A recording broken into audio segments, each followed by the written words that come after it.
Nothing cuts deeper than the moment your mockery turns into silence and your silence turns into fear.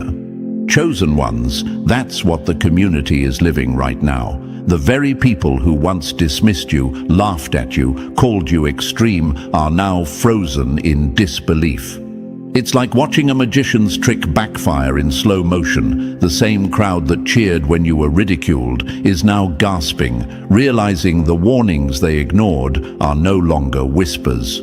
They're headlines, they're reality, and every single denial they threw at you is now coming back as a haunting echo. Here's the thing about truth: it doesn't need your permission to exist. Like fire hidden under dry leaves, it only takes a spark to expose everything. Chosen ones, you were that spark.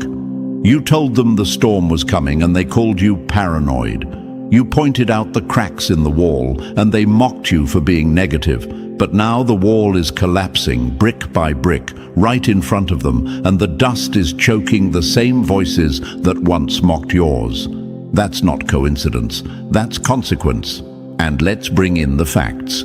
Psychology has a term for this: cognitive dissonance. It's the mental earthquake people feel when reality collides with the lies they built their comfort around. Right now, that earthquake is shaking their entire foundation. They aren't just confused, they're exposed. Their private lives don't match their public performances anymore. They act calm in the daylight, but at night they're scrolling through articles about stress, karma, and how to undo mistakes fast. They're scrambling because the universe doesn't issue refunds, only receipts, and those receipts are showing up everywhere. And chosen one, before we dive deeper, let me pause here to thank you. Thank you for your courage, your patience, your silence that spoke louder than their noise. Don't forget to return the energy. Press like, subscribe, and share this message so more souls can see the truth for what it is. This is bigger than you and me. It's about spreading the light where shadows have grown too comfortable. And thank you again, Chosen One, for being part of this mission. You are not standing alone. You are part of a force. Now let's get back to what's unfolding, because this is important. The whole community is shook, not because the storm arrived, but because it arrived exactly the way you described. They thought you were exaggerating when you spoke about betrayal, secrets, and manipulation behind closed doors. They said you were dramatic when you pointed out the patterns of abuse and the quiet deals being made in the dark. But what's happening now? Every single one of those things is crawling out from under the rug like bugs scattering when the light gets turned on. The truth was always there. It just needed time to grow too big to hide. Think about it this way. If you cover a boiling pot and pretend the heat isn't rising, does that stop it from spilling over? No, it only makes the eruption louder when it finally happens. That's exactly what the community is dealing with right now. They ignored the warning signs, slapped labels on you to make themselves feel safe, but the eruption couldn't be stopped. And now they're left with a mess too big to clean, because pretending doesn't erase reality. It only delays it. And this isn't just about being right. This is about vindication. Chosen ones, your warnings weren't guesses, they were clarity. You weren't looking into the future, you were looking at the present without filters. And that terrified them. That's why they laughed, that's why they ridiculed, because admitting you were right meant admitting they were blind. And people would rather drown in denial than admit they missed the obvious. But the universe has a way of forcing truth into the open. No matter how many blankets of lies people try to cover it with. Now the panic is setting in. Watch closely. They're acting like everything is fine, but their hands are shaking. They're posting smiling pictures online, but their search history is filled with desperation. They're suddenly talking about energy shifts and bad luck, when just a few months ago they mocked you for even mentioning energy at all. This isn't coincidence. it's exposure. The masks they wore are slipping, and underneath you see the fear they tried to hide. Chosen one, let's be honest, this isn't the first time you've seen this pattern. History repeats itself. Remember Galileo, laughed at for saying the Earth wasn't the center of the universe? Or the scientists who warned about smoking being dangerous while companies called them liars? The pattern is the same. Truth is rejected first, then ridiculed, then violently opposed, and finally accepted as undeniable. You're living through that very cycle right now, and the community is at the breaking point between denial and acceptance. And here's the irony. They thought exposing you would save them, but the exposure has turned back on them. The whispers they thought would destroy your name are now being shouted at their doorsteps. The very accusations they threw at you are the same ones people are throwing at them today. It's poetic justice, and it stings worse than any insult you ever endured. Because the truth doesn't just set you free, it traps the liar in the cage they built for you. So pay attention, chosen one. This isn't just another moment, it's the shift. This is where the universe reveals the difference between those who mocked and those who endured. This is where silence wins louder than noise. And this is where every warning you gave becomes proof you weren't crazy, you weren't paranoid, you were simply awake. The community is shook because the game is up. The light has spilled into every dark corner, and no amount of denial can put it back in the shadows. And now we're going to break it down even further, because what's happening isn't random. It's the unraveling of a system that thought it was untouchable. Chosen ones, your time has come, and their time has run out. So let's talk about what's next, because everything you warned about is no longer hidden. It's unfolding right here, right now. And chosen one, before we go further, let me thank you for standing strong and showing up here. What you're about to hear isn't just talk. It's the unfolding of everything you've warned about, and the proof is shaking your whole community right now. This message was built with care, with truth, and with fire, so drop a comment below with 777 if you're ready to claim your vindication. And if you feel led, bless the team behind this with your support, because every gift, whether small or great, keeps this mission alive and helps spread the light wider. Believe me, you'll regret it if you miss what comes next. Stay locked in, chosen one, because the deeper we go, the clearer it becomes. And now, let's step right into it, piece by piece, because by the end, you'll see just how unstoppable you truly are. Number 1, they called you paranoid, but you were already reading the future. Nothing haunts a liar more than the memory of the one who saw through them from the very start. Chosen one, that's the dagger twisting in their chest right now. They thought you were paranoid, dramatic, unstable.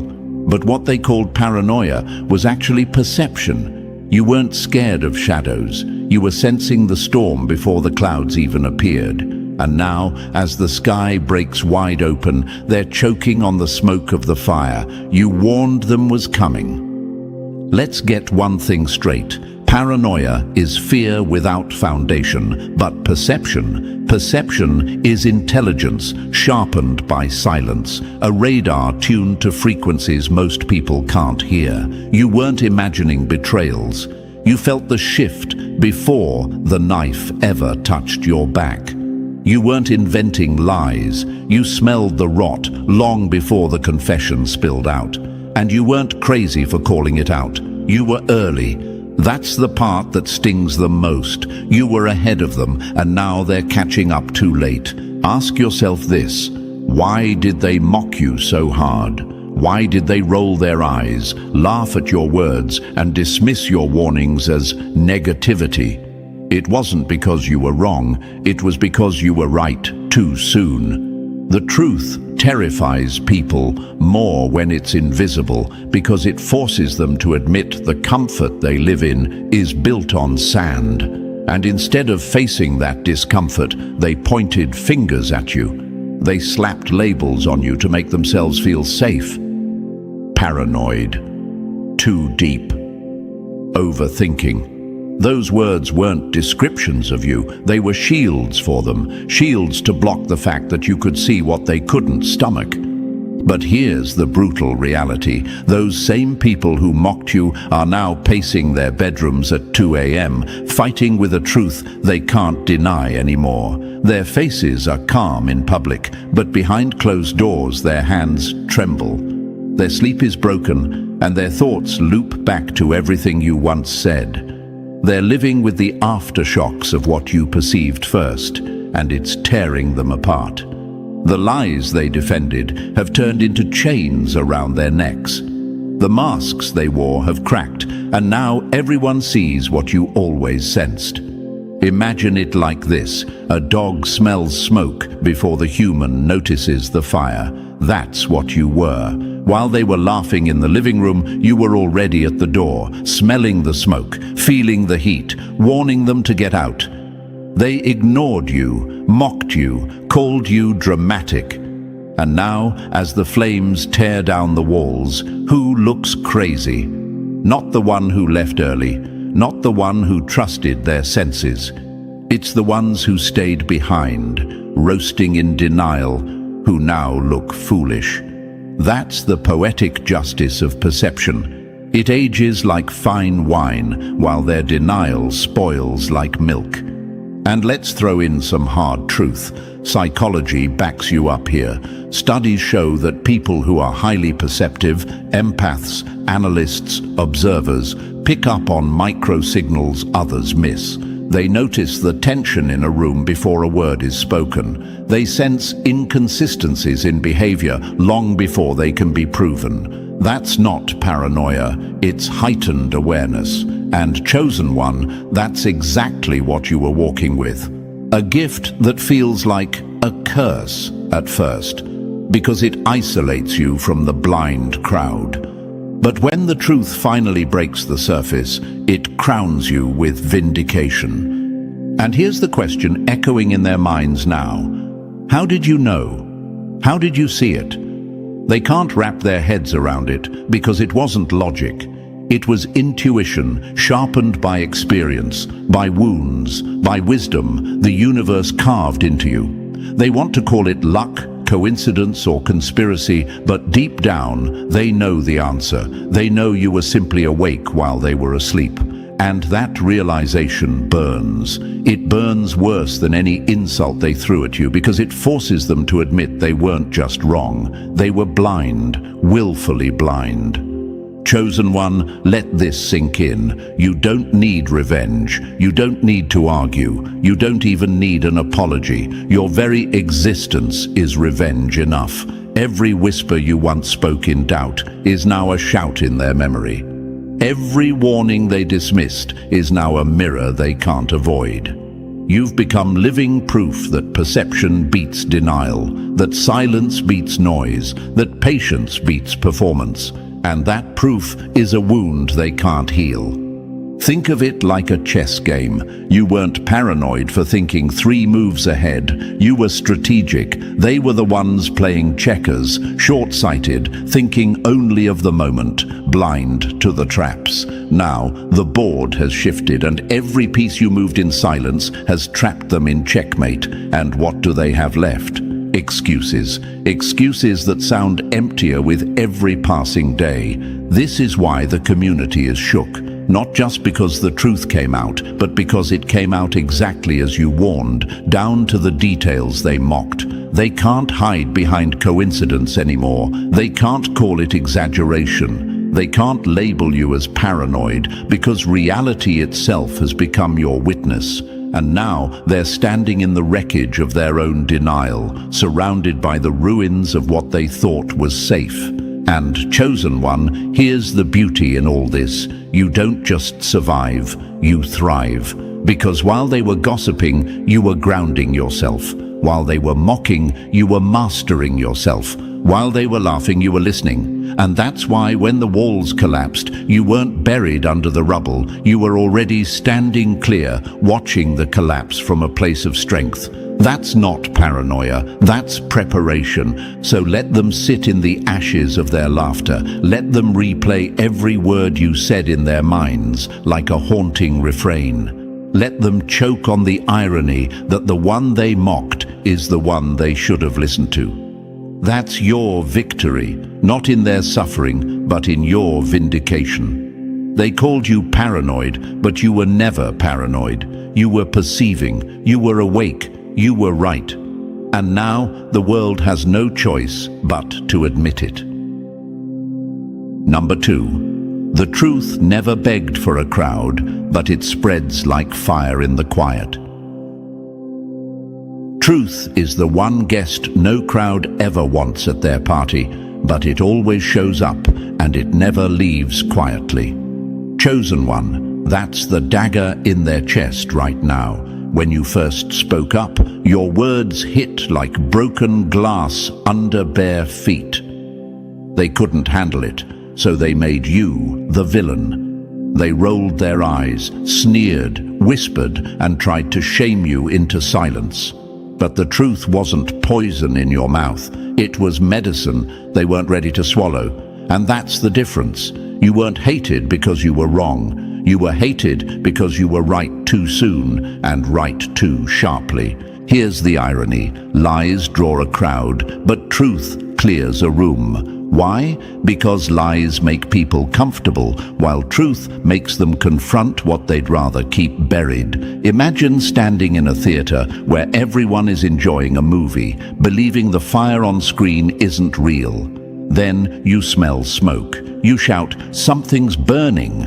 Instead of running with you, they call you paranoid, bitter, dramatic. Not because the fire isn't real, but because admitting you're right means leaving their seat, their comfort, their illusion. They'd rather call you names than face flames. But chosen one, here's the punchline, that theater is now full of smoke, and the same people who mocked you are gasping for air. Silence doesn't hide the truth, it sharpens it.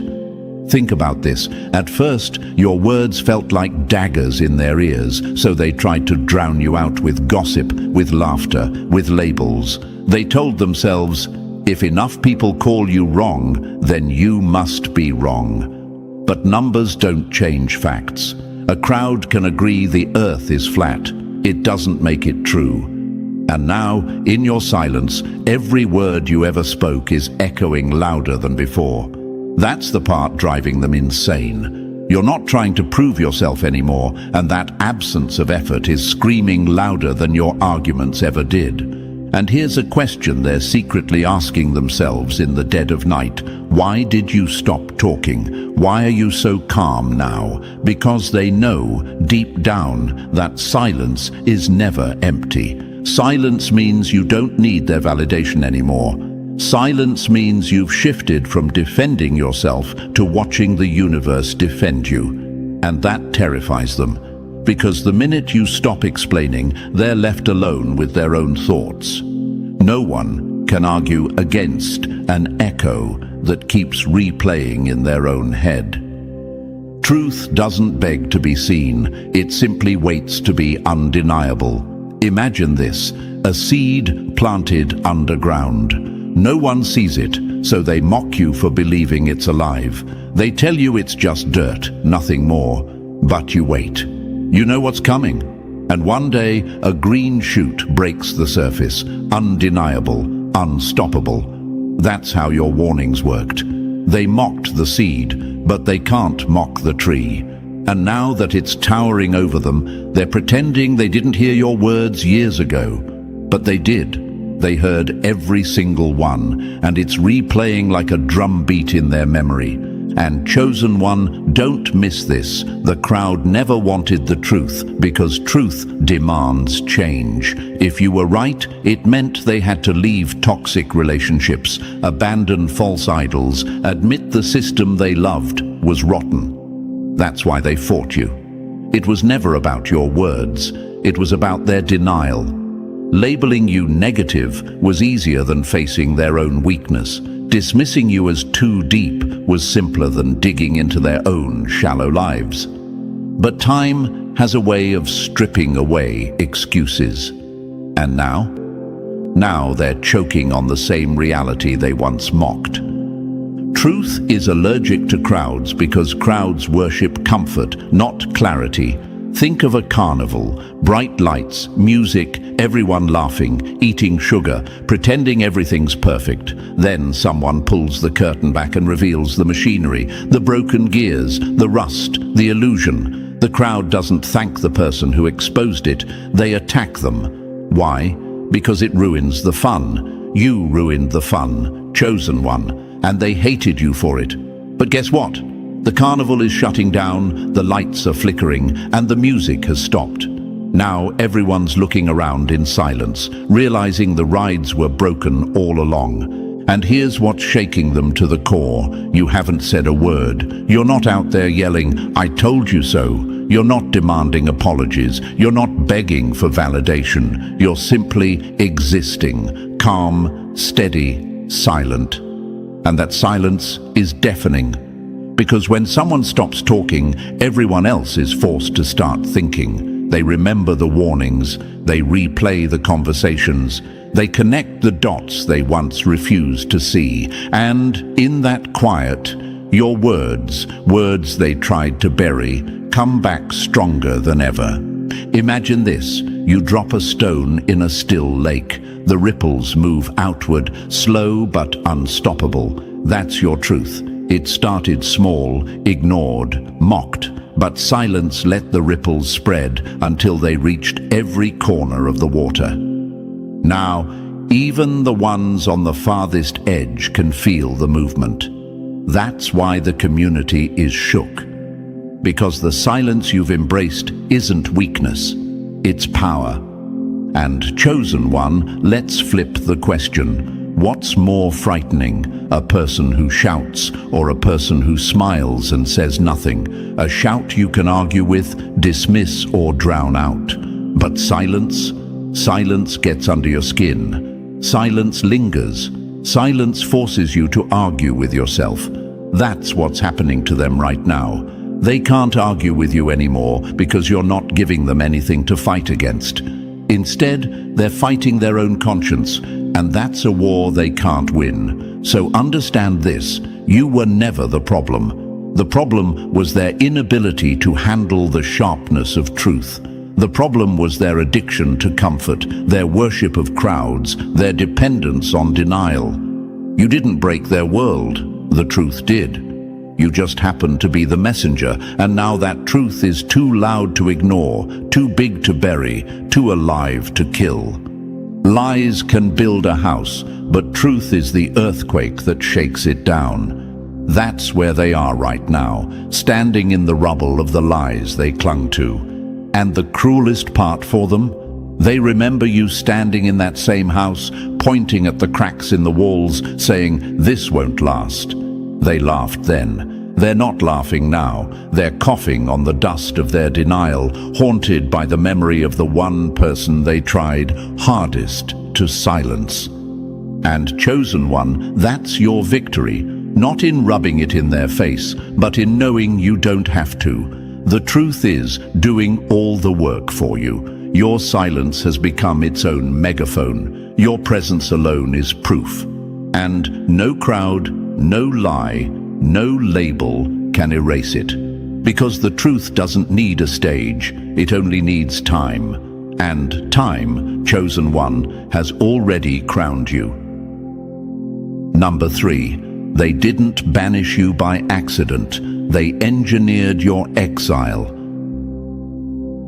Exile isn't a mistake. It's the weapon of cowards who fear the one voice they can't control. Chosen one, let's be brutally clear. Your exile was not random, not coincidence, not oversight. It was strategy. The moment you refused to bite your tongue, the moment you shattered their illusion with uncomfortable truth, they pressed the eject button.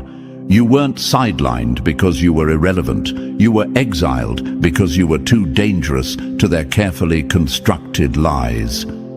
Ask yourself this: if you were so unimportant, why did an entire community align to shut you out? Why did they whisper, plot, and smear? People don't waste that much energy on someone who doesn't matter. They isolate only what threatens them. And you, chosen one, were the glitch in their system of silence. Your presence cracked the facade of unity because you refused to clap for dysfunction dressed as peace.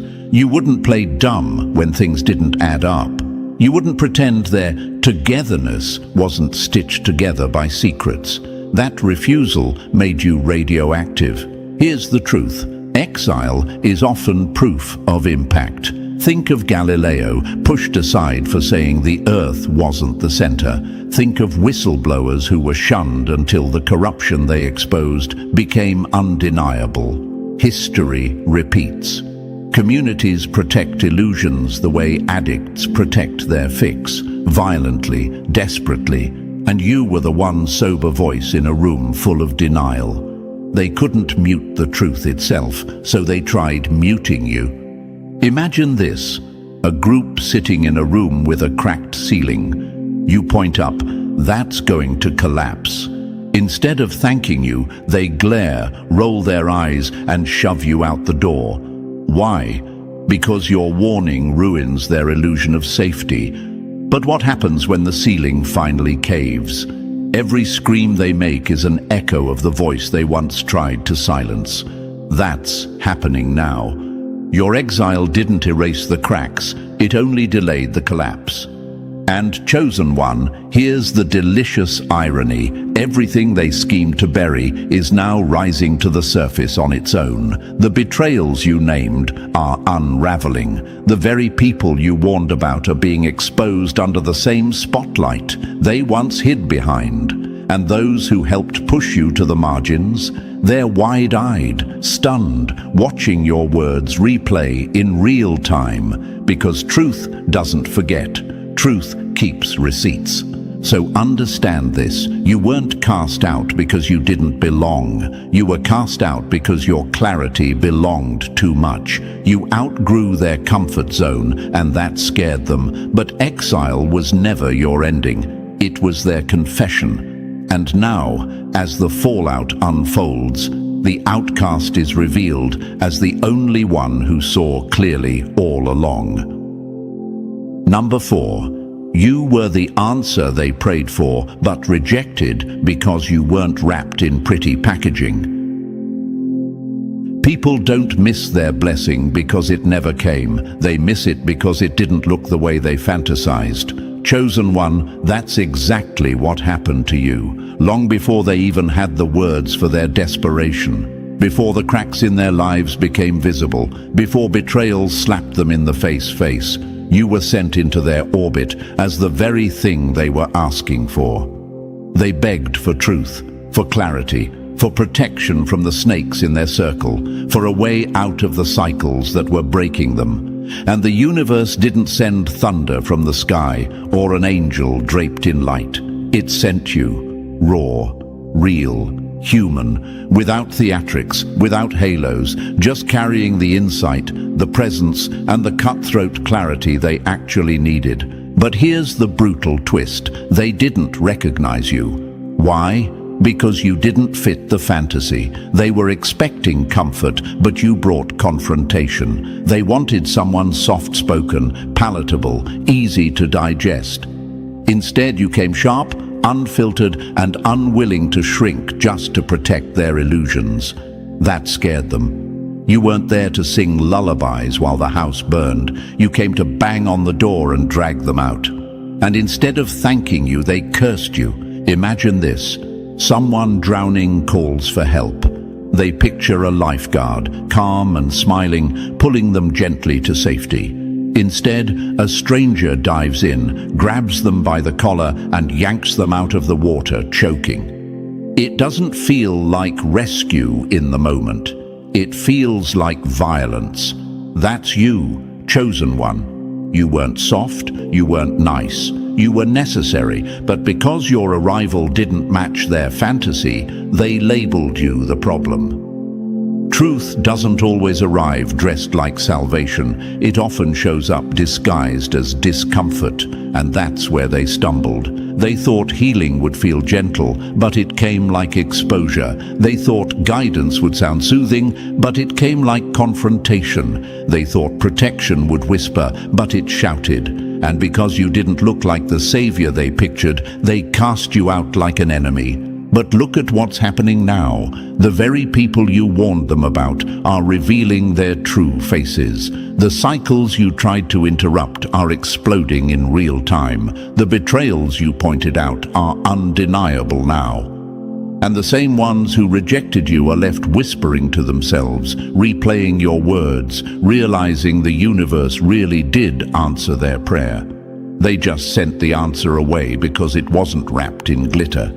And here's the irony. They thought they were protecting themselves from harm when they pushed you out. What they really did was block their own healing. They mistook the cure for the poison. And now, as the fallout spreads around them, they're left with the haunting realization that the help they begged for came and went in the form of you. And they missed it, not because you weren't enough, but because you were too real for their comfort. Number 5. You weren't the chaos. You were the siren they tried to mute. People don't hate the fire alarm because it lies. They hate it because it screams the truth they don't want to face. Chosen one, that's exactly what you were, the alarm. Long before the roof cracked, long before the smoke rose, your very presence carried the frequency of warning. You didn't need sirens or flashing lights. Your energy, your questions, your silence, even your refusal to play along with nonsense, screamed that something was off. You weren't chaos. You were the interruption that could have saved them from it. But here's the twist. They mistook your warning for the problem itself. They confused your discernment with disturbance. Instead of seeing your resistance as revelation, they labeled it rebellion. Why? Because comfort is addictive, and you disrupted their fix. They wanted to stay asleep in their illusions, so when you shook them awake, they slammed the snooze button on your voice. Too sensitive, they said. Too deep.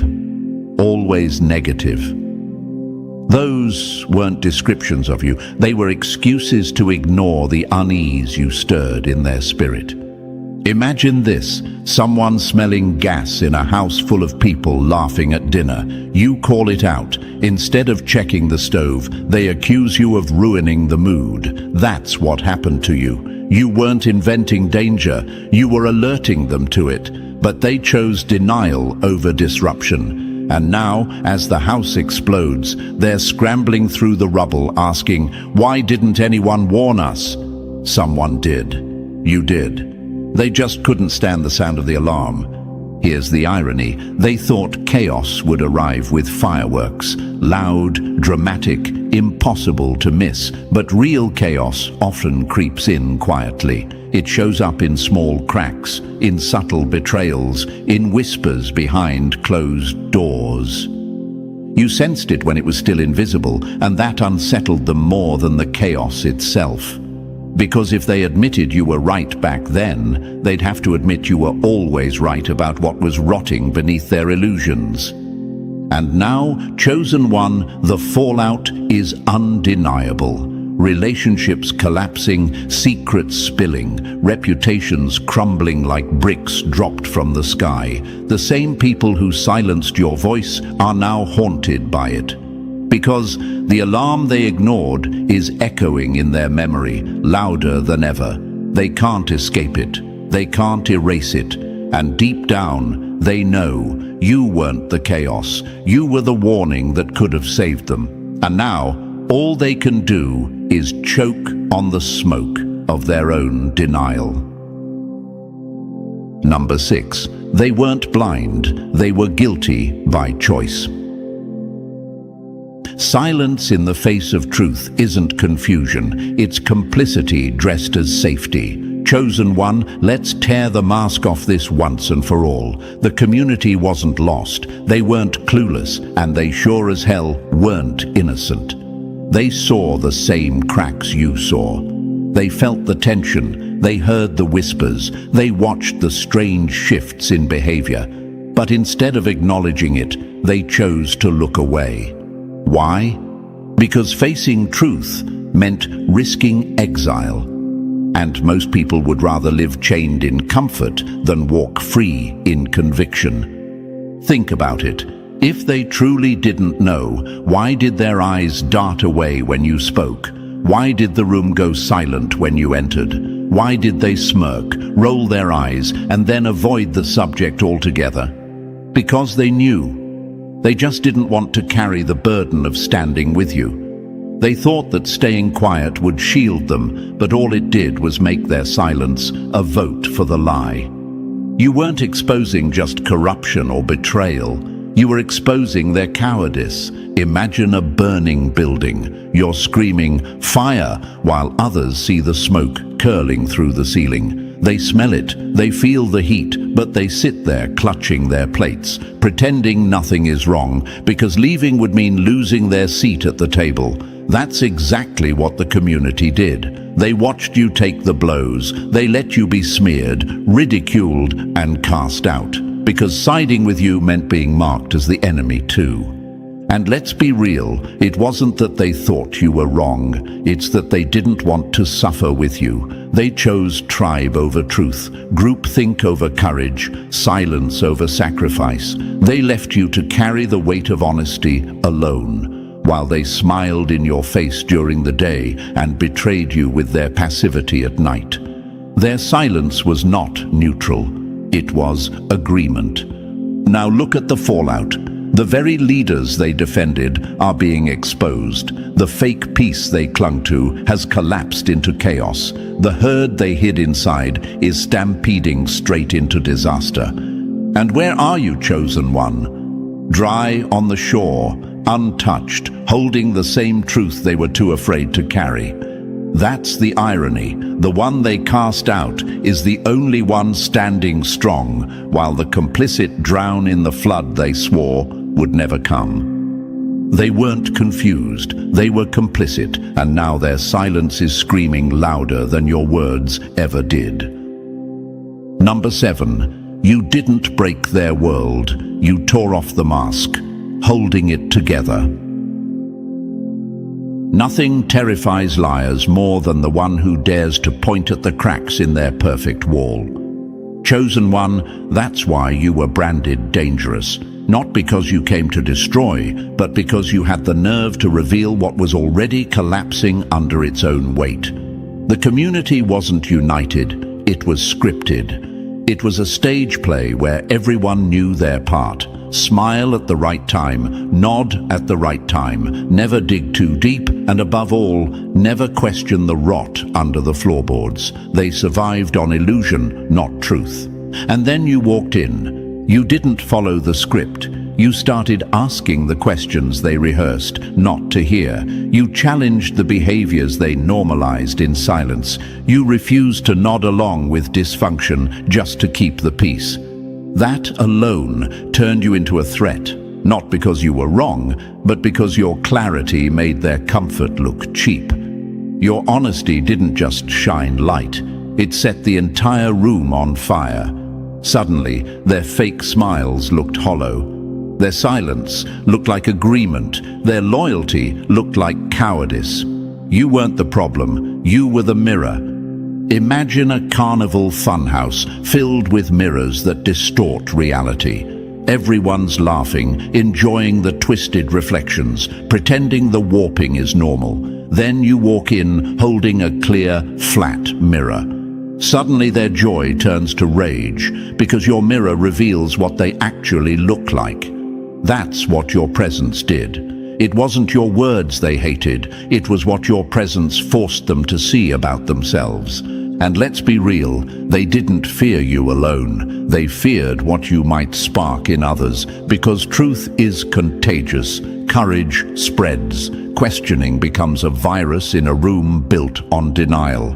And you were the carrier. That's why they whispered, that's why they smeared, that's why they pushed you out. Not because you broke their peace, but because you exposed their illusion. Now the mask has slipped. The secrets they buried are leaking like oil through cracked pavement. The tension they hid under fake unity is erupting in the open. The boat they told you not to rock has capsized. And here's the cruel irony. They blamed you for being divisive, but the collapse proves you were the only one telling the truth.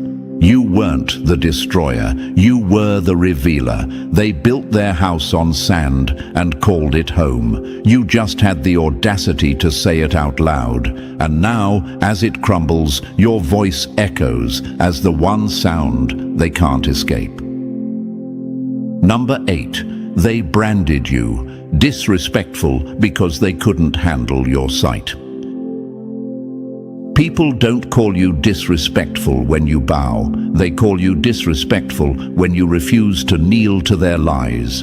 Chosen one, that's the wound they carry now. They needed a label for your resistance, a way to turn your strength into shame, so they dressed your discernment up as defiance. They said you had an attitude. They said you didn't know your place. They painted you as dramatic, divisive, rebellious. But let's be honest, what terrified them wasn't your tone, it was your truth. You saw what they had spent years rehearsing blindness for. You weren't disrespectful for questioning behavior that deserved questioning. You weren't out of line for pointing out the rot in the roots of what they called sacred. You weren't dramatic for refusing to worship leaders who fed on manipulation, control, and fear. No, you were awake. And that's what made you dangerous. Because when one person wakes up, others start stirring too. Imagine this, a room full of people applauding a crooked statue, nodding along, pretending it's perfectly straight. You step in and tilt your head, saying, "Wait, that's leaning." Suddenly, the applause dies. Not because the statue is straight, but because you revealed the lie they agreed to protect. That's what you did. You broke their trance. You made it harder for them to keep lying to themselves. Discernment looks like rebellion to those addicted to illusions. That's the truth of it. You refused to laugh at what wasn't funny. You refused to clap for what was corrupt. You stopped sitting quietly in rooms where truth was being strangled. You didn't play their politics, didn't kiss their rings, didn't sell your soul for acceptance. And that wasn't rebellion, it was self-respect. It was protection. It was your spirit refusing to bow to counterfeit power. And here's the part they can't escape now. The very leaders they idolized are cracking under exposure. The very systems they defended are collapsing under their own weight. The very secrets they swore were rumors are spilling in the open. And the one they labeled disrespectful, you, the one who simply had the courage to see clearly. They didn't hate you, chosen one. They hated what your clarity revealed about them. Your discernment shamed their complicity. Your honesty made their silence look guilty. And now, as the masks fall and the idols crumble, the label they tried to use to bury you has turned into proof that you were right all along. Your discernment wasn't disrespect. It was the alarm they ignored. And now they're choking on the smoke. Number 9, your pain wasn't weakness, it was the evidence that convicted them. Nothing exposes a person's soul faster than how they treat the one who suffers. Chosen one, your suffering wasn't random and it wasn't meaningless. It was a stage, and the community's reactions to your pain became their true testimony. While you walked through betrayal, isolation, and unfairness, they revealed exactly who they were. Not with grand speeches, but with the little choices they thought no one would notice. Their silence, their indifference, their whispers. Those moments were not forgotten. They became receipts. They thought you were weak because you were hurting. They mistook your tears for fragility, your loneliness for failure, your silence for defeat. But here's the truth: your suffering wasn't proof of your weakness. It was proof of their cowardice. Because while you endured the fire, they stood around the flames, mocking, dismissing, or adding more wood. And in doing so, they exposed their own character in ways they can never take back. Imagine a litmus test dropped in water. It doesn't create the color. It reveals what was already there. That's what your suffering did. It didn't create their cruelty. It exposed it. It didn't make them cold. It revealed the frost in their hearts that was already there. Every cold glance, every passive-aggressive jab, every time they chose comfort over standing with you, it was all written down. They thought those little betrayals would vanish into the air, but the universe keeps perfect records. And let's be clear, your suffering wasn't for nothing. It was a mirror. It showed the division between those who pretended to love truth and those who actually lived it. It revealed who had integrity and who was loyal only when loyalty cost them nothing. Your pain became the dividing line, the measuring stick of hearts. And now that the very storms you warned about are raging, they can't run from it anymore. The way they treated you is playing back in their minds, louder than the chaos around them. They'll try to excuse it. They'll tell themselves it wasn't that serious. It was just one time. It was just words. But the universe doesn't forget. The final witness against them isn't your voice. It's their own actions toward you. That's the evidence that convicts them. And that's why, chosen one, your suffering wasn't wasted. It wasn't just survival. It was preparation. It was proof.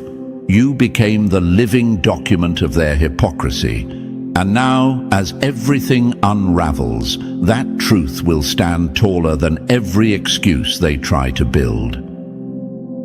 Number 10. You didn't predict chaos. You read the script they were too afraid to acknowledge. Fools call it prophecy when the truth was written in their own patterns all along. Chosen one, this is what they'll never admit. You weren't tossing out guesses. You weren't chasing drama. You weren't predicting isolated events. You were exposing the engine behind the chaos. While they obsessed over surface-level problems, you were seeing the blueprint, the cycles, the repeated dysfunctions, the invisible currents that kept dragging them back into the same storms. They hated you for it because you didn't just call out what would happen. You called out why it always happened. You showed them that betrayal wasn't random. It was born out of enabling the same toxic characters over and over. You revealed that financial collapse didn't come out of nowhere. It was seeded in reckless choices and hidden debts they refused to face. You pointed out that broken relationships weren't accidents. They were the result of unhealed wounds passed down like heirlooms from generation to generation. Imagine a gambler losing at the same table every night. They call it bad luck. You step in and say, no, it's the system and it's rigged against you. That's what you did. You exposed the design. You didn't just say, here comes another crisis. You said, here comes another cycle. And that terrified them because cycles mean accountability. Cycles mean this isn't random. It's chosen, repeated, perpetuated. Events make noise, but cycles write the script. That's what they never wanted to face. It was easier for them to chalk it all up to life's ups and downs, to shrug off betrayal as a one-time mistake, to call dysfunction normal. But you saw the reruns. You saw the same story being played with different actors, and you had the courage to speak it out loud. Now, as the fallout piles up, they're choking on déjà vu. Every mask slipping, every secret revealed, every relationship imploding. It's not just new drama, it's the same script, word for word, line for line, playing out again. The very things you warned them about are unfolding like a movie they swore they'd never watch again. And deep down, they know you were right. You didn't predict the future, you just read the script they were too blind or too afraid to admit was already written. And here's the cruel irony. They thought ignoring you would break the cycle. They thought silencing you would restore peace. But truth ignored doesn't erase the pattern, it feeds it. And now they're stuck in the sequel they never wanted, realizing too late that you weren't warning them of random chaos. You were exposing the design of their destruction. Number 11. You weren't there to fit in. You were there to expose what they hid. Those who can't control you will always call you arrogant, when really you were just unbought and unblinded. Chosen one, this is why you were never accepted socially. You weren't designed to be. You weren't placed in their circle to laugh at their jokes, to nod at their lies, or to blend into their script. You were assigned to observe, to disrupt illusions, to carry a level of clarity that made comfort impossible. That's why you stood out, and that's why they feared you. They mistook your detachment for arrogance. They whispered that you were too proud, too standoffish, too self-righteous. But let's be honest, it wasn't pride, it was perspective. You weren't emotionally entangled in their games, so you could see the moves they were too busy playing to notice. You noticed the subtle betrayals hidden in fake smiles, the corruption lurking behind unity, the manipulation in their traditions. You weren't distant because you thought you were above them. You were distant because you weren't chained like them. Imagine a chessboard. Everyone else is caught up in the next move, obsessed with protecting pawns and pieces. You're standing above the board, seeing the whole strategy. To them, you look detached, uninterested. In reality, you're simply playing from a higher vantage point. That's what your presence was, vision mistaken for arrogance. And here's the truth they never admitted. Your distance threatened them because your refusal to play their social games forced them to confront the emptiness of those games. Your clarity made their compromises look dirty. Your integrity made their silence look guilty. You were the mirror they didn't want to face, and instead of owning their reflection, they projected it onto you. Now, as the illusions collapse, they finally see what your distance meant.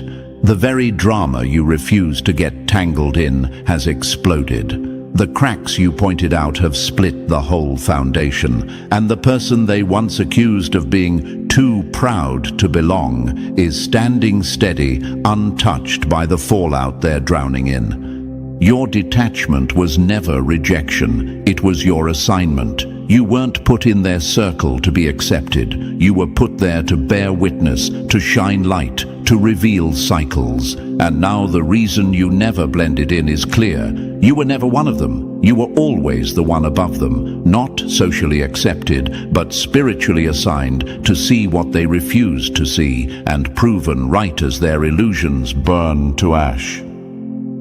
Number 12. You weren't their destruction. You were the shelter they rejected. They called you the storm, but the real storm was their refusal to face the truth. Chosen one, this is where the irony cuts the deepest. They painted you as the disturbance, the one rocking the boat, the one threatening their fragile comfort. But you weren't the danger. You were the warning. You weren't chaos. You were clarity. Your presence wasn't meant to tear them apart, it was meant to prepare them for what was already coming. They mistook your disruption for destruction because they couldn't separate discomfort from danger. You weren't there to harm them, you were there to shake them awake. You weren't the hurricane, they were already living in the eye of one. You were the lightning strike that reveals the landscape in the dark, showing where the real cracks were. But instead of preparing, instead of listening, they ran from you, thinking distance would save them. Imagine villagers mocking the storm siren because the skies are still clear. They cover their ears, they laugh at the sound, they dismiss the urgency, but the clouds gather, the wind shifts, and when the downpour hits, it's too late. That's exactly what happened. They thought your presence was noise. They didn't realize it was the only protection they had. Truth never destroys. It reveals what was fragile all along. And that's why they resisted you. Because your words made their comfort tremble. Your insight made their illusions bleed. Your questions cracked the false walls they leaned on for security. To them, that felt like threat. But in reality, it was intervention. If they had leaned in, they could have braced themselves. If they had listened, they could have softened the blow.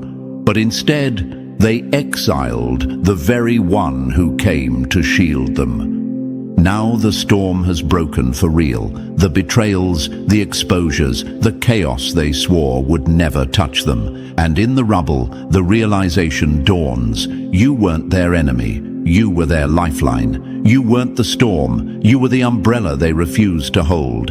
You weren't their danger. You were their chance at safety. And the cruel irony. The thing they ran from was the very thing that could have saved them. The storm was never you, chosen one. The storm was their arrogance. The storm was their denial. You were never their destruction. You were their salvation in disguise. And now, standing in the aftermath, they finally see it. So, chosen one, everything you've just heard proves what you already knew deep down. You were never the problem, you were the proof. The community may be shook, but their shock is just confirmation that your warnings were real. And now, as the truth unfolds, your strength is shining brighter than ever. If this message resonated with you, press the like button if you haven't already, and if you're still not part of this family, make sure to hit that subscribe button. Stay connected, stay unshaken, because this mission is far from over, and your voice is part of the force. Jealousy is nothing but silent applause from cowards too weak to clap in the open. Chosen ones, let that line settle deep inside you, because that is exactly what you've been dealing with your whole life. Every glare, every whisper, every fake laugh directed at you is not an insult. It's an admission. It's proof that you've already hit a nerve, proof that your very existence makes people uncomfortable.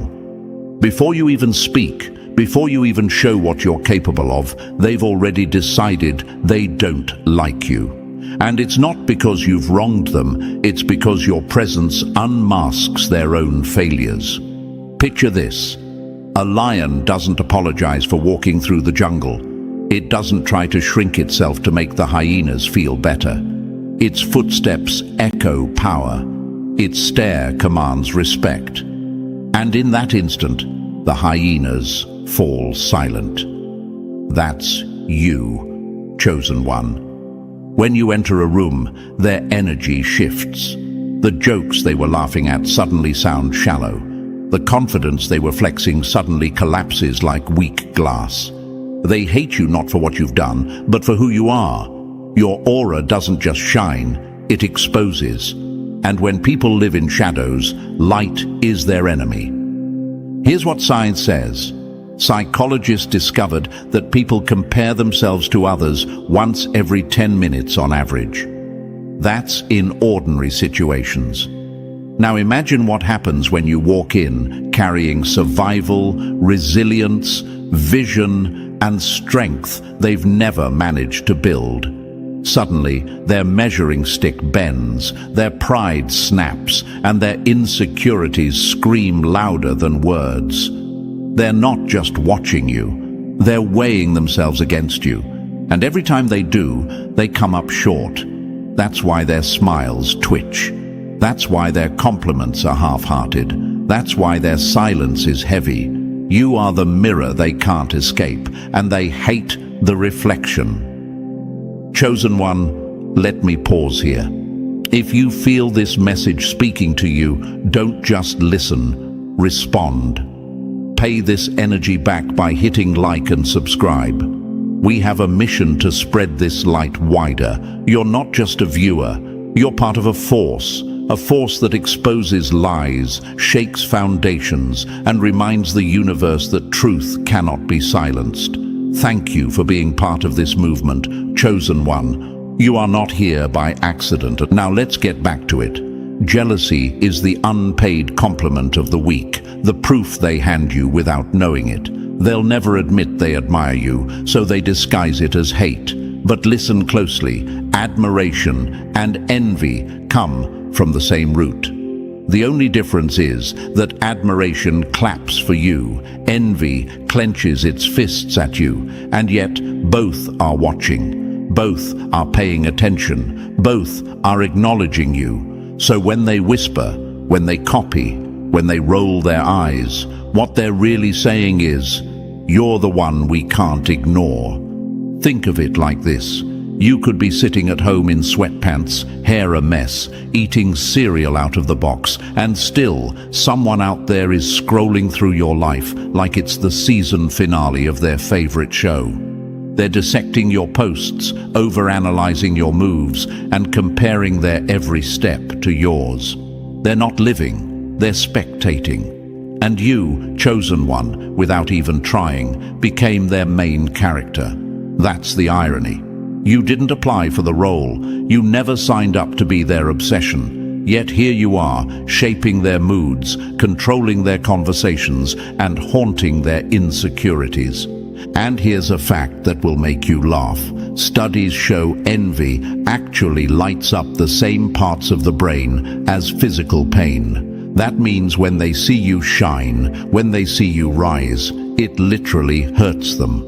Your success burns them like fire on bare skin. They want to smile through it, but the ache betrays them. They want to act unbothered, but their biology won't let them. So the next time you notice their fake laughter or their sudden silence, remember this. You're not imagining it. Your impact is real. Your presence is hitting them in the body like a punch they can't block. Chosen one, this is why their jealousy is so loud. You are not just walking through life. You are rewriting the script of their reality. You are the storm they never predicted. The earthquake that rattled their foundation, the fire that burned through their excuses. They hate you because your life is proof that resilience works, that authenticity wins, that scars can become armor. You survived storms that would have drowned them, and now your very survival feels like their defeat. They would rather believe you're lucky than admit you're strong. They would rather call you arrogant than admit you're gifted. Because to accept your truth means they'd have to face their lies. But listen carefully. This is not about ego. This is not about bragging. This is about truth. And the truth is, you've been underestimating your own influence. You think you're just living, but to them, you're thunder. You think you're just moving forward, but to them, every step you take is an earthquake. You think you're just surviving, but to them, you are proof that excuses are worthless. That's why they're restless. That's why they're angry. That's why you've got people mad and jealous everywhere you go.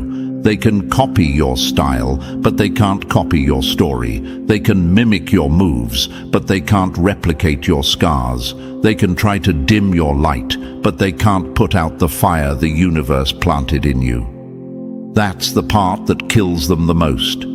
They thought envy would destroy you, but all it did was expose them. All it did was reveal how fragile their confidence is, how shallow their achievements are, and how hollow their victories feel when compared to your authenticity. Chosen one, you're not just making ripples, you're shifting entire tides. You are not just leaving impressions, you're leaving scars in their pride. You are not just influencing a circle, you're haunting whole rooms. And the deeper truth? You've become more impactful than you ever believed. You may doubt yourself in quiet moments, but understand this: their jealousy is proof of your power. If you weren't a storm, nobody would notice.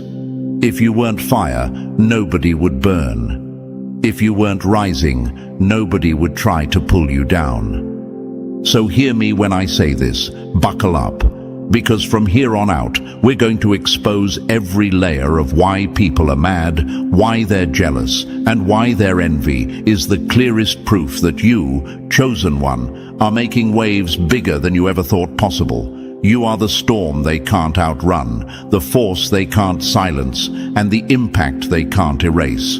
And chosen one, before we go any deeper, let me thank you for being here right now. This isn't just another video you stumbled across. This is a mirror of your reality. You've already seen the jealousy. You've already felt the silent hate. And you know deep down you've been making waves bigger than you realized. That's why it's so important you stay with me until the very end. Because once we break this down step by step, you'll never look at their envy the same way again. Drop a comment below with 777 if you're ready to claim the truth of your influence. And if you can, bless the team behind this message with a super thanks, because it takes real energy, time, and heart to bring these raw truths forward. Whether it's 1 cent or 1,000, your support pushes this mission further, and every bit of it fuels the light we're spreading together. So lock in, chosen one, because what's coming next is going to expose exactly why their jealousy is your loudest proof of power. Let's dive in. Number 1. They hate you because you're the mirror that shows their weakness. Nothing exposes a coward faster than standing next to someone who refuses to quit. Chosen ones, your very existence is a problem for people who've surrendered to mediocrity. You don't have to brag. You don't have to rub your wins in their face. You don't even have to try. The way you live burns a spotlight on all the compromises they've made with their own life. Every step you take forward is a reminder of the steps they never had the courage to take. You are not fighting them, but your growth is dragging their weakness into the open like a scar they can't hide. Think about it. When someone convinces themselves that good enough is all life has to offer, what happens when they stand next to someone who refuses to settle? It's like putting a candle beside a wildfire. Suddenly, their flame looks small, pathetic, almost meaningless. They can't ignore it. Your presence makes their excuses crumble. They hate you, not because you've wronged them, but because your resilience has already proven their excuses are lies. And here's what eats at them. They know you're not perfect. They know you've had setbacks, failures, nights when everything seemed broken. But instead of staying down, you got back up. Instead of using pain as a prison, you used it as fuel. That's what terrifies them, not your wins, but your refusal to stay defeated. Every time you rise, it reminds them of when they quit. Every time you push forward, it reopens the wound of their surrender. And instead of facing that guilt, they aim their bitterness at you. You might ask yourself, why are they so mad at me when I haven't done anything to them? The answer is simple. You've become the mirror they can't avoid. In you, they see the version of themselves they abandoned years ago. They see the dreams they buried, the courage they lacked, the fire they let burn out. And it stings. It stings so badly that instead of saying, if they can do it, so can I, they'd rather spit venom and call you arrogant, lucky, or too much. It's easier to attack you than admit the truth. They gave up on themselves. Here's the brutal fact. Human beings would rather project their failure than own it. Psychologists call this defensive projection, and it's why people who quit on themselves will label you as the problem. They can't accept their laziness, so they exaggerate your flaws. They can't admit their cowardice, so they demonize your courage. They can't stand their mediocrity, so they mock your excellence. But chosen one, every insult they throw at you is just a twisted confession of their own weakness. Imagine this. You survived storms they never would have lasted through. You built progress with fewer resources than they had. You kept moving when life told you to stop. That contrast is brutal, and it burns them alive. Instead of asking, if they made it with less, what's my excuse? They attack you. Instead of being inspired, they become bitter. Instead of pushing forward, they waste energy trying to drag you down. But here's the truth. You didn't ask to be their measuring stick. You didn't beg to be their reminder. You're just living, and your life is enough to rip apart the lies they tell themselves for comfort. Let's be clear, you are not their enemy. You never came to judge anyone, but your presence alone is judgment they can't escape. Your survival is proof their weakness was optional. Your progress is proof their excuses were lies. Your light is proof their shadows were self-made, and that's why they can't stand you. Not because of who you hurt, but because of who you prove they could have been. Comparison is the thief of joy, but when it comes to the jealous, comparison is their prison. They don't just compare, they obsess. They measure their every move against yours, and every time they come up short, their envy grows louder. That's why they'll whisper your name behind closed doors. That's why they'll roll their eyes when your success is mentioned. And that's why they'll downplay your victories. It's not that you're too much. It's that they're too little, and you remind them of it. But let me ask you, chosen one, would you really want to trade places with them? Would you really want to shrink just so they feel tall? Would you want to give up your strength so they can keep their illusions? The answer is no. Their bitterness is proof of your impact. Their hate is confirmation of your power. Their envy is the receipt that shows you've already outgrown the cage they built for themselves. Metaphorically, your life is a lighthouse on a dark shore. You don't shine to expose anyone, but your light reveals the wreckage they've accepted as normal. Some will steer toward you, thankful you exist. Others will curse you, angry that your light revealed the fact they were drifting with no direction. Either way, you are undeniable. Either way, your existence forces them to face themselves. And here's the irony that cuts deepest. You're not even trying to make an impact. You're just being you. You're just surviving, growing, refusing to quit. And yet, that alone is enough to shake their world, to break their illusions, and to make their mediocrity unbearable. That's why your existence bothers them, because it calls out what they chose not to fight for.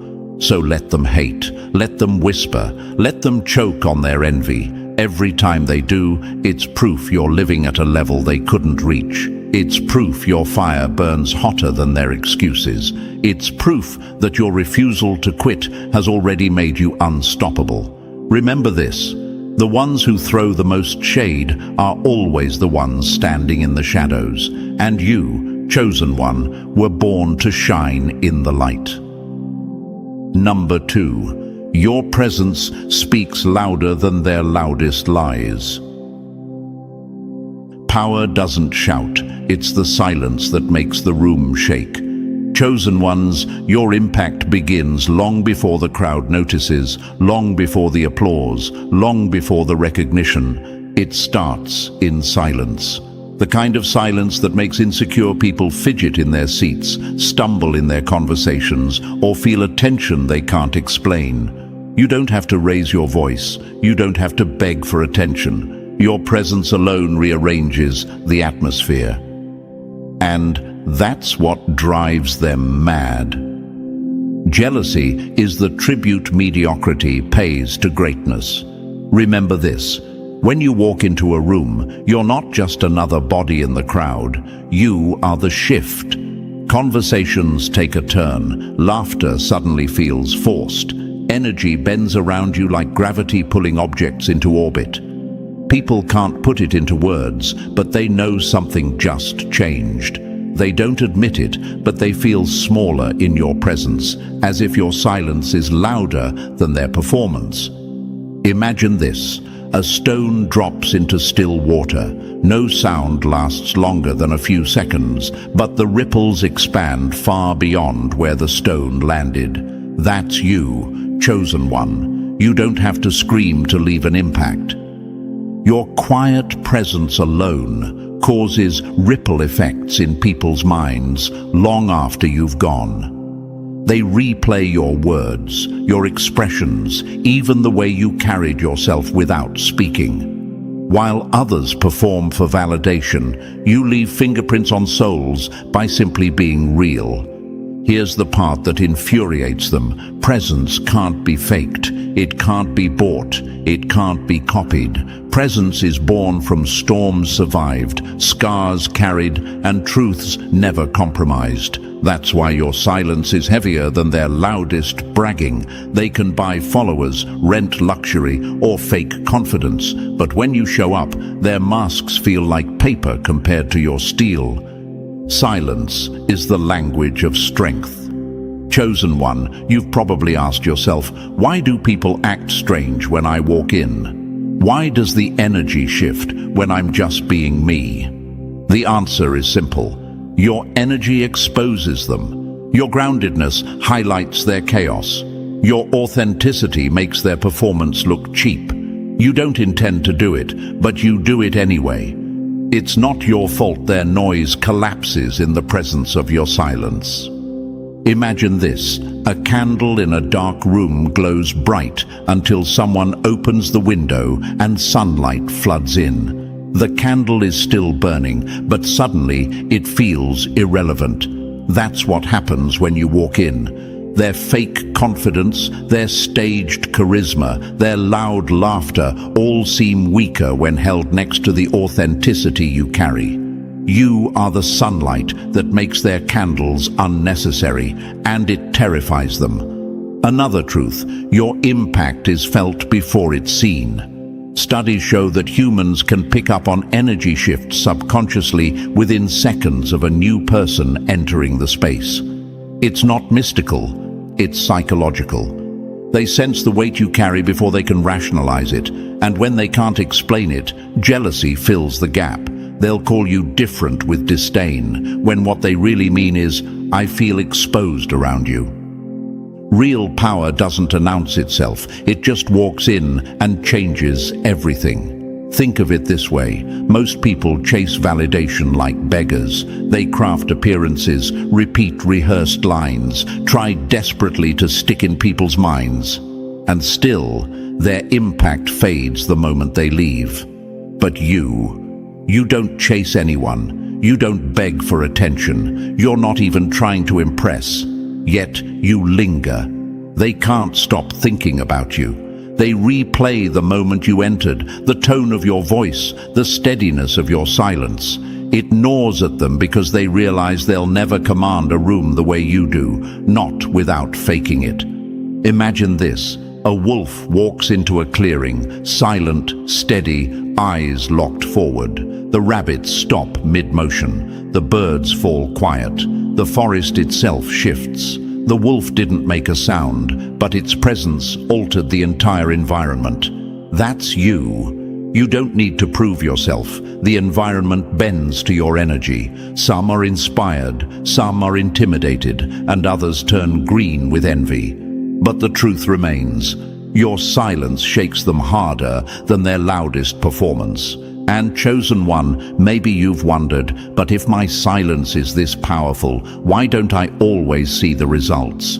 That's because impact is not always visible in the moment. It's like an earthquake. The tremors are felt before the cracks appear. Just because you don't see immediate changes doesn't mean you haven't shifted the ground under their feet. Your presence plants seeds of awareness, insecurity, or inspiration that keep growing long after you've left. Presence is born from scars that performance can never fake. They envy you because you earned what they try to imitate. They practice being likable, but you embody authenticity. They rehearse confidence, but you live resilience. They shout to be heard, but you whisper and still echo.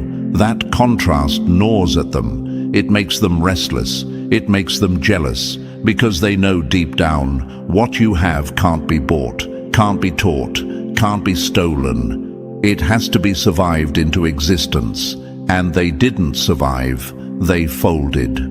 Imagine this: two trees in a storm. One is shallow-rooted, snapping at the first strong wind. The other has roots so deep it bends but never breaks. When the storm passes, the shallow tree is gone, but the rooted one still stands tall, silent, unshaken. That's you, chosen one. Your presence is the tree that stood. The storm gave you roots, and those roots now give you presence. When they see you, they see proof that you can't be broken. And that reminder of their own weakness is what fuels their envy. So let them talk, let them roll their eyes, let them fill rooms with noise, because at the end of the day, their noise vanishes the second they leave, while your silence lingers like thunder in the distance.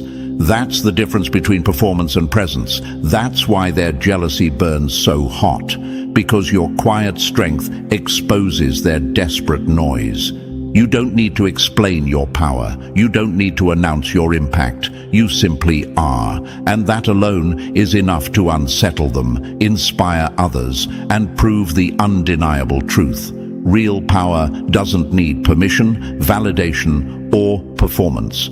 Real power just walks in, shifts the air, and leaves everyone different than before.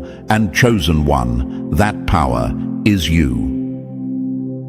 Number 3, they envy you because their pain broke them, but yours forged you. Some people drown in the same storms that teach others how to swim. Chosen one, that's why they can't stand you. They watched you walk through battles that should have left you broken, silent, and stuck. And instead, you came out with fire in your eyes and strength in your bones. Your survival alone is enough to rattle their pride because it exposes the truth they're too afraid to admit. When life tested them, they folded. When life tested you, you sharpened. Think about it. Most people expect trauma to cage you. They expect heartbreak to turn you bitter, failure to make you small, pain to keep you down. But you flipped the script. You walked through fire and didn't come out smelling like smoke. You came out tempered, like steel pulled from flame, and that burns them because they know deep down, if they went through what you did, they wouldn't have made it. Imagine this. Two people stand at the edge of the same storm. One lets the rain drown them, the other learns to dance in it. That's you. You didn't just survive, you transformed. You turned scars into armor, wounds into wisdom, pain into power. And now, every time they look at you, they see proof that their excuses are paper thin. Resilience is a crown the weak will never wear. That's what they envy. Not the fact that you survived, but the way you refuse to stay a victim. Many never leave their pit. They replay the same hurts, the same failures over and over until bitterness defines them. But you broke the cycle. You climbed out, and instead of dragging your past like chains, you forged it into authority. Authority that makes people respect you without even knowing why. Authority that makes your silence louder than their loudest complaints. And here's the part that crushes them. Your story proves pain doesn't have to be the end. It can be a rebirth. That's why they're jealous, because you're living proof of what they could have been if they hadn't quit. They see you, and their excuses disintegrate. And rather than change, they choose envy. So let them stare, let them hate, because every glance of jealousy is just proof that you did what they couldn't. You turned tragedy into strength and weakness into a weapon they'll never hold. Number 4, your imagination outruns their entire existence. Small minds hate big visions because it reminds them how tiny their world really is. Chosen one, this is why they can't stand you. Most people live inside boxes so small they can barely breathe. Their days revolve around bills, gossip, routines, and survival loops that they've convinced themselves are good enough. That's their entire world, predictable, safe, and painfully limited. Then you show up, not talking about scraps, not dreaming about comfort, but building possibilities so large it makes their walls feel like cages, and that terrifies them. Imagine this. Someone has lived their whole life in a dimly lit room, and then you throw open the window to show them the horizon. At first, they're shocked. Then, instead of being inspired, they panic, because your vision reveals how small they've been living. They're not jealous of your money, your status, or your possessions. What burns them alive is that your mind refuses to shrink into the prison they've accepted as home. Vision is the enemy of comfort zones. And chosen one, you've made peace with potential, not with limits. That's what separates you. While they cling to their boundaries, you break them. While they settle for ceilings, you look for skies. Every time you plan, every time you act, every time you speak about what's possible, it forces them to confront the fact that they gave up on dreaming long ago. They'll try to drag you down with words. They'll call your focus obsession. They'll mock your ambition as arrogance. But that's not truth. It's fear speaking, because deep down, they know they can't keep up. They know your vision runs faster than their excuses. They know no amount of criticism can cage the way you think. And that's what gnaws at them in silence. Your perspective exposes their limits, and they can't forgive you for that. So understand this, chosen one, their jealousy isn't about what you have, it's about what you see. Your vision is freedom. Your vision is expansion. Your vision is proof that life can be bigger, bolder, and wilder than they ever dared to believe. And that truth, it makes them burn with envy, even behind the fakest of smiles. Number 5, they hate that your silence pulls. Crowds, their noise can't keep. Real influence doesn't beg to be seen. It forces the room to rearrange around it. Chosen one, this is exactly why they envy you. You don't scream for attention. You don't have to bend over backwards to be noticed. You don't audition for applause. Your energy alone commands it. People lean in when you speak, even if you only say a few words. They follow your lead without you asking, because your presence speaks louder than their entire performance. And that kills them inside.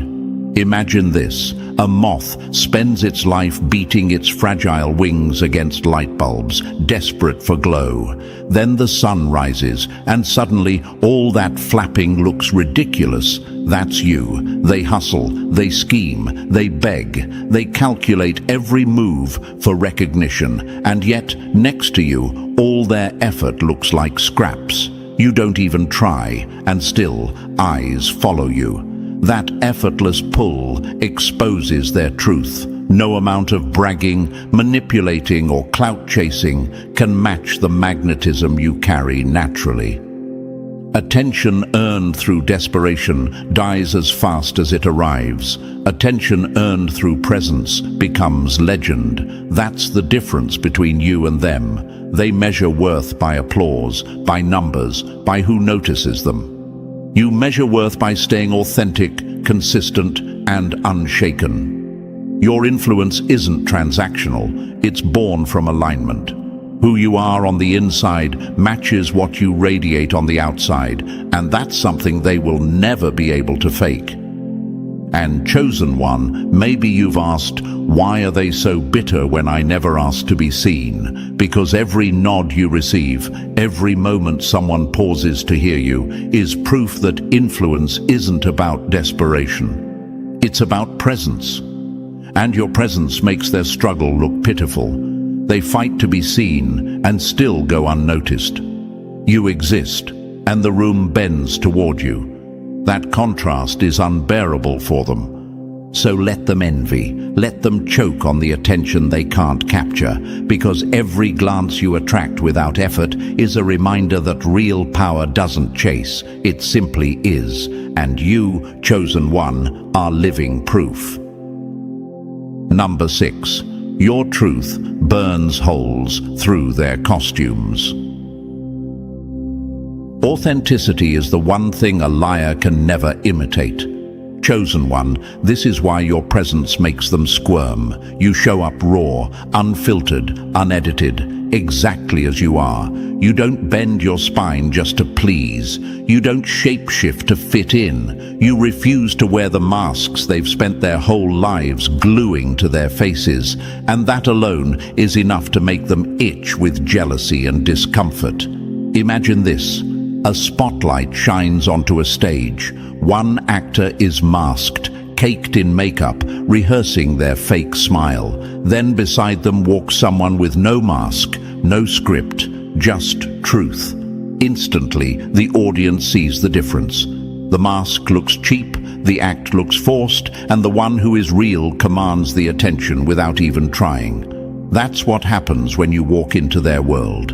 You don't play games, and your honesty exposes how flimsy theirs really is. Truth doesn't compete with lies, it dissolves them. That's why their envy flares around you. They've invested years, even decades, into building personas stitched together with half-truths and appearances. They thought charm, manipulation, and filters would protect them. But every time you breathe freely in your authenticity, their masks start to crack. You don't attack them, but your existence unmasks them. And nothing terrifies the fake more than being revealed. You may wonder, why do they resent me when I'm not even trying to expose anyone? Because authenticity doesn't have to try. It naturally highlights the gap between reality and illusion. Every step you take, every word you speak without performance reflects back to them what they've been hiding.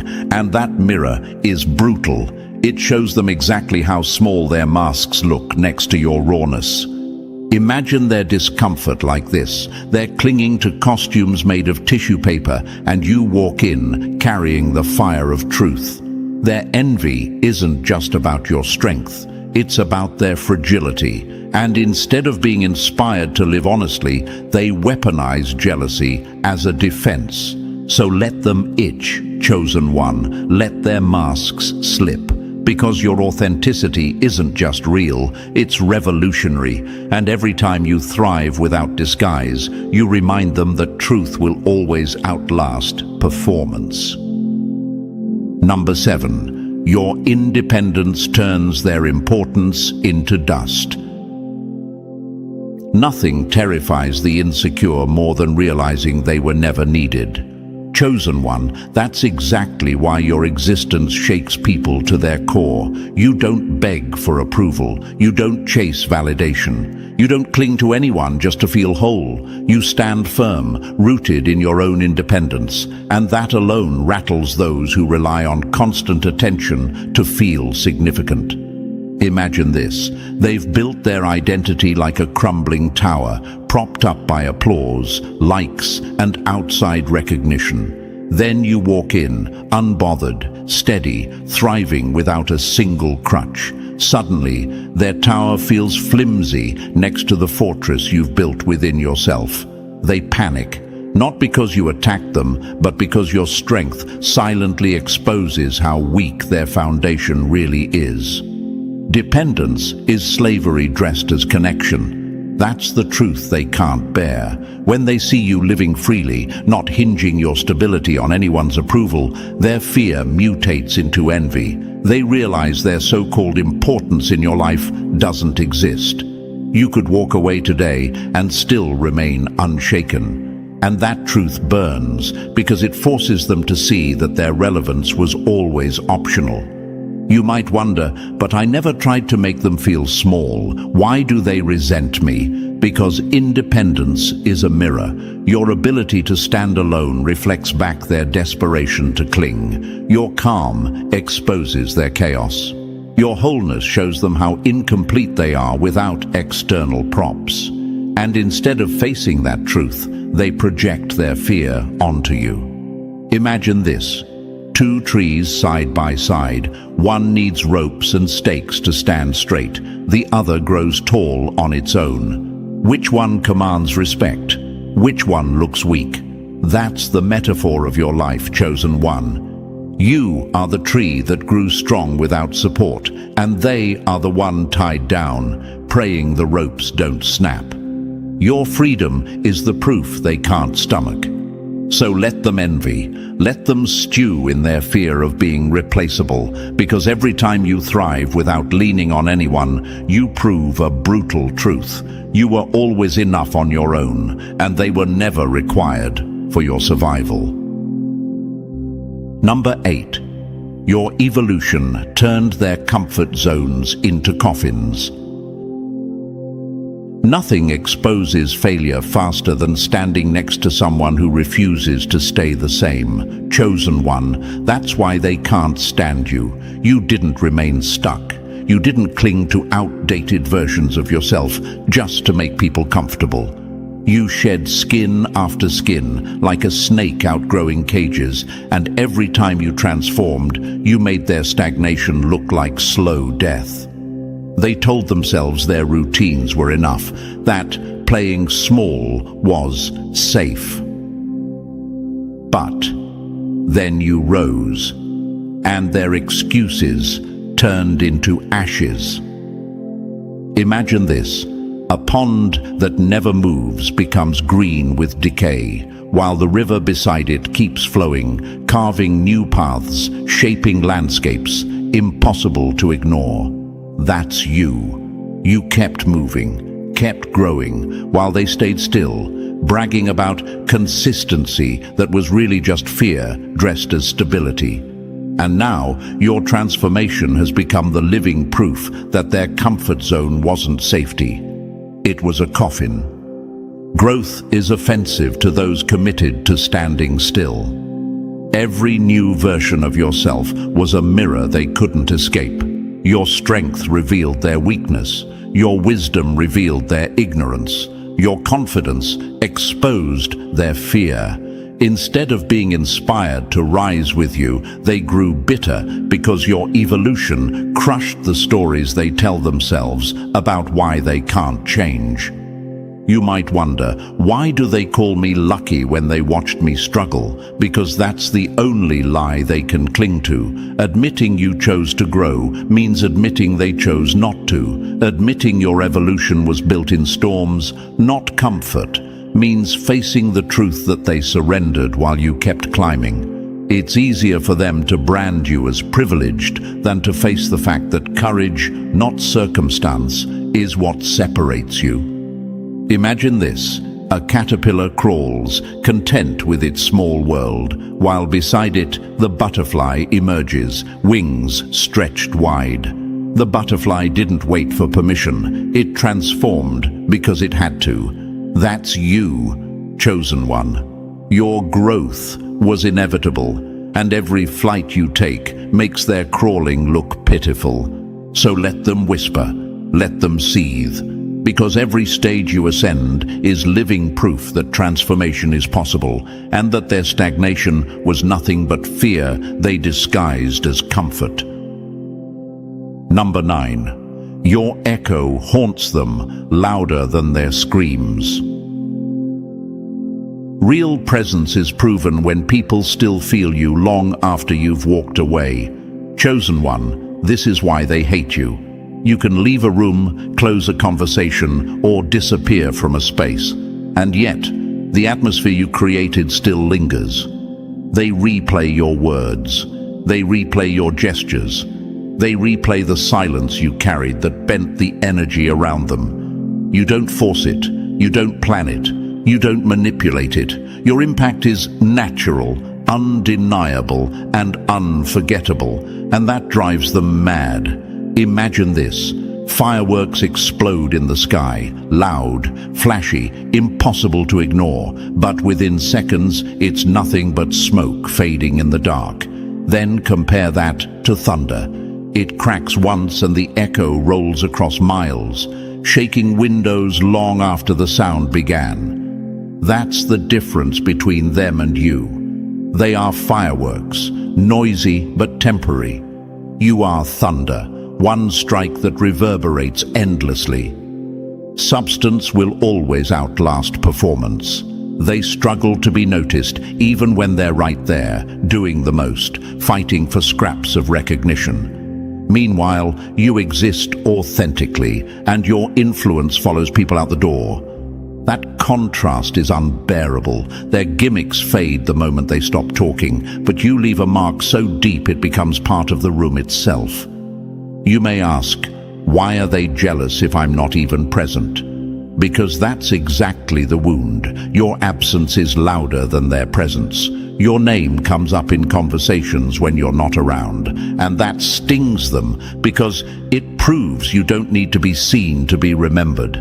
They can't replicate that kind of resonance. No script, no charm, no trick can create the weight of authenticity. Imagine walking into wet cement, leaving deep footprints. Even when you leave, the mark stays. That's your presence, chosen one. Every space you enter gets stamped with your energy, and the impression outlasts you. Their envy comes from realizing that no matter how hard they try, they can't plant themselves in people's minds the way you do effortlessly. So let them burn. Because every time your name echoes after you're gone, it's proof that your power is real, and their performance was nothing but noise, lost to silence. Number 10, you turn scarcity into power, and it shames their abundance. Strength isn't measured by what you're given, but by what you create when you have nothing. Chosen one, this is why they can't stomach you. They've been told their whole lives that success comes from privilege, wealth, connections, titles, or status. Then you step into the picture, and the equation falls apart. You do more with less. You create opportunity out of scraps. You thrive in places where others collapse, and the very sight of that shakes them to their core. Imagine this. Two fighters step into the ring. One is armored head to toe, backed by trainers, padded by wealth. The other walks in barefoot, scarred, carrying nothing but grit. And yet, when the bell rings, it's the unarmored one who wins. That's you. You've turned scarcity into a weapon sharper than anything privilege could buy. Your victories aren't supposed to exist, and yet they do, and that's why your strength enrages them. Privilege without persistence is just wasted potential. That's the uncomfortable truth your life screams at them. They had more resources, more support, more safety nets, yet you, with less, moved further. You built results from raw resilience while they wasted their advantages chasing comfort. Every step you take forward is a reminder that the only thing they're missing isn't tools, it's heart. And here's what burns them the most. You make it look effortless. You move through obstacles with a calm they can't understand. You turn blocks into stepping stones while they complain about their ceilings. They look at your progress, then at their own, and the jealousy festers because the math doesn't add up. How did you pass them with half the tools? How do you carry strength with none of the advantages? The answer is brutal. Resilience can't be bought, and you were forged in fire they've never survived. Imagine a seed dropped in cracked concrete, pushing through stone until it finds the sun. Meanwhile, pampered seeds in perfect soil wither because no one watered them. That's the metaphor of your life. You thrived where you weren't supposed to, and that truth exposes the fraud in their comfort. So let them envy, chosen one, because your strength proves success isn't about what you hold, it's about what you're made of. And you, without question, are made of more than they could ever imagine. Number 11. Your rejection becomes fuel, theirs becomes a funeral. Rejection doesn't destroy the strong, it destroys the weak who never learn to stand alone. Chosen one, this is why they can't stand you. They expect rejection to crush you. They expect closed doors to leave you begging, desperate, crawling for validation. They expect failure to silence you. But instead, you pivot, you rebuild, you create new doors where none existed. And every time you do, it shatters their illusions about strength. Imagine this. Two people get hit by the same wave. One sinks, coughing, flailing, screaming for rescue. The other learns to ride it, letting the water carry them to the shore. That's you. While rejection drowns them, you convert it into momentum. And that terrifies them because it exposes the fragile truth they've been hiding. They only feel strong when they're accepted, and you feel strong even when you're not. Rejection is not the end, it's redirection. That's the lesson your life screams at them. They look at you and see someone who refuses to measure their worth by outside approval. You don't beg for acceptance. You don't whine when you're overlooked. You just move forward, faster, stronger. And that resilience is unbearable for those whose identities crumble the moment someone tells them no. You might wonder, why do they envy me for handling rejection? Because your response highlights their weakness. For them, rejection is humiliation. For you, rejection is information, a sign to pivot, a spark to build better. Your ability to absorb disappointment without losing momentum makes their fragility look like failure. Imagine watching someone strike a match, and instead of it going out in the wind, it turns into wildfire. That's what your resilience looks like. Every rejection you faced should have dimmed you, but instead, it lit you up brighter. And now, every time they see you thriving in places they thought you'd collapse, jealousy becomes the only reaction they can hide behind. So let them burn quietly, chosen one, because every no you've faced has become a hammer that forged you into steel. Their anger is proof of this truth. Where they would have held a funeral for their dreams, you built a foundation for your empire.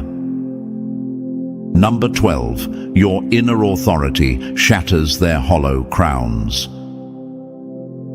True power isn't worn, it's carried. Chosen one, this is why you rattle people to their core. The world is obsessed with status, titles, followers, possessions, the empty symbols of success. That's what most people chase, because they believe influence must be earned through props.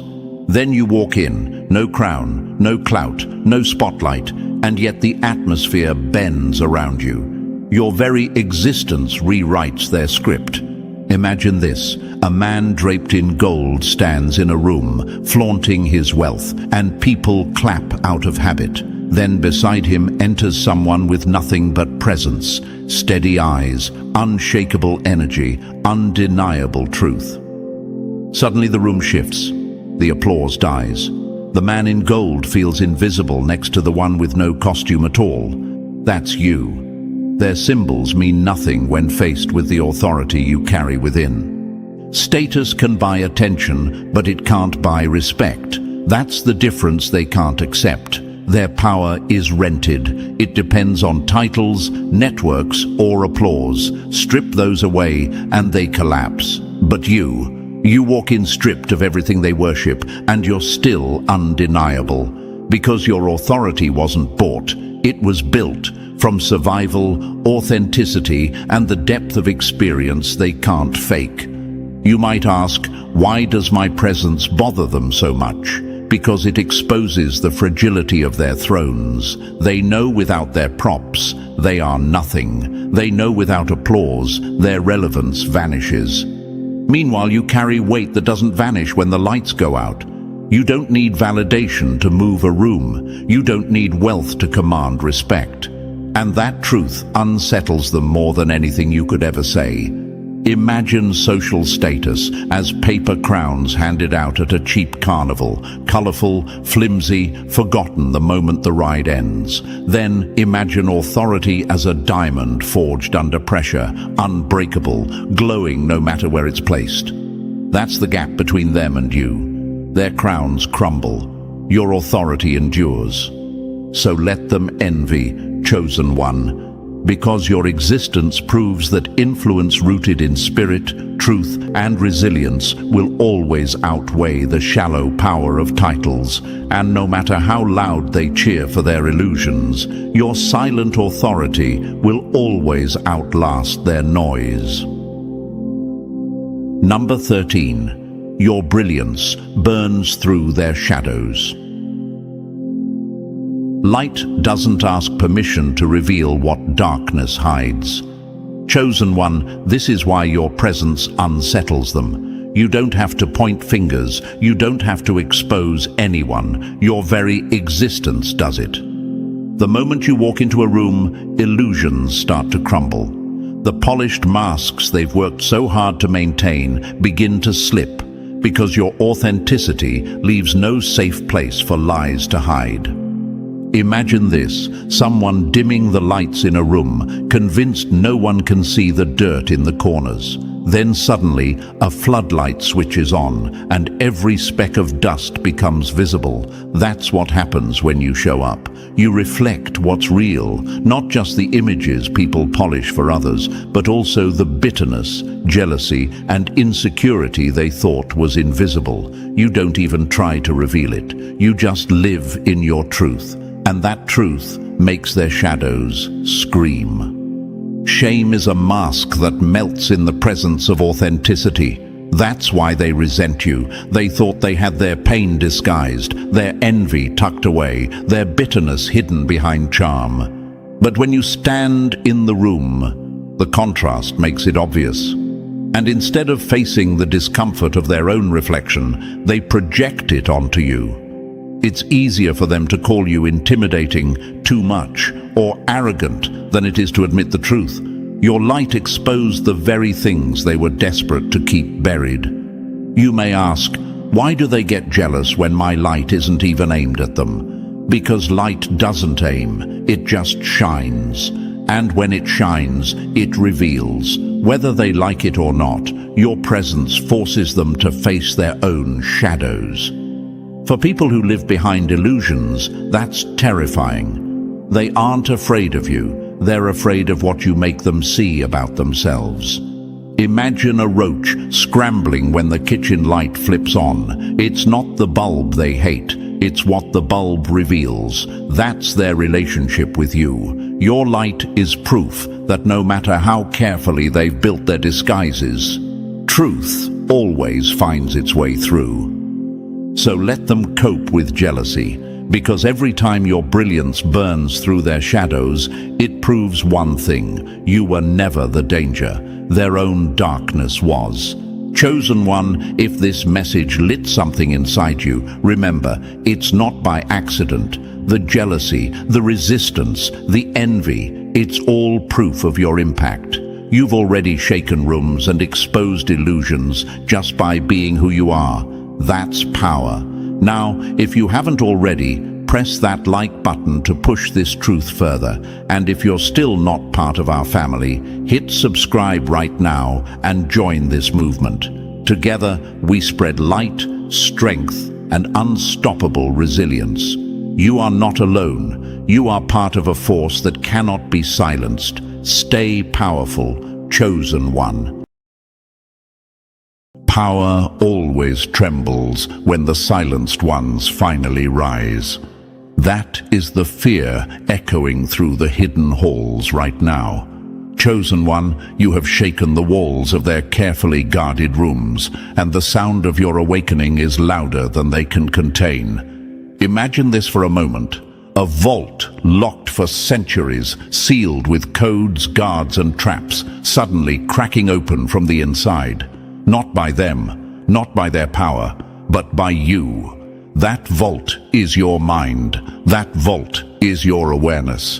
And now the universe has handed you the key. Facts don't lie. Every major uprising, every shift in human history has started with individuals who woke up to see beyond the surface. They were once dismissed, doubted, or silenced, but eventually the world could not ignore them. The same ripple is happening now, and the epicenter of that quake is you. And thank you, Chosen One, for being here in this moment.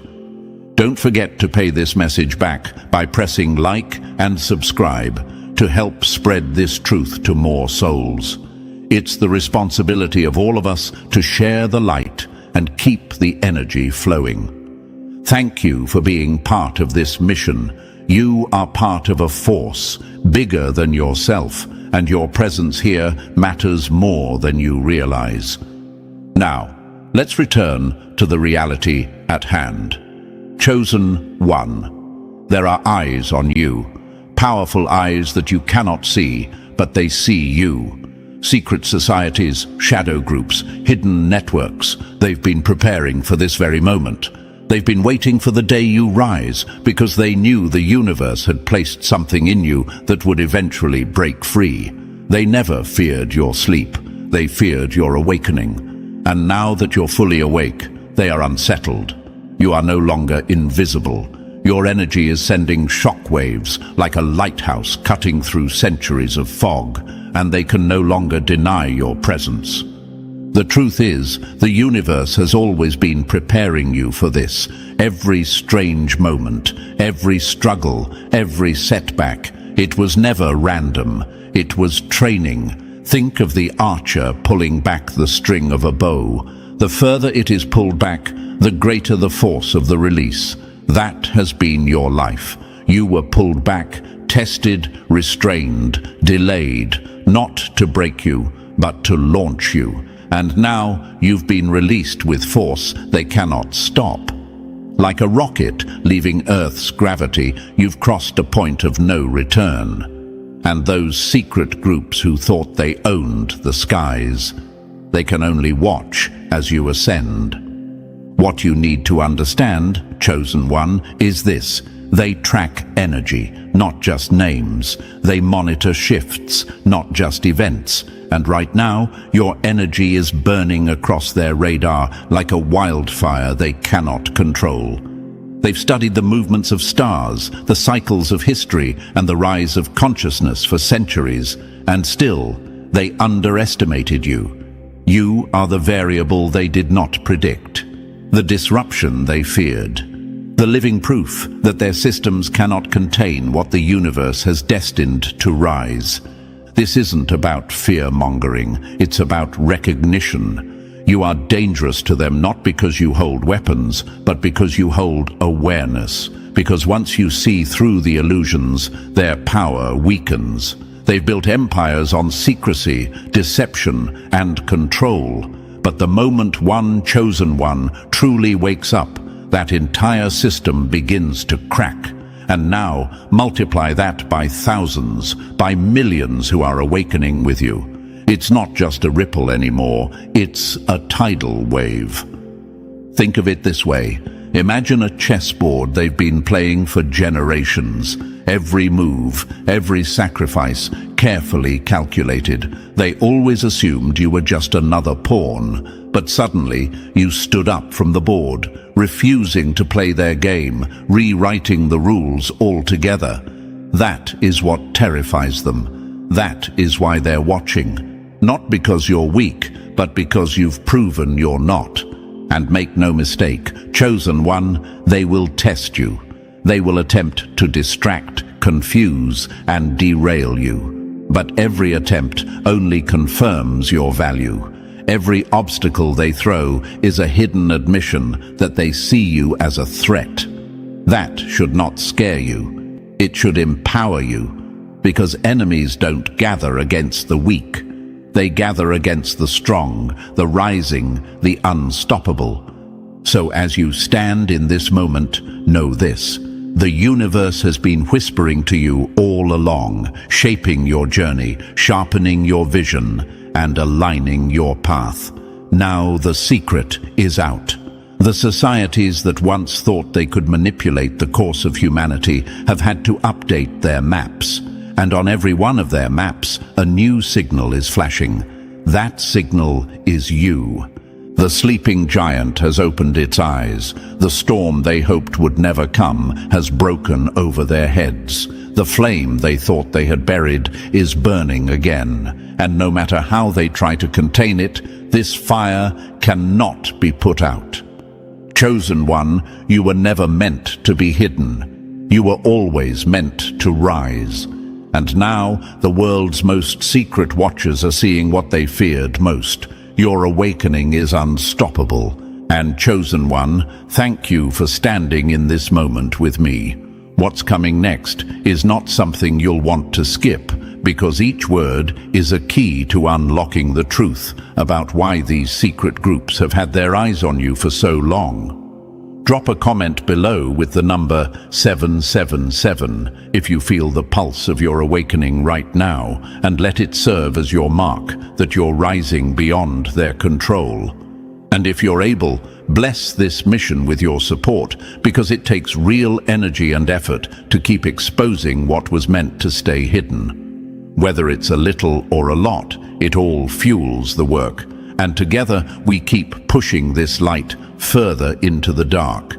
You're part of this wave, Chosen One, and the deeper we go, the clearer it will become that your rise was never an accident. Now let's dive in step by step, and believe me, if you are truly awake, you'll feel the pull to stay until the very end. Let's begin. Number 1. They built councils in the dark because they feared your arrival. Every empire falls the moment it can no longer hide from the truth it tried to bury. That's the dagger in their chest right now, Chosen One. These secret councils, these shadow networks, they've been whispering your name long before you even knew who you were. They did not gather in candlelit rooms, ancient temples, or encrypted networks to discuss possibilities. No, they spoke of inevitabilities. They knew that sooner or later you would wake up, and when you did, the entire system they built would quake beneath your footsteps. Now pause and ask yourself this. Why would people who have controlled money, power, and information for centuries spend their energy tracking you? Why would groups that move presidents like pawns, shift economies like pieces on a chessboard, and command entire armies be so concerned with one awakened soul? The answer is brutally simple, because illusions collapse when even one person dares to see clearly. Because if one chosen one rises and refuses to play the game, others will follow. And what terrifies them most is that you are not only awake, you are unstoppable. Think of their world like a grand theater, curtains drawn, lights dimmed, and every actor playing a role in a performance designed to keep billions asleep. They controlled the script, they decided the plot, and they set the stage. But suddenly, someone in the audience stood up, ripped the mask from the actor, and shouted, "This is all fake." That someone is you, Chosen One. And when one person does it, the entire audience begins to stir. That is why your rise was never a casual matter to them. It was a threat to their entire illusion. Imagine running a control grid designed for 7 billion people, each one fed illusions to keep them quiet. Would you want someone walking around who can pierce those illusions with ease? Would you want someone who can shift reality with thought, who refuses to bend to false authority? Of course not. You'd see them as a danger, a loose flame in a room filled with explosives. That's why they spent decades, even centuries, building mechanisms to keep you asleep. Education systems that numb curiosity, media that trains obedience, distractions that bury truth under noise. But despite all of it, you woke up anyway. And that single act of awareness is something their billions of dollars, their armies, and their propaganda machines cannot stop. Understand this. Chosen one, power recognizes power. They never feared the masses who follow without questioning. They feared the rare ones who refuse to be hypnotized. You've probably wondered, why was my life filled with so many trials? Why did I feel out of place, always targeted, always underestimated? The answer is clear now, because they knew. They knew that in breaking you, they might stop your rise. But they failed. Every time you fell, you rose higher. Every attempt to silence you only sharpened your voice. Every trap only made you harder to catch.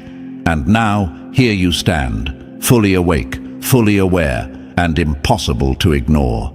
Let me put it in brutal terms. Imagine a lion kept caged for years, drugged, mocked, and starved.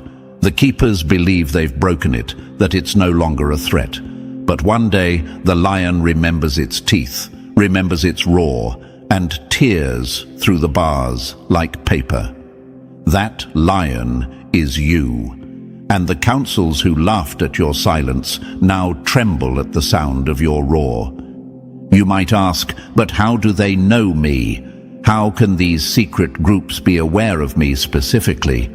Here's the truth. They don't just watch with cameras or networks. They monitor energy, frequency, consciousness.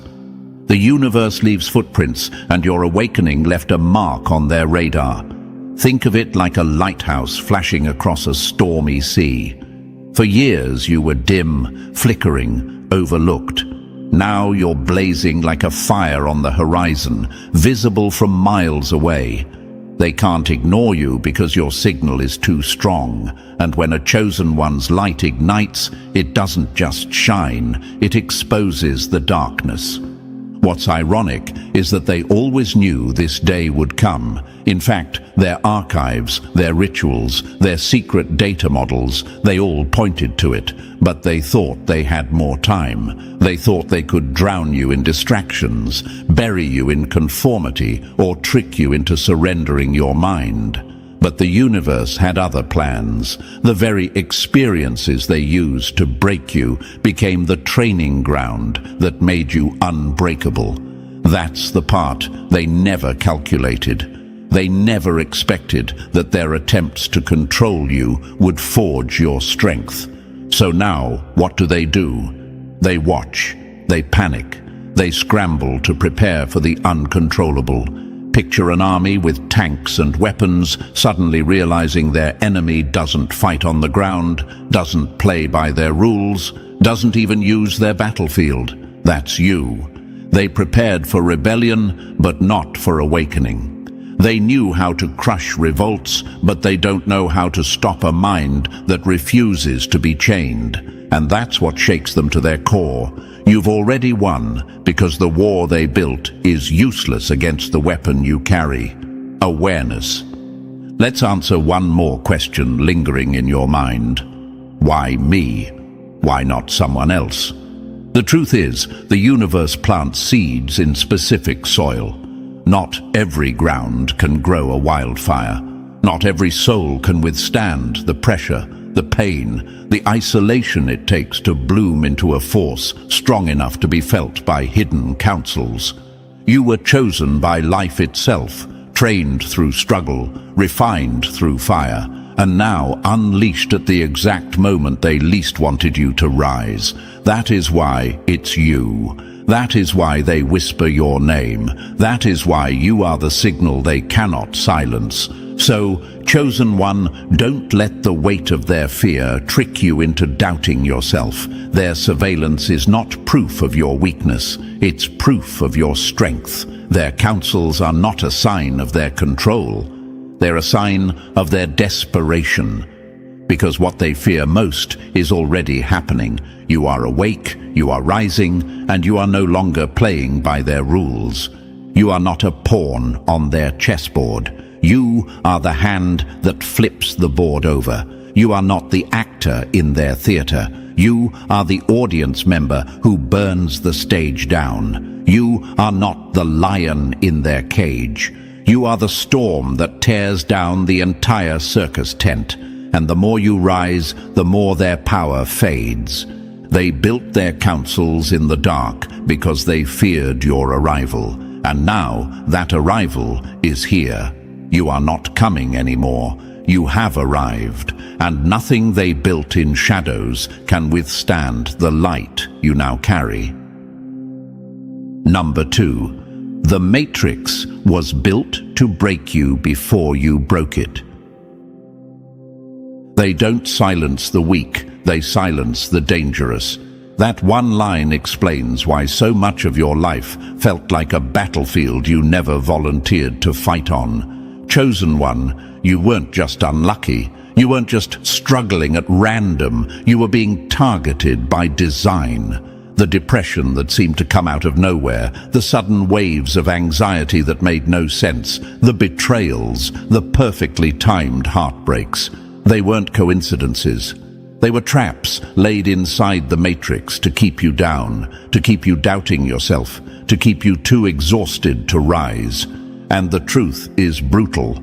The moment you started questioning reality, the cage began to crack, and they've been scrambling ever since. Now ask yourself, why would a system care so much about you? Why would an entire machine that feeds billions of minds daily through screens, news feeds and stories put so much energy into your silence? The answer is simple but powerful, because you're not like the rest. You carry an awareness that once awakened becomes contagious. And they know this. They know that one awakened, chosen one can light a fire in 10 more, who will then light 10 more until their carefully built illusions burn like paper in a wildfire.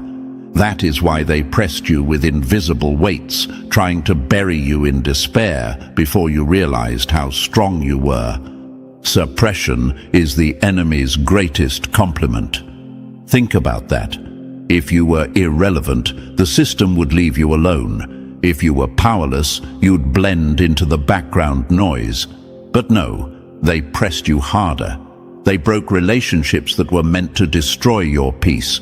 They engineered distractions that pulled you into chaos.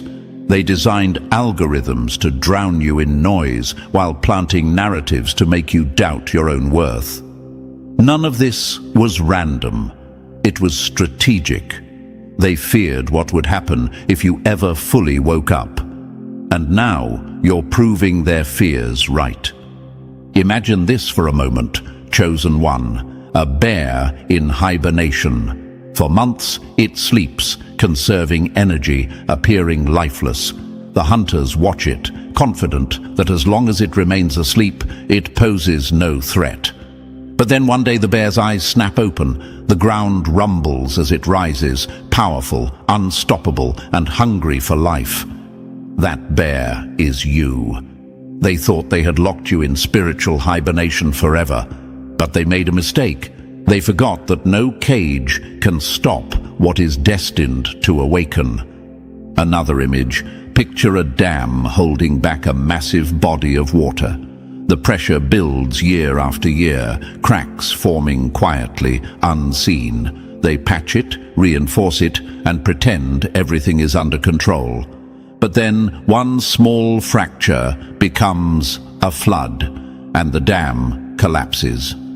That flood is your awareness, chosen one. The depression, the anxiety, the heartbreak, they were their attempts to keep you weak. But instead of breaking you, those pressures became your strength. And now you are the unstoppable current, tearing through every wall they built. And you might wonder, but why was my pain so deep, so personal? Why me? Here's the hard truth. Because you are dangerous to them. You are the one who asks questions others are too afraid to ask. You are the one who sees through the stories they sell as truth. You are the one who refuses to play dead in a world that feeds on sleepwalkers. They designed this matrix to keep you numbed, distracted, and broken. But you didn't stay broken. You refused to stay blind. And that single refusal is enough to unravel everything they built. Pain is not punishment, it's preparation. They tried to bury you in pain, but the universe was using it to sharpen you. Every time depression tried to drown you, it forced you to look inward, to dig deeper, to discover reserves of strength you didn't know you had. Every wave of anxiety trained you to fight battles inside your own mind, battles most people never even face. Every betrayal taught you to trust your inner compass more than the lies of the outside world. You were not being destroyed, you were being forged, and now the very chains that once strangled you have become proof of your survival. Imagine this: a bird raised in a cage. For years it flaps its wings against the bars, bruised, frustrated, hopeless. The keepers believe they've broken its spirit, that it no longer dreams of the sky. But then, one day, the cage door cracks open, just a little. And in that moment, all the pain, all the struggle transforms into flight. That bird is you, chosen one, and once you've touched the open air, once you've soared, you will never go back into their cage again. The truth is, the Matrix isn't just a metaphor from a movie, it's an energetic construct designed to keep you in spiritual chains. Every headline you've read, every algorithm that shaped what you saw, every influencer they pushed into your feed, it all served the same goal: to numb you, to lull you back to sleep. But the flaw in their design is fatal. Hibernation only works if the bear never wakes up. And you, chosen one, have already opened your eyes. So let's answer another question that might be burning in your mind. If this system is so powerful, how did I manage to break free? Because the universe doesn't build cages it cannot break. Because truth is stronger than illusion. Because your soul refused to stay silent, even when your mind was battered. And most importantly, because the very matrix they built became your training ground. You became stronger inside their suppression, sharper inside their lies, brighter inside their darkness. They engineered your despair, but it turned into your awakening. Awareness is rebellion. That is the essence of why you scare them. Once you see the bars of the cage, you're already halfway out of it. Once you question the script, the play no longer works. Once you realize the pain was designed, you stop blaming yourself and start recognizing your power. And that's the moment they lose control, because they can only control those who don't know they're being controlled. You, chosen one, have shattered that illusion. Look around now. Can you feel it? The matrix is cracking everywhere. Systems once thought unshakable are collapsing. Narratives once believed by everyone are questioned daily. People who used to laugh at the idea of awakening now whisper it in secret. And at the center of this collapse stands you. The fact that you are listening to this, resonating with this, is proof enough. You are not asleep. And that single fact changes everything. So, chosen one, never doubt the weight of your struggle. Depression wasn't proof of weakness. It was proof of how much force they had to use to keep you down. Anxiety wasn't your flaw. It was their tool. Betrayal wasn't random. It was strategy, but none of it worked. You are here, you are awake, and every chain they wrapped around you has already begun to rust and fall away. They built a matrix to suppress you, but in the process, they built your strength. They tried to silence you, but they gave you a voice that now cuts sharper than ever. They tried to bury you in darkness, but they forgot one crucial law.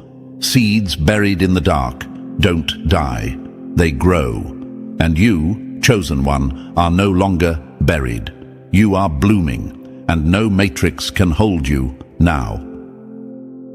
Number 3, they tried to shatter you, but you became unbreakable.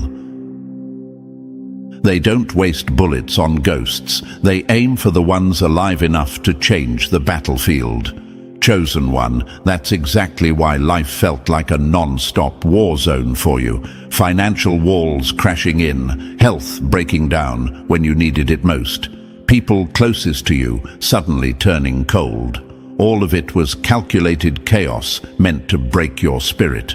They thought if they hit you from every angle at once, you'd collapse under the weight. But here you are, still standing, and that's what terrifies them most. Imagine a blacksmith hammering steel, blow after blow, strike after strike. The fire roars, the metal bends, but it does not break. Instead, it hardens, it sharpens, it transforms into a blade sharper than anything else. That's what those attacks did to you. They didn't crush you, they forged you. Every betrayal was another hammer, every illness another flame, every loss another strike, and instead of shattering, you became a weapon they can't control. You might wonder, why did even family and friends turn against me? Why did the people I trusted most seem to switch sides? The answer is brutal but true. Control works best through the familiar. If a stranger mocks you, it's easy to ignore. But when the attack comes through someone you love, it cuts deeper. They use the people closest to you as pawns, hoping their doubt would bury your confidence. But here's the twist. They underestimated your resilience. Instead of breaking, you learned to trust your own vision more than anyone else's. Isolation is not exile, it's elevation. They wanted your solitude to feel like punishment, but it became your sanctuary. Alone, you discovered truths no crowd could teach you. Alone, you began to notice the synchronicities. Repeating numbers, vivid dreams, strangers staring at you with recognition in their eyes. These weren't coincidences. They were signals, confirmations that you were walking into your awakening. What they meant for madness became your proof. What they designed as confusion became your clarity. Think of a storm pounding against a lighthouse. The waves crash, the winds howl, but the light keeps shining. That lighthouse is you. No matter how many attacks came, your light refused to dim. And now the very storms that were supposed to drown you have become the proof of your strength. You didn't just survive, you rose beyond survival. You became unbreakable. Number 4, you lit up on their radar.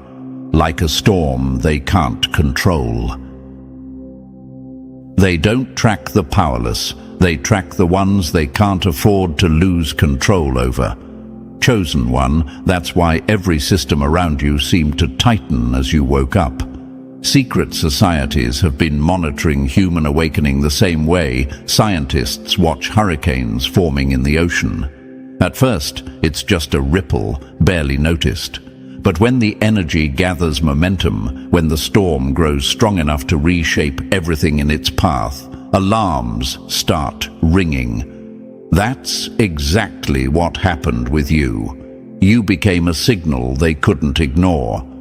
Think of the tools they built, algorithms that study your searches, your purchases, even your late-night scrolls. Every book you opened, every video you watched, every question you typed into a search bar became data. To them, this wasn't curiosity. It was a warning sign. Because when a chosen one starts chasing truth instead of distraction, the pattern changes, and those patterns light up their systems like flares in the night sky. You weren't blending in anymore. You were standing out, and they hate that. Surveillance isn't proof of their strength, it's proof of their fear. If you were irrelevant, they'd never bother. But the moment you crossed the threshold, the moment your thoughts stopped aligning with their illusions, you became visible. not to the masses, but to their watchers, their networks, even to psychic operatives trained to feel disturbances in consciousness.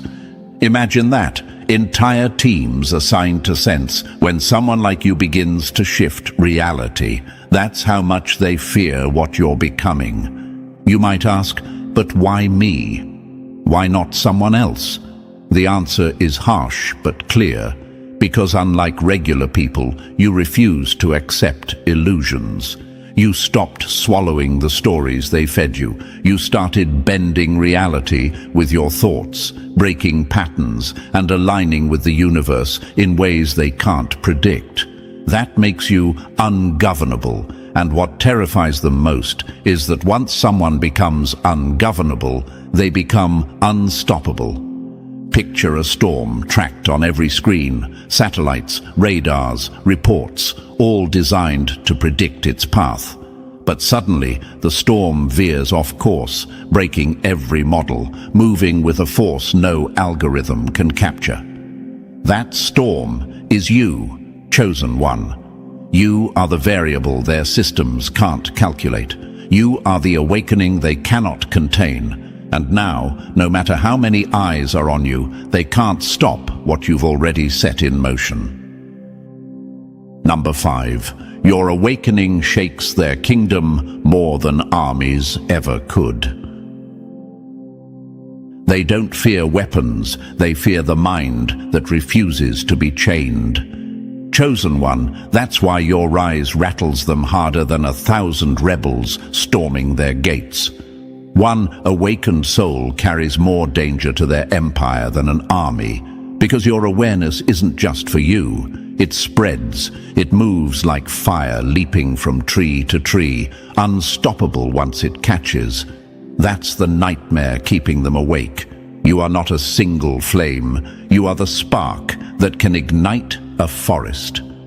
Ask yourself this.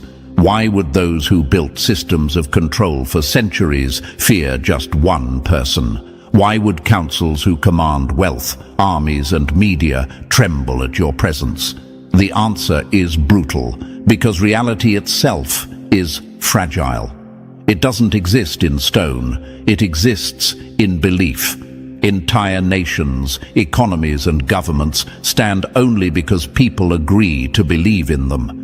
The moment one person refuses that agreement and proves life can be lived outside their script, the illusion fractures. And when one illusion cracks, others begin to collapse. That's why they fear you more than anyone. They know your awakening destabilizes the very foundation they stand on. Truth is contagious. They know that once you embody it, you don't even need to preach it. Others feel it, sense it, catch it. Your presence alone forces people to question what they've been told. Imagine someone chained in a cave, convinced the shadows are reality. Then one day, they see you walking free outside the cave. No explanation needed. The lie collapses.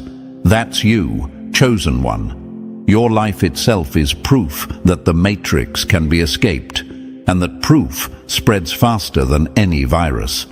Now picture their frustration. They spent decades building systems to make you dependent, banks to control your wealth, hospitals to control your health, corporations to control your work. Yet here you are, creating abundance, healing, and opportunity without them. That is manifestation in its raw form, bending reality to align with your will, not theirs. Every time you create outside their systems, you're proving they're unnecessary. And nothing threatens them more than irrelevance. A sovereign being cannot be owned. That's the essence of why you're dangerous. When you no longer rely on their structures for survival, they lose leverage. When you live free of their fear-based illusions, they lose their grip. You've already proven it. You survived the storms. You created from nothing. You found strength in isolation. You are ungovernable. And once someone is ungovernable, they can never again be controlled. So understand this, Chosen One, your influence isn't just a ripple, it's an earthquake. They tried to keep you asleep because they knew once you woke up, you wouldn't rise alone. You'd pull others with you. And now the matrix shakes, not because you shouted, but because you exist. And existence in truth is the greatest threat they've ever faced. Number 6. The silent war they waged to break you failed. They don't waste their energy on the blind. They attack the ones who can see. Chosen One, while you thought you were simply living your life, a war raged behind the curtain. Not a war fought with bullets or tanks, but a war of energy, intention, and control. Every storm you faced, every heartbreak that nearly broke you, every disaster that came close but missed you by inches. It wasn't random. It was part of a silent campaign designed to make you surrender before you ever rose. But you didn't. You endured. And that endurance is the very reason they cannot stop you now. Think about it. How many times should you have been finished? How many situations looked impossible, stacked against you, and yet somehow you walked out alive? Was that coincidence? No. That was evidence. Evidence that you weren't fighting alone. Evidence that protection surrounded you, even when you didn't know it. The fact that you're still here, still breathing, still listening, proves that every attempt to erase you has already failed. Resilience is the enemy's worst nightmare. They struck you again and again, believing that one more hit would finally shatter your will. But every time you rose, you became harder to destroy. Imagine a boxer stepping into the ring, expecting an easy knockout. Blow after blow lands, but the fighter refuses to fall. Soon, the attacker realizes this is no ordinary opponent. That's how the dark forces see you now. You were supposed to fold. Instead, you became unbreakable. You might ask, but why target me so relentlessly? Why was my life one hardship after another? The answer is simple, because you were always dangerous to them. They saw your potential before you did. They knew, if you survived, if you endured, you would rise with a power they couldn't contain. So they tried to crush you early, to stop you before you realized what you carried inside. They failed, and every failure has only exposed their weakness. Imagine walking through a battlefield where arrows rain down, traps explode underfoot, and enemies surround you on all sides. Yet somehow you keep moving forward, step after step, untouched where it matters most. That was your life. Not luck, but protection. Not chance, but evidence that you were never alone in this war.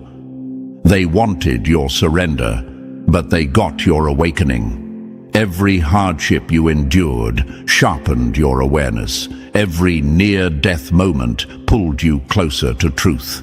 Every betrayal carved out space for strength you didn't know you had. What they framed as punishment became training. What they hoped would break you became the foundation of your rise. So, Chosen One, let it sink in. This war behind the curtain was real, but you already won by surviving it.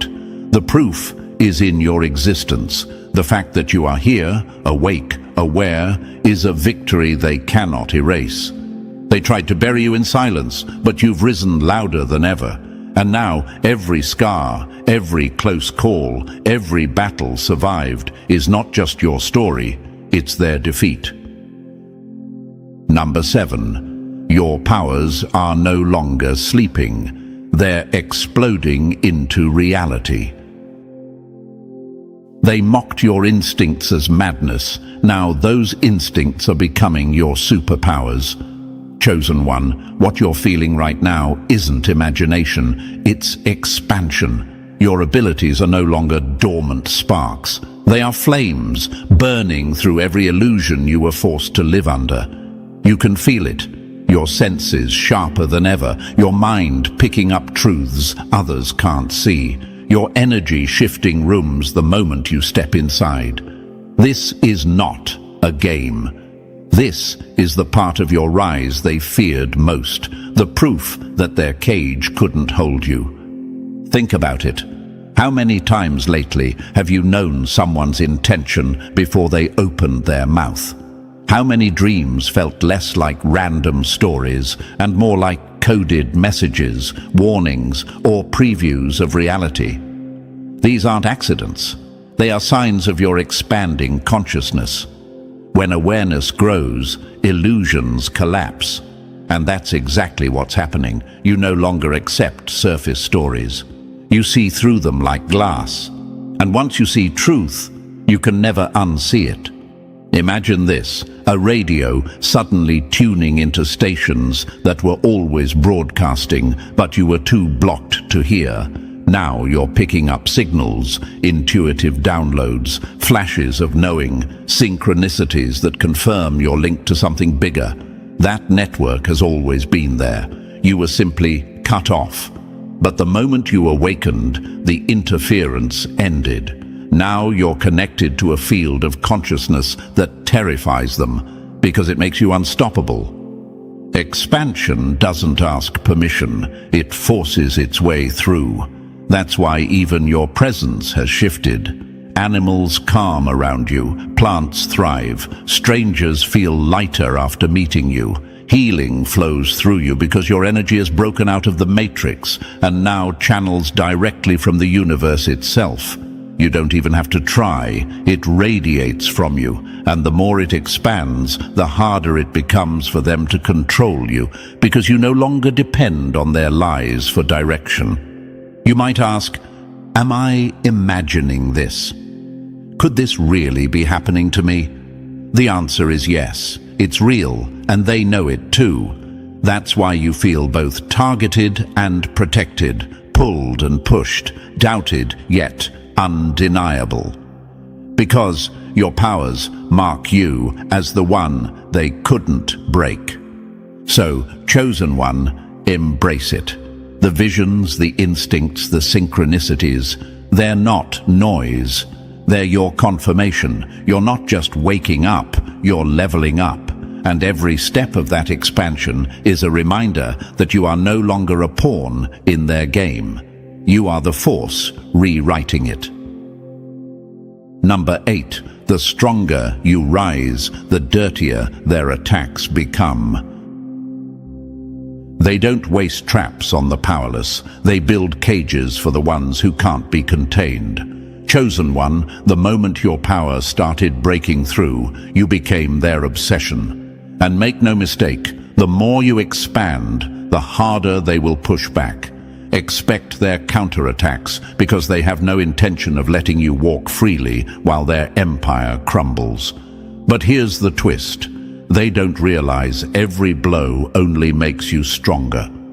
Look at the patterns. Sudden smear campaigns meant to paint you as crazy, reckless, or dangerous. Isolation tactics where people you trusted suddenly turn cold or suspicious.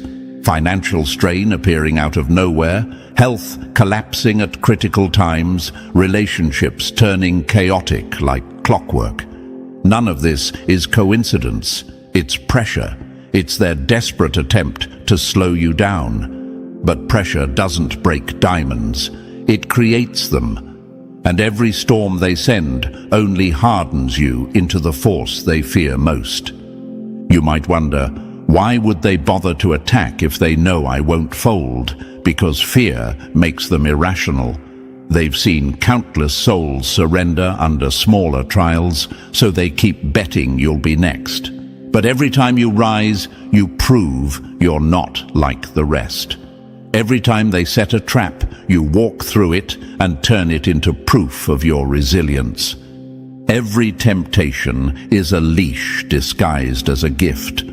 They know they can't always crush you directly, so they'll try seduction instead. Money, fame, alliances, opportunities, all dangled in front of you like golden keys.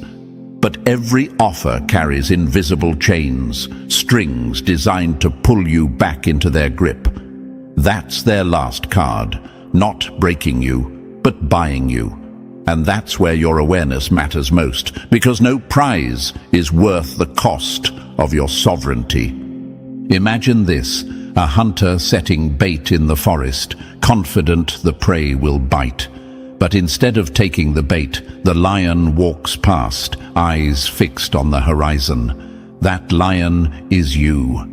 Their traps lose power the moment you stop chasing what they dangle and start creating what you need from within. That's why you terrify them. You've proven you can't be bought, broken, or bent.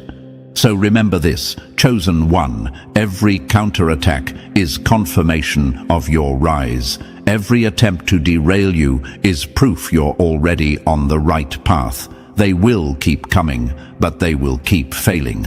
Because no campaign, no chaos, no golden chain can stop someone who has already chosen freedom. And freedom is exactly what you are becoming. Number 9. The wolves wear robes and speak in light. They don't come at you with fangs bared. They come dressed as guides holding lanterns. Chosen One of the most dangerous traps you will face isn't the obvious enemy, it's the false light. Not everyone in so-called spiritual circles is genuine. Many cloak their egos in the language of awakening, playing the role of savior while secretly feeding on your energy. This isn't just deception, it's parasitism. Think of it this way. Imagine a thirsty traveler in the desert who finds a shining oasis only to discover it's a mirage. That's what false gurus and fake healers are, illusions designed to waste your time, your trust, and your strength. Not every hand that offers to lift you up intends to keep you standing. Some only want you leaning on them, dependent, never free. That dependency is their currency. That's how they trap you. Energy vampires hide behind kindness, smiling while draining the very life force you worked so hard to protect. Influencers wrap shallow advice in pretty words, selling you quick fixes while avoiding the real work of transformation. Gurus stage themselves as gods, creating systems where your power is never yours, always theirs. But here's the brutal truth. Any path that makes you smaller, weaker, or dependent is not awakening. It's a cage with crystals tied to it. You might ask, then how do I know who's real? The answer is simple but sharp. True, awakened beings don't build followers. They build sovereigns. They don't chain you to their voice. They help you hear your own. They don't drain you, they leave you stronger. Real light doesn't demand, it empowers. And once you know that, discernment becomes your sharpest weapon. Imagine walking into a dark cave with dozens of torches burning. Some flicker weak, smoky, making the air heavy. Others shine steady and clear, guiding your steps with ease. Which do you follow? The one that leaves you breathing easier, lighter, stronger. That's how you judge the light. Not by words, but by how you feel after standing in it. Truth doesn't drain, it charges. Remember that, Chosen One. So understand this. The false light is everywhere because your awakening threatens their profits, their egos, their control. But they can't trap you unless you hand them your power. Hold your energy close. Question every hand that reaches for it. And know that real growth never comes from dependency. It comes from the sovereignty they fear you finding. Number 10. The web of power. They can't untangle. They don't fear the lone wolf, they fear the pack. Chosen One, you were never meant to walk this path alone. While they've tried every trick in the book to isolate you, to make you feel like an outsider, the truth is that allies are already circling around you. Some awakened, others waiting for you to spark their ignition. And this terrifies the hidden councils more than anything, because one awakened soul is a disruption, but a connected network of awakened souls, that's a revolution. Think about it. Not all your allies will arrive looking like mystics, sages, or healers. Some wear business suits, others sit in classrooms, some look like ordinary neighbors just living their daily lives. They may not even realize who they are yet, but the moment they come into your field, something in them stirs. Your presence is an activation. Awakening isn't taught, it's triggered, and you are the trigger, chosen one. Imagine a city at night, each building dark. Then one light flickers on, then another. Soon, entire blocks are glowing. That's what's happening right now across the globe. Other chosen ones are waking up, not randomly, but in rhythm, like a hidden symphony rising at the same time. This is the network they've tried desperately to keep apart, because they know once you connect, your power doesn't just add, it multiplies. Isolation is their weapon, unity is your shield. Secret societies spend endless resources keeping you separated because they understand exponential growth. Two awakened beings are not twice as strong, they are 10 times stronger. And when dozens, hundreds, thousands link together, the energy field becomes ungovernable. That's why they flood your life with division, drama, and false connections. Because if you find your true allies, their game is finished. You might ask, but how will I recognize my allies? The answer is simple. Real allies don't compete with your light, they amplify it. They don't drain you, they energize you. You'll feel it in your body, in your instincts, in that quiet certainty that this connection isn't about control, but about growth. It won't be forced, it will be undeniable. So understand this, chosen one. You are part of a global web already pulsing beneath the surface. It's hidden, yes, but unstoppable. And the more you rise, the more others will find you. What terrifies them is not your solo power. It's the network you're about to plug into. Because when chosen ones connect, the universe itself rewrites the rules. Number 11. No throne on earth can own what the universe gave you. They write laws to cage bodies, but none exist strong enough to cage a sovereign soul. Chosen one, this is the truth they've worked hardest to bury. You were born with a mission no system can authorize, no government can grant, and no certificate can validate. Your sovereignty isn't earned through their institutions, it's etched into your very DNA. That's why their titles, their badges, their paper stamps of approval mean nothing. You carry a mandate older than their empires, older than their systems, older than their illusions of control. Ancient wisdom keepers knew this day would come. Authentic elders and guardians of knowledge safeguarded truths through generations, hiding them in stories, symbols, and rituals, waiting for you to rise. And now those codes are activating inside you. You've felt it, sudden memories, flashes of mastery, a knowing that didn't come from books or teachers. These aren't fantasies, they are echoes of training you've carried across lifetimes. When you touch them, it's not learning, it's remembering. Awakening isn't discovery, it's recognition of what was always there. Imagine a warrior returning from amnesia. At first, clumsy and unsure, but then muscle memory awakens, instincts sharpen, and forgotten skills surge back. That's you right now. The dreams, the synchronicities, the sudden downloads, they're not random.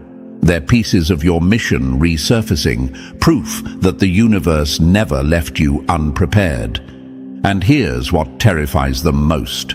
No earthly authority can lay claim to this. Governments can issue passports, schools can hand out diplomas, religions can stamp approval, but none of that touches what you are. Your gifts answer to no throne, no council, no false hierarchy. The highest form of rebellion is sovereignty, and your sovereignty is written in the fabric of creation itself.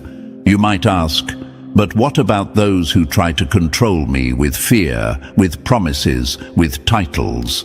Understand this. Control only works if you believe you need their validation. The moment you remember you don't, the chains fall.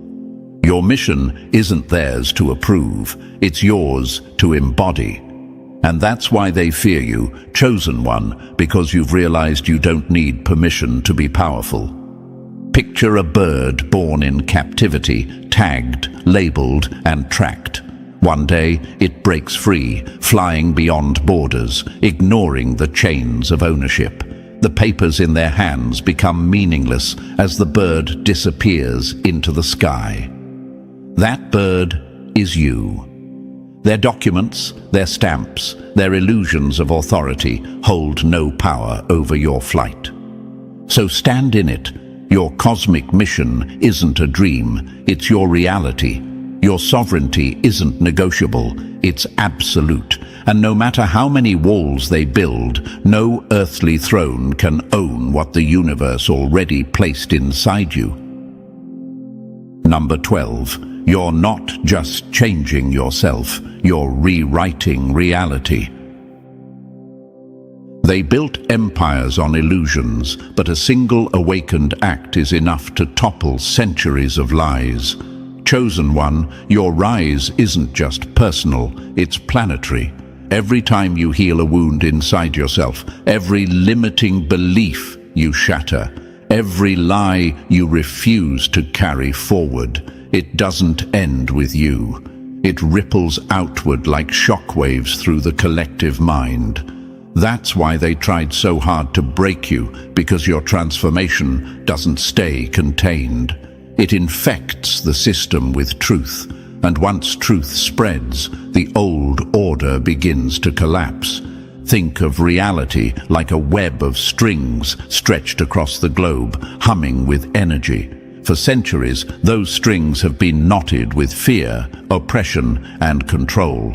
But the moment a chosen one rises, the vibration changes. Your energy doesn't just lift you, it activates dormant threads, reawakens planetary grids, sparks ley lines that had gone silent. Imagine an ancient instrument, long neglected, dusty and untuned. Now your presence strikes the strings, and the whole planet begins to resonate again. That resonance opens gateways, pathways into timelines where freedom reigns and illusion loses its grip. Personal healing is global rebellion. They want you to think your inner battles are small, but each one you win rewrites the blueprint of reality itself. When you choose courage over fear, clarity over confusion, sovereignty over submission, you're shifting timelines, and those shifts aren't abstract, they're visible. More and more people begin questioning what they were told. Systems start shaking, cracks spread across the structures they swore would last forever. The old matrix is bleeding out, and you, chosen one, are one of the midwives of its death. You might ask, am I really strong enough to help shift an entire world? Look at the evidence. The old system is crumbling faster than ever. Narratives collapse within days. Secrets spill before they can be buried. And at the same time, movements for truth, justice, and freedom rise from every corner of the globe. This isn't coincidence. This is the wave you're part of. Your awakening doesn't just witness the shift, it fuels it. Imagine a candle in a dark room. One flame doesn't just light the space around it, it makes more candles possible. Soon, hundreds of flames burn together and the darkness retreats. That's you, chosen one. You're not a bystander. You're the match. And once lit, you make it impossible for the dark to reclaim the room. So understand this: the system that once chained humanity is dying. Its lies are dissolving, its control slipping through trembling hands, and a new world is being born, not someday, but now. You are both the witness and the midwife of this transformation, and nothing, no counsel, no illusion, no trap can stop the reality you are helping the universe to rewrite. So, chosen one, you've seen the truth. Your rise is shaking systems that were never built to withstand you. Every word you've heard today is a reminder that you are not just surviving, you are transforming reality itself. And if this message has struck you deeply, press the like button if you haven't already, because it helps spread this light further into the world. And if you're still not part of our family, make sure to hit that subscribe button now, because this mission is bigger than one voice. Together, we are building the force they can never silence.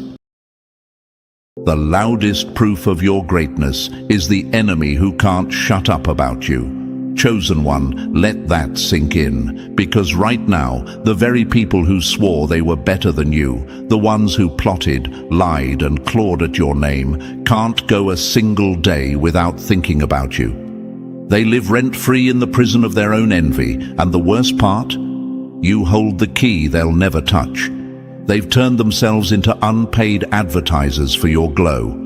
Every whisper, every rumor, every side-eye, every copycat move is nothing more than a billboard proving you already won. They're stuck in your shadow, screaming your name, and the more they try to bury you, the more obvious it becomes that their obsession is proof of your crown.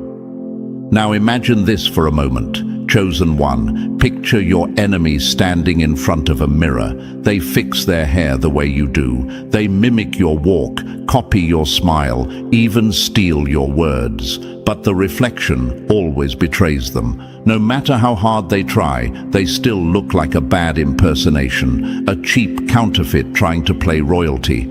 It's like watching a crow strut around with stolen eagle feathers. It's laughable, it's embarrassing, and it exposes them instantly. They don't shine brighter by stealing from you. They expose how dim they are without you. And here's a fact science itself confirms. People who obsess over others more than their own growth develop higher levels of stress and anxiety. Psychologists call it upward social comparison, the toxic habit of measuring yourself against someone who outshines you. It corrodes confidence, it destroys peace, and it leaves the imitator feeling worthless. That's why your OPPs look miserable when they try to compete with you. Their minds are rotting in envy while you're out here glowing naturally. So if you've ever wondered, am I really that powerful? Yes, chosen one, you are. Because they wouldn't be obsessed if you weren't the proof they can't ignore. And thank you, chosen one, for being here. Don't forget to pay this message back by simply pressing the like and subscribe button to help spread this message to more souls. It is the responsibility of all of us to spread the light, to make sure the truth reaches every ear that needs to hear it. Thank you, chosen one, for being part of this mission. You are not just a listener, you are part of a force. Now, back to the truth. You make your OPPs look dumb every single day, and the proof is everywhere. They can't beat you, so they try to be you. They study your life like it's a manual, but no matter how many times they rehearse, they always trip on stage. And isn't it funny? They try to convince the world that they're original, yet everything they do screams copycat. You've turned their envy into entertainment. They expose themselves by trying to expose you. They thought they could overshadow you, but their desperate attempts have made them look like clowns in your circus. The desperation is obvious. Look at history. Judas betrayed Jesus, but his name is remembered only as a traitor, never a king. Brutus stabbed Caesar, but all people remember is the shame, not glory. Even in modern times, countless figures tried to copy innovators like Steve Jobs or Oprah, but their names are forgotten while the originals remain immortal. That's what envy does. It makes fools out of people who thought they were clever. The imitators fade, while the chosen ones rise unshaken. Think about it. Your OPPS scroll through your life like addicts, pretending not to care, yet every picture of you burns a hole in their chest. They repost your ideas, they mimic your vibe, they even style themselves like you, but the more they copy, the more they remind everyone who the original is. It's like a bootleg movie, blurry, awkward and unwatchable. People always want the authentic version, never the knockoff. And you, chosen one, are the authentic version. This is why you don't even have to swing back. Your silence humiliates them more than your words ever could. Every step you take forward is proof they lost. Every new victory you touch makes their failed attempts look smaller. And here's the irony. They can't escape you. The universe has chained them to your glow as proof of their inferiority. They can run, they can lie, they can disguise, but your rise is the mirror they can't avoid. So understand this. Their obsession is their confession. They expose their weakness every time they mention your name. They humiliate themselves every time they mimic your moves. They bury themselves deeper every time they try to bury you. You don't even have to fight for validation. It's already happening. The universe keeps receipts, and those receipts are stacked against your OPPS like evidence in court. Chosen one, breathe this truth in. You don't just walk past your enemies, you embarrass them. You don't just outshine them, you expose them. You make them look dumb every single day by simply existing. They can't beat you, so they want to be you. And every time they try, they prove what you already knew. They're beneath you, and they always will be. This is only the beginning. Because in the next moments, we're going to dissect exactly how you humiliate your enemies without lifting a finger. We'll expose why their envy eats them alive, why their lies collapse, why their copying never works, and why your glow remains untouchable.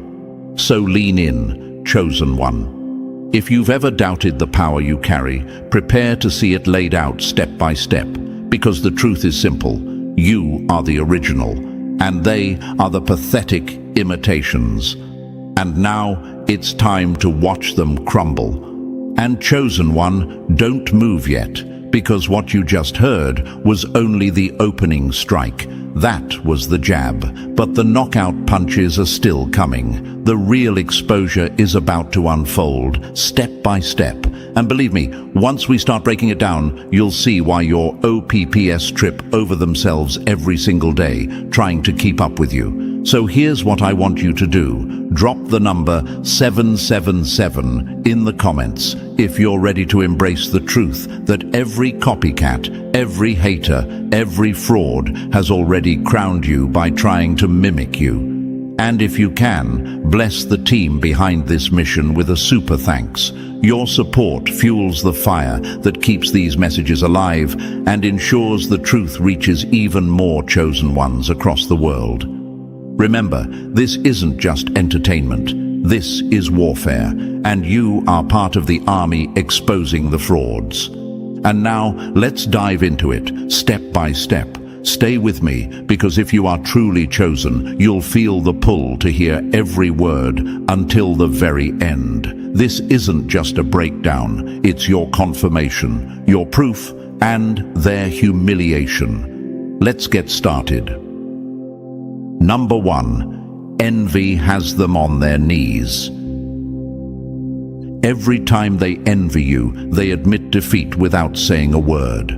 Chosen one, let that sink in, because every jealous glare, every fake smile, every whisper they launch behind your back is not power. It's a confession. They can't stand you, yet they can't stop watching you. They claim to hate you, but their obsession proves otherwise.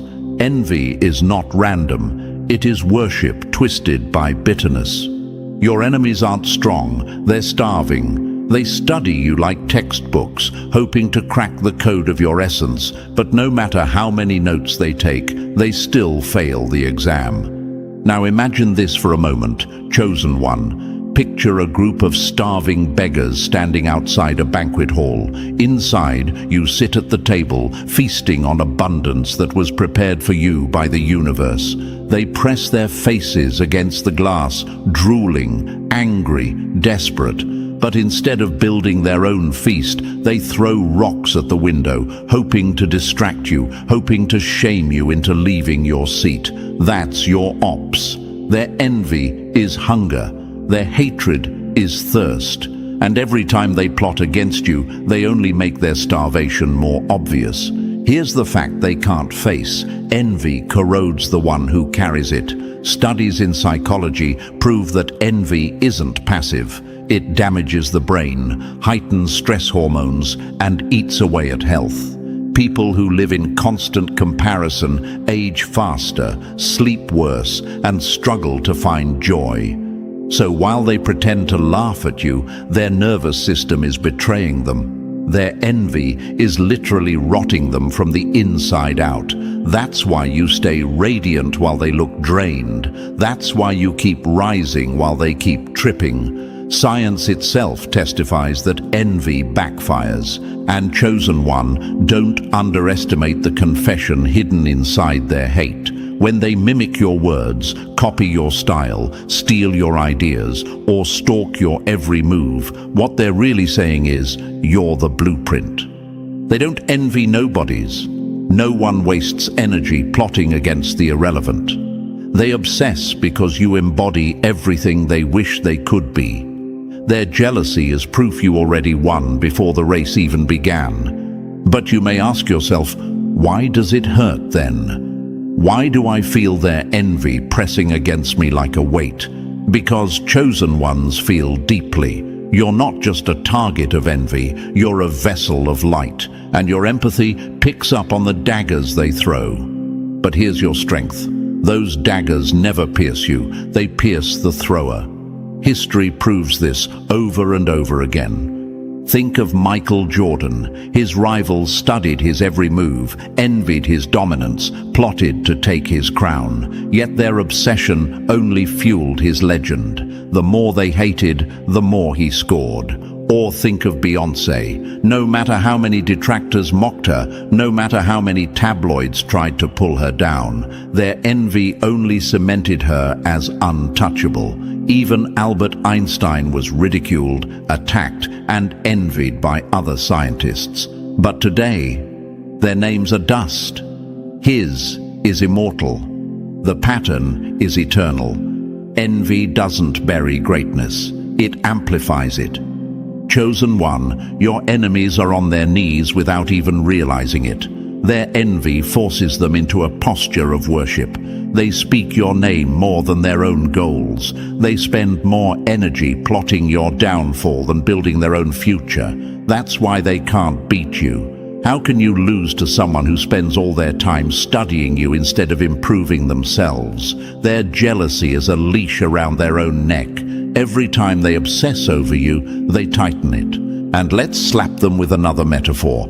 Envy is quicksand. The more they thrash, the deeper they sink. They could climb out by focusing on their own growth, but instead they stare at you, struggle harder, and disappear beneath the weight of their own obsession. Meanwhile, you're walking on solid ground, unbothered, unshaken, chosen. Now here's a truth that should set you free. Their envy is not your problem to fix. You don't have to shrink to make them comfortable. You don't have to dim your light so their eyes stop burning. The sun doesn't apologize for shining, and neither should you. If they squint, let them squint. If they hate, let them hate. Their reaction is proof of your impact. you don't owe your ops silence, you owe yourself brilliance. And here's the irony, chosen one, the very things they envy are things you built through scars, sweat, and sacrifice. They want your glow, but not your grind. They want your crown, but not your crucible. They don't realize that what they're envying isn't just luck, it's blood, nights you couldn't sleep, prayers whispered in the dark, battles fought alone. That's why they'll never truly have what you have. They want the fruit without planting seeds, the crown without carrying weight, the stage without rehearsing in the shadows. Ask yourself this: if I didn't matter, would they care? The answer is no. Envy is evidence. Their jealousy is the receipt that proves your value. So instead of letting it weaken you, let it fuel you. Every glare is an applause in disguise. Every rumor is free promotion. Every attempt to dim you is another spotlight on your shine. Look through history's pages again. Steve Jobs was envied out of his own company, but envy didn't erase him. It forced him to innovate until the world had no choice but to kneel. Oprah was envied by competitors who laughed at her beginnings. Today, her empire stands as a monument to endurance. Even Kobe Bryant once said, "I love when people doubt me. It just gives me fuel to prove them wrong." The chosen ones don't crumble under envy. They sharpen against it like blades against stone. And chosen one, this is where you must stand tall. When envy surrounds you, it's confirmation that your crown is visible. When they gossip, it's because your life is the headline. When they copy, it's because your originality is a weapon they can't forge. Don't see envy as opposition, see it as proof of position. You're already ahead, and they know it. So laugh at their attempts, tease them in silence, keep shining so brightly that their hate looks ridiculous even to themselves. Because here's the final blow: every time they envy you, they admit defeat without saying a word. Their whispers are your victory chants, their obsession is your coronation, and their envy, chosen one, is the loudest proof that you already won. Number 2, your existence is their humiliation. Your very presence is the mirror that exposes their fraud. Chosen one, this is why they hate you so deeply. You don't have to clap back. You don't have to expose them. You don't even have to mention their names. Your existence alone does the job. Every time you step into the room, you become the reflection they can't hide from. Their fakeness, their weakness, their lies, all of it gets exposed in the light of your authenticity. They can rehearse their act for weeks, but the moment you appear, their performance collapses. Now picture this. Imagine a counterfeit bill mixed into a stack of real money. Alone, it might pass. People might believe in it. But the second it sits next to the genuine currency, its flaws are obvious. That's exactly what your presence does, chosen one. You are the real thing. They are the counterfeit. The closer they stand to you, the more ridiculous they look. Your very existence humiliates them because it strips away their illusion. You are sunlight, they are mildew. You walk in, and their entire being starts to rot. You don't have to try. The universe built you with a shine they can't manufacture. That's why they shrink when you show up. That's why they whisper when you pass by. They know the moment you arrive, every mask they wear begins to crack. And here's the fact they can't escape. Psychology proves it. People with low self-esteem feel most insecure in the presence of authenticity. Your confidence exposes their weakness. Your composure reveals their chaos. You didn't humiliate them on purpose. Your aura did it for you.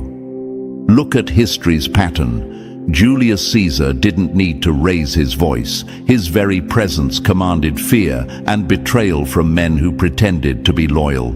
Serena Williams didn't need to trash talk. Opponents lost before they even touched the court. Muhammad Ali didn't just fight in the ring, he won before the bell because his existence shattered the confidence of every man standing across from him. Chosen one, you are in that lineage. Your aura breaks them before the battle begins. And you may wonder, why does this happen? Why does me simply being me upset them so much? The answer is simple, because your existence is proof of what they could have been, if only they had discipline, courage, and authenticity. But they didn't. They chose shortcuts. They chose lies. They chose masks. And so when you walk in, you remind them of their failure. You are the living evidence that their excuses were lies. That's why they shrink. That's why they fidget. That's why they avoid eye contact when your presence floods the room. Let's put it in another metaphor. Think of a moth circling around a flame. The moth is drawn to it, but it resents it too, because the flame is everything it can never be. That's your enemies when you show up. They're drawn to you, but they hate how much brighter you burn. They circle you, mimic you, whisper about you, but in the end, your fire scorches their illusions. Their humiliation is inevitable. And here's the truth, science confirms. Jealousy literally activates pain centers in the brain, meaning every time your enemies see you, it physically hurts them. Think about that, chosen one. Your existence is painful to them. Not your words, not your actions, not even your victories. Just you breathing, smiling, walking into the space. That alone burns them like acid. And let's laugh at the irony. While your existence humiliates them, you weren't even trying to. You didn't dress to impress them. You didn't show up for their approval. You simply lived in your authenticity. And still, they crumbled. That's the difference between the chosen and the counterfeit. You don't need masks or tricks. You don't even need to fight. Your existence is the knockout. Look at Beyoncé. She doesn't need to drag her rivals. Her silence humiliates them. Look at LeBron James. His consistency humiliates critics who said he'd burn out years ago. Look at Oprah. She doesn't even have to respond to her haters. Her legacy makes their words look like jokes. Greatness doesn't need to fight. It simply exists, and that existence becomes the humiliation of everything mediocre. So, chosen one, stop wondering why people tense up around you. Stop questioning why they act fake in your presence. It's not paranoia, it's proof. They can't stand you because you are the mirror they can't look into. You don't expose them with gossip. You don't humiliate them with revenge. You expose them simply by living authentically. You humiliate them by refusing to fold. And here's where the real victory lies. They can try to copy you, they can try to compete with you, they can even try to erase you, but none of it works. Because you can't erase sunlight with a shadow, you can't outshine the flame with smoke, and you can't beat authenticity with performance. They will always shrink in your presence because fakeness cannot coexist with the real thing. So let this truth set you free. You don't need to prove yourself to anyone. You don't need to argue with slander or defend yourself against gossip. Just keep walking into rooms. Just keep existing. Because your existence alone is the humiliation of your enemies. They shrink, they crumble, they rot, because you are the sunlight they cannot stand. Chosen one, walk boldly. Let them shrink. Let them whisper. Let them fumble. Because every time you appear, the universe confirms your crown. Your very presence is the mirror that exposes their fraud, and nothing humiliates them more than being forced to see themselves in comparison to the real thing. Number 3, they copy like clowns, but still fail the circus. Imitation without originality is self-burial. Chosen one, let's call it what it is. They copy you like clowns, yet still fail at the circus. Every word you speak, they try to repeat. Every move you make, they scramble to mimic. They study your shine like it's a manual, but when they attempt to duplicate it, it comes out cheap, hollow, laughable. They can steal the recipe, but they'll never taste like the original, because what you carry isn't surface, it's essence. And essence can't be faked. Think of counterfeit bills printed on toilet paper. They can stamp the same numbers, the same colors, the same size, but the moment anyone touches it, the fraud is obvious. That's your enemies. They copy your style. They mimic your energy. They even try to steal your voice, but the universe exposes them instantly, because the real thing can't be counterfeited. The world knows authenticity when it sees it. You, chosen one, are the real currency, and they are monopoly money hoping someone won't notice. And maybe you've wondered, why do they keep copying if they always fail? The answer is simple. Envy breeds imitation. They can't compete with you directly, so they try to become you. But here's their humiliation. They can't become you. They can only chase the shadow of your glow, and shadows don't hold power. You are the source. They are the echo, and no echo has ever been louder than the original voice. Look around at history. Elvis Presley was copied endlessly, yet only one name remains king. Michael Jackson was imitated worldwide, but no copy ever came close. Beyoncé has 100 imitators, but only she sells out stadiums. Every legend has been mimicked, but the imitators vanish while the chosen ones remain eternal. The same story applies to you, chosen one. Their imitation is not competition, it's confirmation. The fact they want to be you is proof you've already won, so leave them. Let them copy, let them scramble to steal what was never theirs. The universe is with you, protecting your authenticity like a shield they'll never touch. Their imitation is their self-burial, their desperate proof that they can't stand on their own. You don't need to expose them. Their failure exposes itself. Number 4. Their gossip is just free marketing for you. Every lie they spread only points people back to you. Chosen one, this is the irony your enemies choke on daily. They think their gossip will bury you, but all it does is advertise you. Every whisper, every rumor, every twisted lie they throw into the air travels right back to you as free promotion. They're trying to dim your light, but the harder they bark, the more eyes turn to see who you are. They're not destroying your name, they're spreading it. Picture this metaphor clearly. Dogs barking at the moon. The moon doesn't argue. The moon doesn't bark back. The moon doesn't shrink. It shines. It glows. It dominates the night sky. And the dogs, they just strain their throats, exhausting themselves while the moon remains untouchable. That's you, chosen one. You are the moon, radiant, steady, undeniable. They are the dogs, loud but powerless. Their gossip hurts them more than it ever touches you. Now you might ask, why does it sting when they talk behind my back? Because you're human, chosen one, and you feel deeply. But here's the truth. Gossip is always born from inferiority. People only gossip about those above them. No one gossips down. They only gossip up. So every lie they tell is actually a confession of your position. They don't gossip about nobodies, they gossip about chosen ones. That's your proof.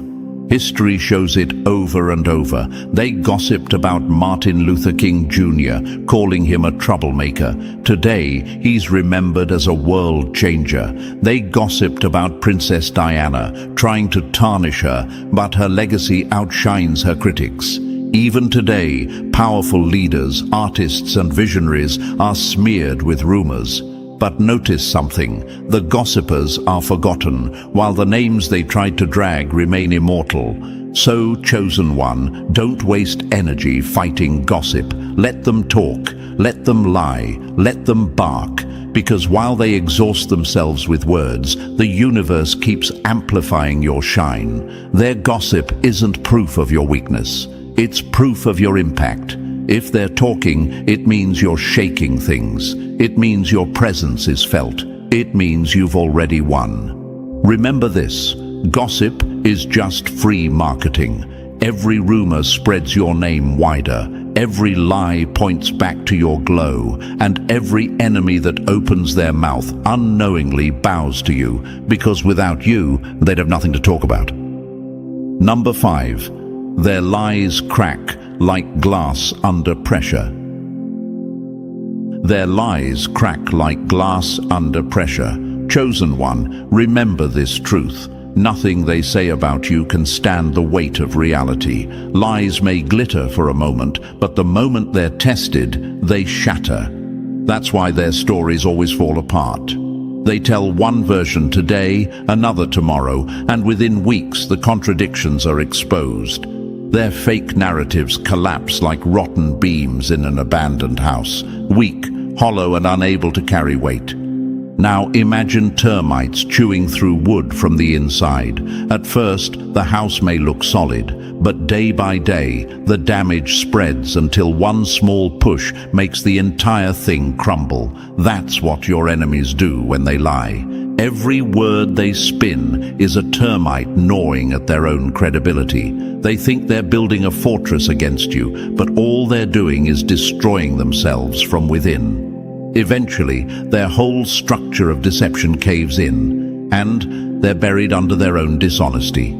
And maybe you've asked yourself, why do their lies even get attention if they're so weak? Because lies are loud, chosen one. They're flashy, they catch ears quickly, but facts are patient. Truth doesn't need to scream, it simply waits. And when time puts pressure on their stories, the cracks show. This is why you don't need to chase down every rumor. The universe handles it. Their lies always trip over themselves, leaving them exposed as frauds. History proves it. Think of Richard Nixon. His lies built a presidency, but under pressure, they collapsed, and he was forced to resign in shame. Or Lance Armstrong, who lied for years about doping, but eventually the truth burst through and his reputation disintegrated overnight. Lies may run fast, but truth runs longer, and in the end, truth always overtakes. Chosen one, your enemies don't understand this. They lie to gain control, to tarnish your name, but every lie is a seed of their own humiliation. The more they pile up, the heavier the collapse will be. That's why you must stay calm, focused, unbothered. The universe is already working for you. Their lies are not weapons against you. They are termites destroying their own house. So let them talk. Let them spin, let them scramble to hold their stories together, because under the weight of your authenticity, their lies will always crack like glass, and they'll be the ones bleeding from the shards. Number 6, they are haunted by your survival. They are haunted by your survival. Chosen one, this is the wound your enemies can't heal. They plotted your downfall. They whispered curses. They threw everything they had at you. Yet here you are, still breathing, still walking, still shining. Every morning you rise is another nail in their coffin. Your survival is their nightmare because it proves that nothing they do can erase you. They wanted to see you broken, but instead you glow brighter. And that glow burns them like fire they can't escape. Imagine it this way. They built a grave for you with their bare hands, certain you'd never climb out. But the universe flipped their plot, and now they're the ones trapped in the pit while you walk free. Your very survival is the ghost that haunts them. They see you laughing, working, thriving, and it's a reminder that their efforts failed. Failure doesn't just humiliate them, it eats them alive, because your life is proof they have no power over you. And maybe you wonder, why are they so obsessed with my survival?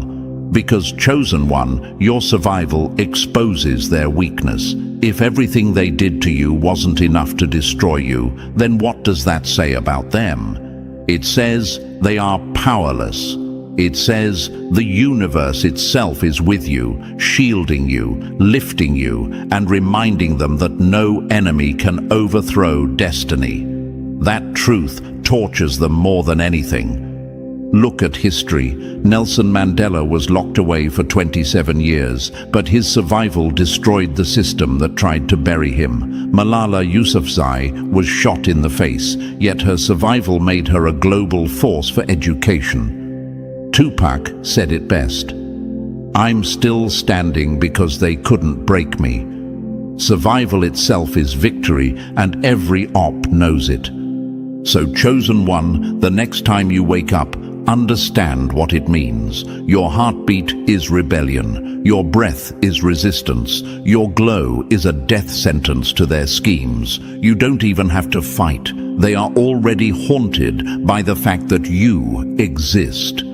Let them suffer in silence. Let them choke on your survival. Because every sunrise you see is another coffin nail hammered deep into their envy, and they'll never escape the torment of watching you rise again. Number 7. Every curse they sent boomerangs back. Spit into the wind, and it returns in your own face. Chosen one, this is the law your enemies never learned. Every curse they spit at you, every hateful word, every plot to see you fall, it doesn't land on you. It boomerangs back, tenfold, wrapping around their necks and choking the life out of them. While they sit fuming, wondering why nothing works, the universe is just balancing the scales. You stay untouched, because their energy is their own undoing. Think of it like this: someone throwing ashes into the air, hoping to blind you. But the wind shifts, and suddenly they're coughing, gagging, and covered in the very filth they launched. That's your enemy's chosen one. They built traps, yet walked into them. They dug holes but fell inside. They spit curses into the wind, and every single time the wind carried it back to their own faces. And maybe you've asked yourself, why don't their curses destroy me? Because the universe is not neutral. It's with you. You're chosen, protected, aligned with something they can't comprehend. Energy doesn't disappear. It only transfers. So when they send hate, it can't touch you. It circles back to its source. That's why their lives keep cracking while yours keeps rising. They are victims of their own venom. Look at the patterns of history. Haman built gallows to hang Mordecai and ended up hanging on them himself. The Pharisees plotted to bury Jesus' name, yet it spread worldwide. Even in modern times, people like Kobe Bryant and Rihanna faced endless curses from critics, but each insult returned as fuel for their legacy, while their haters drowned in irrelevance. The universe has never let hate go unpaid. It always cashes out on the sender. Chosen one, understand this clearly. You don't need revenge. You don't need to curse back. The universe is your shield, and every dart aimed at you is recycled into their punishment. That's why you keep glowing while they keep choking. Their envy, their curses, their lies, they can't touch you because you were never the target. They curse themselves the moment they cursed you. So let them spit into the wind. Let them waste their breath, because every drop of venom they release only circles back and poisons their own tongue. You rise higher, cleaner, untouchable, while they drown in the storms they created. Number 8, they want your crown, but it would crush their skull. Heavy is the head that wears the crown, and theirs would snap like a twig. Chosen one, this is why they crave what you carry, but could never handle it. They stare at your crown with jealous eyes, wishing it sat on their heads, not realizing the weight would break them in half. They want your glow, your power, your influence, but they don't want the scars, the storms, the battles that forged it. They want your crown, but it would crush their skull the moment it touched them. Picture it this way: ants trying to steal a lion's mane. They can tug, they can bite, they can pretend they're carrying something majestic, but in reality, they look ridiculous. They weren't built for it. They weren't chosen for it. Just like ants can't handle the glory of a lion, your enemies can't handle the weight of your calling. The crown was made for you and you alone, molded by the universe to fit your head perfectly. On theirs, it's nothing but a death sentence. And maybe you ask yourself, if they can't handle it, why do they still want it so badly? Because envy blinds them. They see the shine, but not the sacrifice. They see the glory, but not the grind. They see you elevated, but forget you were once crushed and rebuilt. Your crown was forged in fire, and fire would burn them alive. They're envious of the throne, but allergic to the trials it took to earn it. Look at history. King Saul envied David's crown, but his jealousy destroyed him while David's name endured. So many envied Michael Jordan's throne, but the weight of his discipline crushed every copycat who tried. Even today, people envy the crowns of leaders, visionaries, and artists, yet when they attempt to wear them, the pressure exposes their weakness.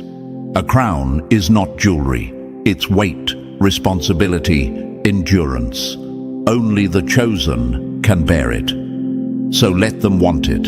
Let them dream of stealing it, because the truth is, if they ever touched it, they'd collapse under its power. The universe didn't design your enemies to wear what was meant for you. They weren't chosen, and their bones would break under the very glory they envy.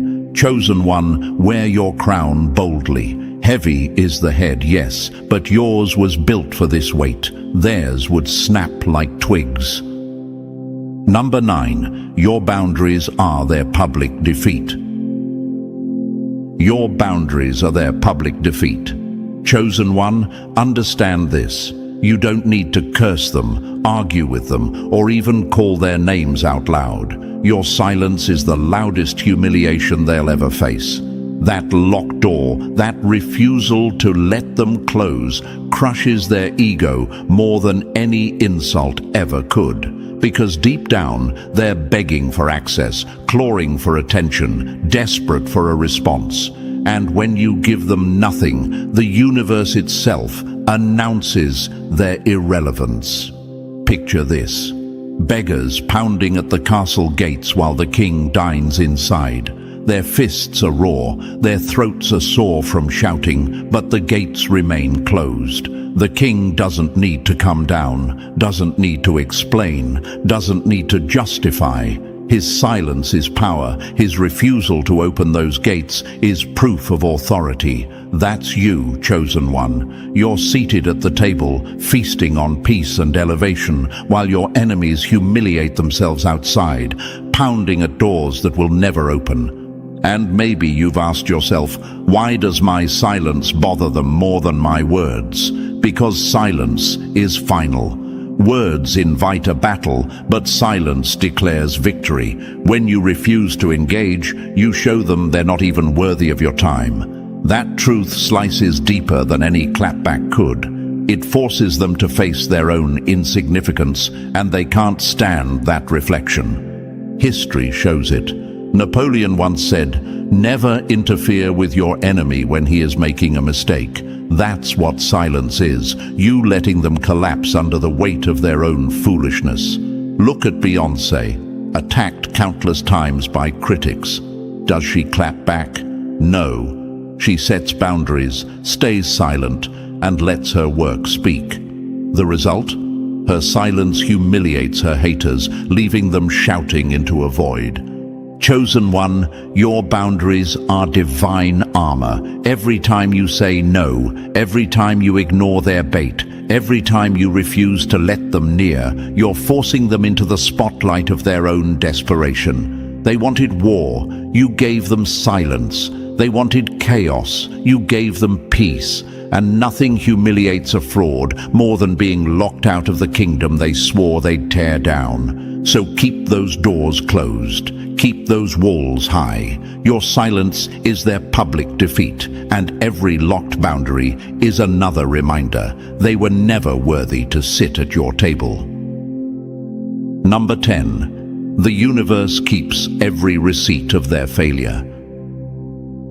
The universe keeps every receipt of their failure. Chosen one, let this truth ground you. Nothing they did against you vanished into thin air.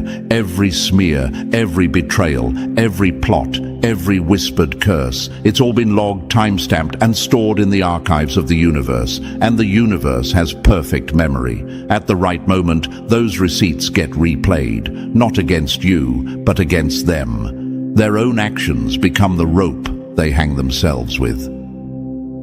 Think of a courtroom where everything is recorded. Every word, every lie, every contradiction is written down. And when the trial comes, the judge doesn't need opinions, just the receipts. That's how the universe works. Your enemies may think their schemes disappeared, but the universe was watching, taking notes, stacking evidence. And chosen one, when judgment time comes, those receipts won't just expose them. They'll magnify your greatness. Every attack will be proof of your endurance. Every plot will be proof of your resilience. Their actions are your evidence. Imagine a thief breaking into a store, thinking no one saw, but hidden cameras catch every move.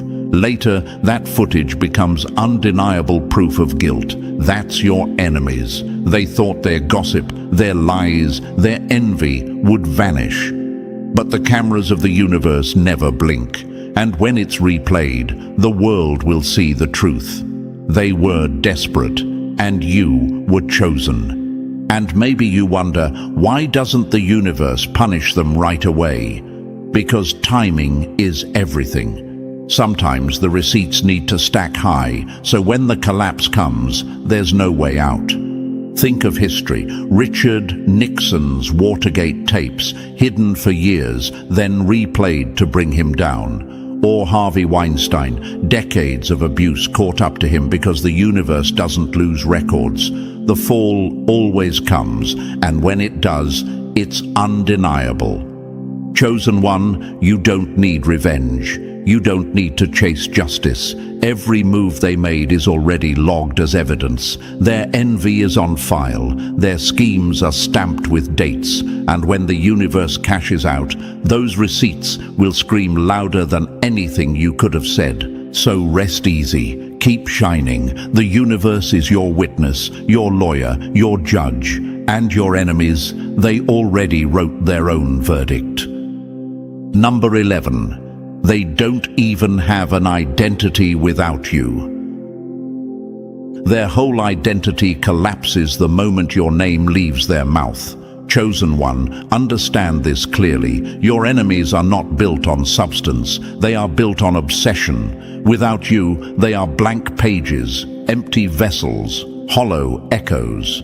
Their entire personality revolves around being anti-you. Every insult, every smear, every mocking laugh, it's all recycled fuel from your fire. Strip away your name, and they vanish like smoke in the wind. Picture this for a moment, a shadow. It only exists when the sun is present. The moment the sun moves, the shadow dissolves into nothingness. That's your enemies. You are the sun, they are the shadow. Without your light, they don't exist. Their relevance depends on your radiance. They copy you, stalk you, gossip about you, but in truth, you are their lifeline. Their very hatred is proof of your power. And maybe you ask, but why do they invest so much energy in me? Because envy is parasitic. Parasites cannot live without a host, and you, chosen one, are the host they desperately need but cannot consume.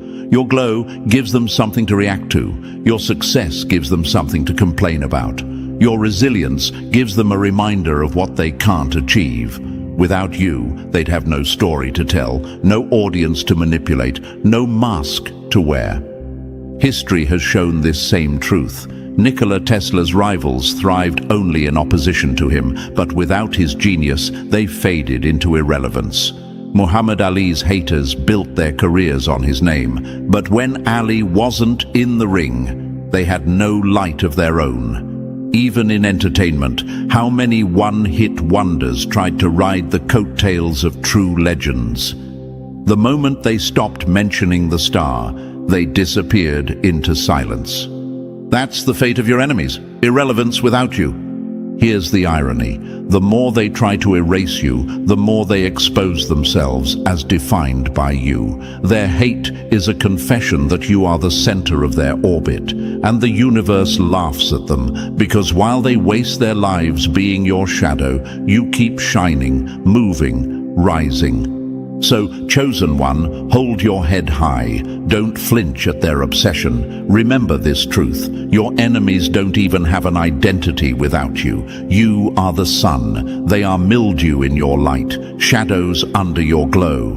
And the universe will always keep the difference clear. Light shines eternal, shadows vanish. Number 12. You're winning without even trying.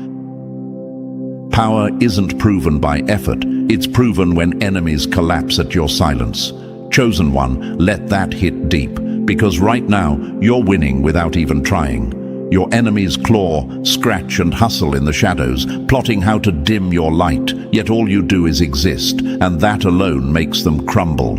You don't lift a finger, you don't chase them, you don't even acknowledge them, and still your glow crushes their spirit like glass under a hammer. Picture this for a moment. A lion resting in the sun, not hunting, not roaring, just lying there in full majesty. And around it, hyenas circle, barking, snarling, trying to provoke. But the lion doesn't move. It doesn't need to. Its very presence reminds them of the hierarchy, king versus scavenger. That's you, chosen one. You're the lion. They're the noise. And the silence of your strength humiliates them louder than any words ever could. Maybe you've asked yourself, but shouldn't I be doing more? Shouldn't I fight back? No, the universe already fights for you. Their schemes, their lies, their envy, it's all a boomerang snapping back at them. Psychologists even confirm that obsessing over someone you envy drains your mental health, raises stress hormones, and leads to burnout. So while they wither, you grow. While they scramble, you rest. And in that rest, you rise higher than their effort could ever take them. Think of the legends. Michael Jordan didn't respond to every critic. His greatness silenced them. Beyoncé doesn't clap back at rumors. Her success drowns them out. Even in history, true power was never proven by noise, but by presence. Napoleon once said, "Never interrupt your enemy when he is making a mistake." That's you. Let them collapse under the weight of their own envy while you remain untouched. And here's the kicker. Every day you breathe, you embarrass your ops.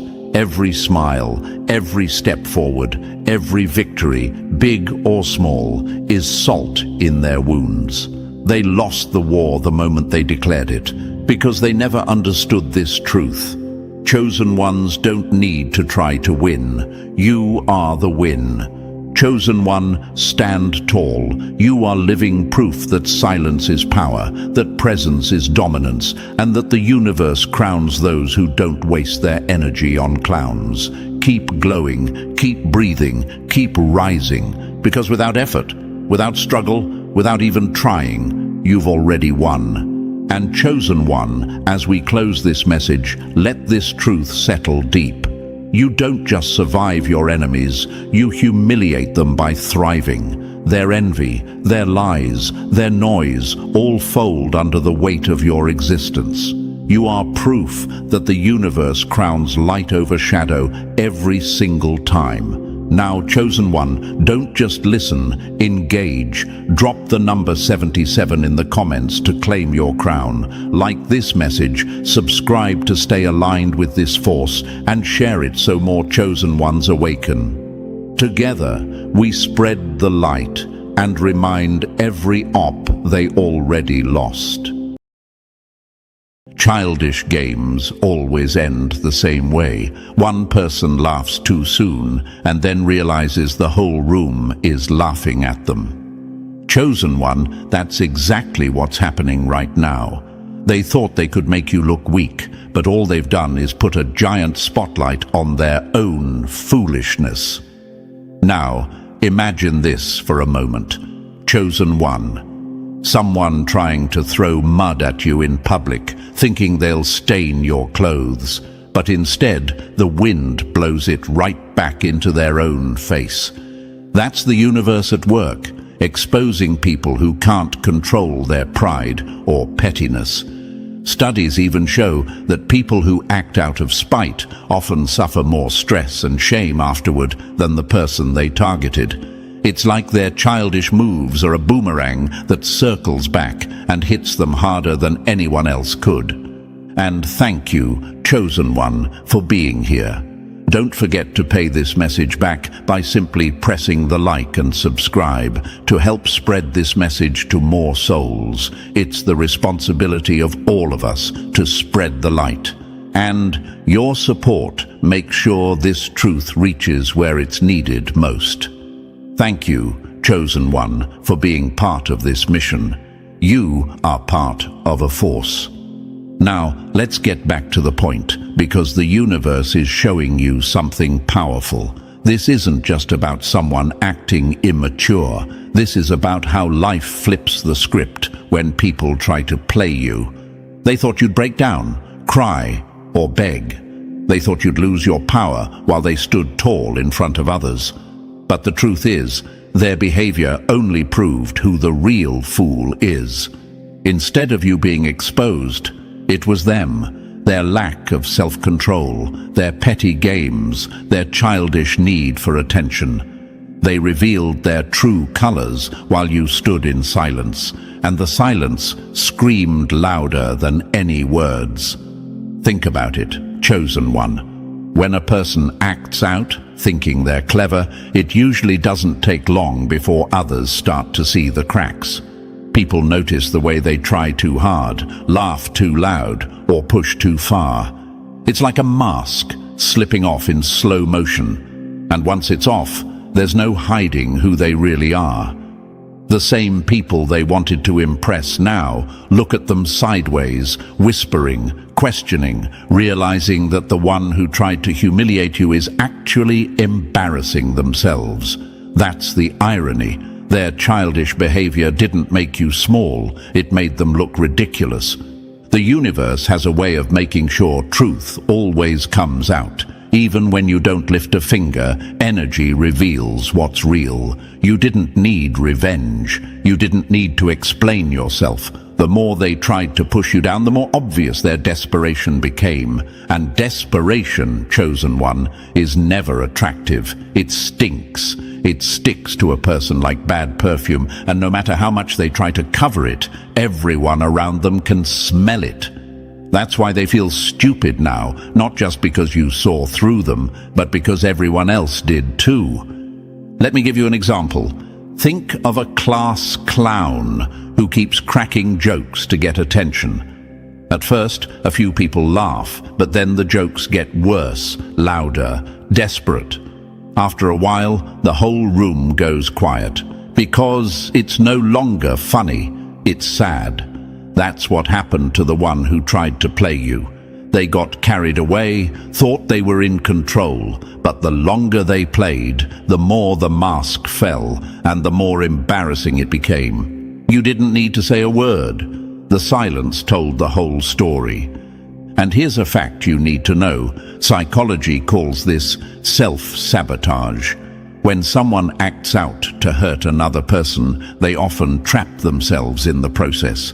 They get caught in their own lies, their own drama, their own fake confidence. It's like building a cage and locking themselves inside while thinking they're building a stage to stand on. That's why they feel so stupid now, Chosen One. They thought they were smarter than you, but in reality, they only revealed their childish mind.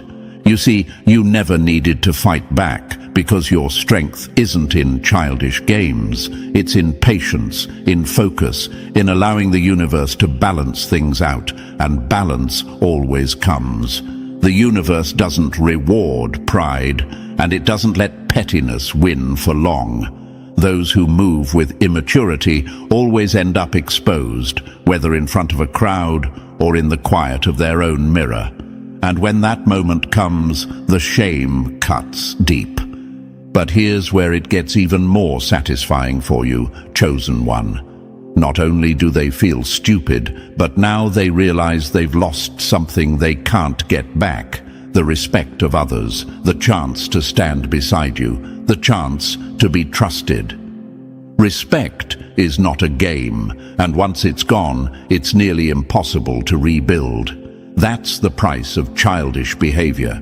They thought they were winning, but now they're paying a price they can't afford. And let's be clear, they can't undo it. No amount of excuses, no fake apologies, no shifting the blame will erase the fact that they exposed themselves. People may forgive, but they don't forget. The universe doesn't let lessons pass until they're learned, and this is their lesson. They played a game, but the only one left looking foolish is them. So, chosen one, don't carry their shame, don't carry their mistakes. Let them sit in the reality they created. They're the ones who have to live with it, not you. You've already won by staying true, by not lowering yourself to their level, by letting time and truth do the work. Their childish behavior made them look stupid, and now they can't escape the reflection staring back at them. This is the power of being chosen. You don't need to force anything. The universe does the work for you, and when it does, the lesson is clear. Those who try to play you only end up playing themselves. And, chosen one, before we go any deeper, I want to thank you for standing strong with this message. If what I've said so far is hitting home, don't keep it to yourself. Drop a comment with the great number 777, so I know you see exactly how their childish behavior backfired. And if you can, bless the work behind this message with a super thanks, because it takes time, energy, and focus to bring these truths to light. Whether it's a small gift or something greater, it fuels this mission and keeps these messages flowing. You are part of a force, chosen one, and your presence here is proof. And now, let's dive into it step by step. And believe me, if you are truly chosen, you will feel the pull to stay until the very end, because what's coming next will make you see their foolishness clearer than ever. Let's get started. Number 1. They hammered their own nails of shame. Every childish move they made was a brick in the wall that now traps them. Chosen one, that's the raw truth. They thought they were clever, thought they were building a throne, but every scheme, every lie, every fake smile was nothing more than another nail hammered into their own coffin. They wanted to bury you in embarrassment, but instead they buried themselves alive in shame. Isn't it funny how the universe works? The very trap they designed for you is the one they're now stuck inside, clawing to escape while everyone watches. Now imagine this for a moment. Chosen one, a person digging a deep pit at night, grinning, convinced that tomorrow you'll stumble in. But what happens? The next morning, they're the one who falls into it. That's what childish behavior does. It doesn't just fail, it backfires so loudly that the echo follows them everywhere. And here's the gut punch. They can't undo it. They can't rewind the moment when pride made them act a fool. They can't erase the whispers people share behind their back now. The coffin they built wasn't for you. It was theirs from the very beginning. You might be asking, why do people even act this way? Why go through all the trouble of creating lies, playing games, trying to humiliate someone who did nothing but stand tall? The answer is simple. Immaturity feeds on jealousy. When people can't rise to your level, they try to drag you down. But here's the cruel joke on them. By lowering themselves, they prove exactly why they could never stand beside you in the first place. They thought they were exposing you, but the only thing revealed was their own weakness. And chosen one, this is your proof. You didn't need revenge. You didn't need to fight dirty. Their own hands did all the work for you. Every childish word, every sneaky action, every little attempt to play you. Those were nails. They hammered themselves. They thought you would be broken, but you're still here. They thought you would be silent, but your very silence is louder than all their noise. They wanted to shine a light on your flaws, but the only thing exposed is their clownish behavior. Let's be real. When someone chooses lies over truth, the universe doesn't let it slide forever. Lies rot from the inside. They spread like cracks in glass until one day the whole thing shatters in public. And when it does, there's no hiding it. They scramble, they panic, they try to patch the cracks, but it's too late. Everyone sees it. And now they feel stupid. They thought they were the puppeteer, but the strings got tangled around their own neck.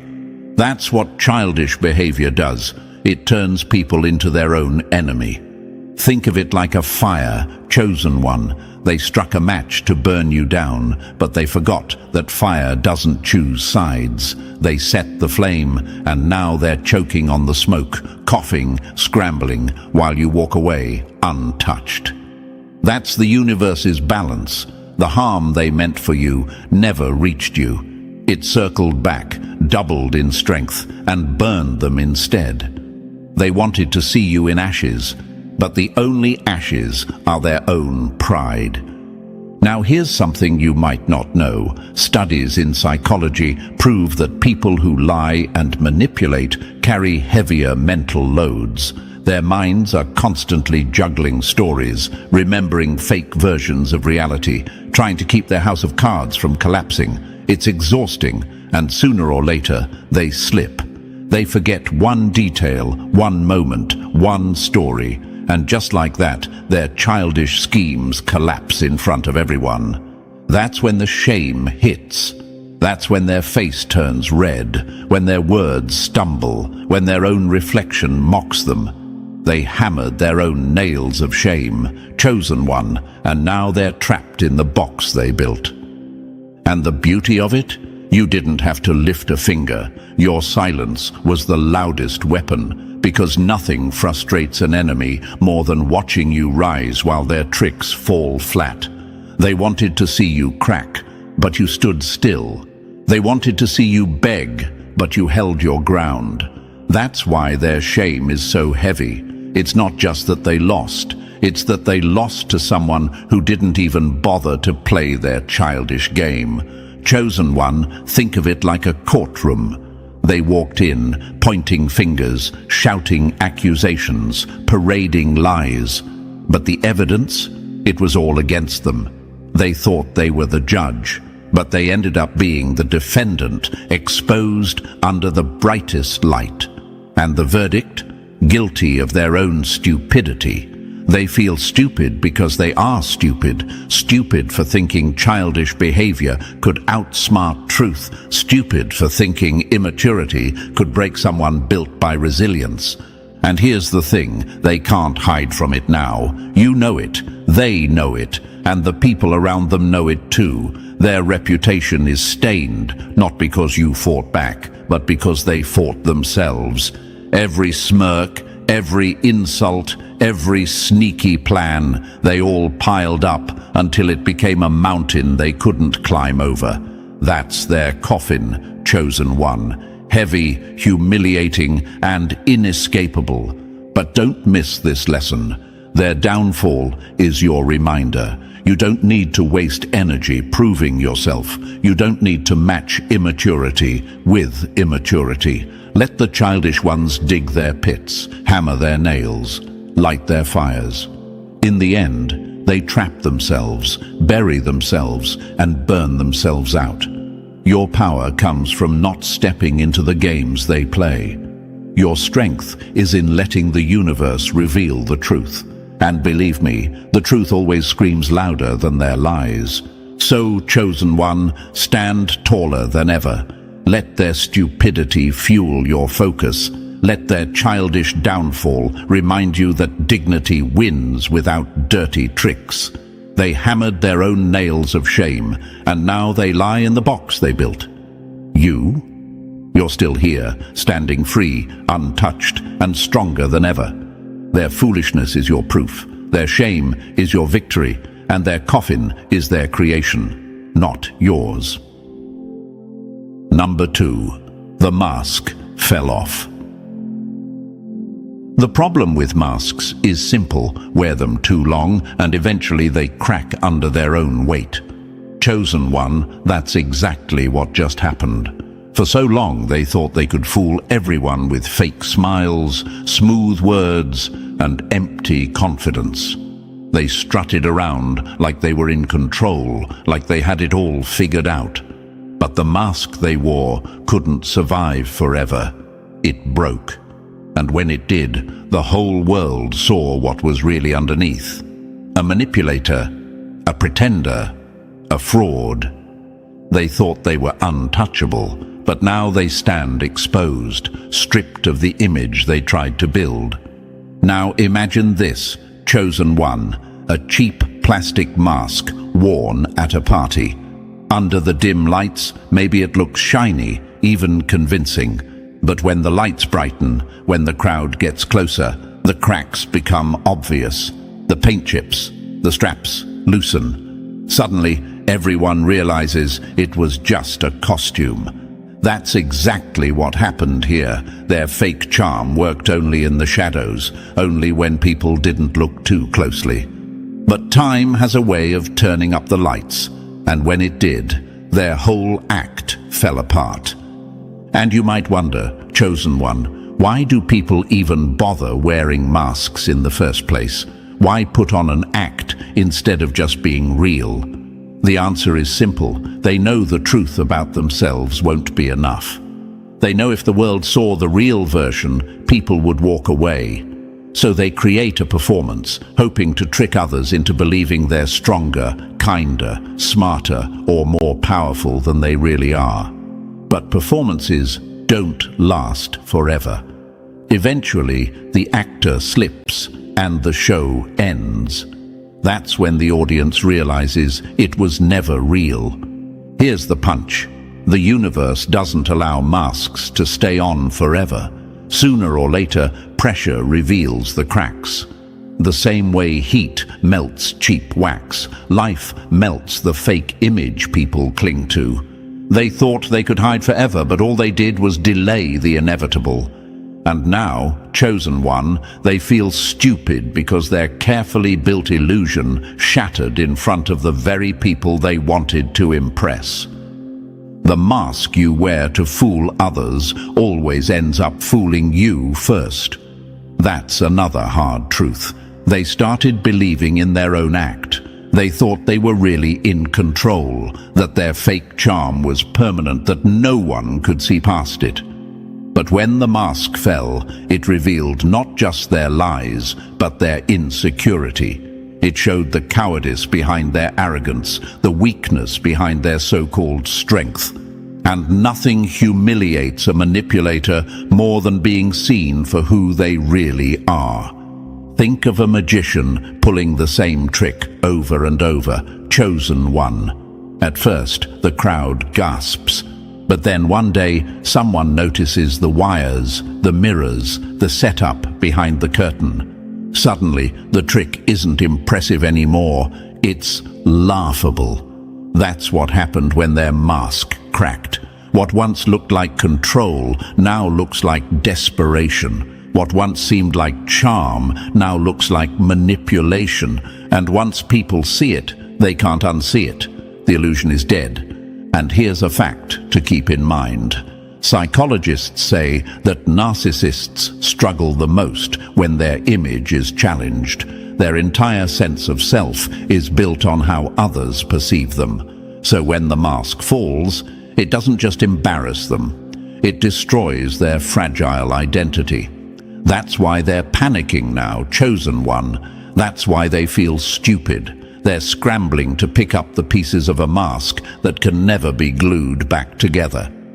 Imagine this, someone walking proudly across a stage, wearing a golden crown. But then the crown slips, hits the floor, and it's revealed to be nothing but cheap plastic spray-painted gold. The applause stops. The audience goes silent. What felt like glory turns into humiliation. That's exactly how it feels when their mask fell off. What they thought would impress only left them exposed, and now everyone sees they were pretending all along. And you might ask, chosen one, why didn't you have to do anything for this to happen? Why didn't you need to fight them directly? Because truth has a way of revealing itself. You didn't have to rip the mask off. Their own actions did it for you. Every time they overplayed their hand, every time they lied too boldly, every time they tried to show off, another crack appeared. Until finally, the whole thing shattered. And when it did, you stood there, untouched, while they stood there, ashamed. The truth always shows up, no matter how many layers of lies try to cover it. That's the law of the universe. Lies are temporary, but truth is permanent. Masks are fragile, but reality is unbreakable. They thought they could outrun it, but all they did was run themselves straight into exposure. And the worst part for them? Everyone they wanted to fool is now laughing quietly behind their back. The crowd they wanted to control now sees them for what they are, a clown who thought they were a king. Chosen one, let me give you another metaphor. Think of a wolf dressing itself in sheep's clothing. For a while, maybe it blends in, maybe the flock doesn't notice, but the wolf forgets one thing: wolves can't hide forever. Eventually the howl slips out, the sharp teeth show, and the sheep scatter. That's what happened here. The fake smile couldn't cover the cold eyes. The fake confidence couldn't cover the insecurity. And once people saw the real wolf, they never forgot. And this is where the beauty lies for you, chosen one. You never had to expose them. You didn't need revenge. Their own mask betrayed them. Their own lies trapped them. Their own act collapsed under the weight of reality. That's why they feel stupid. Because deep down, they know you saw the truth long before anyone else did. They know you weren't fooled.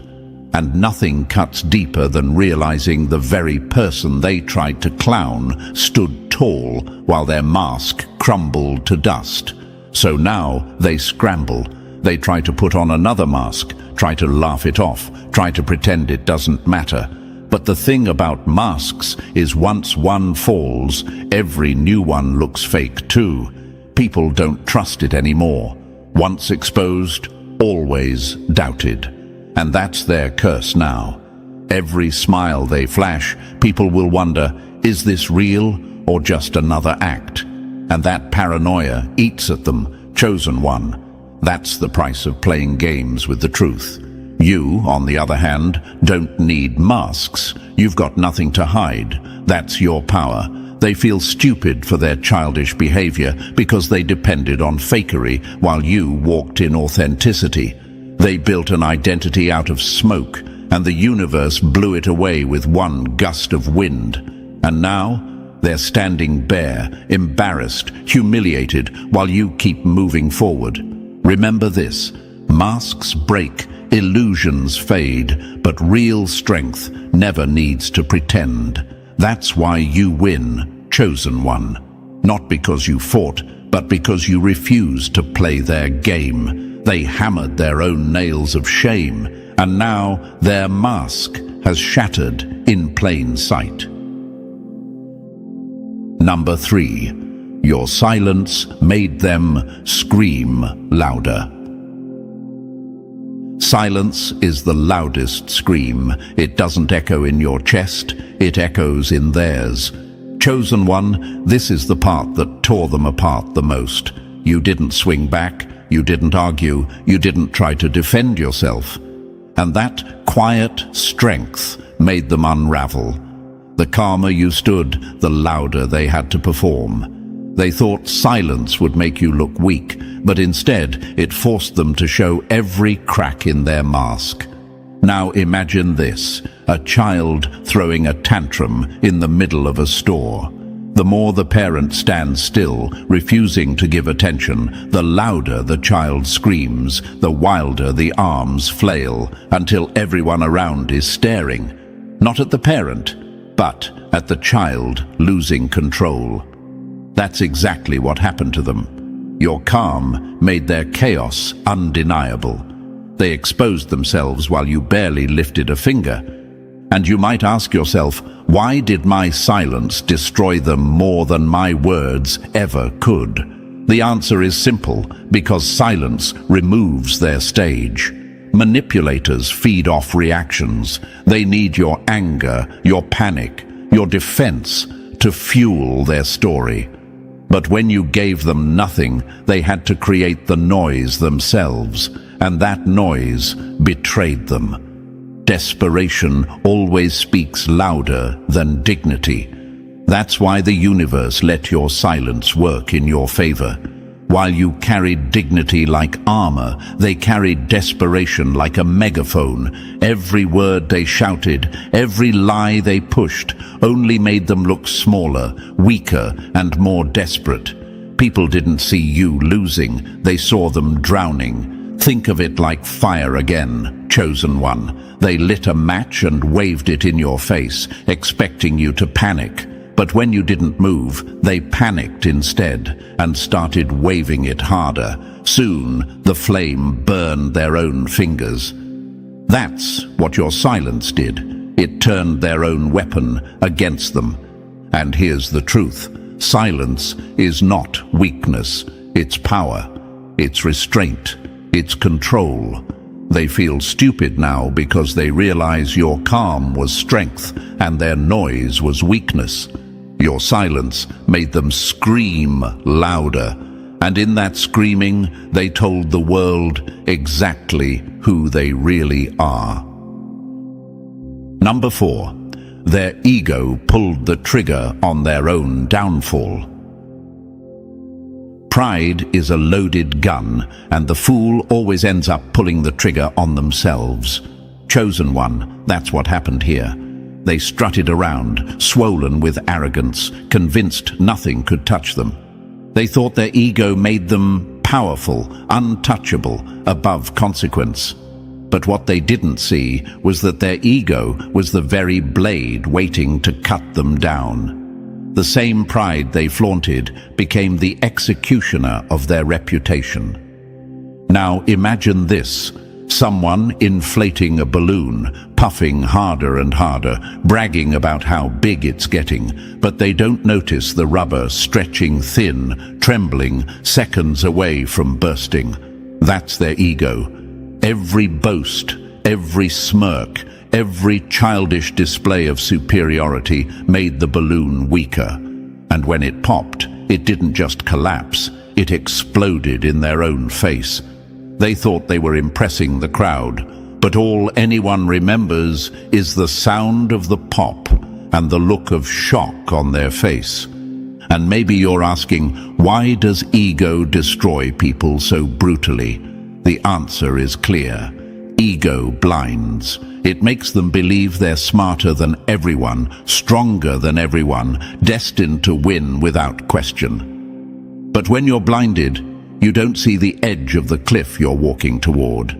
Their arrogance kept pushing them forward, chest out, head high, until suddenly they were free-falling, and the audience saw the whole thing happen. The higher the ego lifts you, the harder the fall when reality cuts the rope. That's the universal law.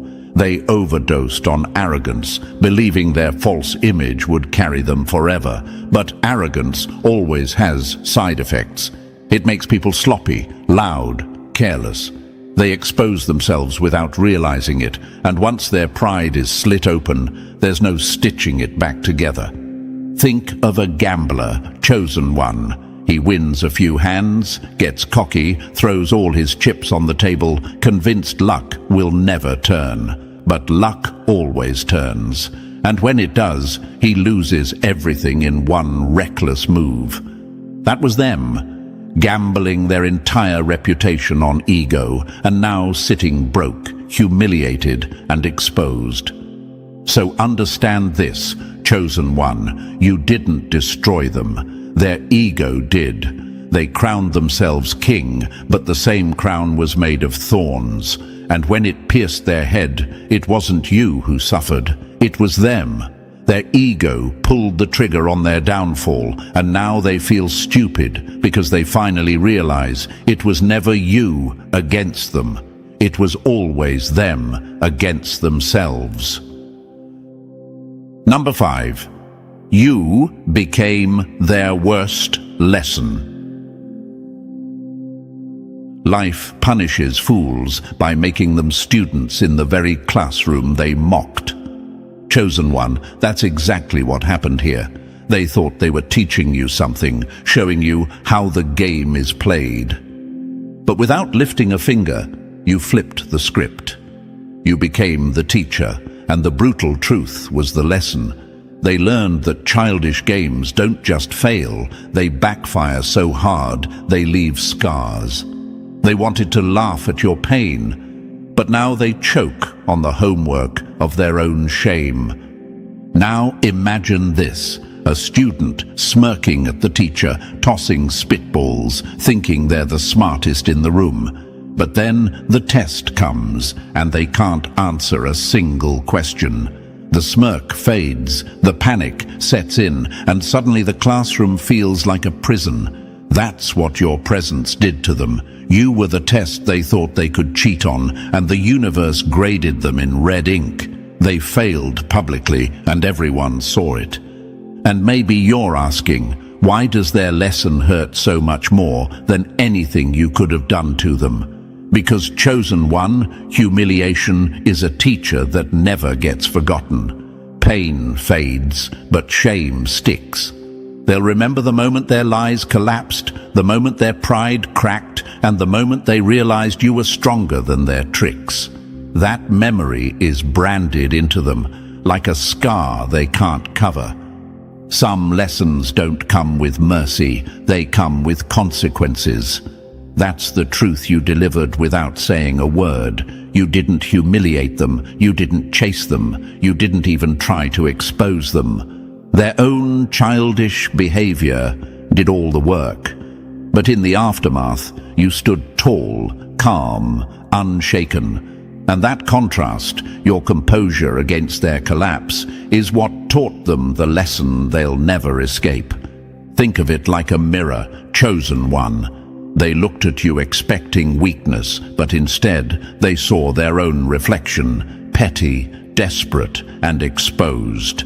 You didn't break them. You just held up the mirror, and the truth shattered them. They feel stupid because you turned out to be the very thing they feared most. Proof that immaturity destroys itself. You became their worst lesson, chosen one, and the cruel beauty of it, they'll have to replay it in their mind for the rest of their lives. Number 6. They're suffocating in a sea of regret. Regret is the heaviest chain. It drags louder than guilt and cuts deeper than shame. Chosen one, that's where they are now. Every reckless move, every childish outburst, every scheme they pulled, it all replays in their head like a broken record. And the cruelest part? There's no pause button, no escape. They're trapped in the prison of their own memory, drowning in waves of what-ifs and why did I do that? Now imagine this. A person standing in a pool of water that slowly rises higher with each mistake they made. At first, it's only at their ankles, then their waist, then their chest. By the time they realize what's happening, it's already at their throat. That's regret. That's what's suffocating them right now. They thought they were drowning you with their games, but the universe turned the tide, and now it's their lungs filling with the weight of their own stupidity. And maybe you're wondering, why does regret hit so hard? Because it attacks in silence. Regret doesn't scream in your face. It whispers when you're alone. It shows up in the middle of the night, reminding them of the bridge they burned, the trust they destroyed, the respect they lost. It doesn't let them rest. It doesn't let them breathe. They thought betraying you was power, but now every memory is poison. Regret is a slow death. It doesn't kill fast. It eats piece by piece. That's why they feel stupid now. They overdosed on arrogance, and the crash left them shaking, replaying scenes in their head like a movie they can't turn off. They imagine what would have happened if they stayed loyal, if they kept their pride in check, if they never played their childish games. And every answer is the same. They wouldn't be choking on regret right now. Think of a gambler who threw away their last winning hand, chosen one. The second the cards hit the table, the realization sets in. It's over. That one mistake cost everything. That's exactly what they live with. They gambled your trust, your peace, your respect, and now they can't buy it back. They're suffocating in a sea of regret, chosen one. And the worst part? You didn't even push them in. They walked straight into the water, and now they're the ones drowning. Number 7. Crawling back, but chained in shame. Shame doesn't just bend a person's back, it breaks it. Chosen one, that's the state they're in now. A part of them wants to crawl back, knock on your door, and pretend they can undo what they did. They fantasize about begging, about rewriting the story, about getting back the place they once had in your world. But deep down, they know the truth. The door is locked, the key is gone, and no matter how much they crawl, they'll never stand where they once stood. Now imagine this, a dog sneaking back after tearing apart the very hand that fed it, tail tucked, eyes low, whimpering, hoping for a scrap of forgiveness. That's the image of their spirit now. They thought they were bold lions when they betrayed you, but now they look more like strays, desperate for shelter. And here's the sting. They know you'll never see them the same again. The damage is permanent, and their shame is permanent too. And maybe you're asking, why would they even want to crawl back if they know it's hopeless? Because shame makes people desperate. It whispers, maybe they'll take me back, maybe they'll forget, maybe I can pretend it never happened. But here's the fact, chosen one. People don't forget betrayal. Trust, once shattered, doesn't glue back together. Even if they got close again, the cracks would still show. Once respect is broken, it's gone. It doesn't come back dressed in new clothes. That's why they hesitate, stuck between pride and humiliation. They want to return, but they know the look in your eyes would pierce them deeper than any words. You don't see them as you once did, and you never will. They feel stupid because the price of their childish games wasn't just exposure, it was exile. Think of a soldier who abandoned his unit in the middle of battle, chosen one. When the war ends, he might crawl back, but he'll never march in the same line again. The betrayal is remembered, and the shame follows. That's their fate now. They're crawling back in shame, chosen one, but the cruel truth is this. The door they long for is sealed forever, and they know it. Number 8. Their pride turned into deadly poison. Pride is sweet like honey at first taste, but it always turns to venom in the gut. Chosen one, that's the truth of what they're choking on now. Pride convinced them they were untouchable. Pride made them strut, sneer and swing at you as if the outcome was already guaranteed. But what they didn't see was that pride was never their shield. It was their poison, and now it's eating them alive from the inside, rotting their reputation, their dignity, and their peace. Now imagine this. Someone standing in the middle of a desert, clutching a flask. They drink deeply, thinking it's water, thinking it's their salvation. But with every sip, the liquid burns hotter, spreading faster, until their lips crack and their throat locks tight. That's pride. They thought it would save them, but it only poisoned them, and there's no cure for that kind of arrogance once it's swallowed. And maybe you're asking yourself, chosen one, why does pride destroy so completely?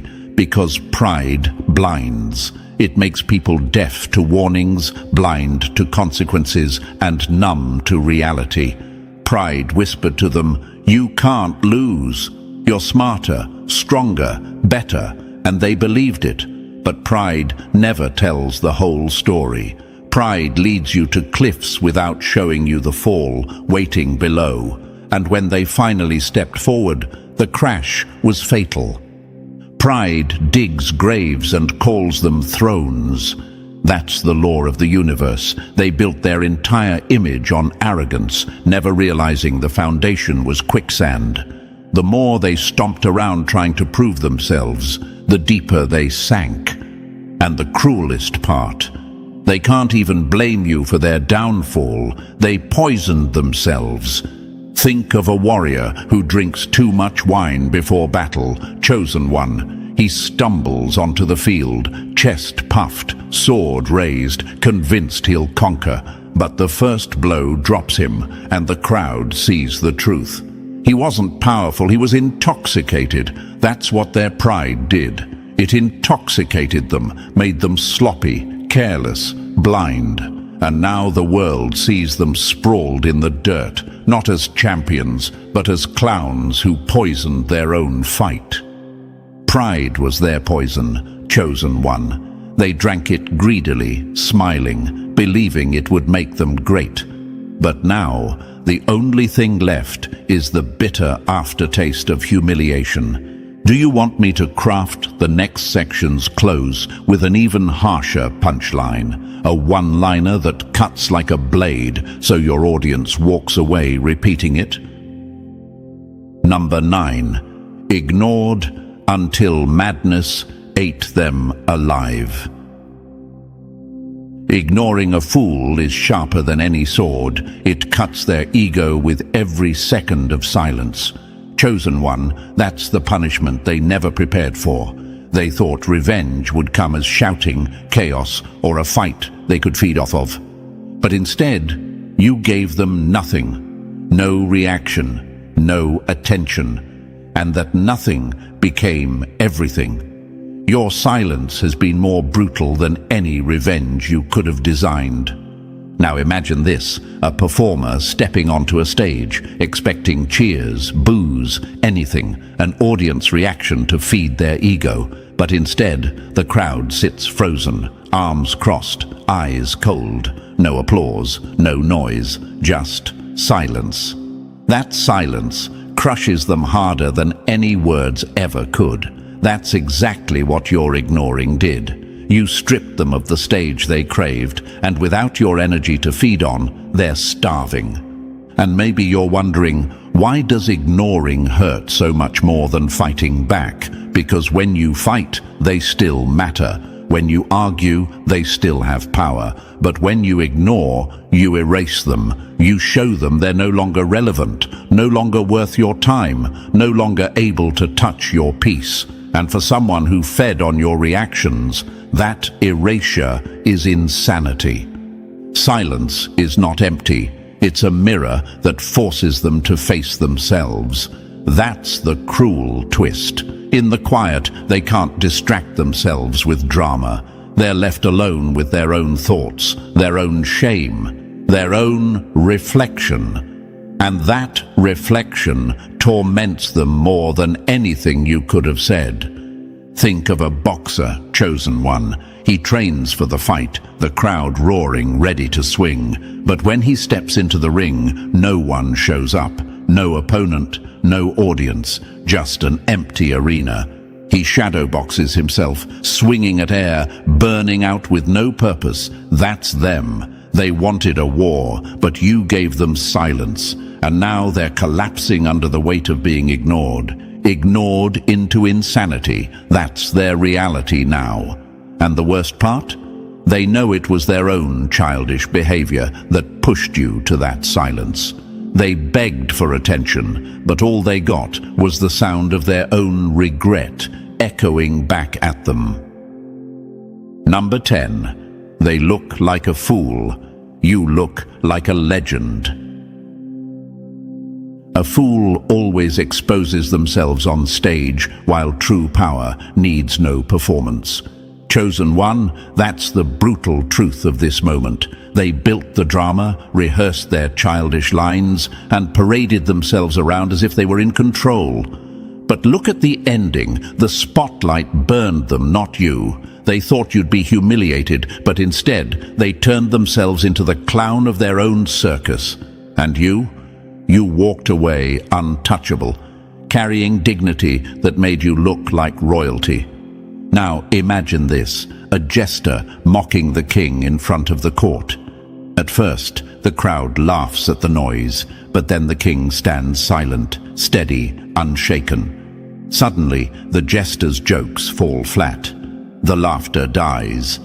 The crowd shifts their eyes, not to the clown waving his arms, but to the king sitting calm on the throne. That's the scene the universe set for you. They thought their noise would erase your grace, but silence crowned you instead. And maybe you're asking, why do they look like fools while you rise higher? Because desperation never hides well. Their scrambling, their lies, their fake performances, all of it exposed them as weak. Dignity, on the other hand, is effortless. You didn't need to play their game. You didn't need to act. And that contrast is brutal. They looked childish. You looked chosen. Dignity is a crown no one can steal. It shines even when others throw dirt. That's what you carried, chosen one. Their betrayal only polished your strength brighter. While they drowned in their own chaos, you kept calm, radiant, untouchable. People don't remember their noise. They remember your silence, your grace, your refusal to stoop low. Think of a storm, chosen one. Thunder roars, lightning strikes, winds scream. But above the clouds, the sun is untouched, shining, waiting. They were the storm, chaotic and desperate. You were the sun, steady and eternal. And when the storm burned itself out, only your light remained. They look like fools now, chosen one. And you look like royalty, crowned not by ego, but by the universe itself. Their humiliation is your confirmation. Number 11. The universe stripped them bare in front of everyone. When karma arrives, it doesn't whisper in the dark. It drags you into the spotlight and lets the whole world watch. Chosen one, that's what just happened to them. This wasn't quiet. It wasn't hidden. The universe didn't let their downfall happen in secret shadows. No, it unfolded in public view, where every lie, every childish move, every scheme they set against you collapsed in front of witnesses. They thought they were directing the show, but the script flipped, and suddenly they were the ones exposed under the harshest lights. Now, imagine this. A magician showing off a trick in front of a full audience, chest puffed, grinning, confident.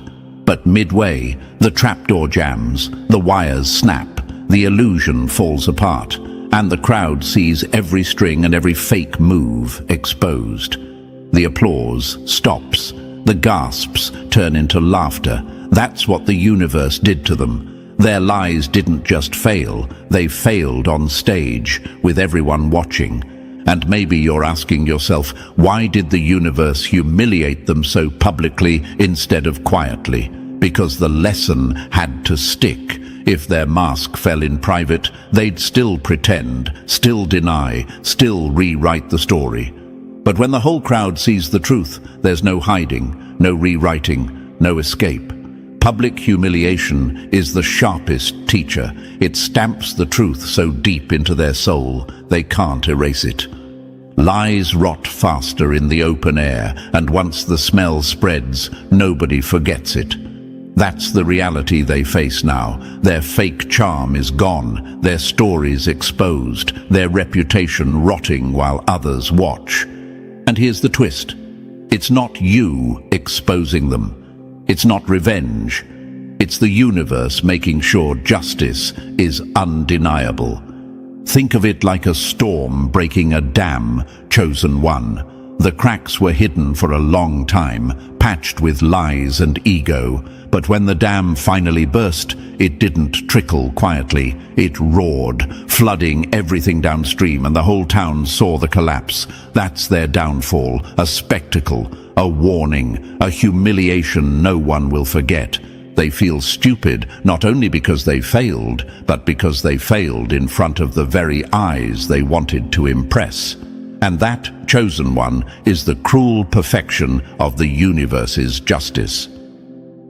Number 12. Their name is branded with permanent shame. A good name takes years to build, but a single lie can stain it forever. Chosen one, that's exactly where they've landed. They thought they were clever enough to drag your reputation through the dirt, that somehow people would believe their stories while you stood there powerless. But the universe flipped the script. Now it's their name that's filthy, their image that's damaged, their reputation that reeks. And no matter how much they try to polish it, the stain won't wash off. Now imagine this, a white shirt splashed with ink. They rush to scrub it, to cover it, to pretend it's not there. But the more they rub, the deeper it spreads, the darker it sets. That's their name now. They thought they were throwing ink at you, but all they did was ruin their own fabric. And everyone sees it. And maybe you're asking, why is the stain on their name so permanent? Because people remember hypocrisy. They remember lies that backfire. They remember when someone tried too hard to play the hero, but was unmasked as the villain. Once trust is broken, once credibility is shattered, it doesn't rebuild. Their name is now a warning sign, a red flag, a whisper that follows them into every room they enter. Reputation is glass. Once cracked, it never shines the same again. That's the brutal truth. They wanted to shatter yours, but all they did was smash their own reflection, and the pieces cut them every time they try to pick them up. They can fake smiles, they can spin new stories, but people have already seen behind the curtain. The stain is too deep, too obvious, too permanent. Think of a singer who lip-syncs in front of thousands, chosen one. The moment the mic cuts and the truth slips out, the illusion is gone. The crowd never forgets. No matter how many songs they sing after, people whisper, "That's the one who faked it." That's how their name sounds now. Every time it's mentioned, it carries a shadow. They thought they were staining you, chosen one, but your reputation only grew cleaner in contrast, while theirs turned black. Their name is branded with permanent shame, and no matter how they try to wash it, the stain is forever. Number 13. Your victory is the fire that burns them alive. Nothing tortures a hater more than the sound of your success echoing in their silence. Chosen one, that's the nightmare they now live in. Every time you rise, every time you level up, every time you shine a little brighter, It cuts them like a blade. They wanted your downfall to be permanent, but instead, your success turned into their prison. They don't need chains, they don't need bars. Watching you win is the hell they can't escape. Now imagine this, someone trying to bury a seed, convinced the dirt will smother it. But instead, the rain comes, the sun rises, and that seed grows into a tree that towers over them, casting shade they can never outrun. That's you, chosen one. The more they tried to bury you, the stronger you grew. And now your branches stretch high while they wither beneath your shadow, hating the very growth they created by trying to bury you. And maybe you're asking, why does your success hurt them more than any revenge ever could? Because revenge ends quickly, but success is ongoing. It's daily, it's visible, it's undeniable. Every new win of yours reminds them of what they lost, what they wasted, what they threw away. They see your glow and can't dim it. They see your rise and can't stop it. And that helplessness is torture. Your progress is their punishment. Your glow is their darkness. That's the truth. They can't celebrate you because to them your victories are mirrors showing their failures. And the universe made sure of this. They can't look away. Every scroll, every whisper, every update about you stabs them with regret. Think of a rival runner, chosen one. They tripped you once, laughed as you stumbled, thinking the race was theirs. But you got up, kept running, and now you're crossing finish lines while they're stuck limping in the back. Every trophy you lift is salt in their wound. Every medal around your neck is proof of their stupidity. Your success is their torture, chosen one, and the cruel beauty, you don't even have to flaunt it. Just existing, just rising, just being who you are, burns them alive. Number 14. You rose untouchable while they faded into nothing. Greatness carves itself into stone, while pettiness disappears like dust in the wind.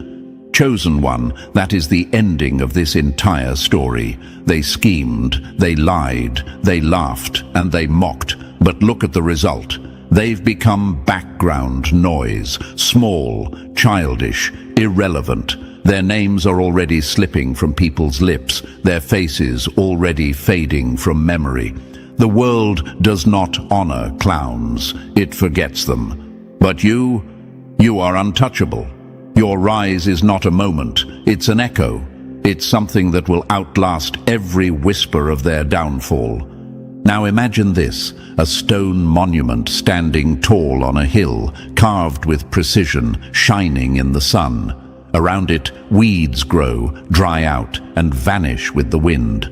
No one remembers the weeds, no one speaks of them, but the monument, it's permanent. That's you, chosen one. Their drama was weeds, loud for a season, then gone. Your rise is the monument, timeless, unshakable, untouchable. And maybe you're wondering, why do they feel so forgettable now?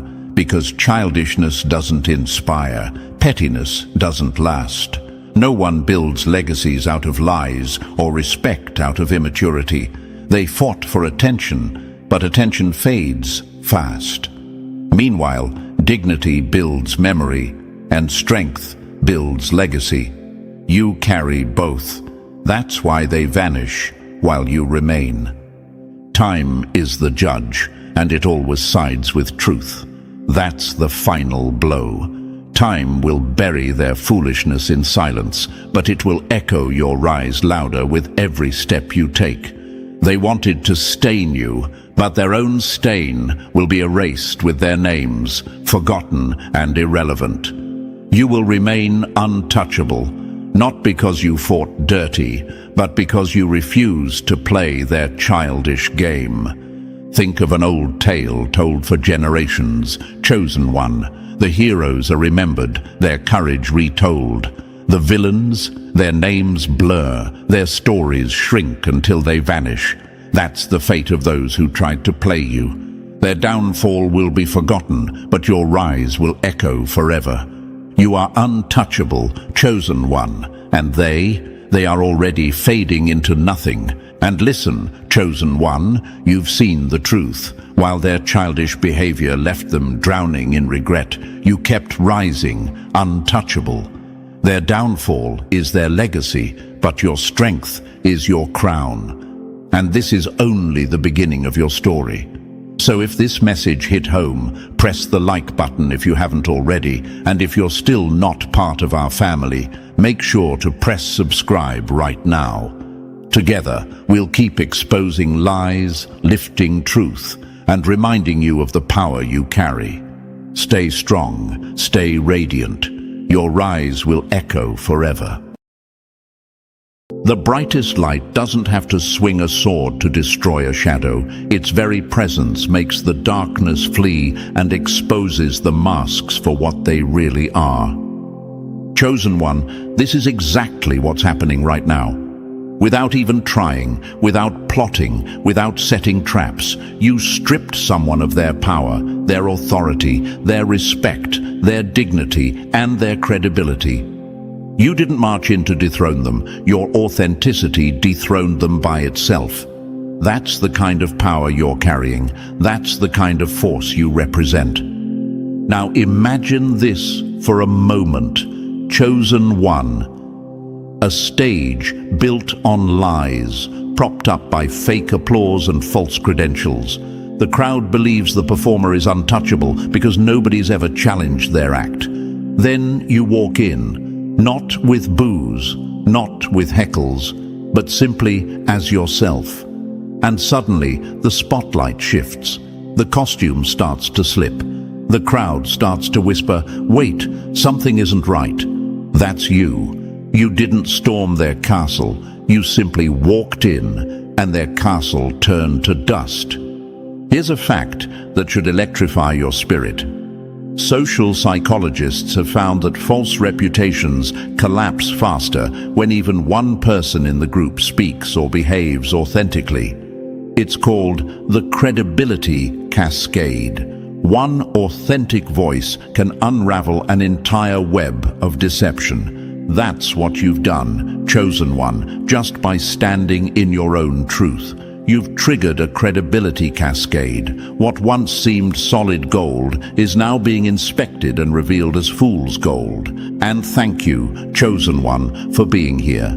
Don't forget to pay this message back by simply pressing the like and subscribe to help spread this message to more souls. It's the responsibility of all of us to spread the light. And thank you, chosen one, for being part of this mission. You're not just a listener. You're part of a force, a collective rising of consciousness, dismantling old systems and illusions. Type 77 in the comments right now to claim this message and declare, "I am chosen and my light exposes what's fake." Now, let's flow back into our topic. The reason their credibility collapsed the moment you walked in is because your light operates on a frequency they can't fake. In a world built on manipulation, propaganda, and carefully constructed images, authenticity is the one vibration corruption cannot survive. It's like oxygen to a flame of truth. It spreads faster than lies can contain. They built their reputation during a time when consciousness was lower, when the crowd didn't question. But now, the chosen ones have outgrown the old system. You're operating at a higher frequency than the very architects of the Matrix. And that frequency strips away illusions without you having to lift a finger. Your presence is proof that their era is ending. Their word used to be bond. Now their word is a warning sign. Their pride, their honor, their fake image, all of it's being stripped because light reveals what darkness hides. They thought they could keep power forever. They never imagined a generation of chosen ones would walk in carrying light instead of fear. So as we dive deeper, keep this in mind. You didn't ruin them, you revealed them. You didn't attack their dignity, you illuminated their lack of it. You didn't steal their credibility, you simply gave people permission to see clearly. This is what happens when authenticity walks into a room where deception has been feeding for years. Masks fall, thrones crumble, respect evaporates. Chosen one, your role in this isn't small. You are not an accident. You are a divine appointment. Every time you show up as yourself, every time you refuse to dim your light, every time you speak what you see, you're not just living, you're liberating. You're liberating communities from illusions, workplaces from false leaders, families from generational manipulation. You're not doing it because you're trying to be a hero. You're doing it because your soul won't let you do anything less than be real. This is why people in high places are nervous right now. This is why they're shaking in their comfortable chairs. They know your authenticity is a living audit. They know your light is a silent whistleblower. They know their credibility has expired. And it's not just about them, it's about systems, corporations, family patterns, spiritual manipulation. Everything built on deception is collapsing under the weight of rising consciousness. So stay with me, chosen one. What you've just heard was only the tremor before the quake. The real shift is about to unfold right now. We're about to walk step by step through why your simple authenticity has dismantled old power structures, why your light has become a wrecking ball to false authority, and how you can protect your energy while the masks continue to fall. This isn't a random twist of fate. This is a cosmic assignment, and you were born for it. Drop the number 77 in the comments if you're ready to claim this truth and stand fully in your power. And if you're able, bless the team behind this message with a super thanks. Your gifts help push this light further, reaching other chosen ones who are waking up right now. Thank you for being part of this mission, for being part of a force that's rewriting the script. And now, let's move deeper. Believe me, if you're truly a chosen one, you'll feel the pull to stay until the very end of this message. Every word is a mirror, showing you who you are and exposing exactly what's collapsing. Let's get started. Number 1. They wore crowns built on illusion, and your presence shattered the disguise. Crowns built on lies are only paper hats waiting for rain. Chosen one, that's exactly what's happening here. They built their crowns out of illusions, false honor, counterfeit dignity, and reputations glued together with manipulation and applause. They strutted around like kings and queens, but the moment you walked in, the air shifted. Your presence didn't just walk into the room, it became the rainstorm that soaked their paper crowns until the ink ran and the cardboard dissolved. You didn't have to call them out, you didn't have to wage war, you didn't even have to speak. Your authenticity did the work for you.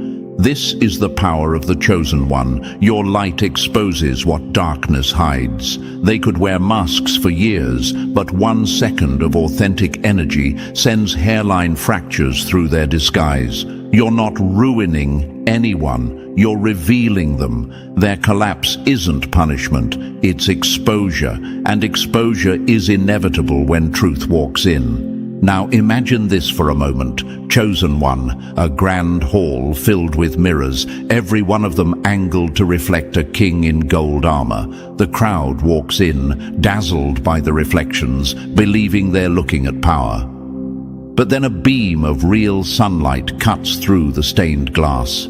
Suddenly, the mirrors stop glittering and reveal their cracks. Behind the reflection stands no king, just a trembling person holding up a shield of illusions. That beam of sunlight is you. That's what your authenticity does. It breaks the spell of false images and shows everyone what's actually standing there. Here's a fact that proves you're right. Sociologists call it the exposure effect. Deception survives in the dark, but collapses in transparency. The presence of even one honest actor in a dishonest system multiplies awareness exponentially. Your presence raises the collective awareness in the room, which means the mask can no longer hold. You are that multiplier. Your energy is literally changing the environment. They wore crowns built on illusion, but their crowns were always fragile. Their pride wasn't strength, it was theater. Their false honor wasn't virtue, it was branding. Their reputation wasn't truth, it was PR. And when realness enters a space, PR stops working. The applause stops echoing. People start to look twice. People start to whisper, wait, maybe they're not who we thought. You didn't plant the doubt, your presence activated it. You may even be asking yourself right now, why me? Why does my mere existence seem to rattle people who built these fake empires? Because authenticity is rare. In a world built on image, truth is a disruption. And chosen ones are cosmic disruptors. You didn't ask for the role found you. God sent your light into spaces where darkness had gotten too comfortable. The higher your frequency, the more illusions crumble around you. Think about history. Martin Luther King Jr. didn't carry a sword, he carried truth. His presence dismantled the illusion of moral authority in segregation. Rosa Parks didn't storm an office, she sat on a bus. Her act of authenticity stripped an entire system of its false dignity. Nelson Mandela's dignity in prison exposed the pettiness of apartheid's power. In every era, chosen ones shatter crowns built on illusion simply by standing in their truth. That's the lineage you're walking in. And here's what's wild. The collapse you're seeing isn't because you schemed, plotted, or attacked. It's because false crowns can't stand next to real light. Your vibration is like a frequency the mask can't match. When you show up, their shadow self starts to sweat. Their rehearsed lines fall apart. Their carefully maintained images glitch. They can't eat, they can't sleep, they can't rationalize, because their mask was built to fool the unconscious, not the awakened. Some of them may even blame you, whisper about you, say you ruined them. But chosen one, you didn't ruin them. You just removed the stage props. They ruined themselves by building power on lies instead of substance. All you did was arrive. Your authenticity is the audit. Your presence is the test. And their results came back counterfeit. You might be thinking, but am I safe? Won't they come for me? Understand this. When your power is authenticity, you're untouchable. You're not fighting them on their battlefield. You're not playing their game. You're walking at a frequency they can't reach. And because of that, heaven backs you. The universe backs you. The very light that exposes them protects you. This is why they're shaken. This is why they're scrambling to rebuild their image. This is why you're seeing cracks in systems, institutions, relationships, workplaces. It's not just about one person who lied about you or tried to undermine you. It's about an entire matrix of fake power crumbling under the weight of rising consciousness. You're a part of that rising. You're a signal flare of truth in a field of noise. And here's another truth. When crowns built on illusion fall, real crowns are revealed. Every time you strip away a false image, you make room for a real leader, a real healer, a real system built on integrity. Sometimes that real leader is you. Sometimes it's the person next to you whose voice you unlocked by speaking up. Either way, the collapse of false power always precedes the rise of authentic power. So hold your head high, chosen one. You're not an accident, you're an assignment. You're not just witnessing history, you're shifting it. Their pride, their false honor, their fake reputation collapsed under your authenticity because it was supposed to. Masks cannot survive the presence of someone who won't wear one. That's you. Keep walking in that light. Keep speaking the truth, even when your voice shakes. Keep trusting your intuition, even when the crowd still cheers for the illusion. Because the crowd is waking up. The mirrors are cracking. The paper crowns are falling apart. And you're standing there as living proof that truth doesn't just win in the end. It wins the moment it enters. The crowns they wore were never real. Chosen one, you didn't shatter their power. You shattered their disguise. And the disguise was always doomed to fall when real light showed up. That's what's happening through you. That's why you're here. This is bigger than one situation, bigger than one person. It's the universe using you as a channel of exposure and renewal. So breathe, stand tall, and know this. Your authenticity is your armor. Your light is your sword. You're not breaking what was real, you're breaking what was fake. And in doing so, you're setting the stage for something better, purer, and stronger to rise. You are the proof that truth always dissolves illusion. And the longer you stand in that truth, the more crowns will fall at your feet, not because you wanted it, but because they were never real to begin with. Number 2. You didn't swing a sword, you carried a mirror. A mirror is the most dangerous weapon to a liar. It doesn't fight, it only reflects, and that reflection destroys them. Chosen one, this is why they fear you. You didn't storm their gates. You didn't plot to dethrone them. You didn't swing a sword or fire a single arrow. All you carried was a mirror, and that mirror was enough to strip them bare.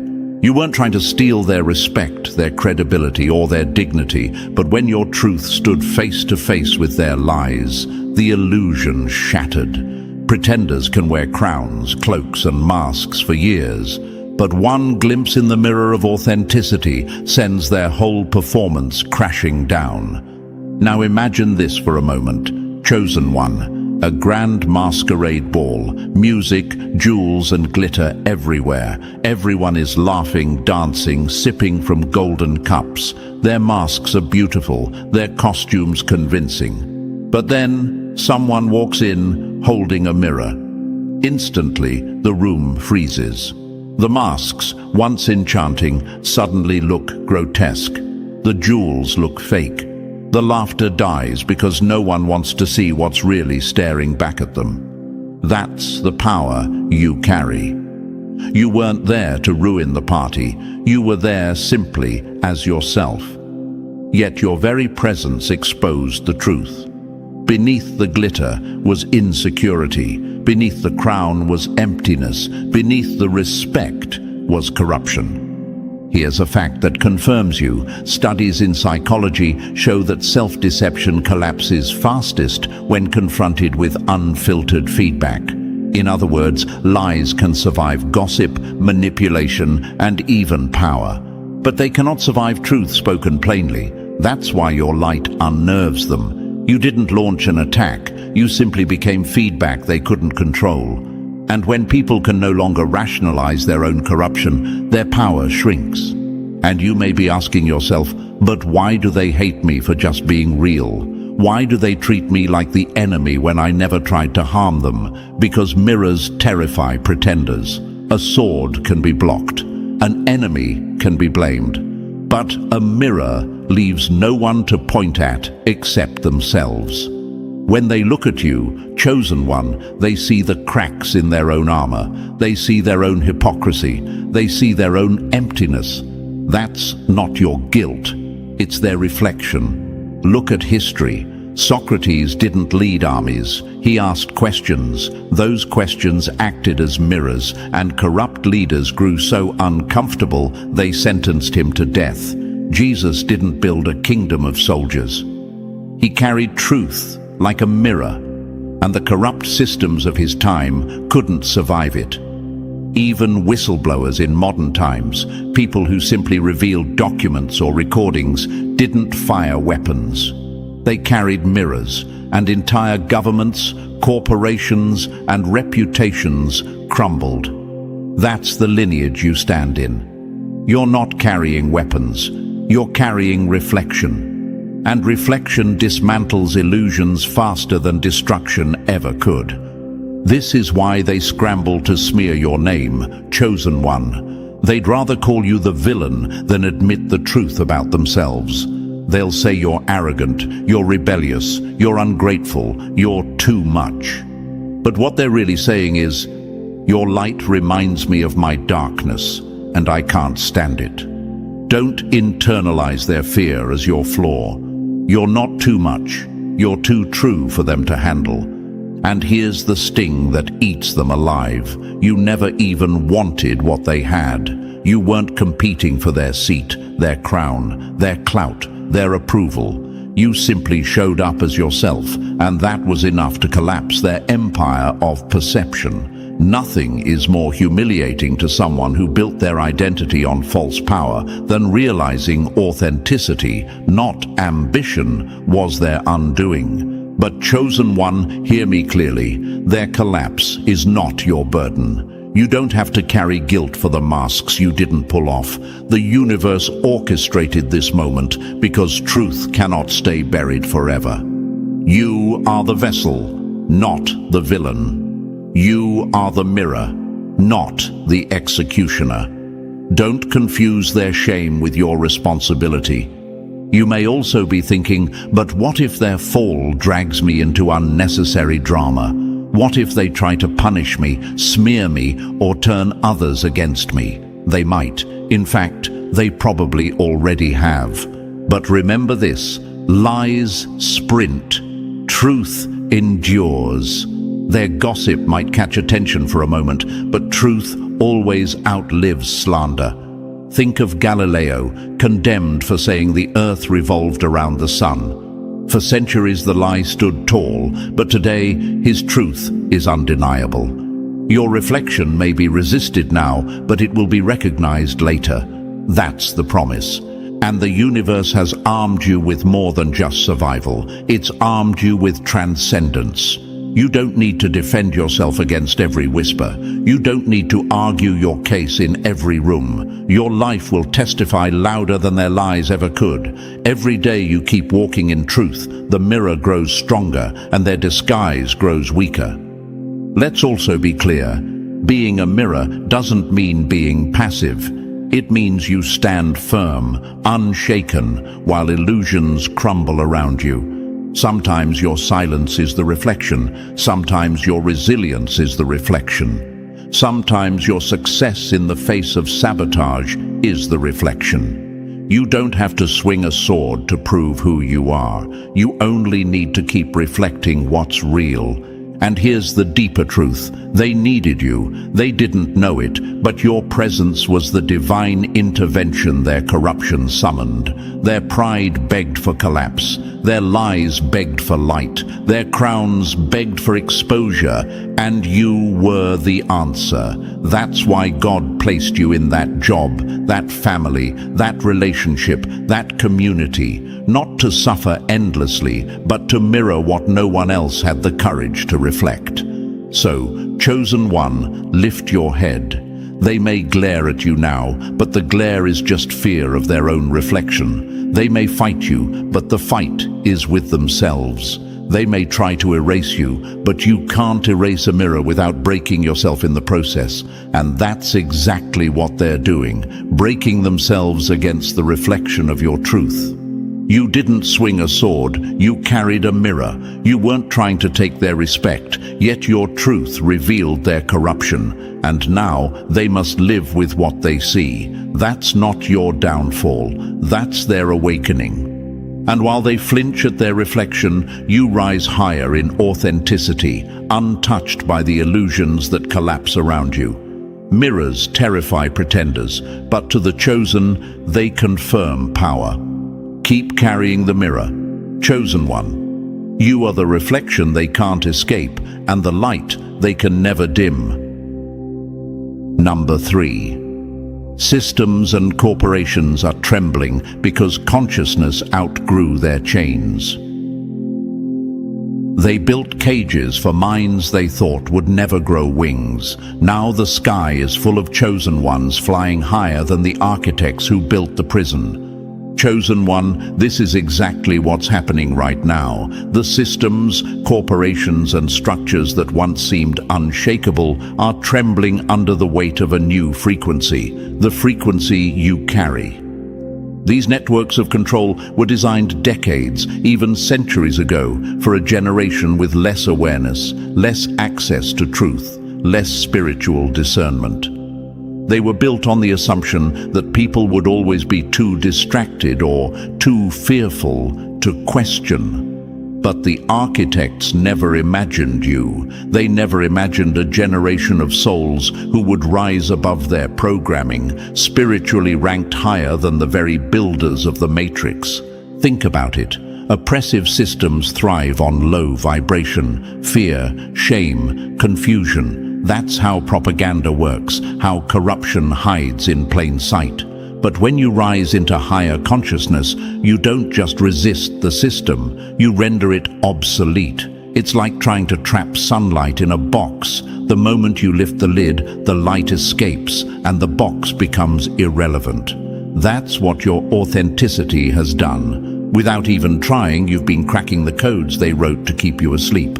You might wonder, but how am I dismantling something so big without even lifting a hand? Because energy moves before action, consciousness shifts before policies change, systems collapse from the inside out when enough souls stop feeding them with fear. Every time you choose truth over illusion, self-respect over manipulation, your vibration weakens the grid they built.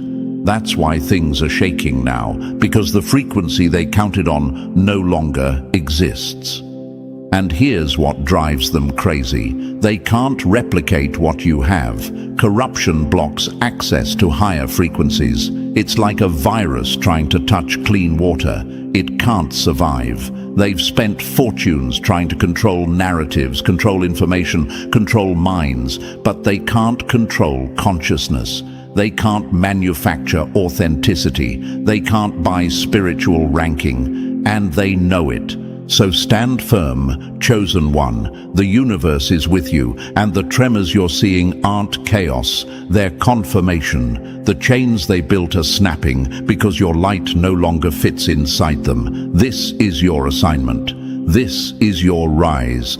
Systems that once ruled are collapsing at the sound of your frequency. Keep shining. Your vibration is the wrecking ball they can't stop. Number 4.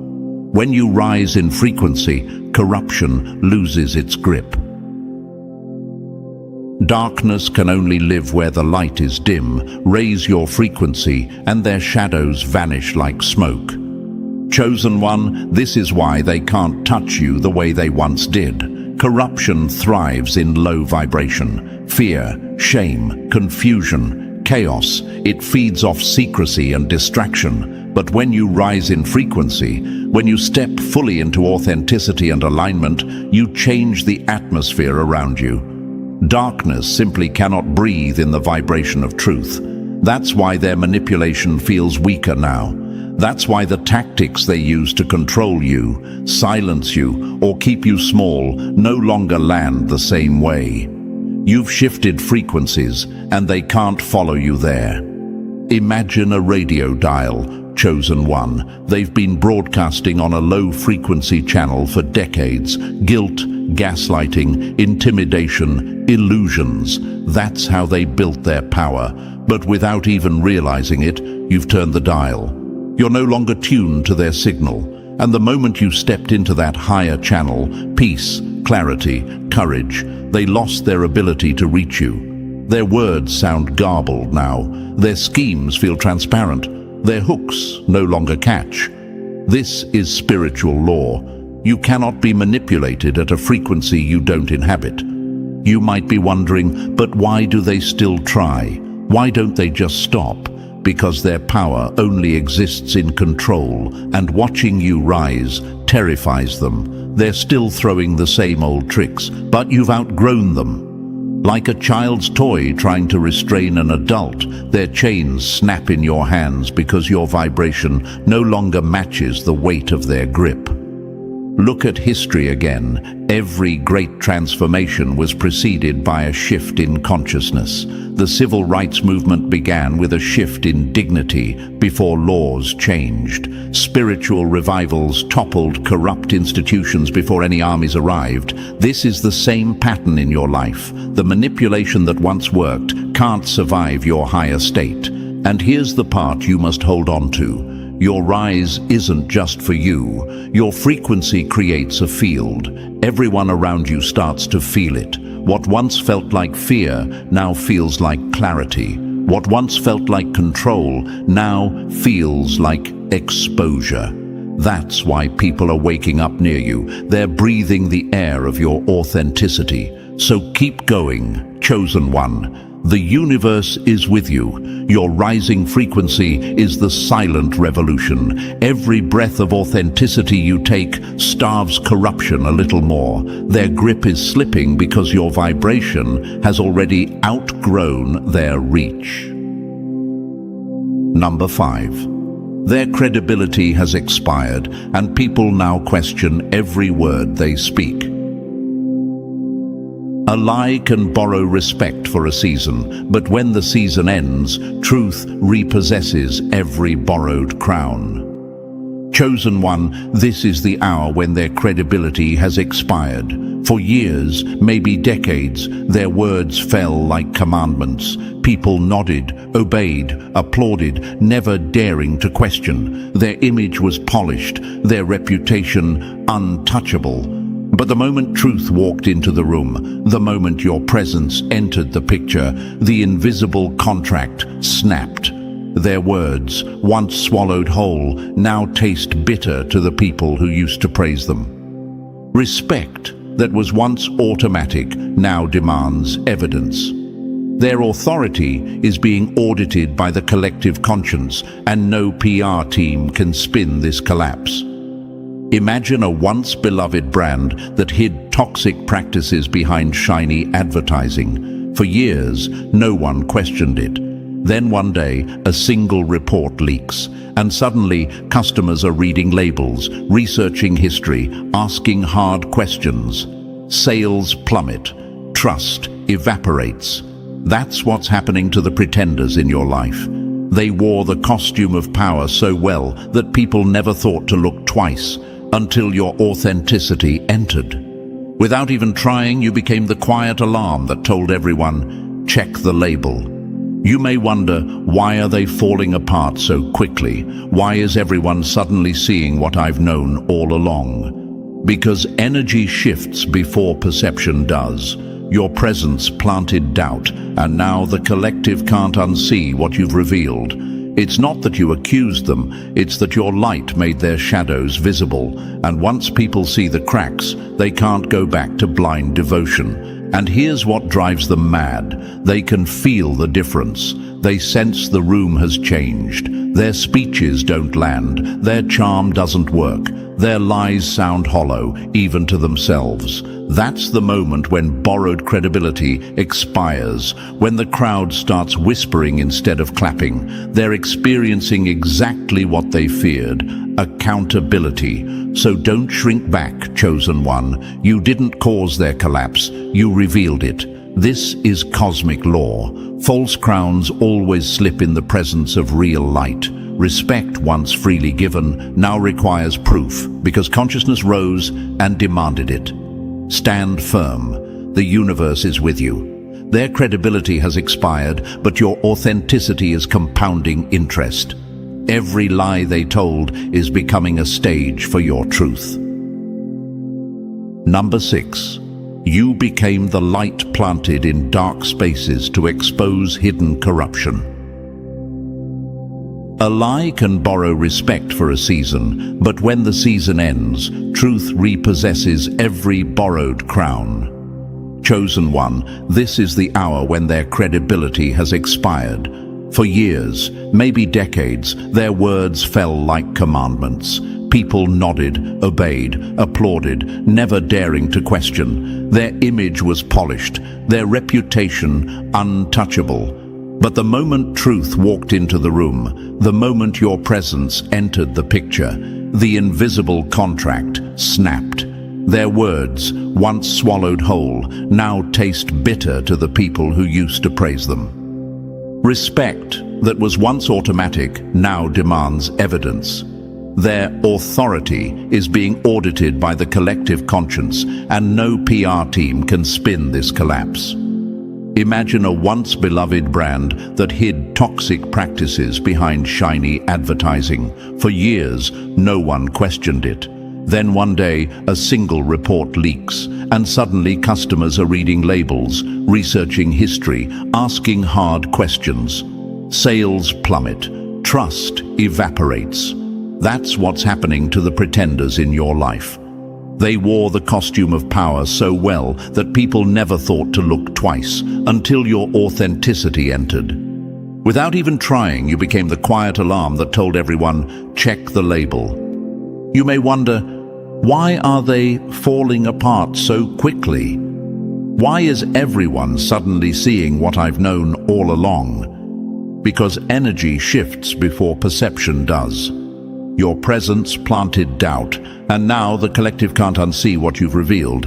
It's not that you accused them, it's that your light made their shadows visible. And once people see the cracks, they can't go back to blind devotion. And here's what drives them mad. They can feel the difference. They sense the room has changed. Their speeches don't land. Their charm doesn't work. Their lies sound hollow, even to themselves. That's the moment when borrowed credibility expires. When the crowd starts whispering instead of clapping, they're experiencing exactly what they feared: accountability. So don't shrink back, chosen one. You didn't cause their collapse. You revealed it. This is cosmic law. False crowns always slip in the presence of real light. Respect once freely given now requires proof, because consciousness rose and demanded it. Stand firm. The universe is with you. Their credibility has expired, but your authenticity is compounding interest. Every lie they told is becoming a stage for your truth. Number 7. Victory belongs to you because the microphone is now in your hand. They built a stage to crown themselves with lies, but destiny just handed you the microphone, and the crowd is ready for the real voice. Chosen one, this is the moment the universe has been preparing you for. For so long they monopolized the stage. They stood under the lights, wearing crowns of illusion, speaking words drenched in deception, and the crowd believed every syllable. They silenced you, mocked you, or kept you in the shadows because they knew if you ever got the mic, the truth would echo louder than their lies. And now, here you are, standing center stage with the microphone in your hand. The crowd's eyes fixed on you, the atmosphere changed. This is 6 of Wands energy: triumph, recognition, undeniable influence. Imagine a courtroom where the guilty have spoken unchecked for years, shaping narratives and writing false verdicts. Suddenly the judge says, "Enough." The witness may speak, and you rise. The room falls silent. Truth enters like a storm. The gavel comes down, not in their favor, but in yours. That's what's happening now. Their propaganda era is over. The age of whispering the truth in the back row is finished. Your voice is now the headline. And you may wonder, but I'm not a speaker. I'm not a leader. I never wanted a stage. Why me? Because victory isn't about ego. It's about assignment. The universe didn't put the microphone in your hand to entertain. It put it there to liberate. Your voice isn't just for you. It's a vibration that cracks chains in the audience. Every word you speak from authenticity breaks a spell someone's been under. That's why your influence is undeniable. Here's what terrifies your enemies. They can't drown you out anymore. Their old tricks, slander, gossip, distractions sound like static now because the frequency of your truth is louder than their noise. Their stage props are falling apart while your platform rises without effort. This is why you're seeing sudden recognition, new opportunities, unexpected allies. The energy of triumph is swirling around you because you're in alignment with your calling. So don't doubt this moment, chosen one. You've been prepared for this. You've been hidden for this. You've been refined for this. Now the microphone is yours. Speak with clarity. Move with confidence. Every syllable is a sword of light cutting through deception. The Six of Wands isn't just a tarot card. It's your current reality. Victory belongs to you. The stage is yours. The world is ready to hear the truth that only you can deliver. And the universe stands behind every word you speak. Number 8. You carry receptors, others don't. You see beyond the fog of manipulation. They built their empire on fog, but you were born with eyes that pierce the mist. Your vision is their undoing. Chosen one, this is one of your greatest secrets. You carry receptors others don't. You were born with discernment, empathy, and spiritual sight that cannot be taught, bought, or faked. This isn't superstition, it's your wiring. While others see only the stage props, you see the strings. While others hear only the speech, you hear the motive under the words. That's why you knew what they thought was hidden. That's why their masks never fooled you.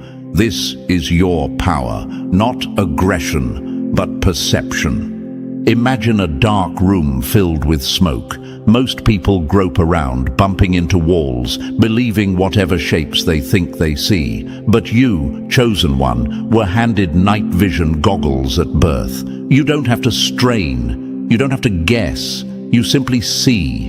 And that ability terrifies pretenders. They can build illusions for the crowd, but they can't hide from your gaze.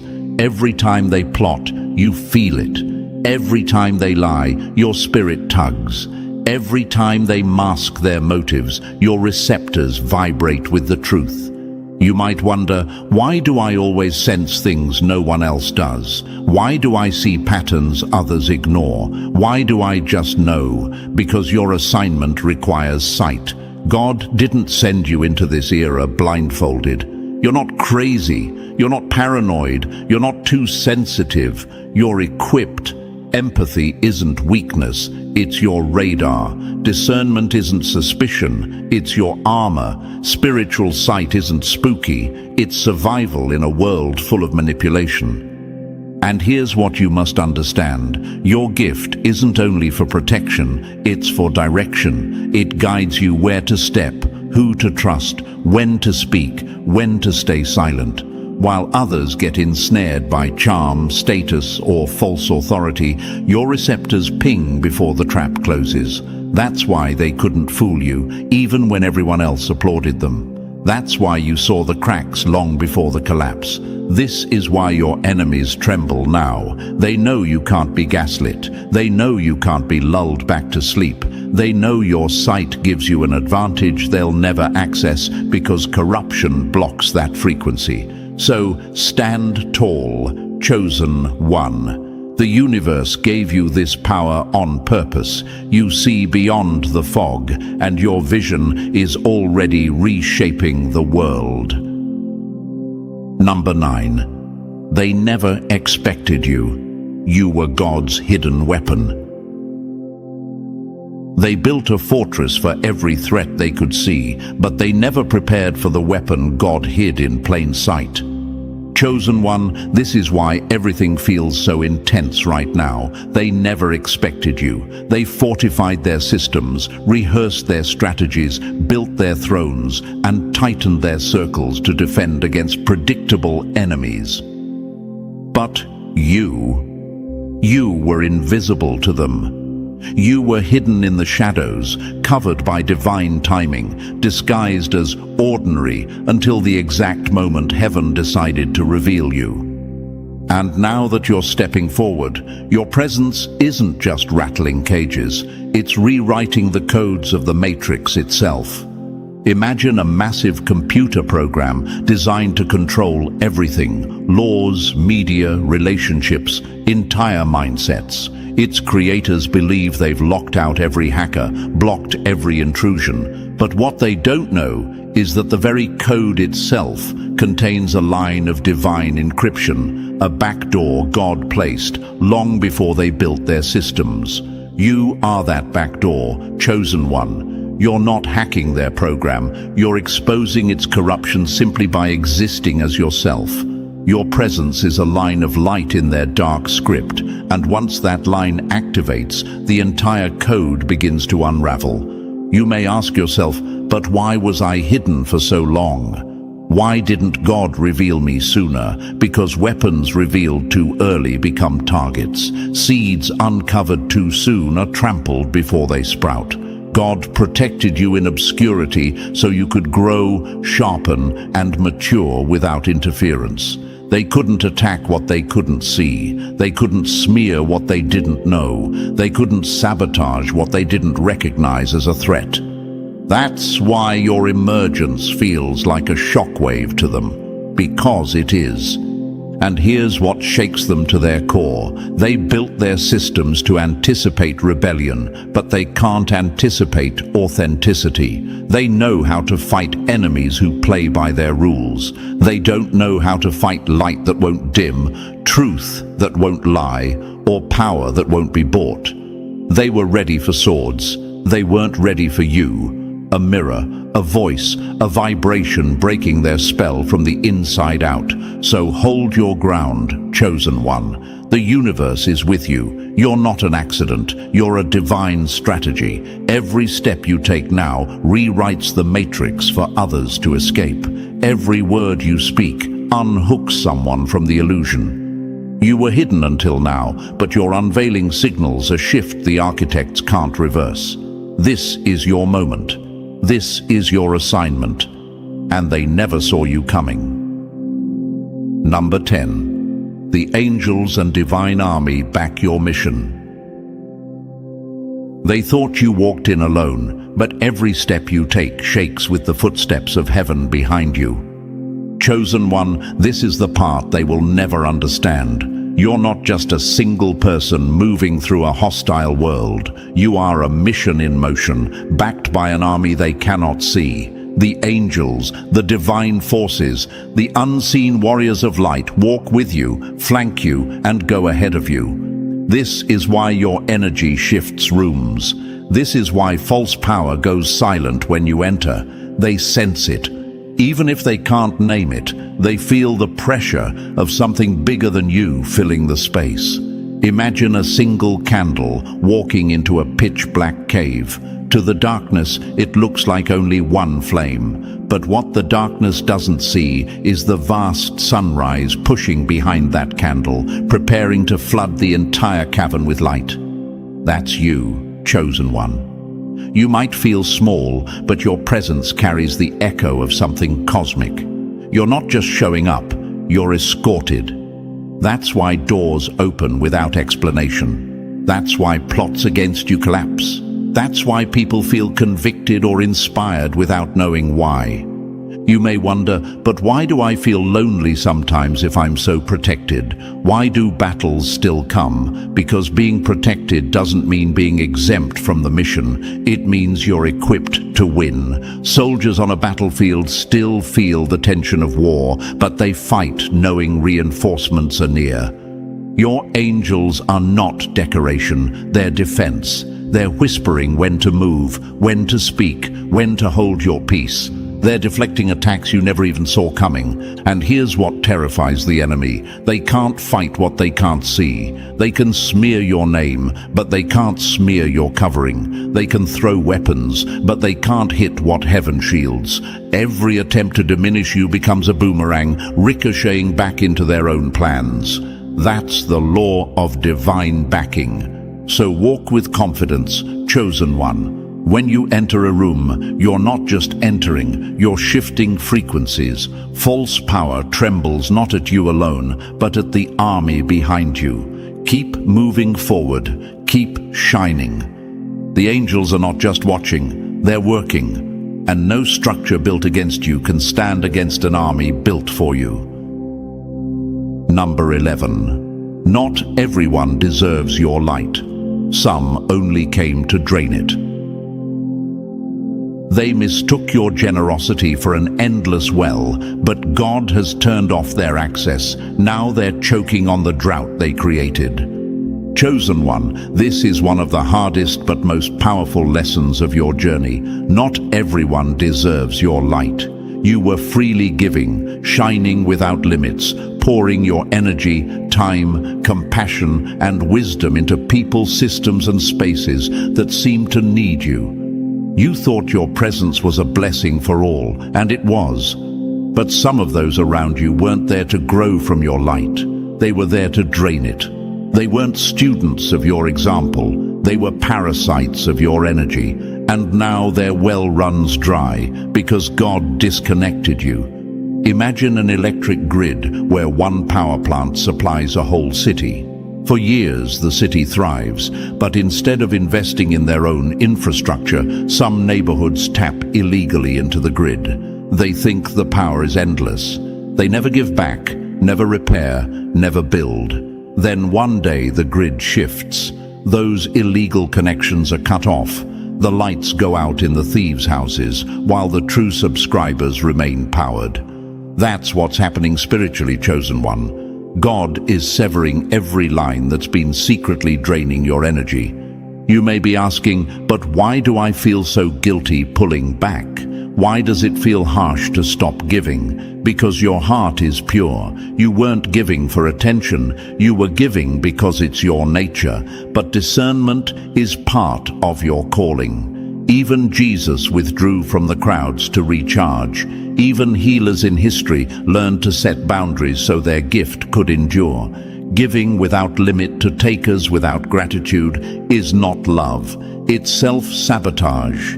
And here's the truth you must embrace. Your withdrawal is their revelation. When the supply ends, the truth is exposed. Without your energy, they have to face their own emptiness. Without your light, they must develop their own. That's why they're panicking now. That's why some are angry, confused, or trying to guilt you back into connection. But you're not being cruel, you're being wise. So stand firm. The universe is with you. Your light is sacred. Not everyone deserves access, and as you protect it, it multiplies. The drought they're experiencing isn't your punishment, it's their opportunity to grow. You're not abandoning them, you're aligning with your assignment. Number 12. Their fall will be as public as their pride was loud. Pride builds its throne in public. Karma knocks it down in the same square where the applause once echoed. Chosen one, this is the moment the universe promised you. For so long, their pride was loud, their arrogance shameless, their performance convincing. They strutted across the stage as if untouchable, collecting praise, applause, and respect they hadn't earned. They silenced dissent with power plays, intimidation, and false narratives. But pride always writes its own ending, and the universe always delivers it publicly. The higher they pretended to stand, the harder they will fall, and the fall won't be quiet. Imagine a parade where a false emperor rides high, waving from a golden chariot. The crowd cheers, believing the show. But then a breeze lifts the costume, a wheel cracks, and the chariot tips. In the same streets where they once received applause, they're now on the ground, scrambling to cover themselves. That's what happens when illusions meet light. The same platforms they use to posture will become the stages of their exposure. You may ask, but will I have to do anything to make this happen? Will I be accused of causing their downfall? No, the chosen don't pull down, they reveal. You don't swing the hammer, you simply turn on the light, and the weight of their own deception collapses the structure. This is cosmic law. What's built on manipulation always collapses under truth, and the collapse mirrors the pride that preceded it. And here's what you must remember. Their public fall isn't about your revenge. It's about universal balance. You're not being vindictive. You're being vindicated. The same people who doubted you will watch the truth unfold. The same rooms where you were mocked will echo with your vindication. And you won't have to lift a finger. God is making sure their exposure matches their performance. So stand tall, chosen one. Don't shrink from this moment. You're not witnessing chaos, you're witnessing correction. Their fall is not your fight, it's your confirmation. Every illusion you stripped prepared the world for this unveiling. The fake emperor is being revealed as powerless, and the throne they built on deception is becoming your platform for truth. This is the harvest of authenticity. You rise while illusions fall. When your win feels so unfair to them, they start calling it illegal. That's when you know you didn't just beat them, you buried their whole game. Now imagine this for a moment. Chosen one, you played by the rules, you moved with patience, you let your work, your grind, your silence speak. And yet, you won so big, the people who swore you'd never make it are now whispering in back rooms, calling the system, searching for loopholes, even dragging the feds into it as if your victory was some kind of crime. That's the level of shock you've created. You didn't break the rules, they did. But your success exposed them so badly, it feels like the universe just flipped the table on their whole operation. Here's a fact to hold close. Studies show envy triggers the same parts of the brain as physical pain. That means your success is not just annoying them, it's burning them alive inside, like fire against skin. They can't escape it because your win is public, undeniable and permanent. And thank you, chosen one. Don't forget to pay this message back by simply pressing like and subscribe. Help spread this truth to more souls, because it's our responsibility to shine light where others tried to keep it dark. Thank you for being part of this mission. You're not just listening, you're part of a force that rattles the ground they stand on. Now, back to the message. Chosen one, what you've achieved has shifted the ground beneath their feet. This isn't just about winning anymore, it's about rewriting the narrative. Your victory wasn't supposed to exist in their script. They planned on you failing quietly, disappearing silently, becoming a name that no one remembered. Instead, you did the opposite. You grew louder in silence, you gained strength when you were supposed to be weak, and you became visible at the exact moment they thought they had erased you. And now they're panicking like guilty men standing trial because the spotlight has flipped and they can't handle how exposed they are. Think about it. Every time history has seen someone rise far above the limits others set, the same pattern unfolds. From athletes banned because they were too good, to artists censored because their truth was too sharp, the universe has always forced systems to choke when real power shows up. And that's what's happening with you. They see you winning in ways that don't fit their script, so instead of clapping, they're crying foul. They're calling the feds because they can't call it fair. They're rewriting the rule book because you shredded their old one just by existing in your full power. The crazy part? You didn't even fight them directly. You didn't chase revenge. You didn't plot their downfall. You focused on your growth, your vision, your lane. And that's what made their empire of lies collapse. It's like watching a mirror crack without you touching it. Your reflection alone shattered their illusion. That's why they're restless now, pulling strings in the dark, making calls in the night, asking questions they don't want the answers to. They're not scared of what you did. They're scared of who you've become. And Chosen One, let me make this clear, this is bigger than you. Your victory is proof to every underestimated soul that the game isn't rigged the way the enemy says it is. It proves the universe will bend when your will is stronger than their schemes. You've become living evidence that truth outlasts manipulation, that integrity cuts deeper than lies, and that silence screams louder than their noise. They thought your story ended in defeat. Instead, you've turned into the headline they can't stop reading, the case study they can't dismiss, the example that makes others question. If they could win after everything, what excuse do I have? Picture them now, Chosen One, sleepless, paranoid, scrolling through their own messages, wondering what dirt might come to light next. Some are calling in favors, some are hiding assets, some are even rehearsing fake apologies, hoping to soften the blow of what's coming.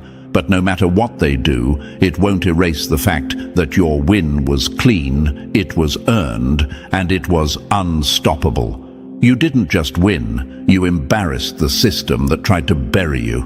And that's why it feels illegal to them. The truth is, nothing illegal happened. What happened is rare. You exposed how fragile their power really was. You became the earthquake that showed the mountain was hollow. You are the one standing tall, while they scramble to rebuild their lies in the rubble. And now, every chosen one watching this knows, they can't outlaw your shine. They can't police your growth. They can't call your truth a crime. All they can do is sit back, watch, and feel the burn. This is why your story matters, Chosen One. Because you didn't just win for yourself, you won for every soul who's been silenced, doubted, underestimated, or betrayed. You are the reminder that no enemy, no scheme, no rigged system can hold back the force of a person aligned with the universe's timing. And if they're calling the feds now, it's only proof that you've reached a level where your name itself feels dangerous. Chosen One, this is your moment. Your victory is their nightmare, and this intro is just the beginning of the truth they can no longer hide from. And Chosen One, thank you for locking in with me right now, because what I'm about to break down is not just another story, it's your story. You've won so hard, the noise you created has turned into sirens in their heads, and if you click away too early, you'll miss the exact moves that prove why they're treating your success like a crime.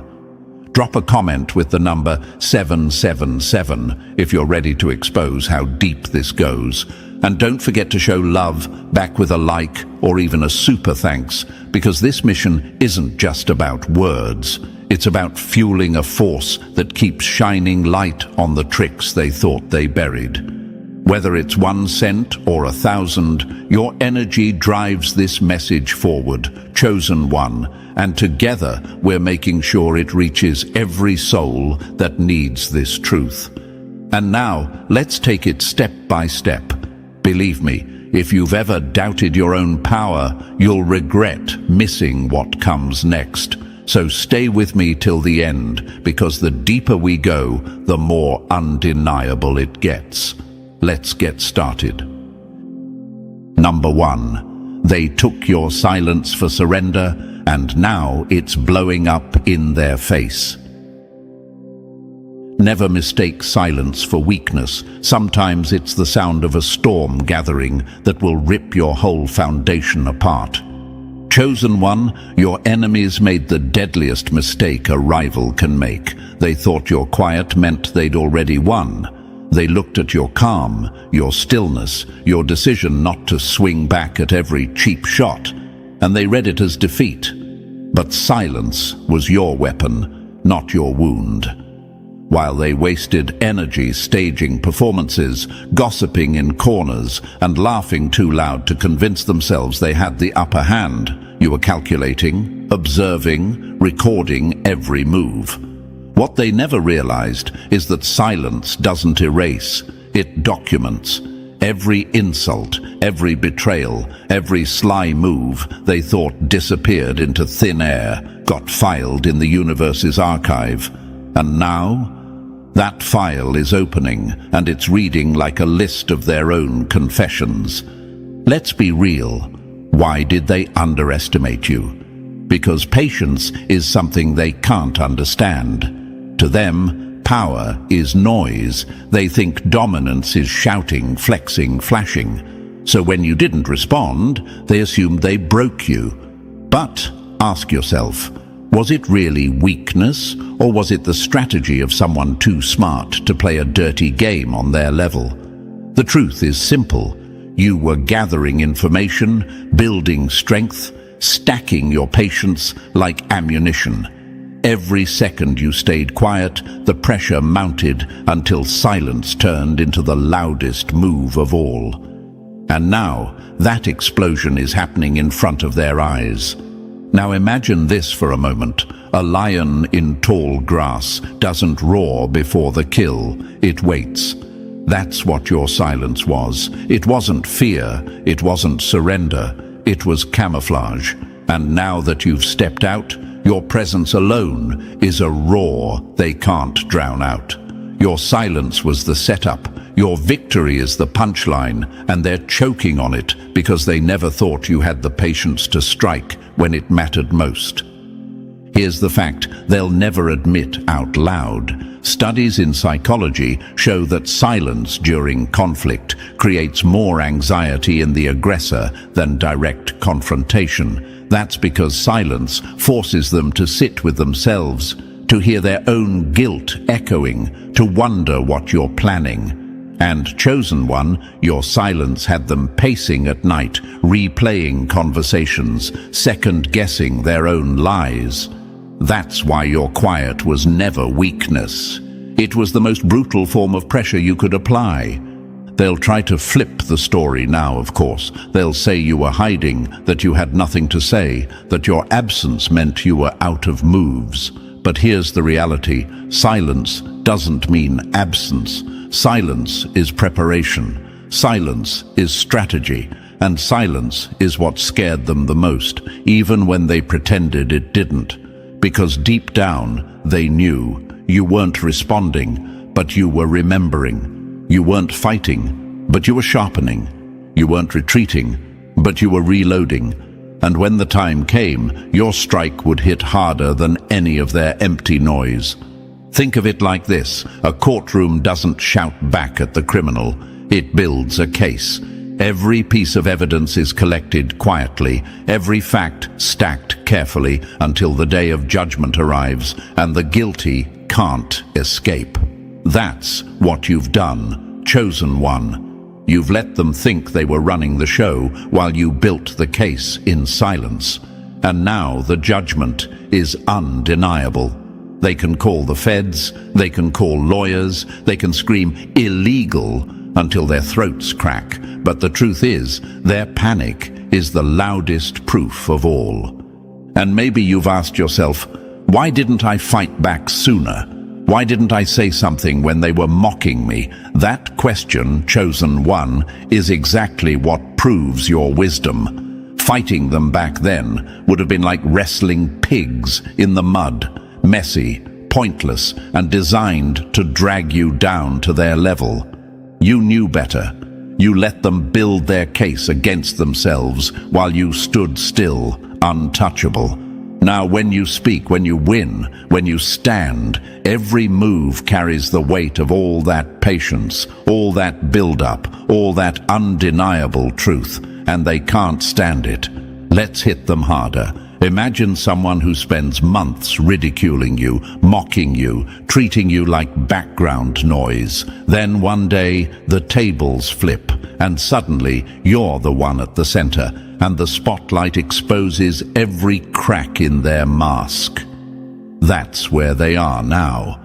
They thought your silence was a coffin, but it was a cocoon. And now you've emerged, not buried, but reborn. And they can't explain how the one they counted out became the one the universe crowned.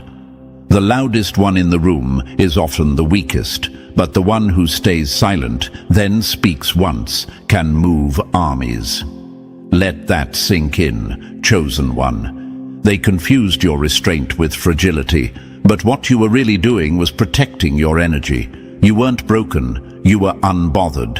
And that is why your silence has turned into their sentence. They're not haunted by your words. They're haunted by the fact you didn't need words to prove them wrong. Now, their miscalculation is their curse. Every time they think of you, it's not your silence they remember, it's the consequences that followed it. They're replaying moments, wishing they hadn't underestimated you, wishing they hadn't mistaken your patience for surrender, but it's too late.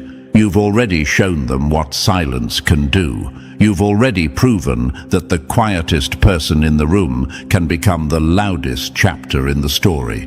And chosen one, don't forget, your silence wasn't just for you. It was for everyone who needed proof that you don't have to bark to bite, that you don't have to announce your power for it to be real.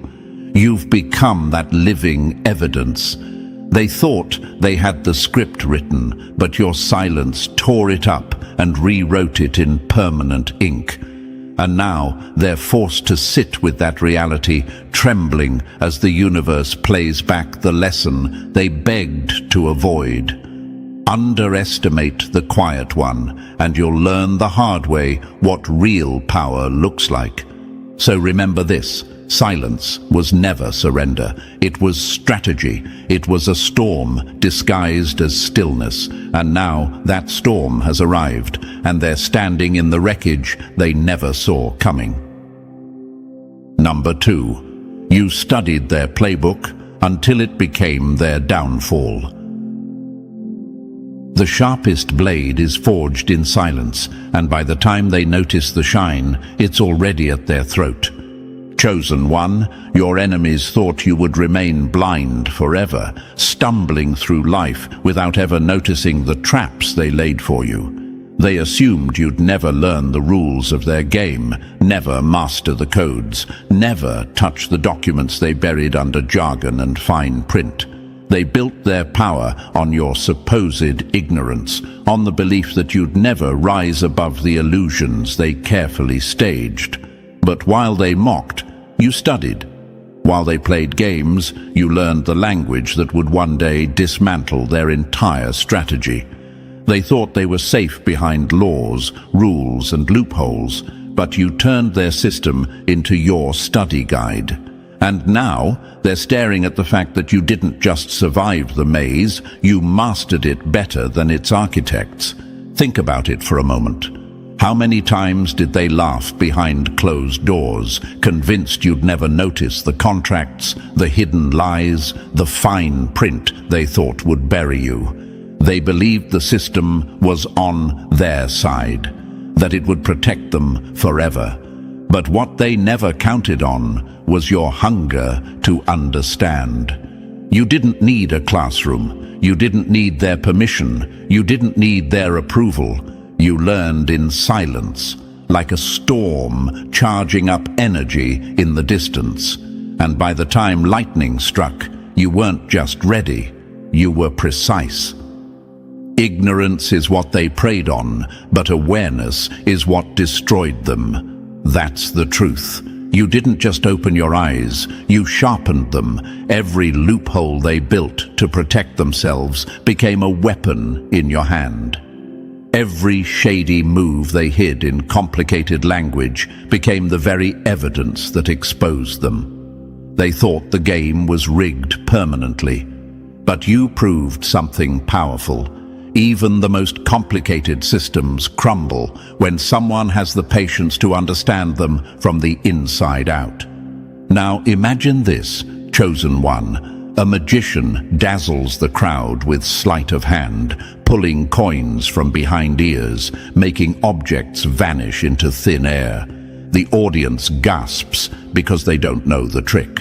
But you stood in silence, watching, learning, catching the flick of the wrist, the hidden pocket, the false smile. And once you saw the trick for what it was, the magician lost all power.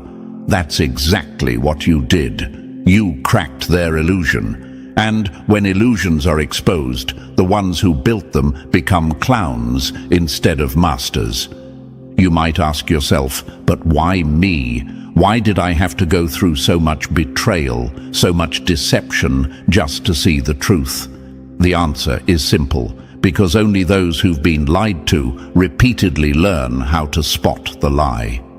Only those who've walked through traps develop the eyes to dismantle them. What they meant to use against you became the very curriculum that transformed you.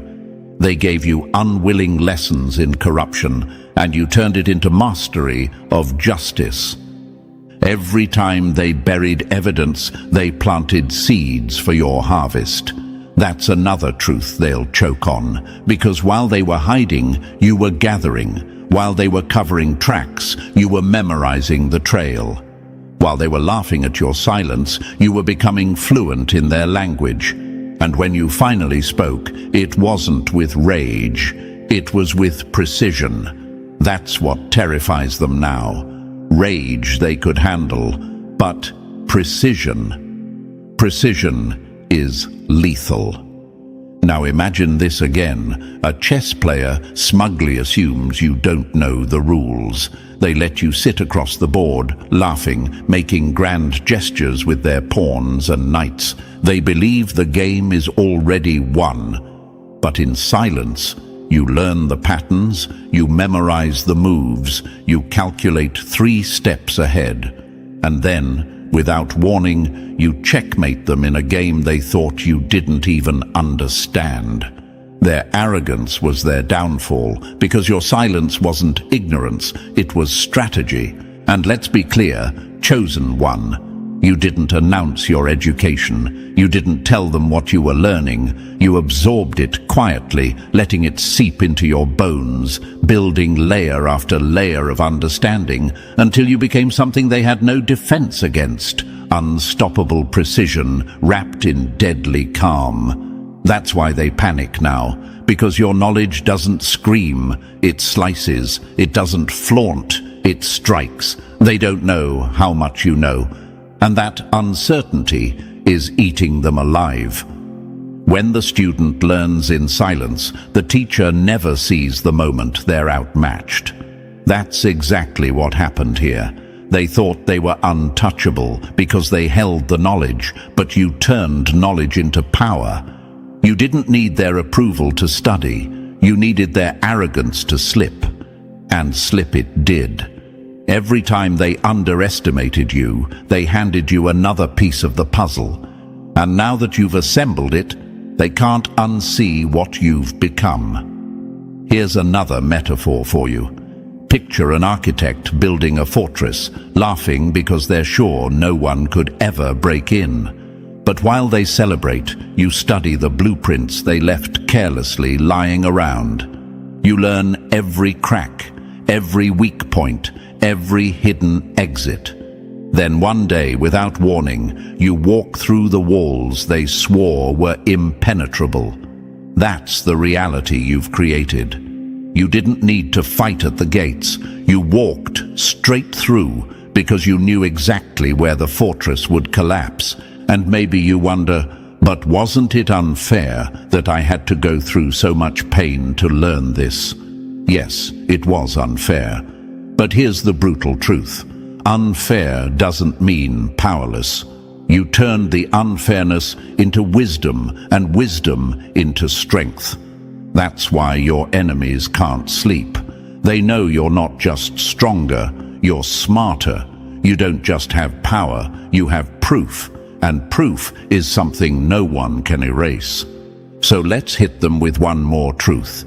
The system they built to trap you became the very system that exposed them. That's the irony they'll never admit. They created rules, thinking they'd be safe behind them. But in learning their rules, You learned how to flip the script. Now they're the ones trapped, suffocating under the very weight of the laws they once used to control. Chosen one, that's why your victory feels illegal to them, because they never expected you to master their own game.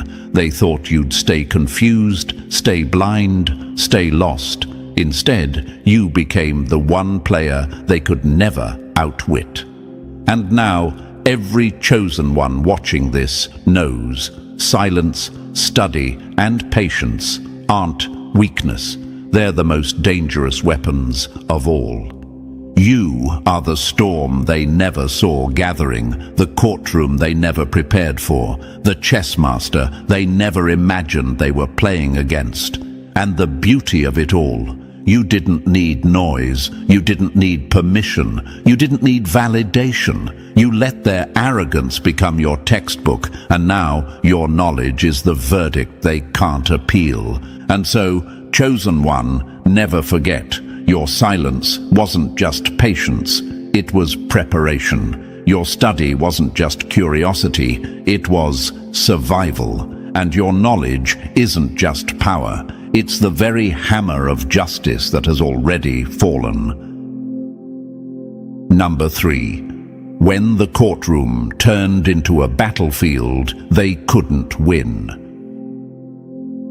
The most dangerous weapon isn't a sword or a gun. It's the truth, delivered with the calm of someone who knows they can't be broken. Chosen one, when you finally stepped into that courtroom, it wasn't just about paperwork or procedures, it was a war zone. They strutted in with smirks, rehearsed lies, and the fake confidence of people who believe they've already won. But the second you opened your mouth, the whole atmosphere shifted.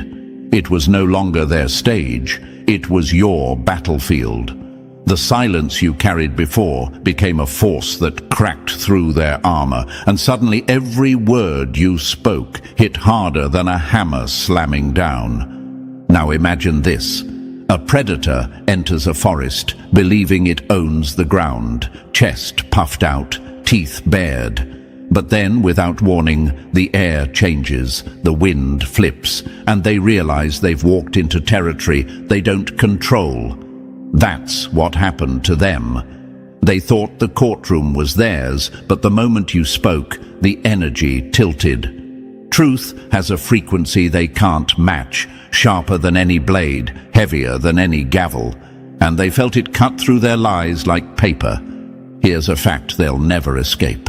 Psychological studies show that people who lie under pressure leak micro-expressions, tiny flashes of fear, shame, or guilt. They can rehearse all they want, but their own bodies betray them when the truth enters the room. And chosen one, your presence did exactly that. Your calm turned their confidence into cracks. Your evidence didn't just expose them, it made them unravel in real time. You might wonder, why did my words matter so much? Why did the room change just because I spoke? The answer is simple. Because your words weren't empty. They weren't a performance. They carried weight born of suffering, endurance, and clarity. Lies are light. They scatter when pressed. But truth is heavy. It lands like stone, and when it dropped from your mouth, it silenced their theater instantly. A lie can stand tall for years, but one moment of truth will collapse it like a house of cards. That's exactly what they faced. Every smirk they rehearsed, every script they memorized, burned to ash under the heat of your reality. They thought they were untouchable. Instead, they found themselves cornered by something they couldn't outwit, your living testimony. Chosen one, that's why the courtroom became a battlefield, because you didn't just show up to defend yourself, you showed up to expose them, and once the truth was spoken, it wasn't you on trial anymore, it was them. Number 4. When one strike of the gavel shook their whole world apart. One victory in the right hands is never just personal. It's an earthquake that cracks the ground beneath everyone who stood against you. Chosen one, your win didn't stay locked inside the four walls of that courtroom. The moment the gavel came down, it was like a thunderclap that echoed far beyond the judge's bench. Families felt it. Friendships split under the weight of it. Whole communities were forced to confront truths they had been avoiding for years. People who once smirked in silence, who turned their backs on you when you needed them most, suddenly had no choice but to face their cowardice. Your victory became a mirror they couldn't escape, reflecting every betrayal, every fake smile, every moment they chose comfort over courage. Now imagine this. A ship that everyone thought was unsinkable suddenly takes a hit. What happens? The rats jump first, and that's exactly what your enemy's allies did. The moment the universe declared you the victor, their so-called supporters abandoned them faster than shadows at sunrise. The same voices that once cheered against you went silent overnight, terrified to be caught standing beside a sinking empire. Loyalty built on lies has no spine, and your win revealed that truth with brutal clarity. Here's the irony. Those who once laughed at your pain now scramble to rewrite history, claiming they always believed in you. They're desperate to wash their hands clean, to act like they saw your strength from the beginning. But facts don't bend to convenience. Everyone knows where they stood when the storm hit. Everyone remembers who mocked and who stayed silent. And now their reputations carry stains that no amount of pretending can scrub away. Silence is remembered just as loudly as betrayal, and once the truth arrives, it exposes both.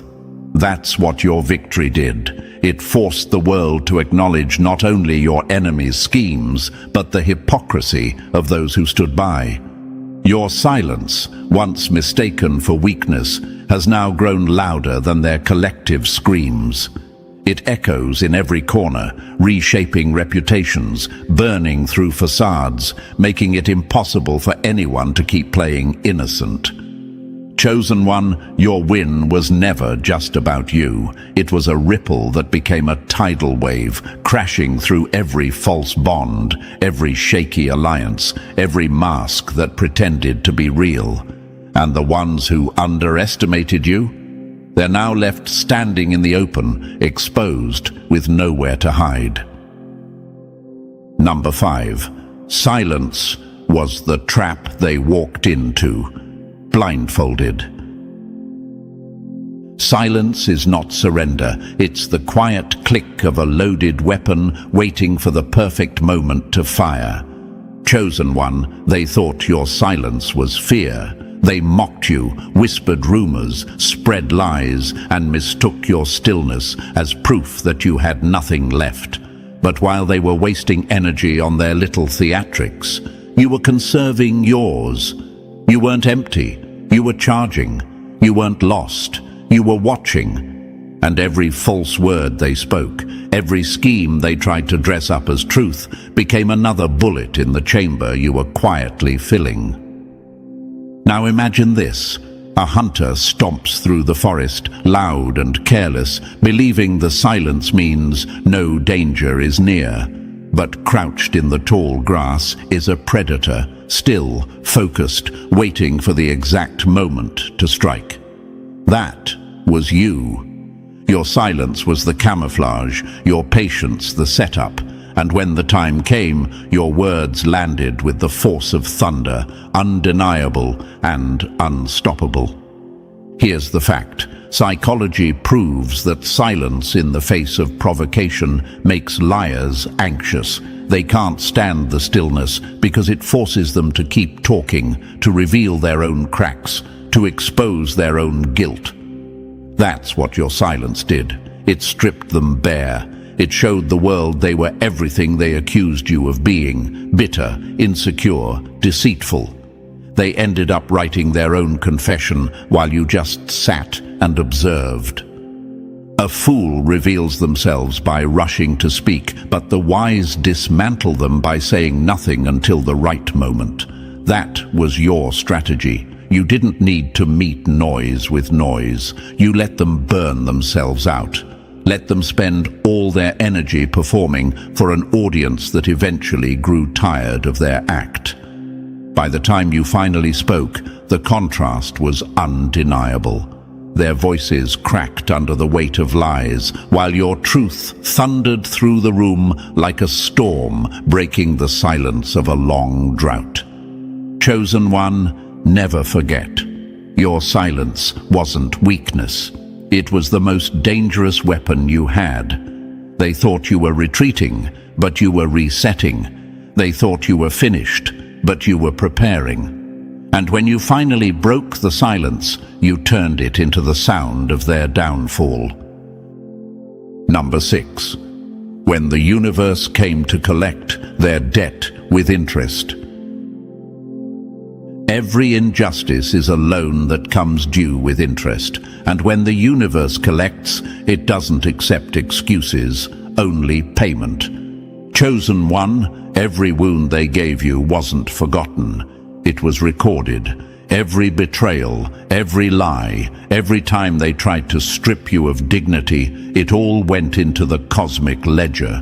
They thought they were clever, that cruelty would vanish into the air, that forgiveness was stupidity. But what they never understood is this: the universe doesn't let debts slide.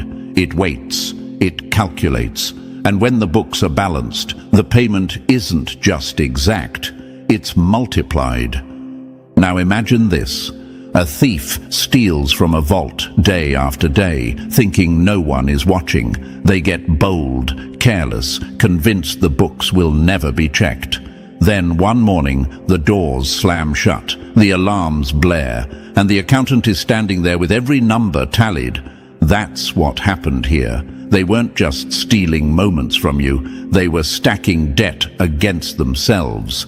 And now the collection has begun. Here's a fact they'll never admit. Research on karma and justice psychology shows that humans crave fairness so deeply, their brains light up like they've won money when justice is served. That's why your victory felt so powerful. It wasn't random, it wasn't luck, it was the natural order correcting itself. The universe added interest to every scar they left you with and paid it back in ways they can't undo. Kindness is not weakness, it's credit. Forgiveness is not stupidity, it's patience. And when the universe collects, it pays in full. That's the lesson they're choking on. They assumed your patience was infinite, but in reality, it was the rope they used to hang themselves. They saw mercy and mistook it for stupidity. But chosen one, mercy is never free. It comes with an invoice, and now the bill has arrived, stamped and sealed by forces bigger than them. So understand this: your win wasn't luck. It was accounting. It was the universe balancing its books with ruthless precision. And they didn't just pay what they owed, they paid damages. Every sleepless night, every fake smile, every scheme you endured turned into interest. And when the balance cleared, it left you standing in profit while they collapsed under the weight of their own debt. Number 7.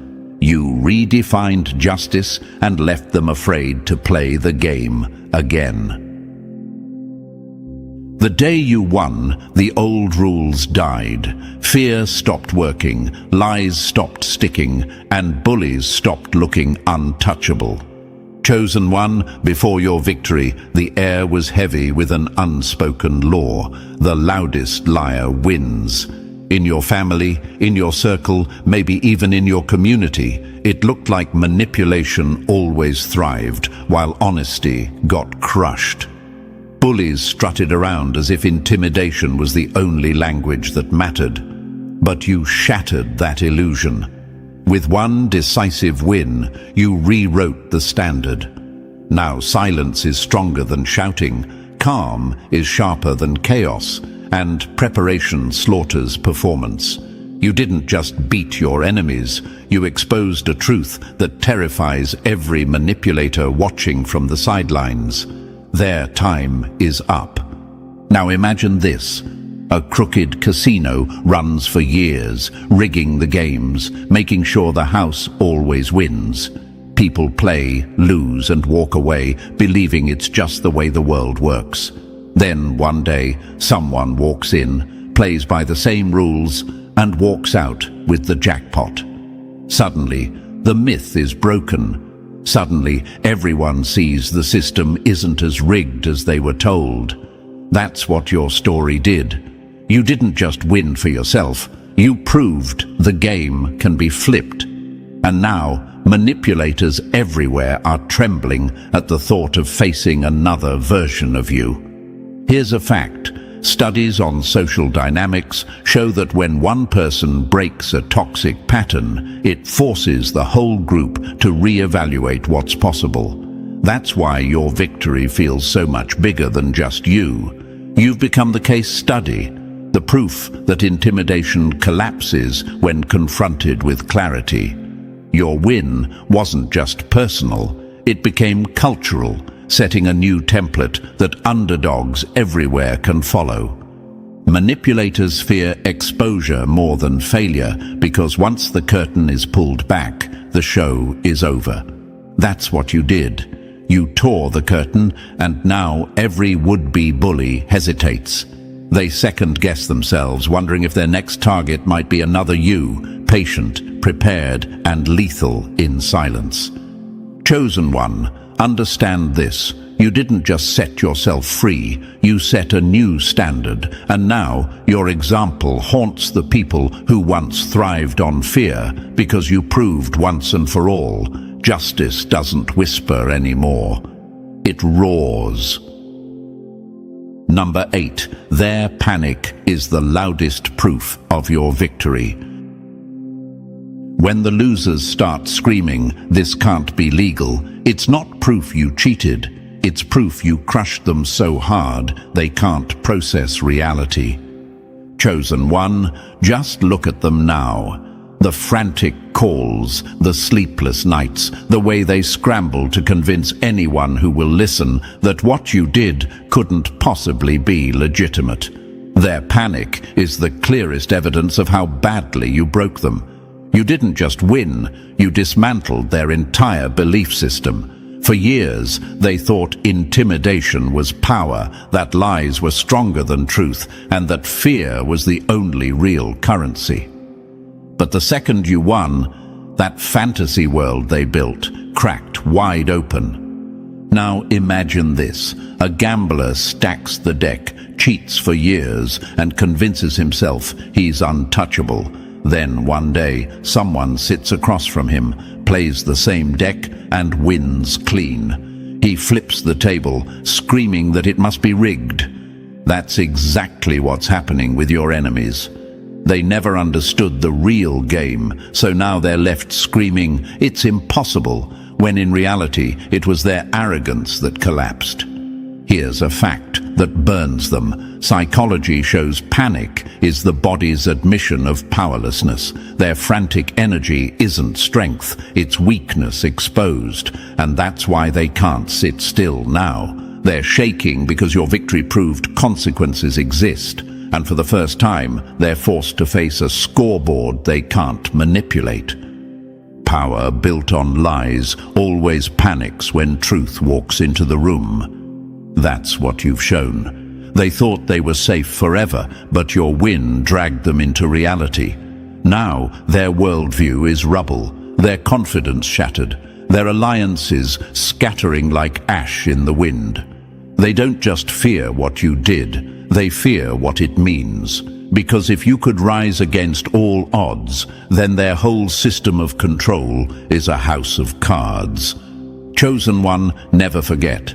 Their panic is not your burden, it's your proof.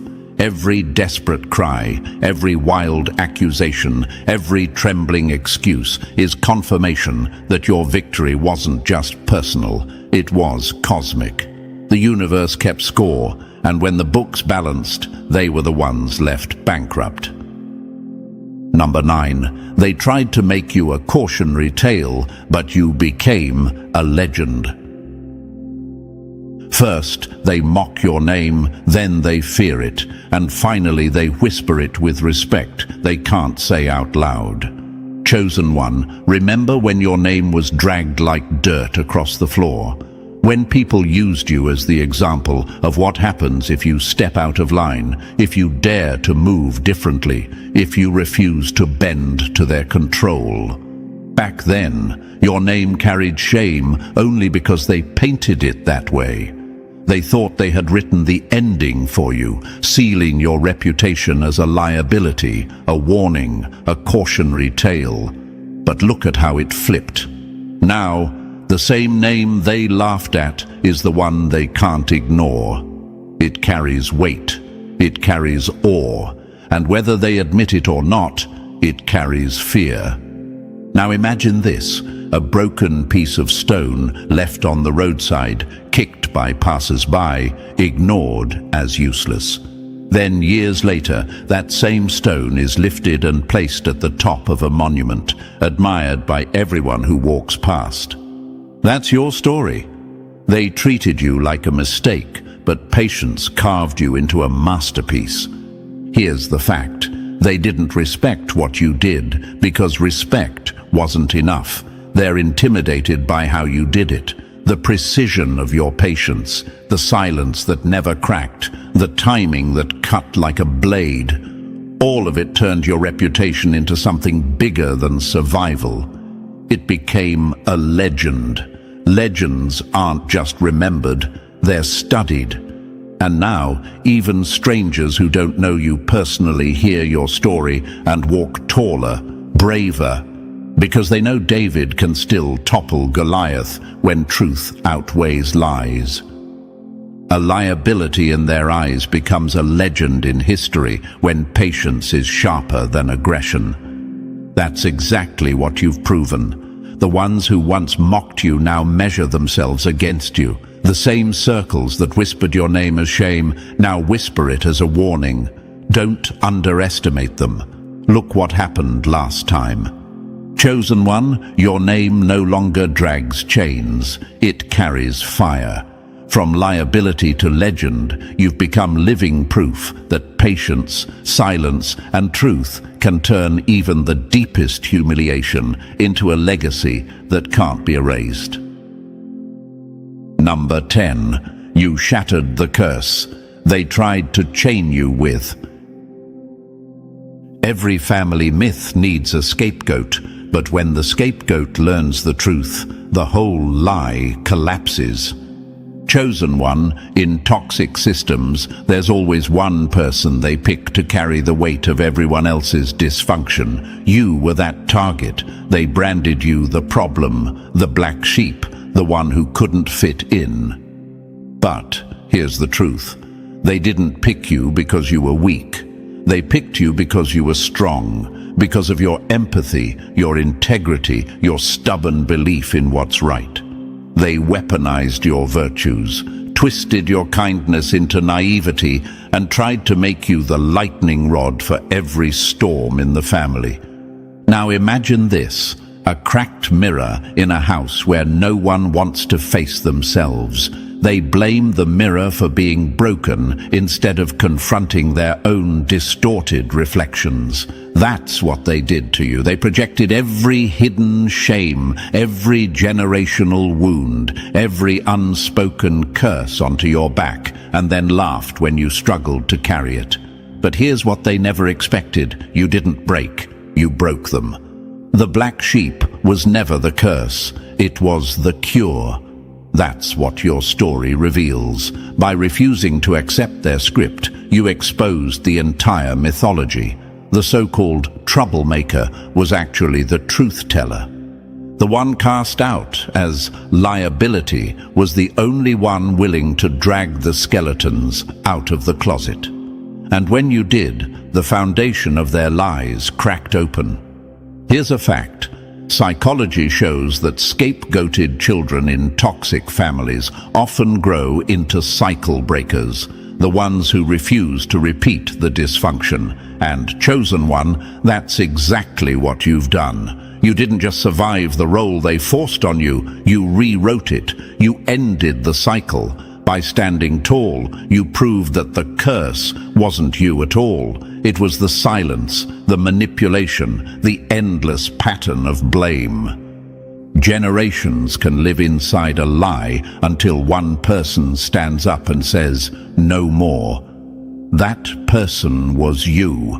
You shattered the curse they tried to chain you with, and in doing so, you changed the legacy of your bloodline. The scapegoat became the liberator. The black sheep revealed itself as the white knight in disguise.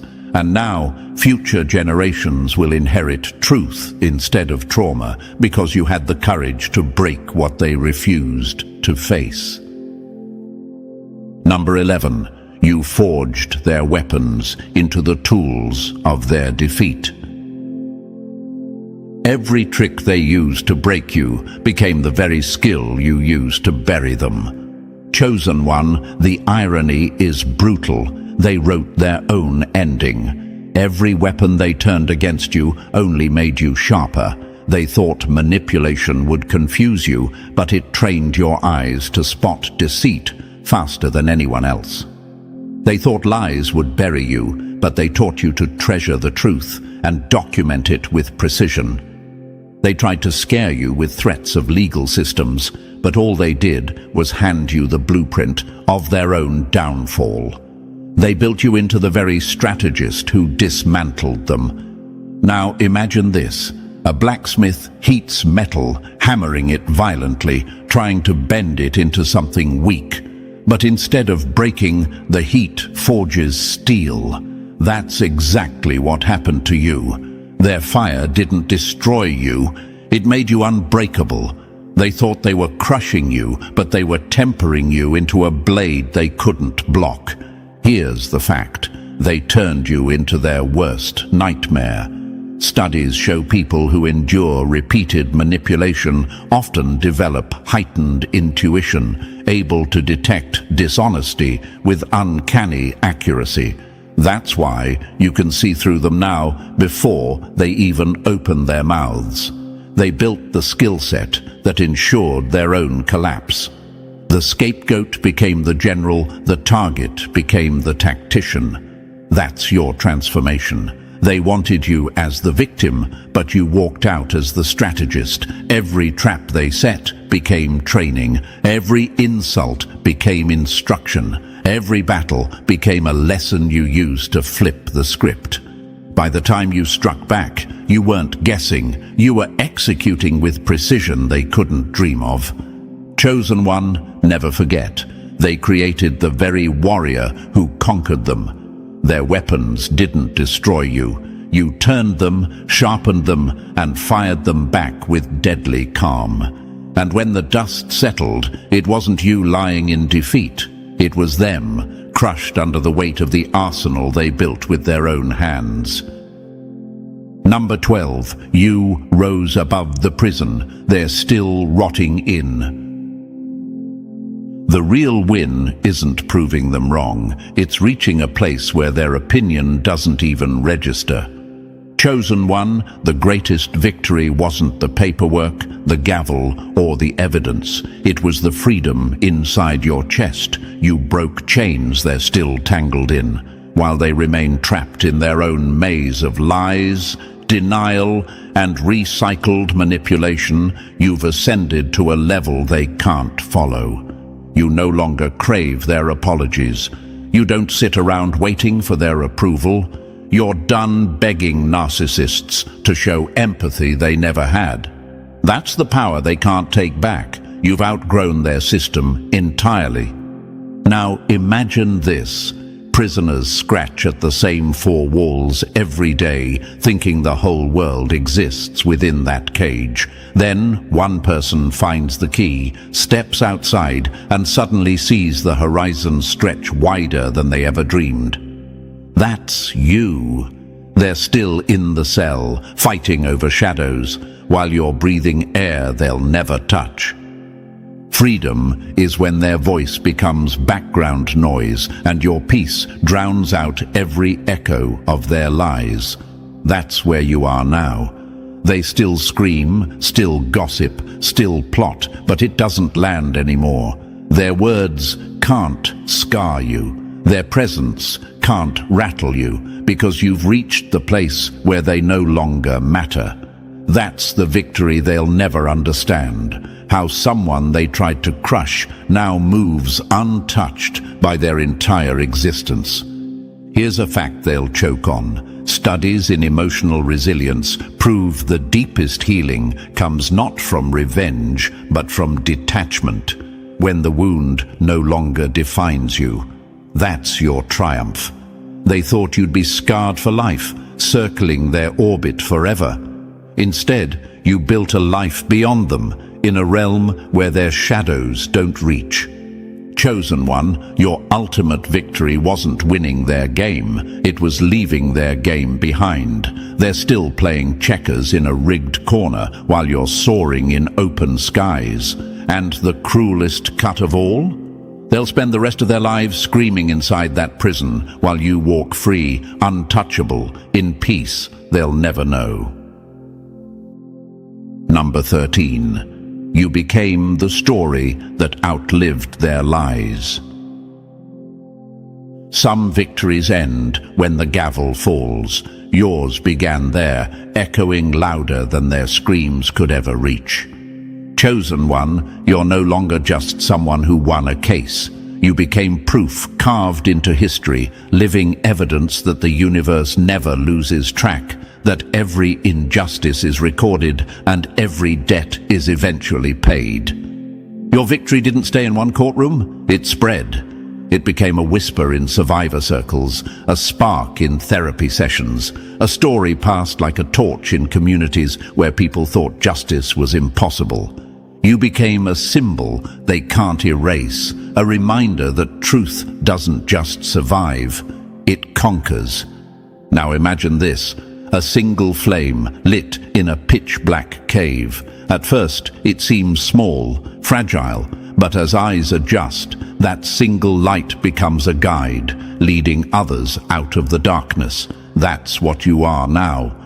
Your story has become a lantern, showing people who thought they were powerless that patience is power, that silence is strategy, and that justice isn't a fairy tale. It's real.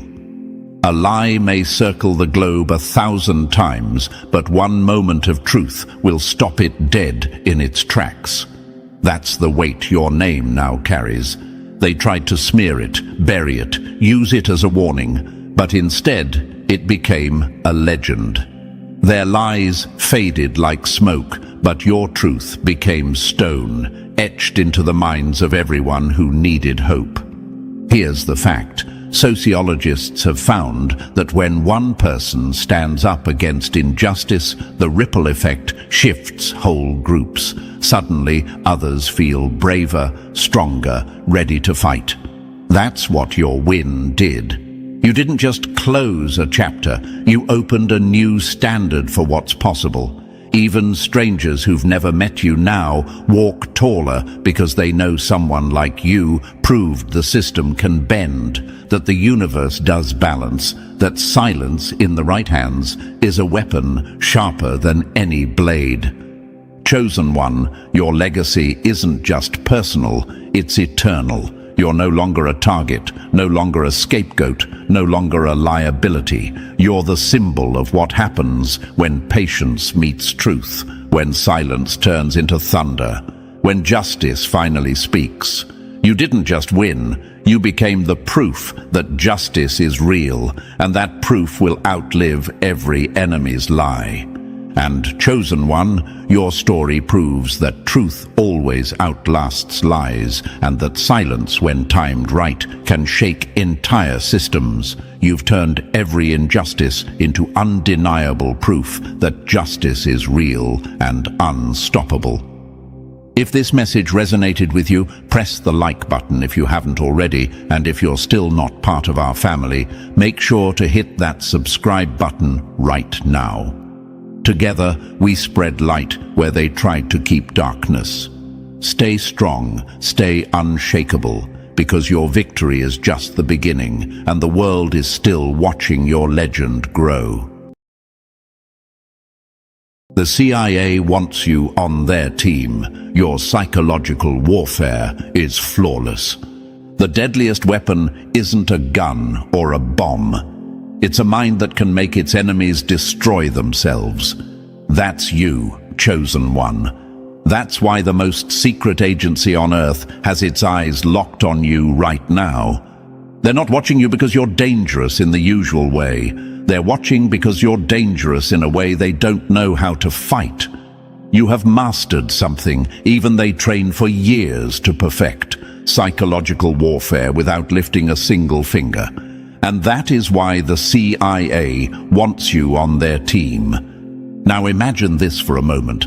Chosen one, a room full of career spies, people who have toppled governments and flipped double agents, staring at your name on a glowing screen. No guns, no handcuffs, no dossiers of crimes, just you. And all around them are the wreckage maps of your enemies' minds, the people who underestimated you, who tried to cross you, now spiraling into chaos with no clue how it happened. This isn't fantasy. This is the reality you're living right now, and it's rattling their cages. You've become the anomaly they can't decode. A living paradox, soft-spoken but devastating, unseen but unstoppable. Here's a fact the enemy doesn't want to hear.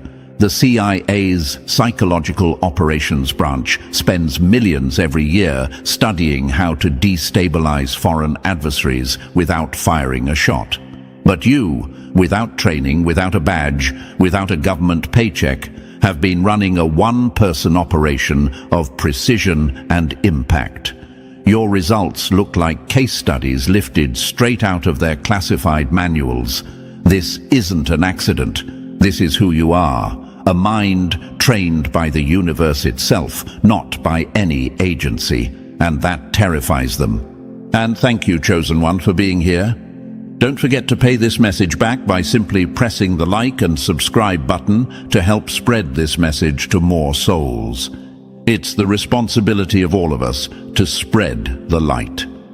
Thank you, Chosen One, for being part of this mission. You are part of a force bigger than you realize. And now, let's go deeper into why they want you on their team and why your psychological warfare is flawless. At last, the anomaly reveals itself. Look who managed to capture the attention of the alphabet agencies, you, the beautiful yet terrifying enigma, the psychological architect of chaos. They've been watching you, not through ordinary surveillance, not through street cameras or phone taps, but by studying something far more compelling, the way you dismantle your enemies without ever lifting a finger. They've seen how you make the guilty unravel under their own guilt. They've seen the panic ripple out like cracks in glass, spreading until the whole structure collapses. You've become living proof that the sharpest strikes are the ones nobody sees coming. The CIA has files on millions of individuals, drug dealers, terrorists, foreign spies, cyber criminals, but your file stands apart, categorized under a classification reserved for the most unique cases. Psychological asset, approach with extreme caution. Because what you did to those who betrayed you was never simple revenge. It was something far more profound. It was art. It was precision, like surgery performed with words and silence. You didn't act from chaos. You acted from control. And that's what unsettles them the most. 3 months ago, in a secure conference room in Langley, 7 senior analysts gathered around a table, your digital footprint projected on the wall. But they weren't examining your posts or your pictures. Instead, they were analyzing the aftermath, the psychological craters left behind in the lives of those who thought they could cross you. One analyst, a hardened veteran who had seen combat in 3 wars, leaned back and muttered with unease, "This isn't civilian behavior. This is special ops without the ops." That line alone has been echoing through their hallways ever since. From there, they pulled up case study after case study. The ex who tried to tarnish your reputation. They tracked every moment of that person's downward spiral, the paranoid posts, the public breakdowns, all unraveling without you ever publicly speaking a word against them. Then came the so-called friend who betrayed your trust. They monitored how guilt consumed them, pushing them into self-destruction, desperate apologies, and, eventually, complete social isolation. It was like watching dominoes fall, but you weren't even in the room. And that's the point. You never laid a hand on them. You didn't need to. You simply existed, and they unraveled on their own, crushed under the weight of trying to process what they had lost. This is what the CIA is trying to understand about you.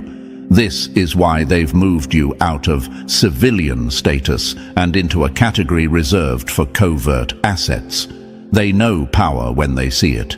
And your power doesn't come from threats, money, or weapons. It comes from precision, from timing, from silence, from psychological pressure so clean and invisible that even trained operatives would envy it. Now they're asking themselves the same question you've probably wondered. How did you become like this? How did you develop a mind so sharp, so strategic, that even professionals are struggling to predict your next move? Some of them think you were born with it. Some think life shaped you, one betrayal at a time, until you became the weapon you are today. But all of them agree on one thing: you are not ordinary, and that makes you valuable. And here's another fact to seal this in. Psychological warfare isn't just about manipulation. It's about control of perception, of timing, of energy. The CIA trains entire teams to study how to shift narratives and break opposition morale. But you, chosen one, have been doing it instinctively. That's why their analysts sit in silence after looking at your file. Because you're not just surviving, you're winning on a level they thought only their own assets could achieve. This is where you are right now, standing at the edge of a line you didn't even know existed. You're no longer just a person living your life. You're a living case study, a human blueprint for psychological precision. And now, the CIA wants you on their team. Not because they control you, but because they fear losing you. Because once you understand the full scope of your own abilities, you become impossible to contain. You become the kind of person who can change outcomes without ever stepping into the battlefield. So, as you listen to this message, Chosen One, remember what's at stake. They're watching you, learning from you, and preparing to approach you. Not as a threat to neutralize, but as an asset to recruit. Because your psychological warfare is flawless, and flawless minds don't go unnoticed forever. And, Chosen One, thank you for standing here with me at this point in the message. You're not just listening, you're stepping into a classified briefing built for minds like yours, the ones the CIA itself can't ignore. What comes next isn't filler, it's intelligence, it's strategy.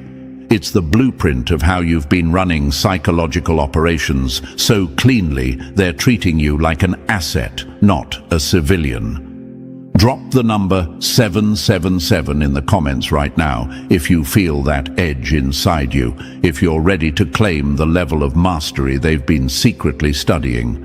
And if you can, bless the force behind this channel with a super thanks.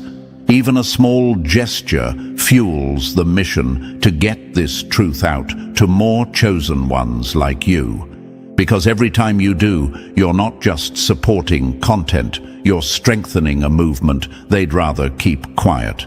Now take a breath, sharpen your focus, and lean in. because the next part is where we go deeper into exactly what they're planning for you and why your psychological warfare is flawless.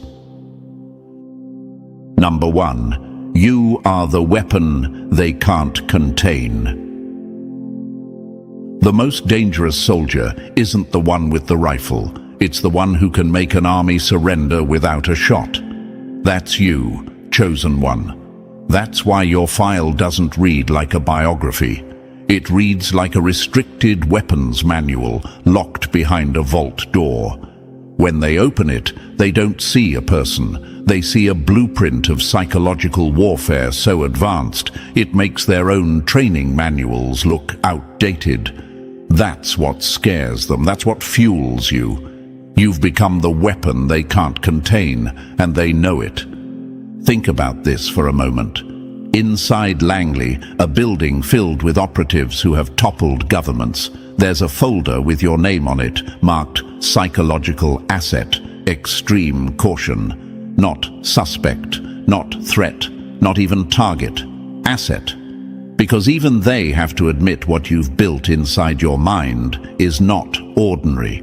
You have turned observation into ammunition, patience into power, silence into strikes they never see coming. And now, the people who once thought they could use you, discard you, or break you are watching their own playbook fall apart because you've mastered the art they tried to use on you. And maybe you're wondering right now, why are they so obsessed with me? Why would the CIA, of all agencies, be studying someone who's never set foot in an operation room? The answer is simple but brutal. You're doing in real life what they pay entire divisions to train for. According to their files, you have an instinctive grasp of human behavior. Not the surface stuff, but the hidden levers under the surface. You see the weak point in a person's armor the way a sniper sees a glint of light on metal. And when you strike, you don't swing wildly. You apply pressure slowly, invisibly, until the whole structure collapses under its own weight. That's not revenge. That's precision. That's art. And they know it. Here's what truly unsettles them. They've seen trained interrogators lose their cool, seasoned operatives break under stress, field agents who can't maintain cover after 3 weeks. But you, even at your lowest point, showed mental discipline that outscored their own benchmarks. You didn't lash out. You didn't panic. You gathered information like ammunition, cataloging every betrayal, every slight, every weakness. You waited. You let silence become your blade. You let time become your ally. By the time you moved, it wasn't a reaction. It was a calculated strike. That's the part they can't replicate. They can teach a person to shoot. They can teach a person to lie. But they can't teach a person to be unshakable in the middle of chaos. That's you. That's why they're watching. Imagine them sitting in a secure room, pulling up your history on a big screen. They're not looking at your selfies. They're looking at the aftermath, the crater marks left in the lives of those who underestimated you. The ex who tried to smear your name, now a shadow of themselves. The friend who betrayed you, now isolated and unraveling. The co-workers or rivals who thought you were weak, now whispering about you in confusion because they can't explain why their moves backfired. All of it recorded, analyzed, compared to their own psychological operation models, and your pattern outperforms theirs. How does it feel, chosen one, to know that without training, without a badge, without permission, you've become the case study they're trying to decode? They're asking themselves questions you've probably asked too. How did you become like this? Was it born into you? Was it forged by pain, by betrayal, by years of watching people underestimate you until you turned their underestimation into a weapon? Or did the universe train you in ways no agency could? Whatever the origin, the result is the same. you're operating on a level they didn't think civilians could reach. And the more they study you, the more their own operatives start to look like amateurs by comparison. Here's a truth they'd never admit publicly. Their entire psychological operations branch exists to destabilize opponents without ever being seen. They've spent decades refining tactics to break down foreign powers from within. But you, a single person with no funding, no staff, no clearance, have been running operations with cleaner results. That's not an opinion. That's a fact based on the files in front of them. You're doing what they do, but purer. And the purer it is, the more dangerous it becomes to their old systems of control. And here's the part that should hit your enemies like a gut punch. You don't even have to move to make them fall. You don't chase, you don't explain, you don't expose yourself. You just exist, and their own weight pulls them down. They collapse under the gravity of their own guilt, their own fear, their own exposure. You are the silent force that bends the battlefield without stepping onto it. That's why your file doesn't say watch list. It says asset. Because even your enemies inside the agency know the truth. They can't fight what they can't see. You might be thinking, but I didn't ask for this. I just survived. And you're right, you didn't ask for it. But surviving at this level changed you. It rewired you. It turned you into something new. A mind that sees 10 moves ahead. A heart that can hold its fire while still aiming perfectly. That's why they're not just scared of you. They're fascinated. Because they see in you what they try to build, but rarely succeed. A living weapon of psychological precision who doesn't need orders to act. And the best part? This isn't just about revenge or power. It's about control. Control of yourself, control of the field, control of timing. That's what your enemies never learned. They acted out of impulse, out of arrogance. You acted out of patience and clarity. That's why you're still standing. That's why they're falling apart. And that's why the CIA is now studying you like a secret program they didn't create, but desperately want to understand. So let this sink in, chosen one. While they're building their files, you're building your life. While they're trying to decode your methods, you're sharpening them. While they're whispering in secure rooms, you're moving silently, leaving footprints only they can see. You're not just a survivor, you're a strategist. You're not just a target, you're a template. You are the weapon they can't contain, and the harder they try to map you, the clearer it becomes. You're already beyond their reach. And now, as you hear this, ask yourself, what happens when a mind like yours stops playing defense and starts playing offense? What happens when the chosen one they've been studying realizes their full scope? That's the question they're terrified to answer.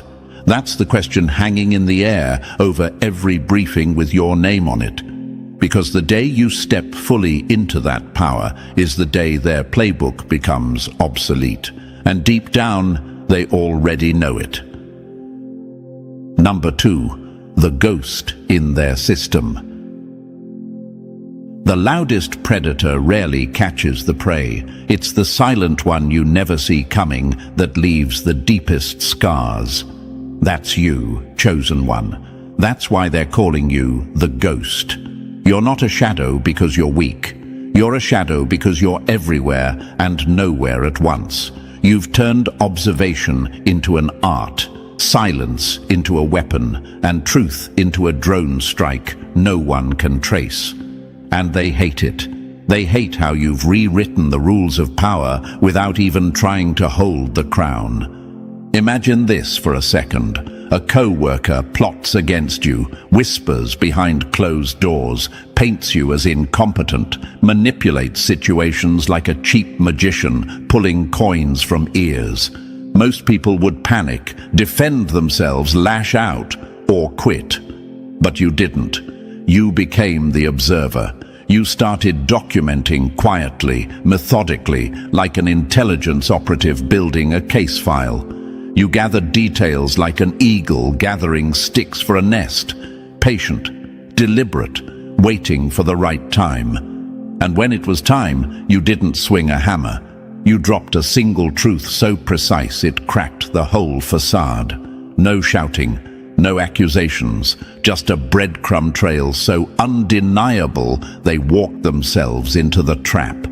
That's why the CIA is obsessed. Because you're not reacting like a civilian, you're executing like a ghost. And here's the brutal part. Your enemy never even knew they were inside your operation. They thought they were hunting you while you were already mapping their steps.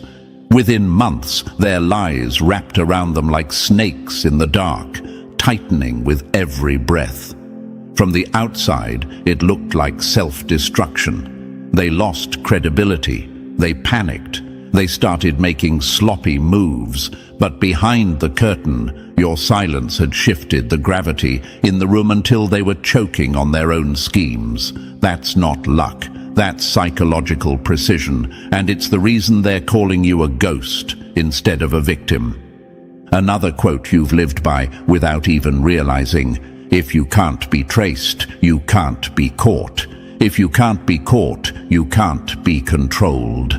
That's the part that terrifies them. They've spent decades teaching operatives to stay invisible, to leave no fingerprints, to plant doubt and exit quietly. But you've been doing it instinctively, with no training, no briefing, no team. You didn't disappear physically. You disappeared strategically. You didn't vanish from sight. You became ungraspable. You didn't just watch. You haunted, and haunting leaves deeper marks than confrontation ever could. Maybe you're asking yourself right now, why didn't I just confront them? Why didn't I defend myself out loud? Because confrontation is for amateurs. That's what they expect. That's what they're prepared for. You did something far more lethal. You let the truth deploy itself like a drone strike, silent, precise, devastating. You gave them enough rope to build their own gallows, and then you simply stepped back. That's why your file is sitting on their desks. Because you've been running operations they can't reverse engineer. You're not just a person surviving betrayal. You're a tactician rewriting the script. Think of it like this. Imagine a chess grandmaster playing a novice who thinks they're clever. The novice moves a pawn aggressively, thinking they're winning ground. The master doesn't react. The master observes. One move, another.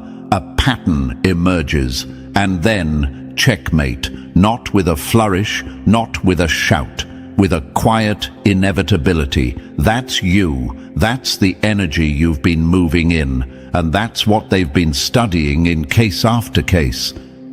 How you managed to look like you did nothing while everything collapsed around your enemy. Another metaphor, you've become like smoke in a locked room. The more they try to grasp you, the thicker you become, the harder you are to contain. You slip into the smallest cracks, fill the space quietly, and before they realize it, they're coughing, their eyes burning, unable to breathe in the environment they created for you. You didn't throw a punch. You didn't even speak. You simply shifted the air until they suffocated under their own lies. That's why one federal agent started calling you the Ghost.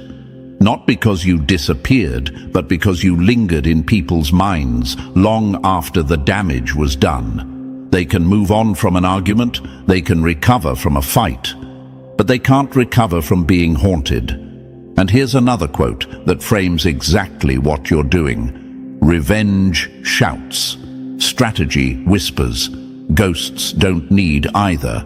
They simply remain. The CIA trains assets to become invisible, to plant seeds of chaos that grow long after they're gone. But you've been doing that without a handler, without a mission, Your enemies see your silence as weakness until the consequences arrive. By then, you're already 10 steps ahead, blending back into the crowd while they're unraveling publicly. That's not just survival, that's power. The kind of power agencies study but can't mass produce. And yes, people will ask, but isn't that manipulation? Isn't that too cold? Here's the truth. You didn't create their downfall. You exposed it. You didn't force their guilt. You revealed it. You didn't build their trap. You let them build it for themselves. All you did was leave breadcrumbs of truth. All you did was hold your ground while they burned their own. That's not manipulation. That's accountability. That's letting reality do the work for you while you remain untouchable. Another image for you to hold. Picture a sniper who never pulls the trigger but still wins the war because the enemy surrenders under the pressure of being watched. That's you. Your observation alone shifts behavior. Your silence alone plants doubt. Your restraint alone creates consequences. That's why they're calling you a ghost. You're not fighting on their battlefield. You're making them fight themselves, and they're losing. They studied the co-worker who tried to sabotage your promotion. They saw how you stayed calm, documented the truth, and then deployed it like a precision strike. Within 6 months, their lies collapsed. Their credibility imploded. And from the outside, it looked like guilt-induced self-destruction. No one suspected you had orchestrated their downfall with the cold precision of a chess master. But the analysts did. They saw it. They took notes. They compared your patterns to their own covert playbooks and found you scoring higher than some of their own operatives. That's why your file is different. That's why your name is whispered, not shouted. And here's the last metaphor for this section. You're like a haunting in a house they thought was safe. At first, they ignore it. Then they feel it. Then they start to lose sleep. They question themselves. They make mistakes. They start seeing shadows where there are none. By the time they realize what's happening, it's already over. You didn't slam doors or throw things. You just existed, and your existence cracked their foundation. That's the power of a ghost. That's your power. And that's why they're studying you like a classified phenomenon they didn't create but can't stop. So when you hear them call you the ghost, don't mistake it for an insult. It's an acknowledgement. It's their quiet way of saying, we don't know how to beat this. Because ghosts can't be caught. Ghosts can't be traced. Ghosts can't be contained. And most of all, ghosts don't play by the rules of the living. You've become more than an observer. You've become a force, a case study, a blueprint for psychological warfare they can't replicate, but desperately want on their side. And the deeper they dig into your methods, the more they realize the truth. You didn't vanish. You became unforgettable. Number 3. The War Room. Whisper about you. Power isn't measured by who shouts the loudest in the room. It's measured by who the room can't stop whispering about. Last month, behind sealed doors and reinforced glass, your name turned into a battlefield. Not a polite discussion, not a memo passed around, but a war of words between high-level operatives whose job is to predict threats before they happen. Half of them called you a ghost they couldn't risk touching, too dangerous, too unpredictable, too far beyond their playbook. The other half leaned in, eyes sharp, and said what no one dared speak out loud. This one isn't a problem. This one is an asset. Imagine this scene. A dimly lit conference room buried under a mountain of concrete. A screen flickers with your digital footprint, not your selfies, but your patterns, the collapses you triggered without a sound.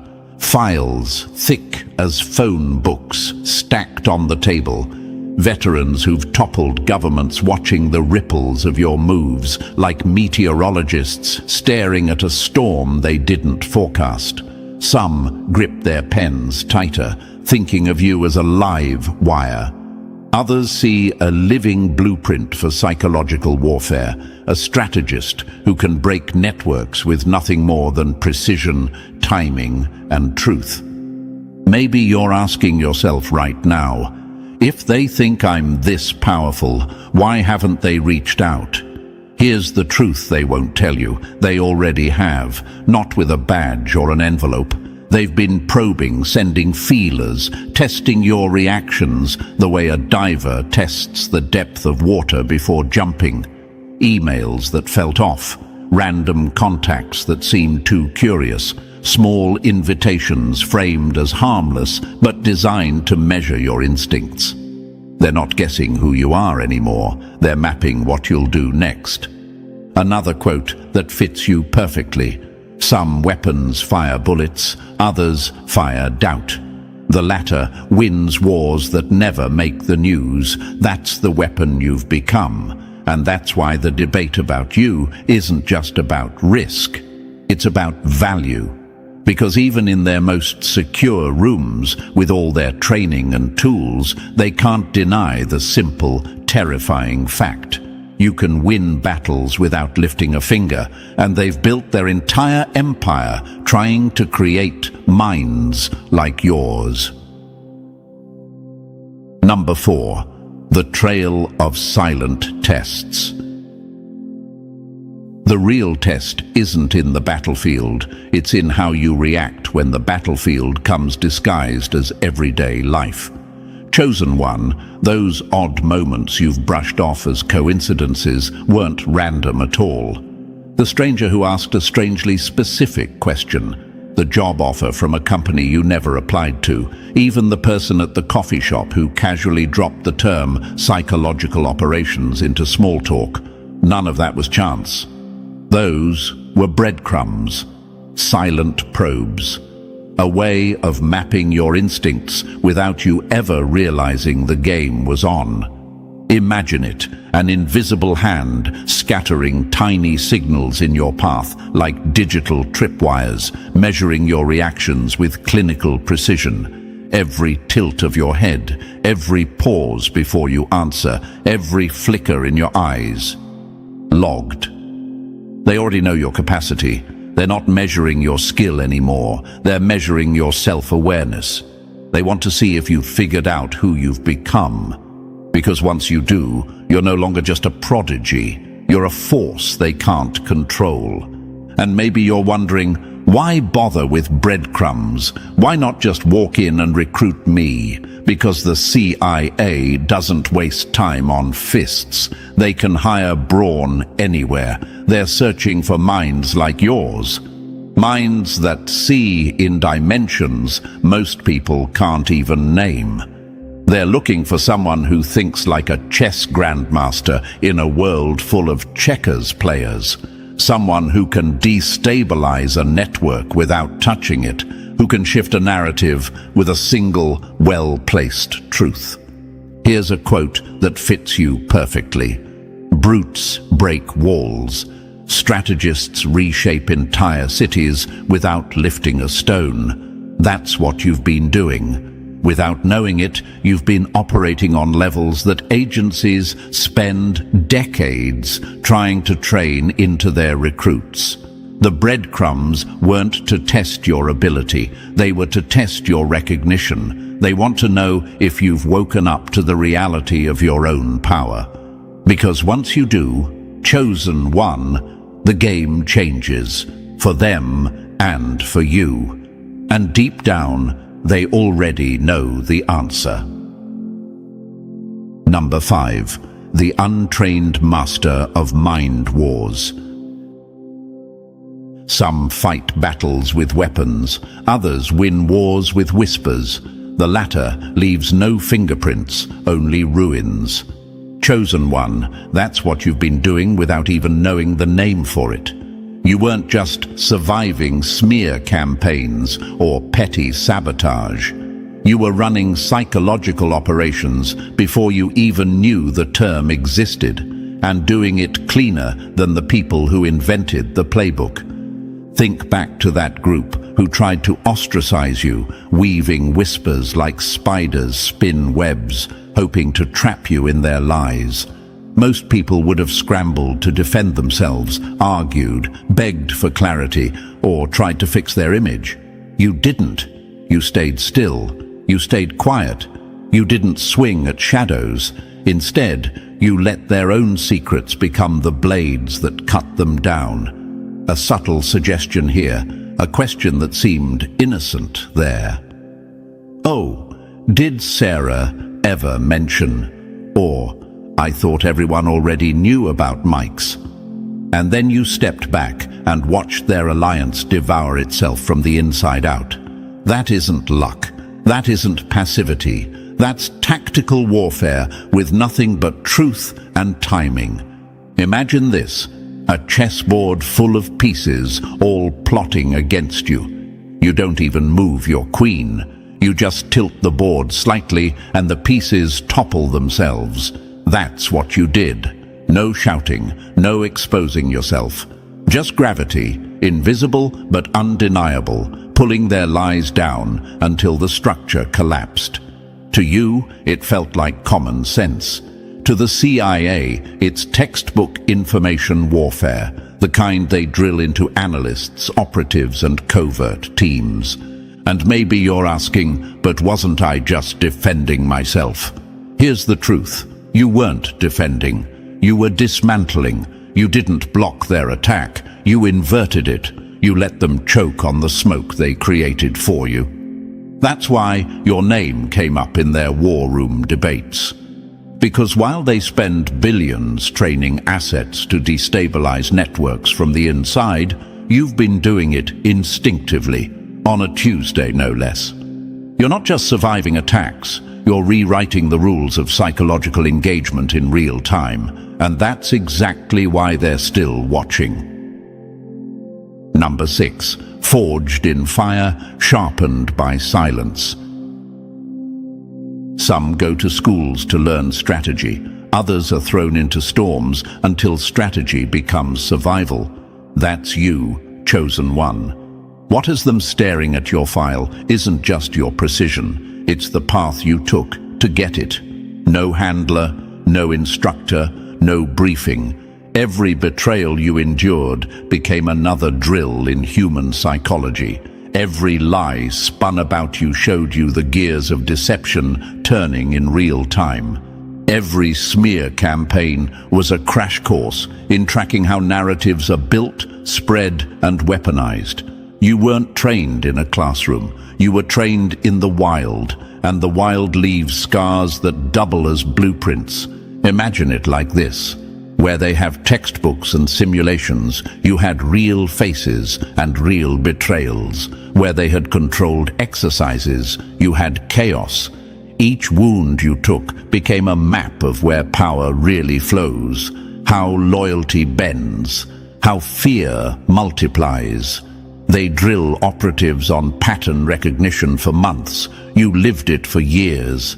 That's why, to them, you're not just another potential recruit. You're living proof that pain can produce a strategist sharper than their own programs.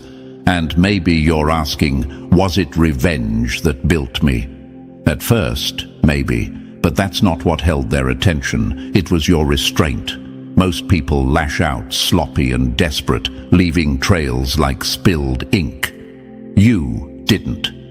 You designed campaigns that unfolded like chess matches, slow, meticulous, sometimes over months, sometimes over years. You let silence do the heavy lifting. You let time become your ally. You turned suffering into patience, patience into strategy, and strategy into results so clean it's unnerving. Another quote that captures you: "Masters aren't made in safety. They're forged in the fires others thought would destroy them." That's the truth sitting under your name in their files. They've trained thousands of operatives and still can't match what you've built on your own. Life was your training ground. Pain was your instructor. And the person who walked out of that crucible isn't just surviving anymore. They're running operations that agencies spend fortunes trying to replicate. Number 7. The silent strike of patience. True power isn't striking first. It's knowing exactly when to let your enemy undo themselves. Chosen one, that's what they're learning about you. They studied the case of your ex-business partner who stole your ideas and tried to edge you out. You could have gone loud, you could have sued, you could have dragged them into the spotlight. But instead, you played a deeper game, one they don't teach at their schools. You let them sprint ahead with stolen blueprints, fully aware they lacked the vision, the discipline, and the patience to execute them. Imagine this. A thief running off with seeds they don't know how to plant while you stay behind, cultivating soil they can't see. Months later, your garden blooms while theirs rots. That's what you did. While they scrambled, you built something stronger, sharper, cleaner. You attracted their best talent with superior leadership, drew in the loyalty they could never inspire, and sat back as their empire collapsed under the weight of its own incompetence. That's not luck. That's precision. That's patience, weaponized. And maybe you're asking, why didn't I fight? Why didn't I expose them? Because exposure is noisy, and noise leaves traces. You didn't need noise. You needed inevitability. You've learned that in human psychology, emotional involvement is a liability. You've learned that the real battlefield isn't fueled by anger, but by timing. You let them bury themselves in the very hole they dug for you. By the time they realized what had happened, you were already untouchable. One of the agents analyzing you wrote something rare in their report. This one doesn't seek revenge. This one seeks balance. That's what makes you a phenomenon. You're not acting out of rage. You're acting out of structure. You treat human psychology not like a battlefield of emotions, but like a chessboard of possibilities. And on your board, patience isn't passive. It's a weapon. You don't rush. You don't gloat. You simply place your pieces and let the game unfold until there's nothing left to oppose you. That's why they're still studying you, because even their top operatives, with all their training, struggle to master the one thing you've turned into an art, the precision of patience. Number 8. Justice without fingerprints. Revenge leaves fingerprints, balance leaves ghosts. That's what set you apart, chosen one. That was the moment they stopped seeing you as gifted and started seeing you as evolved. You're not just sharper than most, you feed to you. You've stepped beyond normal emotional reflexes. Your form of psychological warfare isn't a storm, it's surgery. No digital footprints, no paper trails, no witnesses, just people suddenly colliding with consequences they never expected, as if justice itself had slipped silently into their lives and set the scales right. Imagine this. Most people fight messy street brawls with their emotions flailing, shouting, bleeding all over the floor. You moved differently. You understood early that the messiest battles leave behind the most evidence. Trails of text messages, angry posts, desperate calls. You abandoned that battleground entirely. You stopped playing checkers with rage and started playing chess with precision. You began winning wars before your enemies even realized a war had started. And maybe you're asking, but doesn't justice require action? Not always. Sometimes it's about restraint so clean it's invisible. You didn't need to burn bridges. You simply removed the supports and watched their structures collapse under their own weight. That isn't vengeance, that's balance, a cosmic, surgical reordering of what's fair. Here's another image for you, a surgeon in a crisis room, steady hands, while chaos screams around them. That's you. While others are slashing wildly with blunt tools, you're making a single, precise incision that ends the infection without harming the body. That's why they're fascinated. Because what you've built isn't a skill set, it's a discipline. And discipline at that level can't be faked or taught in a weekend course. You've become the proof of a terrifying truth. The cleanest victories don't even look like victories. They look like inevitabilities. By the time your enemies realize what's happening, you're already on the other side, untouchable, while they're buried in the wreckage of their own moves. That's not just power. That's evolution, and that's why they're still watching you, studying you, and debating how to approach a force that can win without fighting. Number 9. Truth as a silent guillotine. The cleanest executions don't come from swords. They come from truths dropped so quietly they feel like gravity itself. That's exactly how you moved when that so-called friend tried to steal your romantic partner. No shouting match, no messy confrontation, no desperate clinging. You didn't even lift a finger.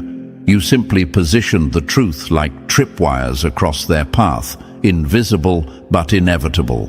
Their long history of cheating, their hidden financial mess, their selfish motives. You didn't gossip. You let facts breathe in the open air until everyone around them tripped over the reality they thought was buried. Imagine it. 2 liars running hand in hand through a burning field, convinced they're in control until the ground gives way beneath them. That's what happened. Within 3 months, they tore each other apart, consumed not by your hand, but by their own concealed flaws, dragging them under. To the outside world, it looked like implosion. To you, it was precision. And to the CIA, it was a masterclass in the art of exposure without exposure. Maybe you're asking, but why didn't I take them back when they came crawling? Because the victory was never about reclaiming them. The win was in revealing the truth, that neither of them had ever been worthy of you in the first place. You weren't fighting for scraps. You were proving a law of nature. Rot cannot stand under the weight of light. And you made sure the light hit them without ever staining your hands. Another quote that fits here: revenge is about them. Justice is about you. Exposure is about both. That's the balance you've mastered. You didn't destroy them. You let them destroy themselves in public view. You didn't lower yourself to their chaos. You let the truth carve its own path until there was nothing left to deny. That's why you had already moved on by the time they came crawling back. Because you don't circle back to ruins. You build higher. You walk further. You leave the exposed to deal with the wreckage of their own choices. That's not pettiness. That's mastery. And it's why your file keeps getting thicker. Number 10. The ghost who steers minds. True power isn't telling people what to think. It's making them believe they arrived there themselves. That's the skill you've been practicing without even knowing its name. Inside Langley, they call it cognitive infiltration. The rare ability to slip into someone's decision-making process and steer it from within, all while looking invisible. Most agents grind through years of training to even scratch the surface of this ability. You've been doing it instinctively, as naturally as breathing. Imagine this. Every conversation you have isn't just small talk. It's reconnaissance. Every interaction doubles as a mission. While others speak to be heard, you speak to see. You gather intelligence like a silent radar, mapping out vulnerabilities, habits, blind spots. and while they think you're just listening, you're planting subtle seeds. Seeds so quiet, they feel like the person's own ideas when they sprout. That's the art the CIA drills for years. You've turned it into instinct. Another quote that defines you: manipulation is loud, influence is silent, infiltration is invisible. You're not manipulating, you're directing currents, like a hidden undertow pulling a ship off course while the captain believes they're steering straight. By the time they realize, they're already miles from where they intended to be, exactly where you wanted them. And maybe you're wondering, could this all be coincidence? They've already run the numbers. They've analyzed your outcomes, your patterns, your so-called luck. The data defies probability, too high to be chance, too clean to be coincidence. That's why your name keeps surfacing in their internal briefings. You're doing with conversation what their psychological ops teams try to do with entire campaigns. Another image for you: a locksmith slipping into a locked room without forcing the door, rearranging the furniture, and leaving without a trace. The owner walks in, thinking nothing has changed, but they start behaving differently because the space now works against them. That's what you do inside people's minds: quiet, surgical, flawless, and that's why they've stopped calling it talent and started calling it asset potential.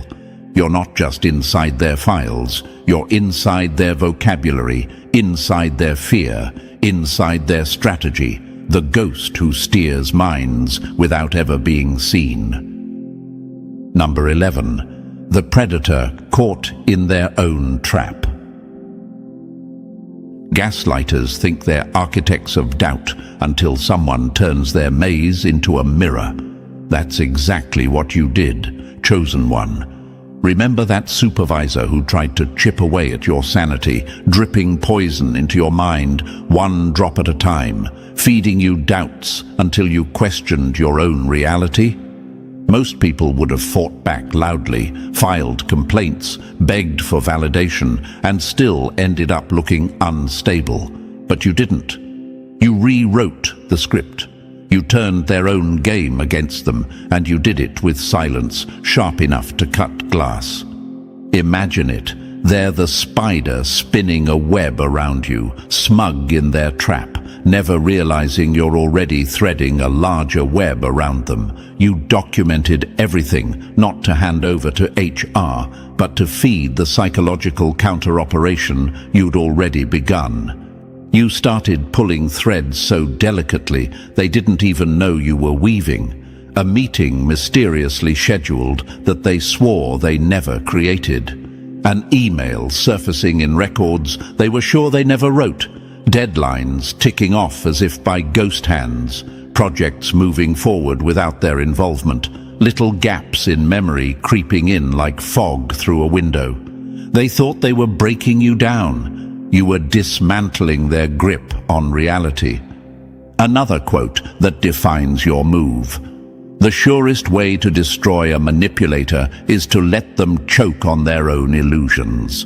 That's what you did. Piece by piece, you constructed a reality where they couldn't trust their own perception. Their tricks boomeranged back. Their doubts became their own reflection, and within 6 months they were unraveling, checking themselves into therapy, convinced they were losing control of their mind.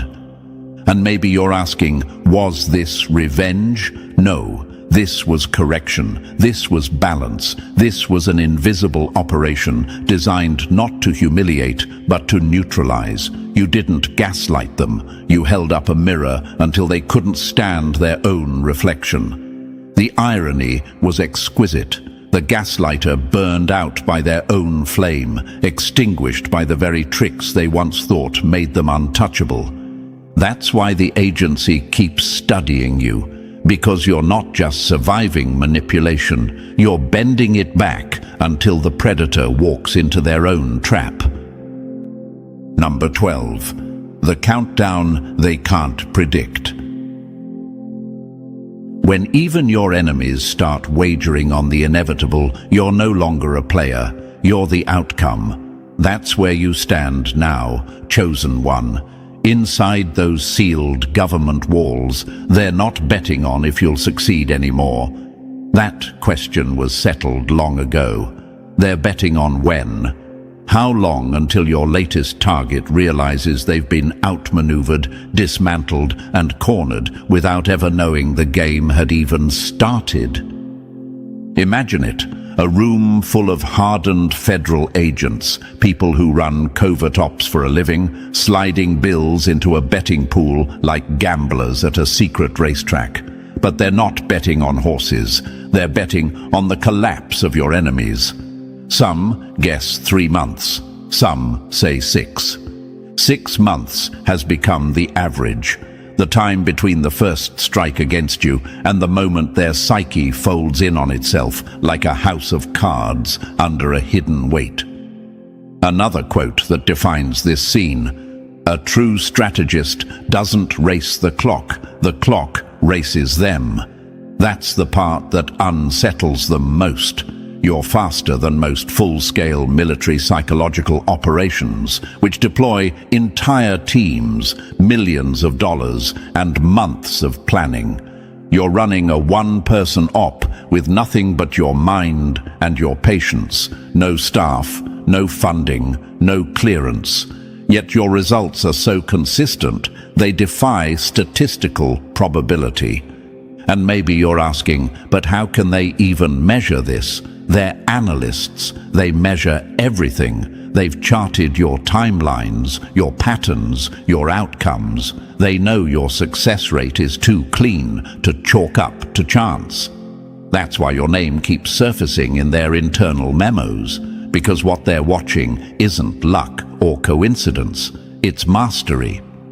Another image: you're like a storm tracker who predicts landfall while everyone else is still staring at sunny skies.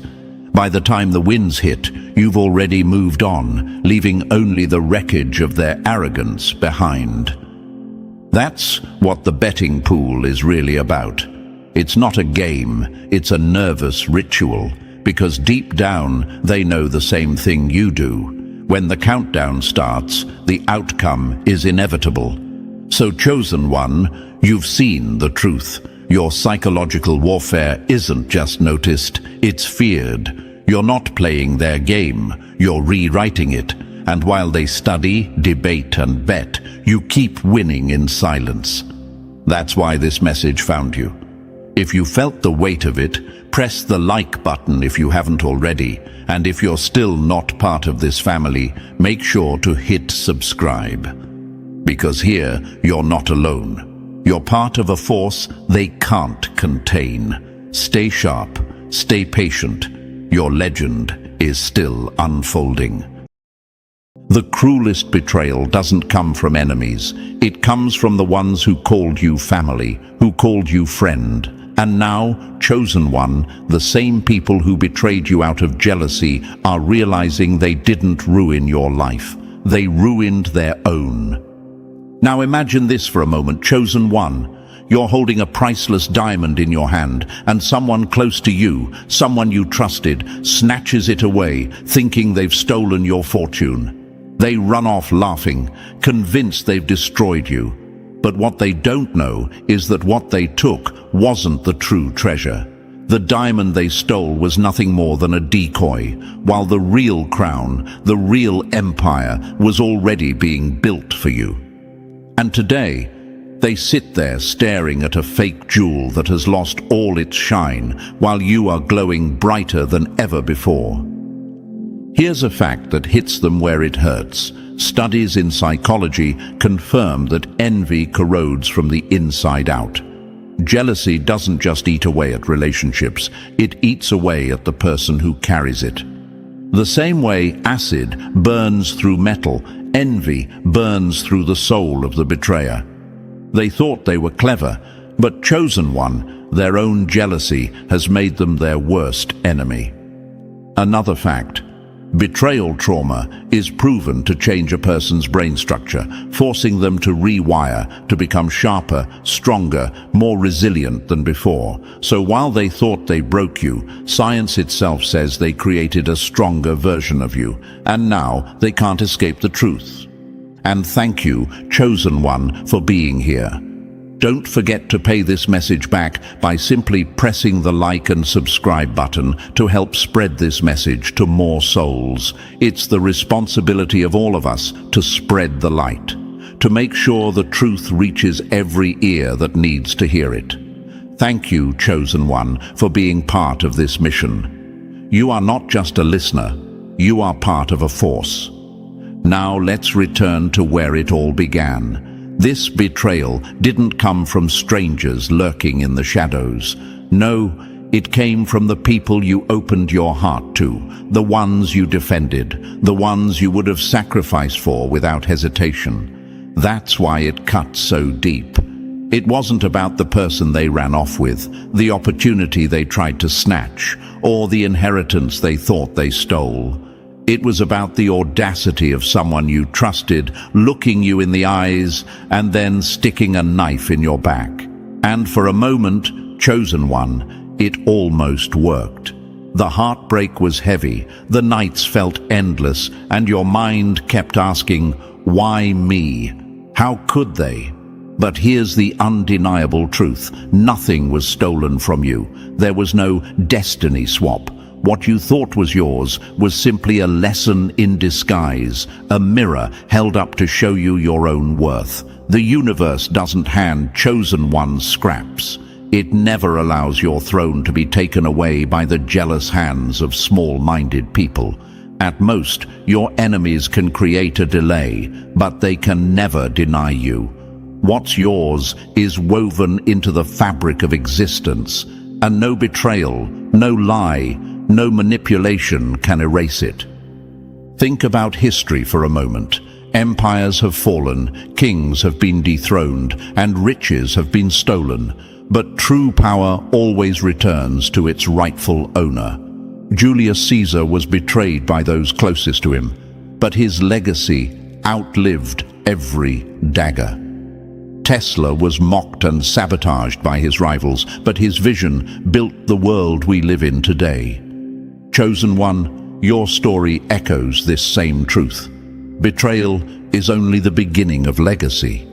The betrayal you endured was not the ending your enemies hoped for. It was the fire that forged you. They thought they stripped you bare, but what they really did was expose your true strength. They thought they'd broken you down, but they accidentally broke down the illusions you were living in. What looked like a loss was the universe's way of clearing your path. And now, while they sit with nothing but regret, you stand taller, wiser, stronger. And let's tease the enemy for a moment. Imagine them scrolling through your life now, seeing the glow in your face, the confidence in your walk, the doors opening for you one after another. They're haunted, not because they miss you, but because they know they lost the very thing they can never recreate: your presence, your light, your loyalty. They thought they had won, but all they did was curse themselves with a lifetime of what-ifs. This is why betrayal, as painful as it was also your awakening. It was the beginning of your transformation. You were never broken, you were reborn. The heartbreak they caused you was the seed of your greatness. And every time they think of what they did, they realize the same thing. In trying to ruin you, they ruined themselves. And Chosen One, don't go anywhere yet. What you've just heard was only the opening strike. That was the thunder before the storm. The real picture, the deeper truth about how jealousy poisoned their spirit and how betrayal backfired on them, is just about to unfold. Are you ready to walk with me through every layer of this story? Step by step, we're going to expose exactly how their envy destroyed them and elevated you. Drop a comment with the number 44 if you're ready to claim the strength that came from your heartbreak. And if you can, bless this mission with a super thanks, because every gift fuels this message and pushes it further into the world where it's needed.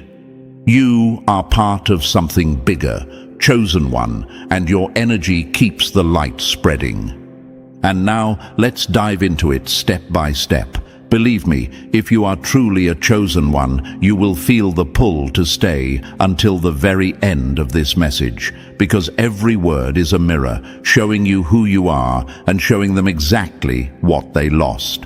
So, lean in, let's get started. Number 1. The illusion of a stolen destiny. You thought stealing my life would make you king. All you did was build me an empire with your own 2 hands. Congratulations, you crowned me.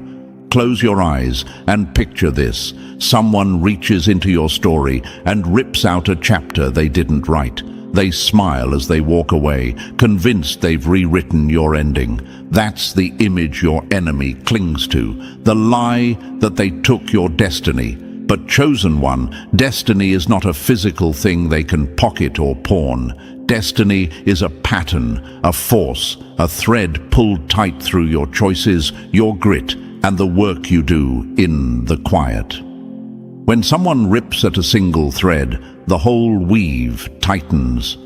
What they call theft, the universe calls pressure. Pressure turns coal into diamond. Your so-called loss became the kiln that made your diamond unbreakable.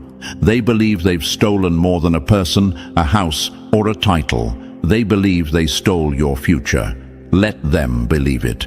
Let them sleep on that illusion while you wake up to the truth. Remember Thomas Edison, laughed at, pushed aside, told to quit, who lit up the world anyway. Remember Oprah Winfrey, stolen from, pushed out, written off, who used what was taken as fuel for a ladder that reached the stars.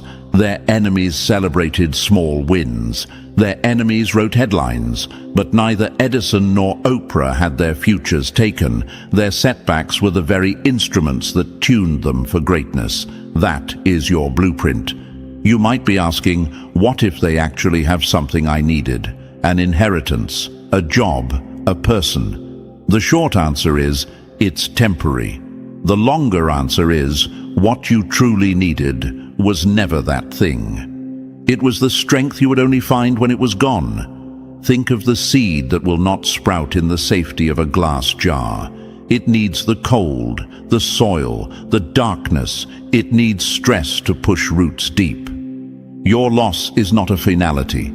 It is a test, a prompt, an activation code. The person or object they took was a decoy or a lesson. The universe designs decoys so the chosen can learn to hunt in new ways. They want you to believe their version of the story because that keeps them comfortable. If they stole your place, then their place feels justified. If they convinced others you were the problem, they sleep better at night. But envy is a poor architect. Buildings built on envy crumble fast. Jealousy creates shortcuts and lies. Shortcuts break under pressure. Meanwhile, your path is being rebuilt with honest labor, skill, discipline, patience. Those things last. You will look back at what they stole and laugh, not because you're cold, but because you finally see the bigger design.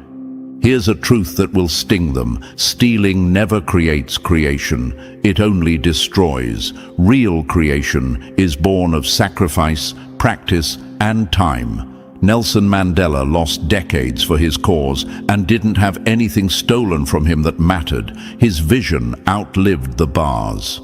J.K. Rowling had doors slammed in her face and had her life rearranged, but those slams shaped the stories that changed millions. You are on the same axis. Their theft is a wooden plank on the bridge you will cross. It's not the bridge, it's the plank you'll step over while new bridges are built beneath your feet. You might wonder, but what if I still hurt? What if I wake up some mornings feeling empty? Good. Feeling is the currency of transformation. Grief is not your enemy. Stagnation is. Allow the grief to teach you. Let it sharpen your senses. Every time you feel the old pain, answer it with action. Plant one new habit. Relearn one skill. Move 3 degrees forward. Small motions compound. The person who took from you wanted to freeze you in that moment.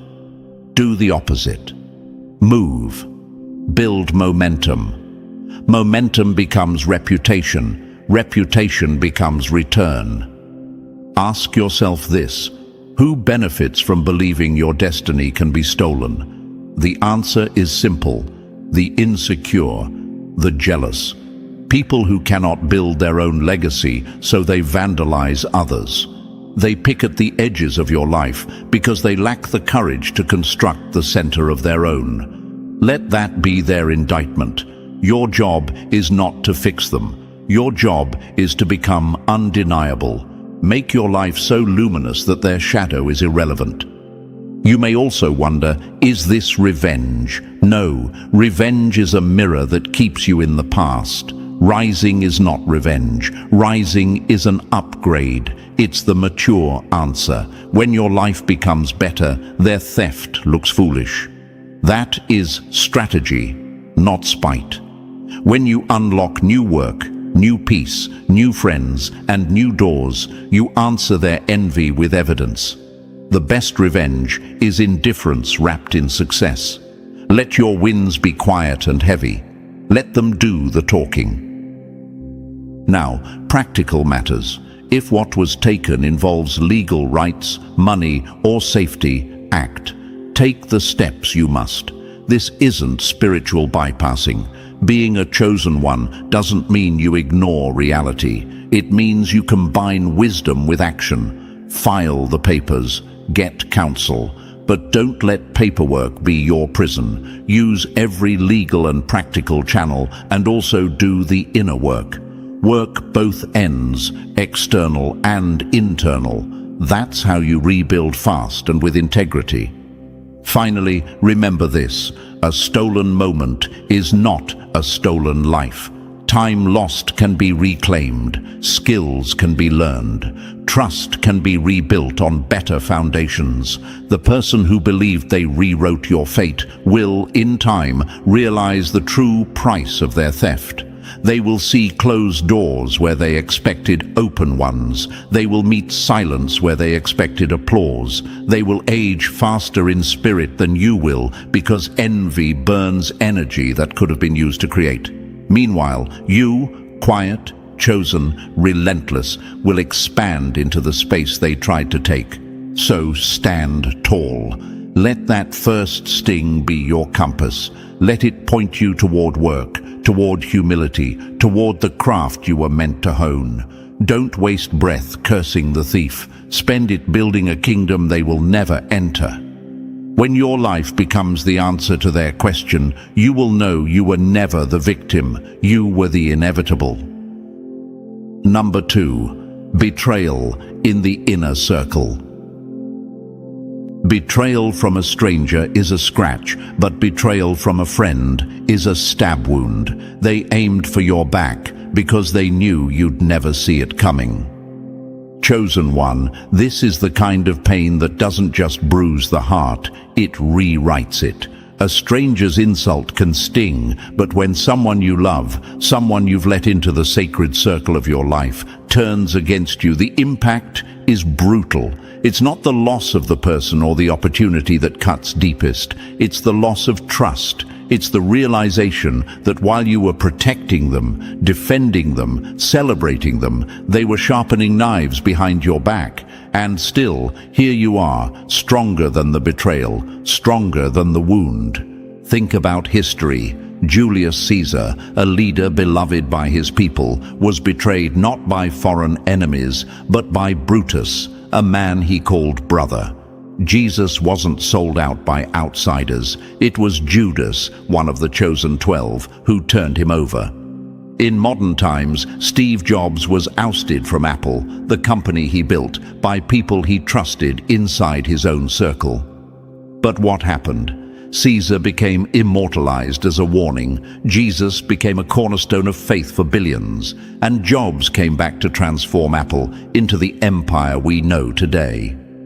The lesson: Betrayal from within isn't the end. It's the confirmation that you are carrying something so powerful, even those closest to you can't resist trying to claim it. Now imagine this. You've built a fire in the middle of a dark forest. That fire gives warmth to everyone around it. But jealousy is cold. Someone sitting beside your flame doesn't want to admit they'd freeze without you. So instead, they spit into your fire, hoping it goes out. For a moment, the flames dim, but fire doesn't die from a little spit. It roars back even stronger, and this time it spreads. That's what happened when they betrayed you. They thought they dimmed you, but all they did was spread your light further than ever before. You might ask, but why them? Why the ones I loved most? Because the enemy outside can't hurt you the same way. A stranger can't access your weaknesses, your secrets, your heart. Only those inside your walls can. And that is why betrayal in the inner circle cuts the deepest. It's strategic, not random. But chosen one, here's the paradox. If betrayal is the proof of weakness in them, it is also the proof of greatness in you. No one robs an empty house. No one betrays someone who has nothing worth stealing. The pain you endured is the receipt of your value. And yes, you may have walked through nights where your chest ached like it was splitting in half. You may have lost sleep, lost weight, even lost faith in people. But understand this. Betrayal didn't break you. It revealed them. It exposed who they really were, while it revealed who you were always meant to be. Psychology calls this post-traumatic growth. Science proves that people who endure betrayal often develop sharper intuition, stronger boundaries, and an unshakable sense of self. What your betrayer thought was the end of you was actually the strengthening of your inner compass. Let's tease the enemy for a second. Imagine them now, realizing what they've done. They didn't just lose you, they lost the one person who would have gone to war for them. They didn't just sabotage you, they sabotaged the only bond that gave their life meaning. And now they live in the echo of their choice, replaying it in their minds like a movie that won't stop. They thought they were clever, now they're haunted. But let's pivot back to you. Every chosen one in history has faced betrayal in their circle. It's the tax of greatness. Think of Martin Luther King Jr., betrayed by people in his own movement.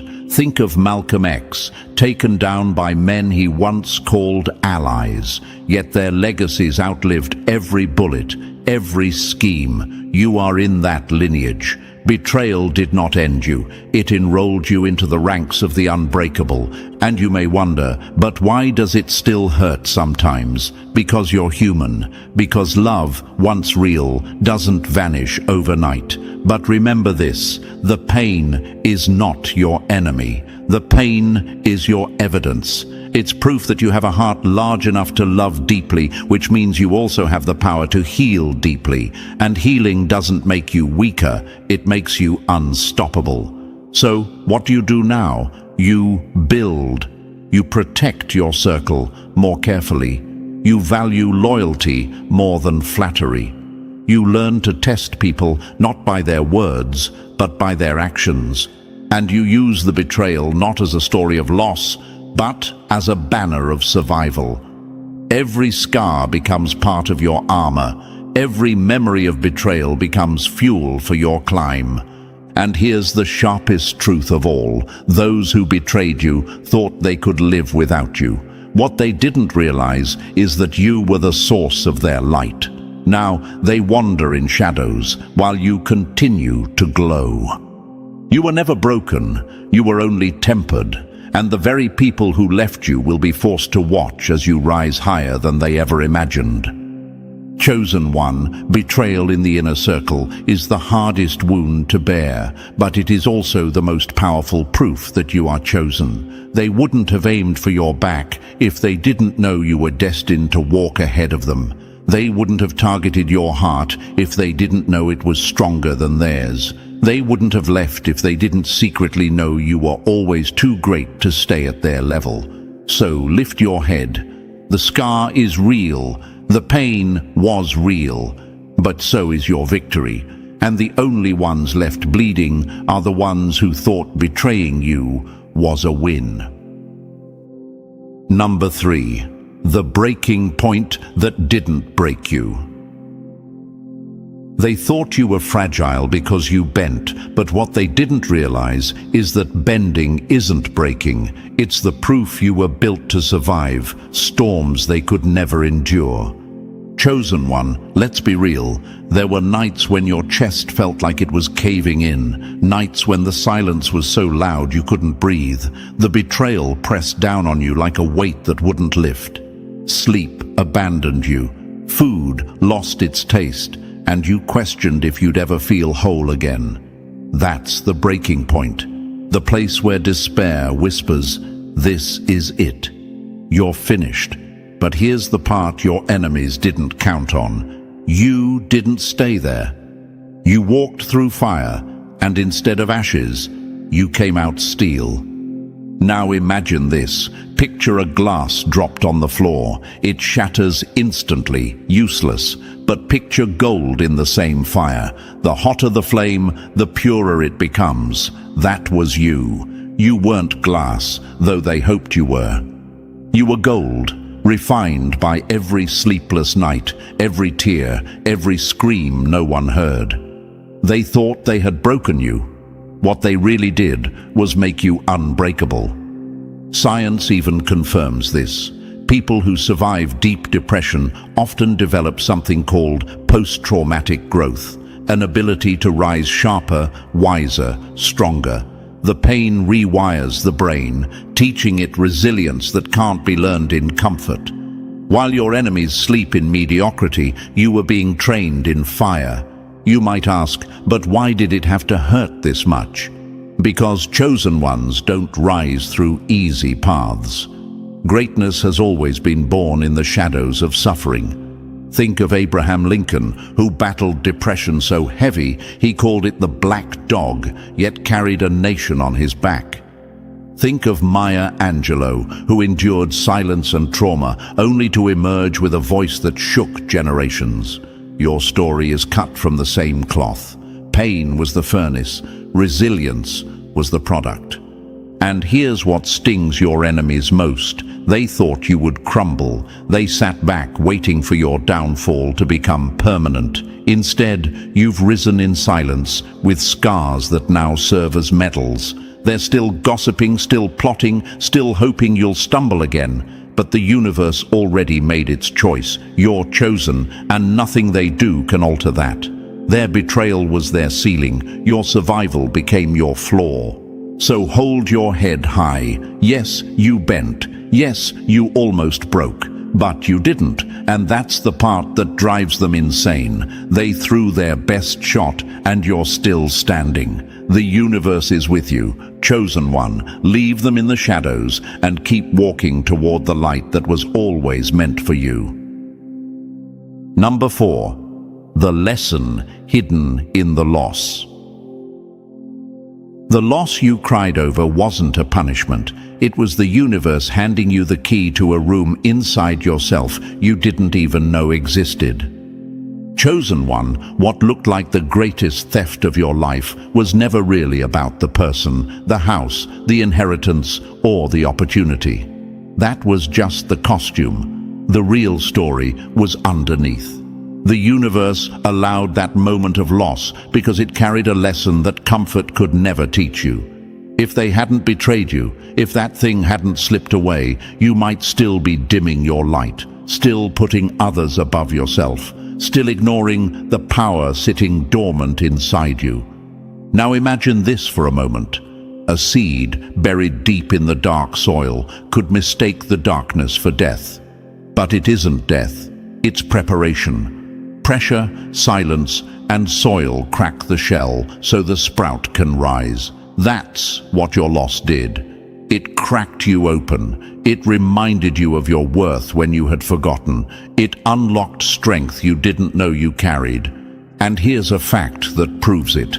neuroscientists have found that adversity rewires the brain, building new pathways for creativity and problem solving. In other words, hardship doesn't just toughen you, it upgrades you.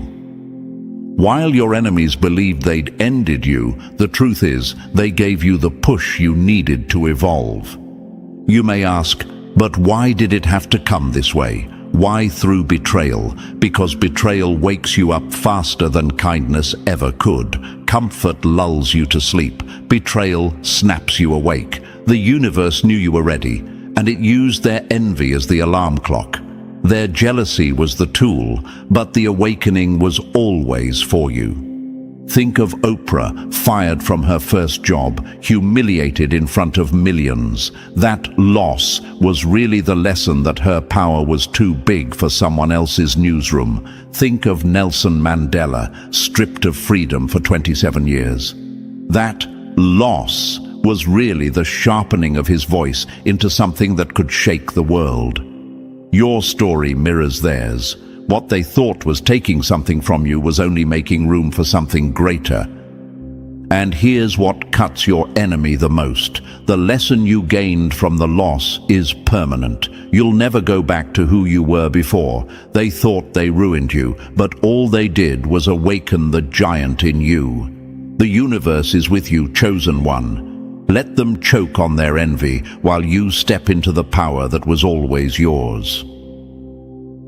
Number 5. The enemy's true motive: jealousy.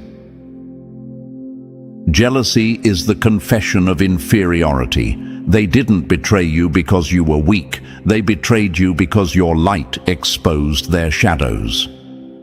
Chosen one, let's strip this down to its core. The motive behind everything they did wasn't love, wasn't loyalty, wasn't even survival. It was jealousy. They looked at you and saw what they could never be. Your confidence, your kindness, your ability to shine without even trying. It burned them from the inside, and instead of facing their own emptiness, they tried to dim you. That's the truth about envy. It doesn't attack what's small, it attacks what's great.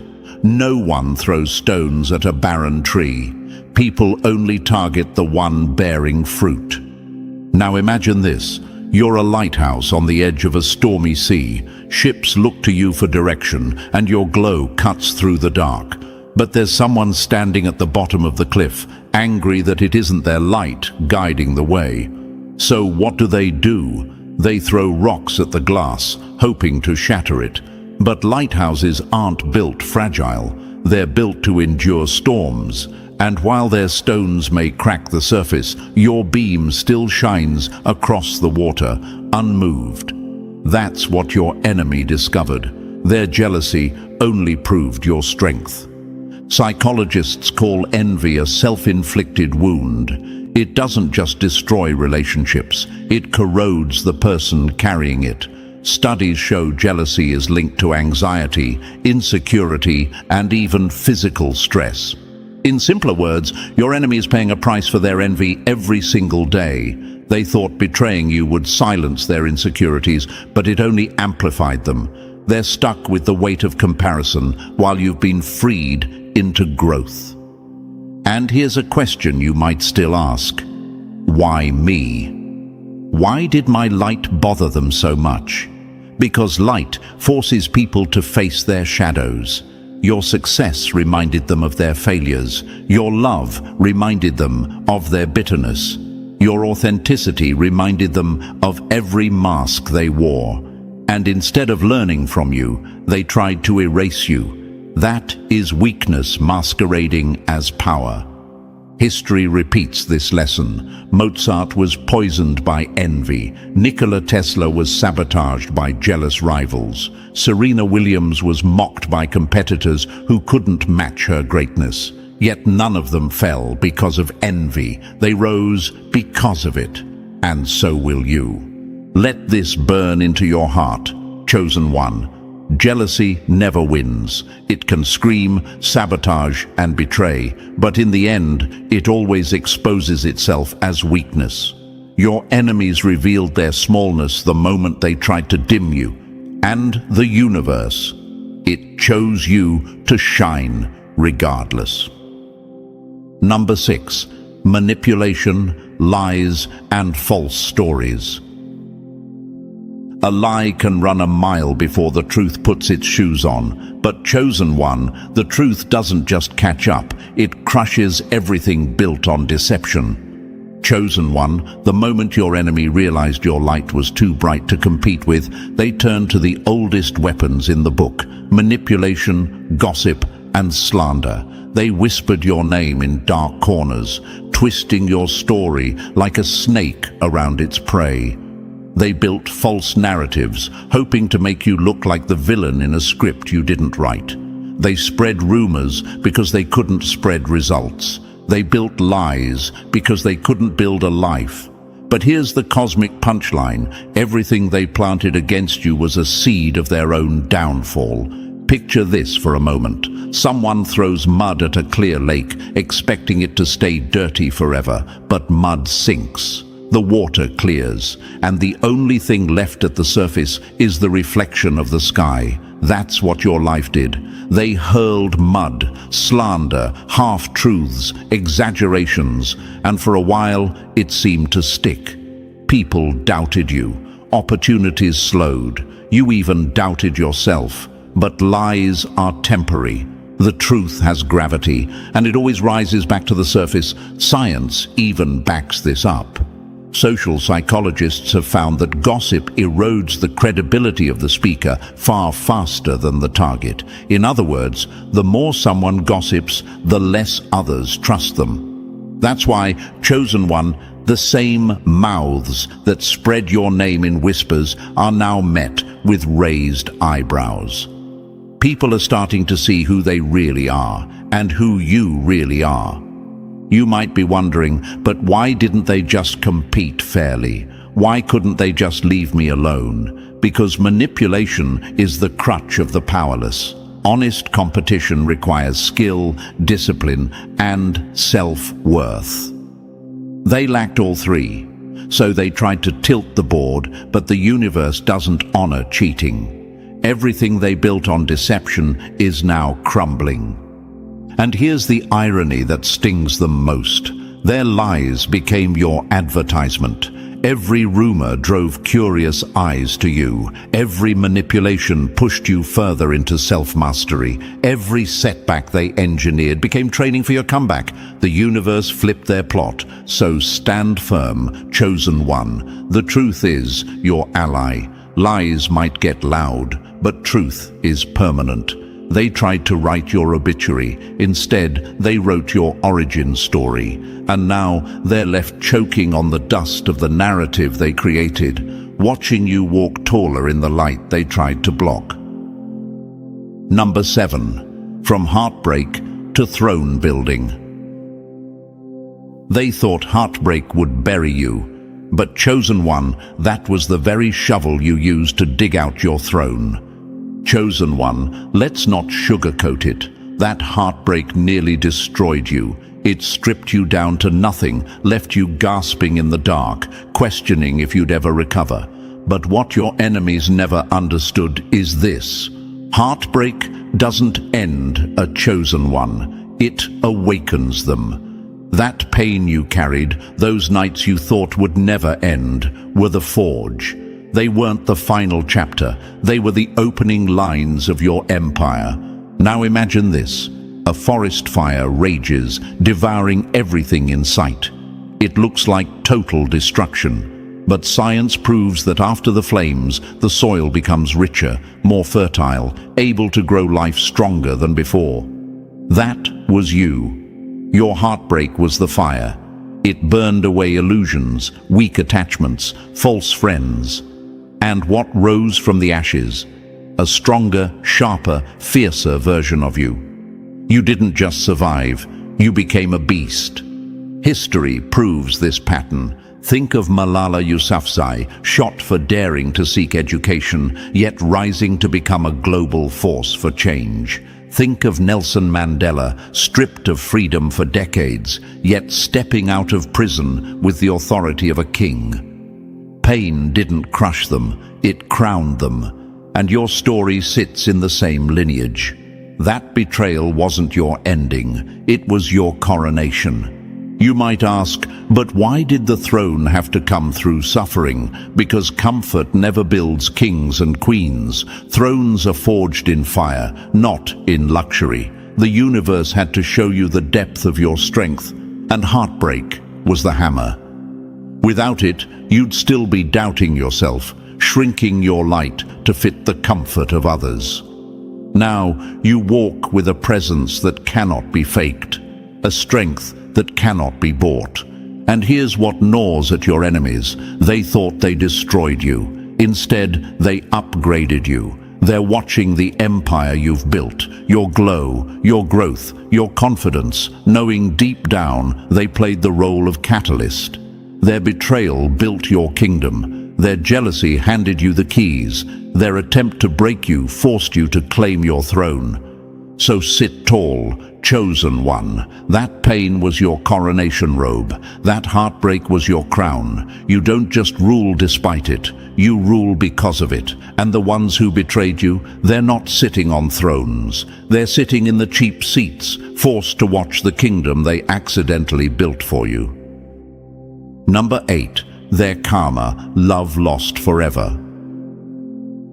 When they betrayed you, they didn't just lose you, they sentenced themselves to a lifetime without real love. Chosen one, betrayal has a price, and it's one your enemy can't return or refund. The moment they traded your loyalty for envy, they wrote their own curse, love lost forever. They may chase bodies, flirt with replacements, or pretend they've moved on. But what they'll never touch again is the purity of what you gave them. You were the rarest thing in their life, realness. And realness, once lost, doesn't come back. Now imagine this. Someone trades a diamond ring for a handful of glitter. At first, the glitter sparkles in the sun, catching eyes and attention. But soon, it fades, sticks to their fingers, and blows away with the wind.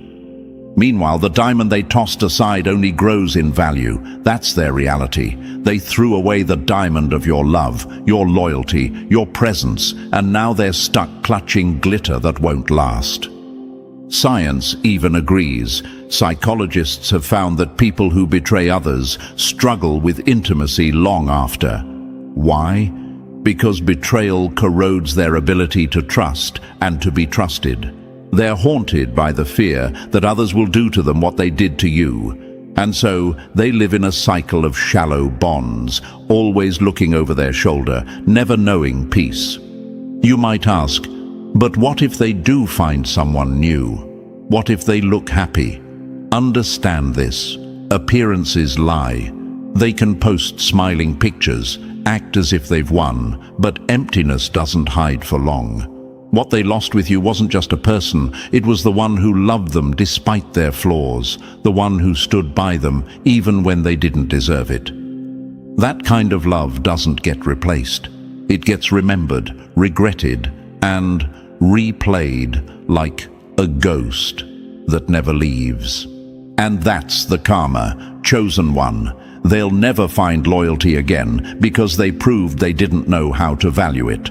They'll never find real love again because they chose envy over authenticity. They will sit in crowded rooms and still feel lonely because deep down they know the truth. You were irreplaceable. So lift your head. Their karma isn't yours to carry. They thought they hurt you, but all they did was exile themselves from the very thing they crave most. You are love. You are loyalty, and the universe made sure they'll spend the rest of their life knowing they lost it forever. Number 9. Lessons they can't escape. They thought betraying you was a shortcut to victory. What they didn't see was that it was the beginning of their own lifelong sentence. Chosen one, the universe doesn't let betrayal slide. Your enemies thought they could cross you and move on as if nothing happened, but that's not how it works. Every decision has a consequence, and theirs was permanent. They may smile in public, laugh in crowds, even flaunt what they took. But when the lights go out, they are left alone with the truth. And the truth is merciless. They didn't destroy you. They destroyed themselves. Now picture this. Someone sets a trap, confident you'll fall into it, but instead they stumble, tripping into their own snare. That's the life of your betrayer. Their lies, their envy, their betrayal, it all circles back.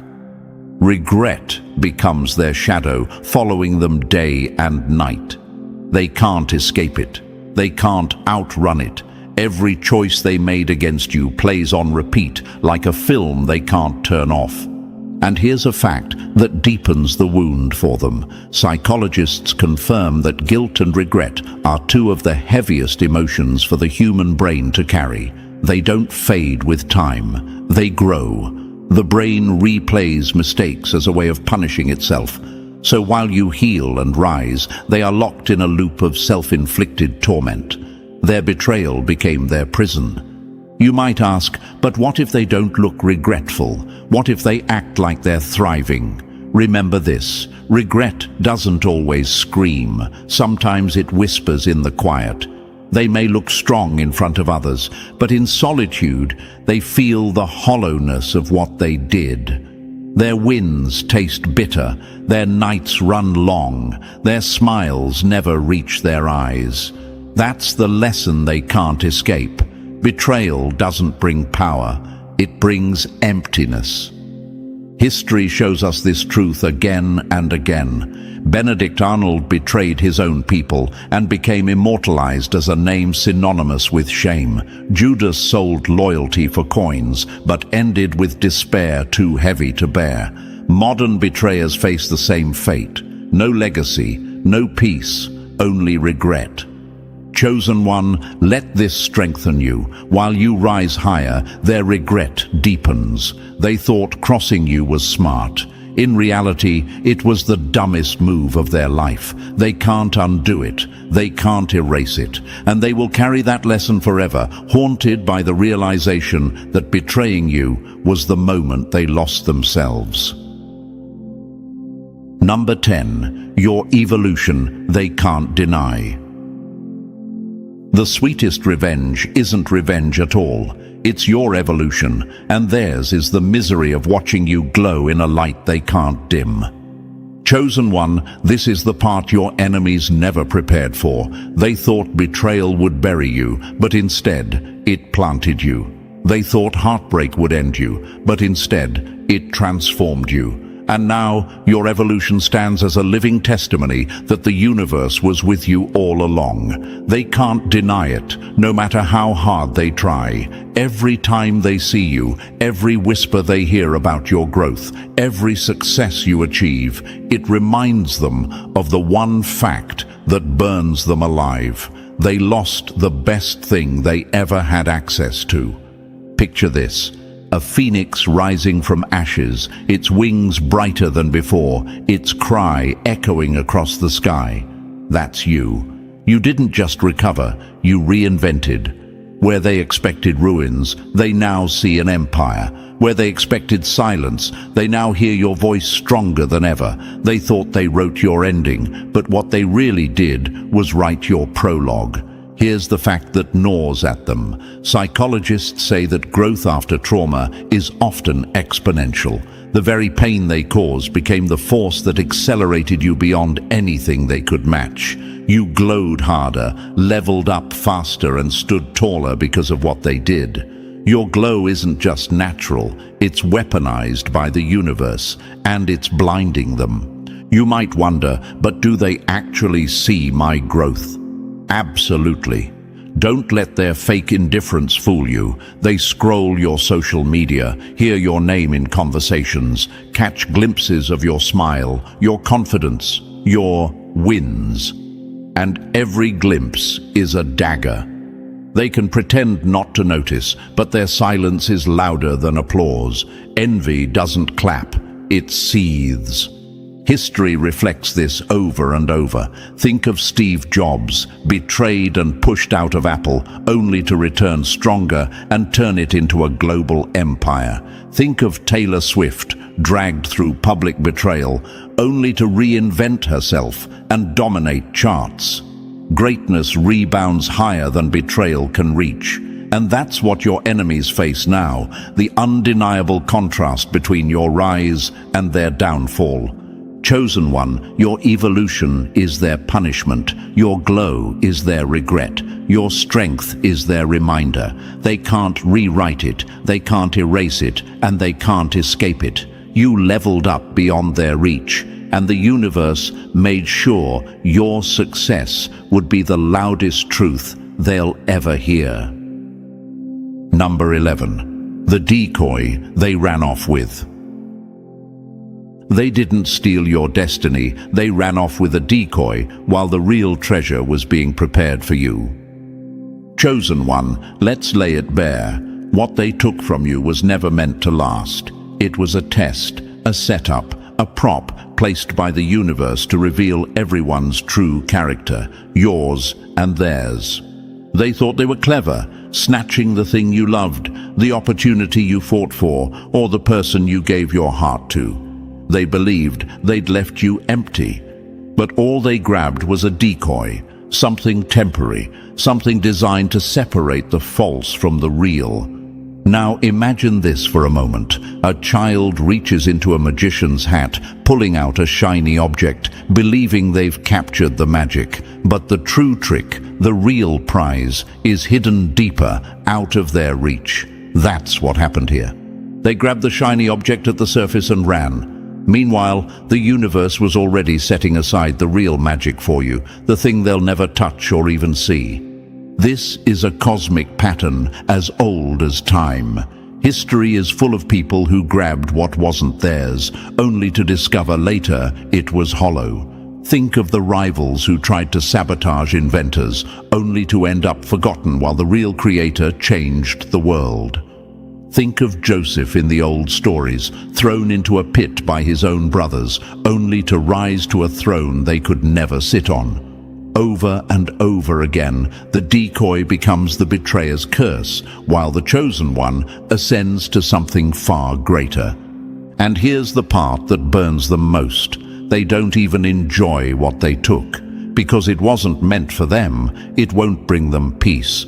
That relationship they stole turns toxic. That opportunity they snatched turns sour. That inheritance they manipulated to get turns into a burden. It's like drinking salt water. The more they consume, the thirstier they become. Meanwhile, your table is being set in silence. You might be asking, but why did I have to lose it first? Why couldn't the universe just give me the real thing? Because, chosen one, you needed to learn the difference between what glitters and what's gold. You needed to see who would betray you before your true blessing arrived. The decoy was the screening process. The loss was the lesson. The real thing, the throne, the relationship, the opportunity, is still waiting for you, untouchable, unspoiled. So let them cling to their decoy. Let them smile in public, pretending they've won. You know the truth. They grab the bait, and you're being prepared for the banquet. The universe never gives your crown to someone else. It only exposes their hands before handing it to you. Number 12. Watching from the sidelines. They didn't just betray you, they wrote themselves out of the story. Now their only role is to sit in the audience while you take center stage. Chosen one, this is the cruelest twist of all for your enemies. They wanted to play the star, they wanted your role, they wanted your light. But their betrayal didn't cast them into glory, it chained them to the sidelines. And now, they are stuck as spectators, powerless to change the ending, forced to watch you rise higher than they ever imagined. That's the universe's justice. They plotted to humiliate you, but the stage was never theirs. The spotlight was always yours. Picture this for a moment. A person cheats in a marathon, hopping fences and cutting corners, thinking they've won. But when the medals are handed out, their name isn't called. Instead, they're shoved to the bleachers, left sweating and bitter, watching the runner they mocked cross the finish line with honor. That's them, chosen one. They cheated, they schemed, they betrayed, and now they're only left with a view of your victory from the cheap seats. Science even speaks to this. Regret, especially from betrayal, activates the same pain centers in the brain as physical injury. That means every time they see your glow, every time they hear your name, their brain registers it like another wound. They thought they were done hurting you, but in truth, they condemned themselves to a lifetime of invisible pain. And don't think for a second they don't notice your evolution. They see it. They hear the whispers about your success. They scroll past your wins online. They feel your energy even in silence. And each time they're reminded, that could have been my blessing if I hadn't betrayed them. That's the torment they can't escape. You might wonder, but do they really regret it? Do they care at all? Oh, chosen one, regret is carved into their bones. They may act unbothered, but inside they're restless, because betrayal can't be undone. Bridges burned don't rebuild themselves. They know they can never step back into your circle, never reclaim your loyalty, never taste the love and light they threw away. Their punishment isn't some loud explosion. It's the quiet torture of watching your life bloom while theirs withers. So stand tall, don't look back, let them stay on the sidelines, because that's exactly where the universe put them. They had their chance to stand beside you, but jealousy made them throw it away. Now all they can do is watch your rise, powerless to undo the choices that ruined their life. And that, chosen one, is the sweetest justice of all. And chosen one, as we close this message, remember this. Everything they did to destroy you only secured your rise. Betrayal became your awakening. Heartbreak built your throne. And now their only role is to watch from the sidelines while you shine. The universe was always on your side, and your story proves it. So if this message spoke to you, don't leave without giving back. Hit that like, press subscribe, and drop the number 77 in the comments to claim your power. And share this message with others, because chosen ones rise together, and your light helps spread the truth. They tried to bury you, but instead they built your launch pad. Now they're watching you fly over their heads, and they can't even look up without choking on the dust. That's the truth, chosen one. For years, they threw shade, rumors, and obstacles, thinking it would crush you. But what they were really doing was pressing down on a spring. And the thing about a spring is, the more it's pushed, the higher it launches when it's released. Think of a volcanic island. For centuries, nothing but water, then a sudden eruption forms new land that changes the map forever. That's you. The universe had you in what looked like hiding, but it was staging. A Harvard Business School study found that companies which quietly build infrastructure during downturns outperform their rivals dramatically when the economy rebounds. It's the same principle in your life. Your silent seasons weren't punishment, they were your private R&D department. And thank you, chosen one. Don't forget to press the like and subscribe to help spread this message to more souls. It's our responsibility to spread the light, to reach others walking this same path. You are part of a force now, not just an audience. Your engagement turns this from a video into a movement.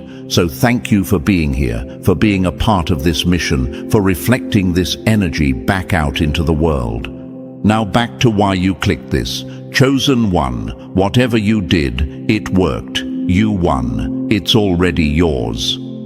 This isn't a prediction. This is a reality you're stepping into. You're not waiting for the green light.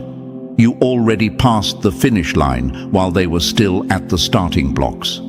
The shift isn't coming. It has come. Your quiet work, your restraint, your patience, your refusal to lower yourself, all of it has matured into a kind of power that can't be faked. The same people who dismissed you as naive are now studying your moves like an algorithm they can't crack. They're replaying your decisions in their heads, asking themselves how you pulled it off, but they can't reverse engineer authenticity. You are living proof that the universe rewards endurance. You've crossed from hoping into owning. The things you prayed for, planned for, and sweated for are not on the way. They're already on your table. Look around. Look at the subtle changes. The way opportunities approach you instead of you chasing them. The way conversations tilt in your favor. The way your presence alone now feels like leverage. These aren't coincidences. This is the compound interest of every hidden investment you made in yourself when no one was watching. And just like compound interest, it looks like nothing for years and then suddenly explodes into exponential growth. Right now, you're in that explosive phase. The universe has already signed off on the delivery. The package is marked non-returnable. The people who thought they had time to catch up are realizing the race is over. Some of them will pretend to celebrate you, but inside they're panicking because nothing terrifies someone who tried to bury you more than seeing you thrive without them. That's why their reactions feel mixed. Applause on the surface, envy underneath. But don't mistake their noise for your measure. Their disbelief is just proof of your breakthrough. This is what winning looks like when it's real. It's not about a trophy or a viral moment. It's about that deep inner shift when you stop waiting for permission and start walking like it's already yours. It's about that calm that shows up when you realize you're the storm. When bamboo shoots finally break the surface, it grows 90 feet in weeks. But that's not magic. That's years of unseen rooting exploding into visible reality. That's you. That's this moment. So as you listen today, keep this in mind. You're not entering the fight. You're walking into the aftermath of a fight you've already won. This is not a pep talk about one day. This is confirmation of right now. The signs are already around you. People you never expected are reaching out. Doors you didn't knock on are opening. Your energy is magnetic, your presence commanding. And yes, it unsettles them. It should.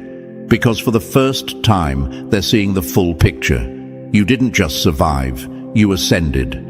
This message is here to anchor you in that truth. You're not imagining it. You're not overhyping yourself. This is the moment when the seed becomes the forest. When the spring launches. When the launch pad fires. Everything you did worked. You won. It's already yours. And nothing, not rumors, not sabotage, not delay, can undo what has been set in motion. And chosen one, pause here for a second.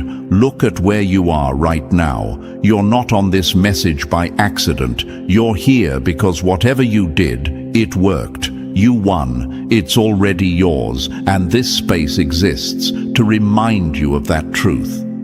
Thank you for showing up, for being part of this force, for being one of the souls who refuses to shrink after a breakthrough. Drop a comment below the number 777 if you feel this confirmation in your bones and you're ready to walk into what's already yours.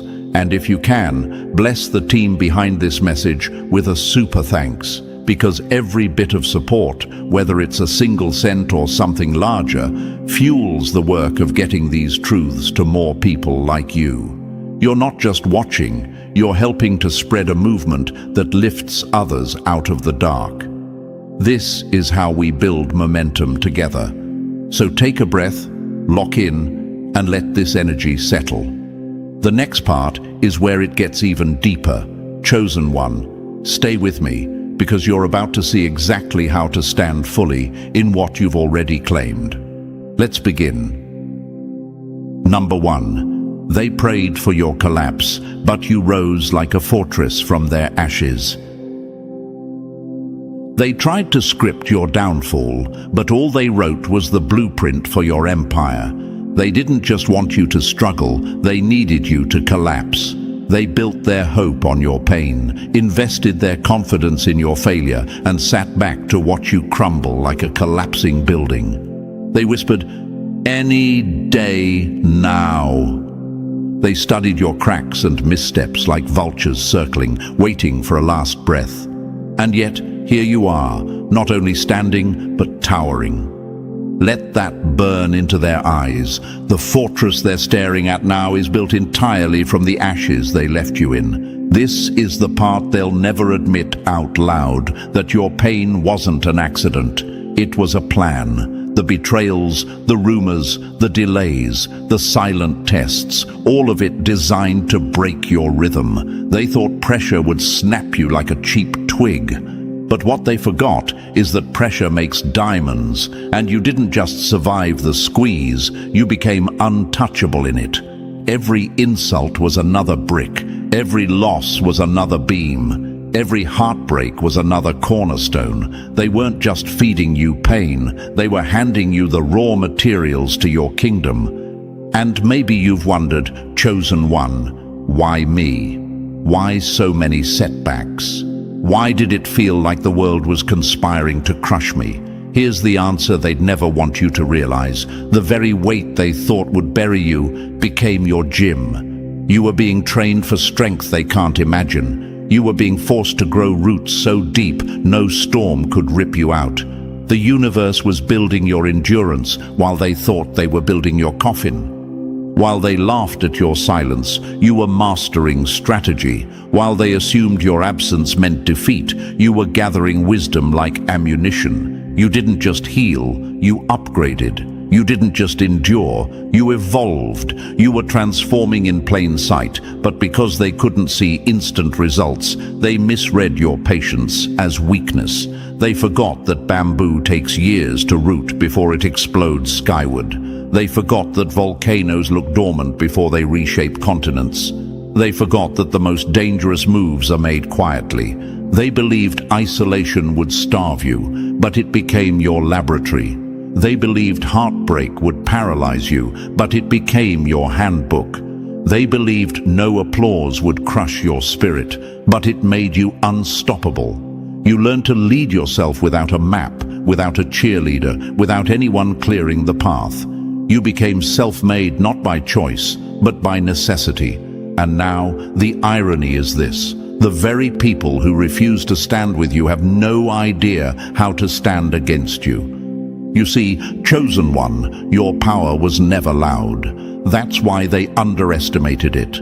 They equated silence with surrender. They equated calm with defeat. But your power was always deep, steady, and surgical. You didn't waste energy shouting at walls. You built doors they can't unlock. You didn't retaliate on their level. You rose to a level they can't reach. That's why it worked. That's why you're standing where you are right now. And now they're looking at you like you cheated. How did they do it? They whisper. Who helped them? But no one helped you. You helped yourself. Your wins weren't handed out like charity. They were forged like steel. This isn't luck. This is math. This is cause and effect. This is what happens when you refuse to break and instead turn every loss into leverage. And because your glow arrived without fanfare, it's hitting them harder. You didn't need a victory parade. You let your transformation announce itself, and now your silence is deafening them. Think about this. A fortress doesn't grow overnight. It's built stone by stone, unseen by the crowd, until the walls tower high enough to block the sun. That's what you did. While they were watching for your breakdown, you were stacking invisible wins. While they waited for you to drown, you learned to breathe underwater.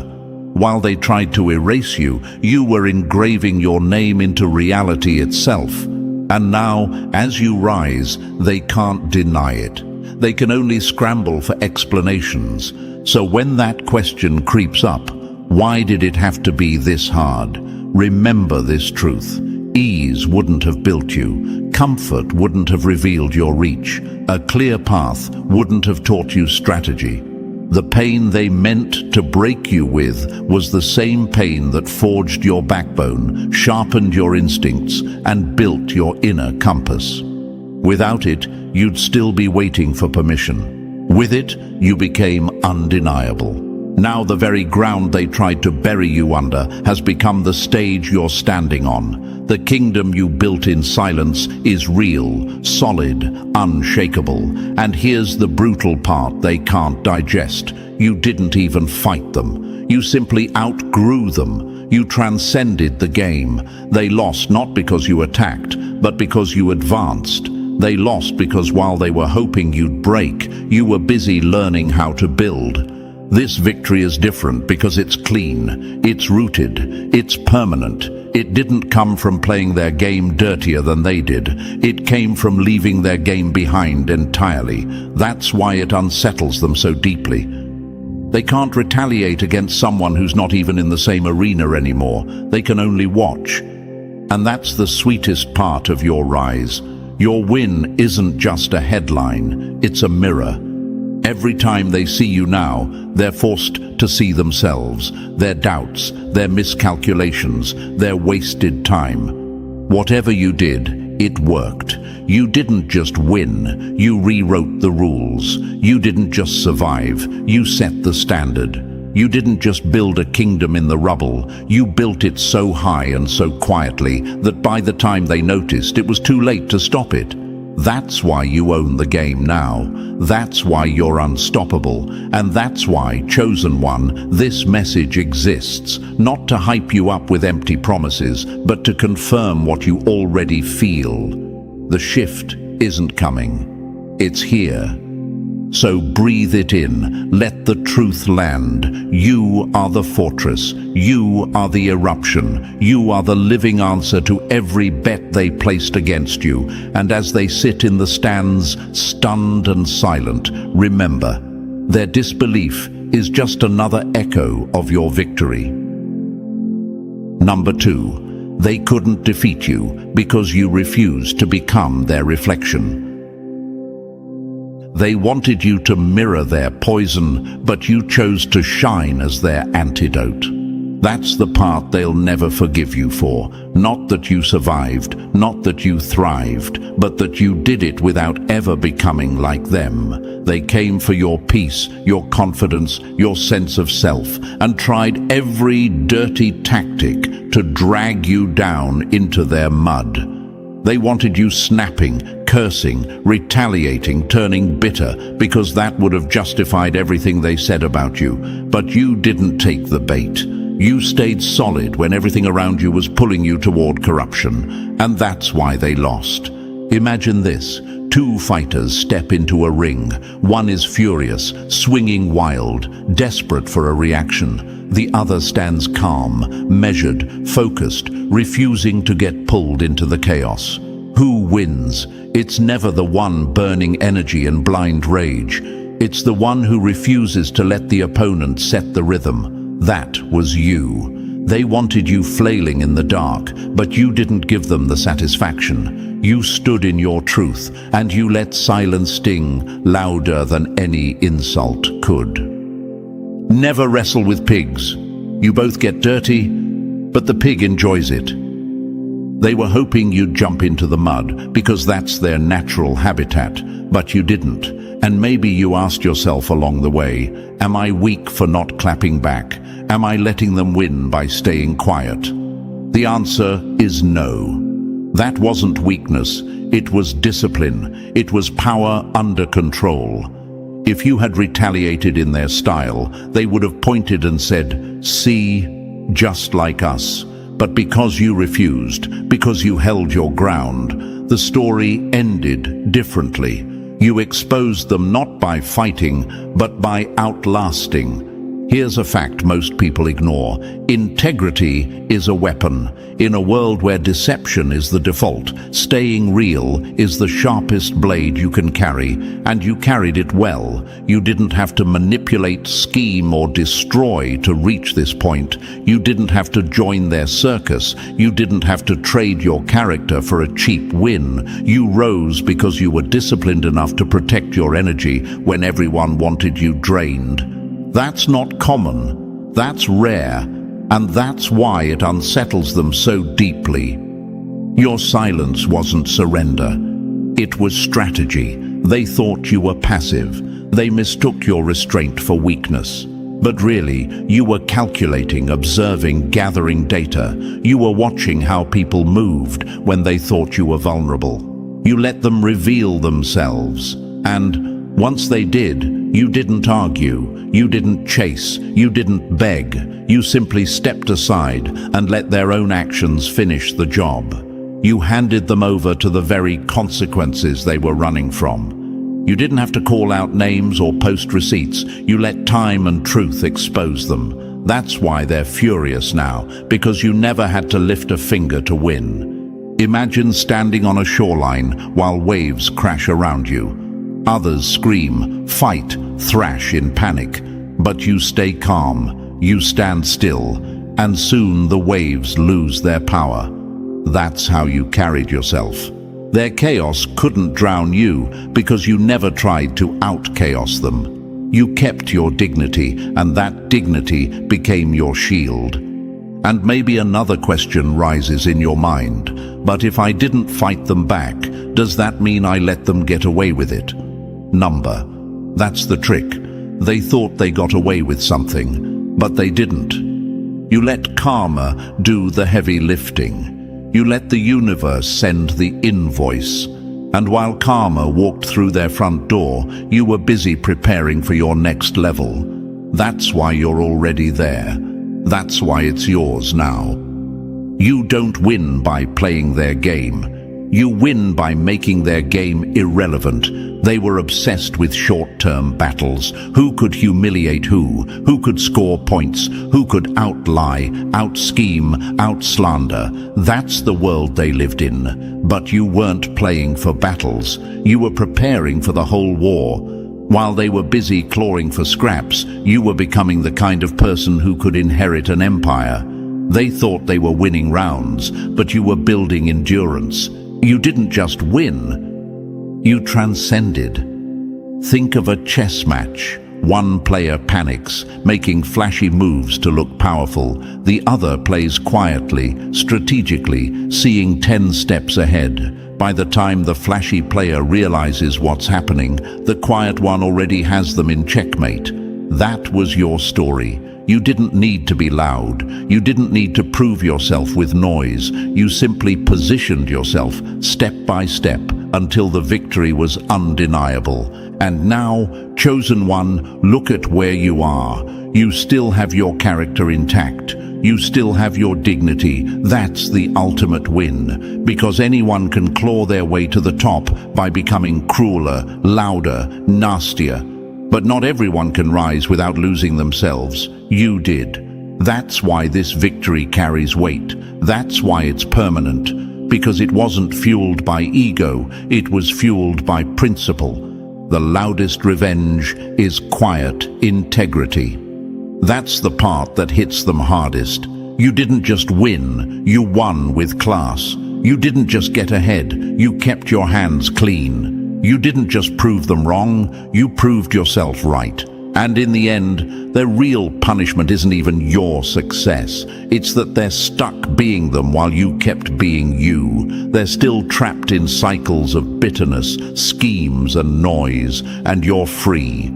Free to move higher, free to move lighter, free to keep building without looking over your shoulder. So let this truth settle. You didn't win because you fought harder. You won because you fought smarter. You won because you refused to surrender your character. You won because you refused to let bitterness stain you. And that's a kind of win they can never understand, because it's not about attention, applause, or clout. It's about integrity. And integrity always wins in the long run. That's why, chosen one, whatever you did, it worked. That's why you've already won. Not because you became them, but because you refused to. Number 3. They mistook your silence for stagnation, but you were secretly being crowned. They thought your pause was weakness, but a pause is where the masterpiece gathers its strength. They were watching the calendar, counting days, whispering nothing's happening for them. They mistook your silence for failure. They confused your stillness with defeat. What they couldn't see was that you were in the kind of season that doesn't broadcast progress. Your crown wasn't being forged under spotlights. It was being crafted in the shadows, in the quiet hours where nobody clapped and nobody cared. Imagine an archer pulling back a bowstring. From the outside, it looks like nothing's moving, but the deeper the pull, the greater the release. That was your delay. They thought you were stuck, but you were loading power. They thought the stillness was denial, but it was preparation. Even nature proves this. A seed spends most of its life underground, invisible, before it erupts into something undeniable. And maybe you asked yourself, why is it taking so long? Did I miss my moment? The truth. Number. The universe wasn't ignoring you, it was aligning you. A blessing given too soon is no blessing at all. If a fruit is picked before it's ripe, it rots instead of nourishes. That's why you were held back. So when your time came, nothing could spoil it. Still waters run deep, and yours were carving out oceans. While they rushed to be seen, you were refining your patience, sharpening your boundaries, training your focus. That quiet season stripped you of the need to prove yourself, and that's when the real win began. You stopped begging for doors that weren't yours. You stopped chasing people who were temporary. You weren't just waiting, you were becoming. And now, look around. Doors are opening, not because you kicked them down, but because you're finally the person who belongs on the other side. Everything you thought you lost is catching up like it never left. The delay wasn't denial, it was definition. It carved you into someone unrecognizable, someone undeniable. So let them choke on their misjudgment. Whatever you did, it worked. You weren't delayed, you were crowned in private. Number 4, you took the hits without begging for witnesses, and that's why you terrify them. They wanted your suffering to be a stage show, but you turned it into a silent revolution. Most people bleed loudly, hoping for pity. They make their wounds into trophies, flashing scars just to collect sympathy. But not you. You walked through fire without turning it into theater. You felt every cut, every betrayal, every delay. And instead of collapsing for applause, you stood up with trembling hands and chose to save yourself. That's a level of strength their minds can't wrap around. Imagine a boxer training alone in the dark, throwing punches with no crowd, no cheers, no lights. That was you. You weren't waiting for validation. You were refining yourself when no one was watching. The silence they mistook for weakness was actually surgery. You were cutting out everything that didn't belong. And the fact is, suffering without self-pity is one of the rarest skills alive. Harvard psychologists note that resilience isn't about avoiding pain, but reframing it, and you mastered that art. Pain didn't define you, it educated you. You didn't wear suffering as a costume. You dissected it. You sat with it. You let it teach you instead of destroy you. Where others would have drowned, you learned to breathe underwater. Where others collapsed, you used the rubble to rebuild. You didn't numb it or skip steps. You did the real work, the raw work, the kind that leaves no shortcuts. And maybe you asked yourself, why did I have to carry it alone? Why didn't anyone show up? The truth is, chosen one, you were never meant to be rescued. You were meant to realize that your rescue was always within. That's why you're not bitter now. That's why you don't fake smile your way through healing. You're sharper, cleaner, unshakable, because you became your own counselor, your own protector, your own savior. They expected a victim. You came out as a weapon. Now they stare, confused. They can't find the scars they were waiting to laugh at. All they see is the glow pain birthed in you. You don't explain it. You don't brag. You carry peace so loud it silences rooms. That's why it worked. Because you didn't make pain your identity. You made it your turning point. Number 5. You let silence do the talking, and elevation became the loudest revenge. They wanted you in the mud throwing stones, but instead you built a mountain they can't climb. You had every chance to clap back, every opportunity to blast names, spill evidence, fire off words that would scorch their reputation, and yet you didn't. Not because you were weak, not because you didn't feel the sting, but because you understood the real game. Revenge is noisy, but elevation is permanent. They wanted chaos, you chose class. They wanted mud, you chose altitude. And now they're choking on the thin air you're breathing at the top. Imagine someone trying to block the sun with their hands. They can flail, they can sweat, they can curse, but the sun doesn't argue. It just keeps rising until their hands collapse in exhaustion. That was you. You never had to fight back with their tactics. You let truth rise, and now it's blinding them. Time is the courtroom where lies collapse on their own. They thought your silence meant guilt. They thought your refusal to respond meant defeat. But you knew the truth doesn't need a press release. It just needs time and space. And while they were burning calories holding up their fake version of events, you were quietly stacking wins. Now their masks are slipping without you lifting a finger. And maybe you asked yourself, but don't I deserve to expose them? Yes, you did. You had the ammo, but you also had wisdom. Because if you had stooped to their level, they would have pointed at you and said, "See? Just like us." By refusing, you protected your spirit. And that protection became promotion. Elevation exposes lies faster than rage ever could. Now your life itself is the clapback. Your glow is the proof. Your peace is the argument.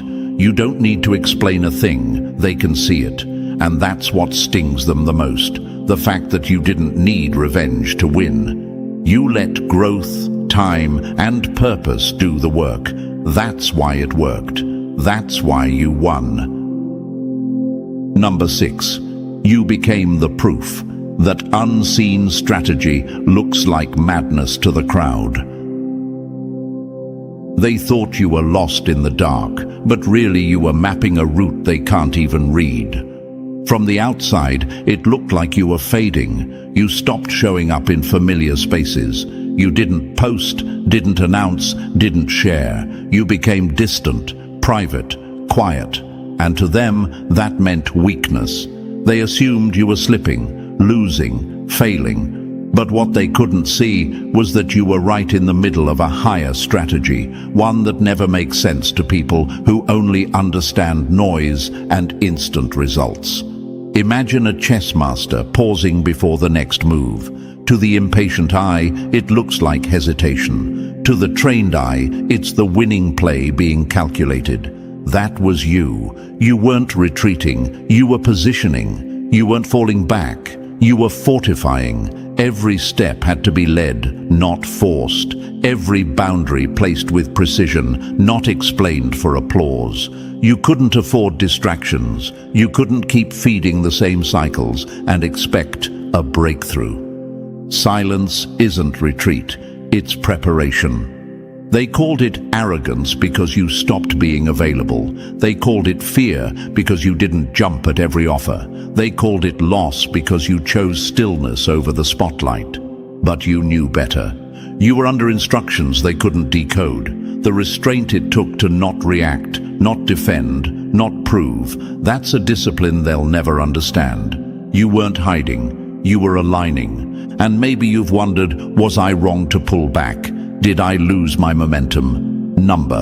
What felt like a pause was a launch sequence. Rockets look still on the pad before they break the atmosphere. Seeds look dead underground before they explode into life. The world calls it madness. History calls it timing. Now the results are showing. Doors are opening without effort. Opportunities are finding you without chase. None of it adds up on paper, and that's the point. Favor never fits formulas. You are living proof that what's built in silence doesn't need defending when it appears. You didn't follow their map. You followed your own. That's why it worked. That's why you won. Because you trusted the unseen over their opinions. And now the outcome is blowing their minds. Number 7. Your hidden radar was the blade they never saw coming. They were busy setting traps while you were quietly dismantling the map. They thought they were playing chess while you were still learning checkers. They imagined their whispers, bait and manipulation were invisible, that their little moves were so subtle you'd never catch on. They believed they could twist the narrative, drip-feed sabotage, and pull you into an emotional snare. But what they didn't know was that you were carrying a weapon they couldn't detect. Discernment, silent, sharp, surgical. Imagine a submarine gliding under the surface while sonar scans every inch of the ocean. The ship above can't see it, but the submarine sees everything. That was you. They thought you were blind because you didn't react. But you were tracking every shift, every fake smile, every hidden motive. You didn't need receipts or screenshots. Your intuition read the room long before the proof showed up. Awareness beats manipulation every time. Maybe you asked yourself, why don't I feel the need to clap back anymore? Am I getting soft? You were getting precise. You weren't operating from ego. You were moving with clarity. You spoke when necessary, held your tongue when it was power, and walked away without warning because you already saw the ending. That wasn't fear, that was strategy. They expected you to stumble into their traps, but you kept stepping out of reach. That wasn't luck.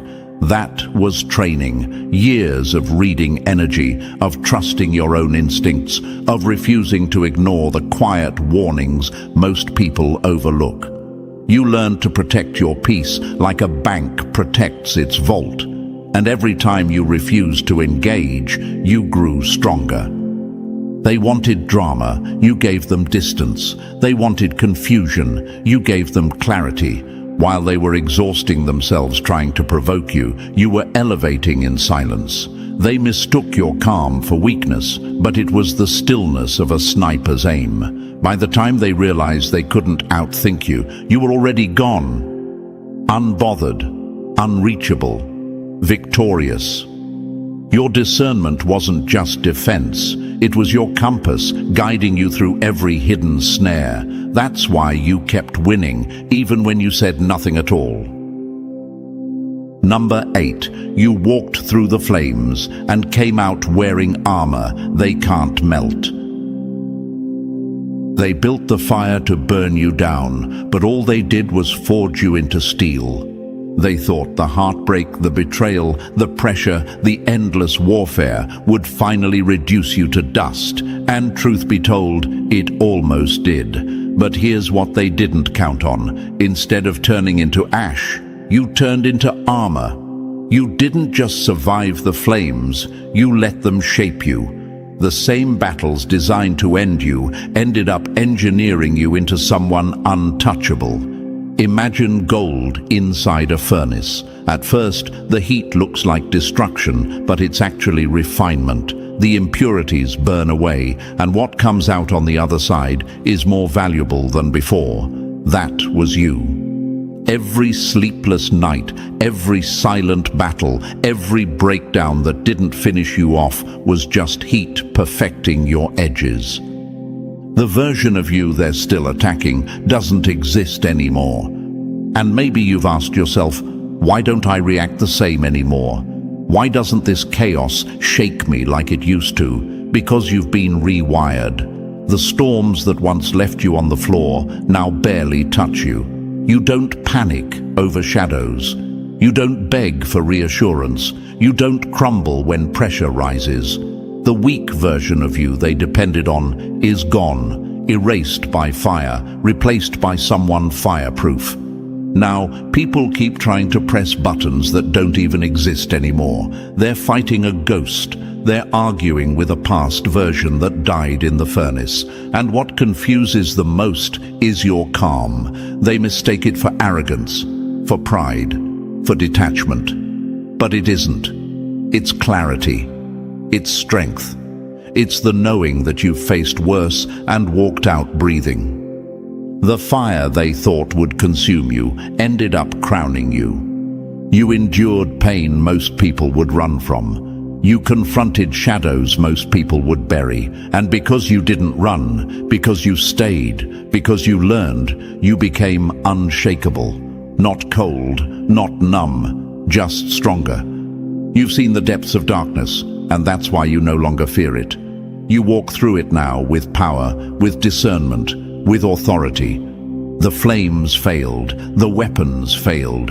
You're still standing, but you're not the same. You're stronger, sharper, unbreakable. You're fireproof, and no strike against you makes even a dent anymore. Number 9. They tried to bury you in shame, but you turned it into the foundation of your throne. They thought humiliation would shrink you, but it became the soil that grew your empire. They believed their mockery would crush you. They thought disrespect, exclusion, and whispers behind closed doors would finally fold you in half. And yes, it stung. It left bruises, scars that reminded you of how cruel people can be. But instead of letting the shame rot you, you let it refine you. Instead of turning bitter, you turned wise. Imagine a seed pressed deep into dirt. At first, it looks like burial. It looks like the end. But that burial is what gives it the conditions to sprout. That was you. The humiliation that was meant to bury your worth ended up planting you in deeper soil where you grew roots no storm could touch. Pride wins moments. Humility builds empires. You didn't let humiliation destroy your sense of self. You let it strip away illusions, the need to please, the urge to perform, the hunger for claps. You discovered who you really were when no one was watching. And that kind of clarity? That's priceless. Most people let humiliation harden them into bitterness, but you let it soften you into depth. Not weakness, but wisdom. You stopped chasing shallow approval and started pursuing real alignment. And maybe you asked yourself, why did I have to go through that? Why did it have to be so public, so painful? Because humiliation was the furnace where your ego burned off. Without it, you might have stayed addicted to applause. With it, you learned to stand on your own foundation, steady, grounded, untouchable. They thought they handed you shame. They really handed you bricks. You weren't building from revenge. You weren't even building to prove them wrong. You were building from purpose. Every rejection, every tear, every letdown became a brick you quietly stacked into walls of strength. While they were laughing, you were laying foundations. While they were gossiping, you were growing. And now, without realizing it, they've been forced to watch you build something permanent out of what was meant to break you. That's why your victory feels different. It isn't loud. It isn't about flexing. It's about peace, wholeness, and evolution. They thought humiliation was your grave. They didn't know it was the ground for your throne. Number 10. You stopped knocking on doors because you became the room everyone wants to enter. They chased invitations while you became the reason people built the table. You never begged for entry. You didn't claw at locked gates or twist yourself into shapes just to be noticed. While others were exhausting themselves for access, you stayed quiet and worked on becoming. You healed, you aligned, you evolved. And in that stillness you became the key, not just to open doors, but to redefine what doors even are. Imagine a magnet. It doesn't chase metal, it doesn't shout, it doesn't push. It simply is what it is, and everything aligned with it comes closer. That was you. While others were trying to sell their worth, you were building yours. While they rehearsed performances, you were becoming real. That's why the rooms started whispering your name. That's why opportunities are circling you now without you lifting a finger. Access isn't given to the loudest voice. It belongs to the clearest presence. Maybe you've wondered, how did I get here without forcing it? Why are doors opening now that used to stay shut? Because you stopped chasing. You stopped trying to convince people to value you. And in that release, your energy recalibrated. You shifted from desperation to discernment, and that shift made you magnetic. Now your presence carries weight. You walk into spaces and the atmosphere tilts, not because you demanded it, but because your growth prepared you for it. The same people who once ignored you are circling back, but you're not desperate anymore. You're selective. You know who you are, and that knowing makes you untouchable. You didn't wait to be chosen. You became undeniable. That's what terrifies them. They work tirelessly to force doors open, to push themselves into places they weren't ready for. You didn't. You became the reason doors swing open naturally. You didn't force access. You became access. You stopped knocking, and now you are the sound that makes others open up. This is why this season feels different. The wins are rooted, permanent, and natural. You didn't hustle your way into a seat. You became the room everyone wants to enter, and that's why, chosen one, it worked. You didn't force it. You became it. Number 11, you outgrew applause and claimed authority they can't take back. Crowds can clap one day and crucify you the next, so why build your worth on noise that shifts with the wind? You didn't lose when you stepped back from the spotlight. You leveled up. They thought your silence meant defeat, but really it meant you no longer needed their validation. You saw what most people miss. Applause is fragile. It can be bought, faked, or ripped away the second you stop entertaining. But authority, real authority, the kind born from endurance, scars, and unshakable alignment, can't be given by anyone and can't be taken away by anyone. Imagine a tree with deep roots. The storm may strip branches and scatter leaves, but the roots hold firm. That's authority. You became rooted in who you are, not in who was clapping. And because of that, you move differently now. You don't defend your silence. You don't justify your process. You weren't chasing viral relevance. You were climbing vertically, step by step, into something unshakable. Validation makes you fragile. Authority makes you unmovable. There were seasons when it looked like you had disappeared. People whispered that you'd quit, that you had nothing going on. But in the background, you were stacking weight they couldn't measure. Wisdom, discipline, peace, resilience. You weren't overlooked, you were being fortified. What looked like nothing was the most important something. And maybe you've asked yourself, why doesn't it bother me anymore when people ignore me? Because you've outgrown applause. You've realized circles built on shallow approval will never hold the weight of your destiny. You stopped auditioning for a seat at the table and started building tables of your own. Now, when the spotlight hits, you don't fold, you carry it. Your authority stabilizes you in rooms that ego would collapse in. That's what they can't process. You don't care about being liked, you care about being aligned.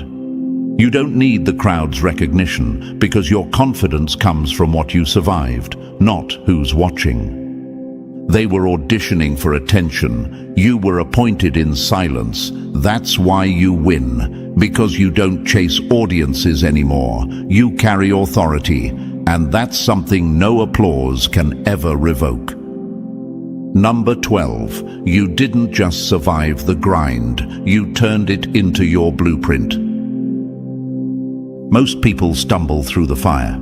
You studied the flames until they became your map. You weren't just dragged through the process, you dissected it. You treated every setback like a classroom, every delay like a lesson plan. Where others saw wasted time, you saw hidden instructions. That's the difference.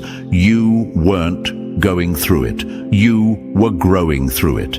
And that's why you've come out different from anyone who's tried to walk your path. Think of steel in a forge. Some metal bends under pressure, twisting into useless shapes. But the strongest steel absorbs the heat, learns from it, and emerges unbreakable. That was you. You didn't let frustration turn you bitter. You let patience turn you precise. You didn't whine. You watched. You studied. You paid attention to what the universe was showing you in silence. Survival is getting through. Mastery is transforming through. Maybe you've asked yourself, why did it take so long? Why couldn't it have been easier? The truth, if it had been easy, you'd still be fragile. The process wasn't punishment, it was preparation. It stripped off false skins, broke toxic cycles, sharpened your instincts. You weren't just waiting for a blessing, you were being built into someone who could carry it without crumbling. While most people kill time in bitterness, you used time as a weapon. You healed where others hid. You broke patterns others repeated. You rewired your mind, fortified your spirit, and became sharper than anyone expected. That's not surviving, that's mastery. You stopped asking, why me? And started asking, what is this teaching me? That question became your crown. Now people look at you and can't figure it out. Why are you calm when storms hit? Why are you grounded when chaos erupts? It's because you did the work. You didn't take shortcuts. You didn't fake the healing. You sat in the furnace and let it refine you, piece by piece. That's why what's coming won't slip through your fingers. You're not just ready to receive. You're ready to sustain, protect, and expand. You didn't survive the process. You mastered it, and that mastery has made you unstoppable. Number 13. You turned letting go into the sharpest power, move they never saw coming. They mistook your surrender for weakness, but it was the silence before the avalanche. They thought you lost your edge when you stopped forcing things. They thought your calm meant confusion, your patience meant paralysis. But while they were exhausting themselves pushing, pulling, and panicking, you were mastering the art of release. You stopped trying to bend the world to your will. You stopped begging doors to open. You let go, and that's exactly why everything started coming to you. Imagine a river. The water doesn't fight its way around every stone. It flows with gravity until it carves entire valleys. That was you. You stopped wrestling with outcomes and started aligning with timing. You chose clarity over urgency, stillness over noise. And while they called you passive, what you were really doing was conserving power. Control is fragile, alignment is unshakable. Maybe you wondered, if I stop pushing, will everything fall apart? But the opposite happened. The moment you released control, pieces started clicking on their own. People who overlooked you circled back. Opportunities you thought were gone returned. Not forced, not faked, but natural, undeniable, real. They can't figure it out. How did you stay calm when things looked like they were collapsing? How did you know to wait when everyone else was scrambling? The truth is, you weren't depending on noise. You were trusting the deeper current. And that insight, not panic, not manipulation, became your ultimate strategy. They were clawing at doors. You became the reason doors swung open. That's why it all worked. Because surrender wasn't you giving up. It was you stepping into a higher frequency they can't operate in. While they drained themselves trying to control every outcome, you flowed. And the flow carried you farther than force ever could. Now your life speaks louder than explanations. The glow, the calm, the unshakable strength. It wasn't bought, it wasn't borrowed, it was forged in silence. You didn't just survive, you transcended. You didn't just win, you became the win. And that's why you're unstoppable now. Not by chance, but by alignment. Not by noise, but by mastery. So, chosen one, now you see it clearly. Whatever you did, it worked. You won, and it's already yours. Every delay, every setback, every silent battle was part of the setup that made you unstoppable. Let the doubters wonder. Let the enemies choke on their confusion, because your life is now the proof they can't deny. And if this message lit something inside you, press the like button if you haven't already. And if you're still not part of this family, make sure to hit subscribe. Stay connected, because your rise is only just beginning.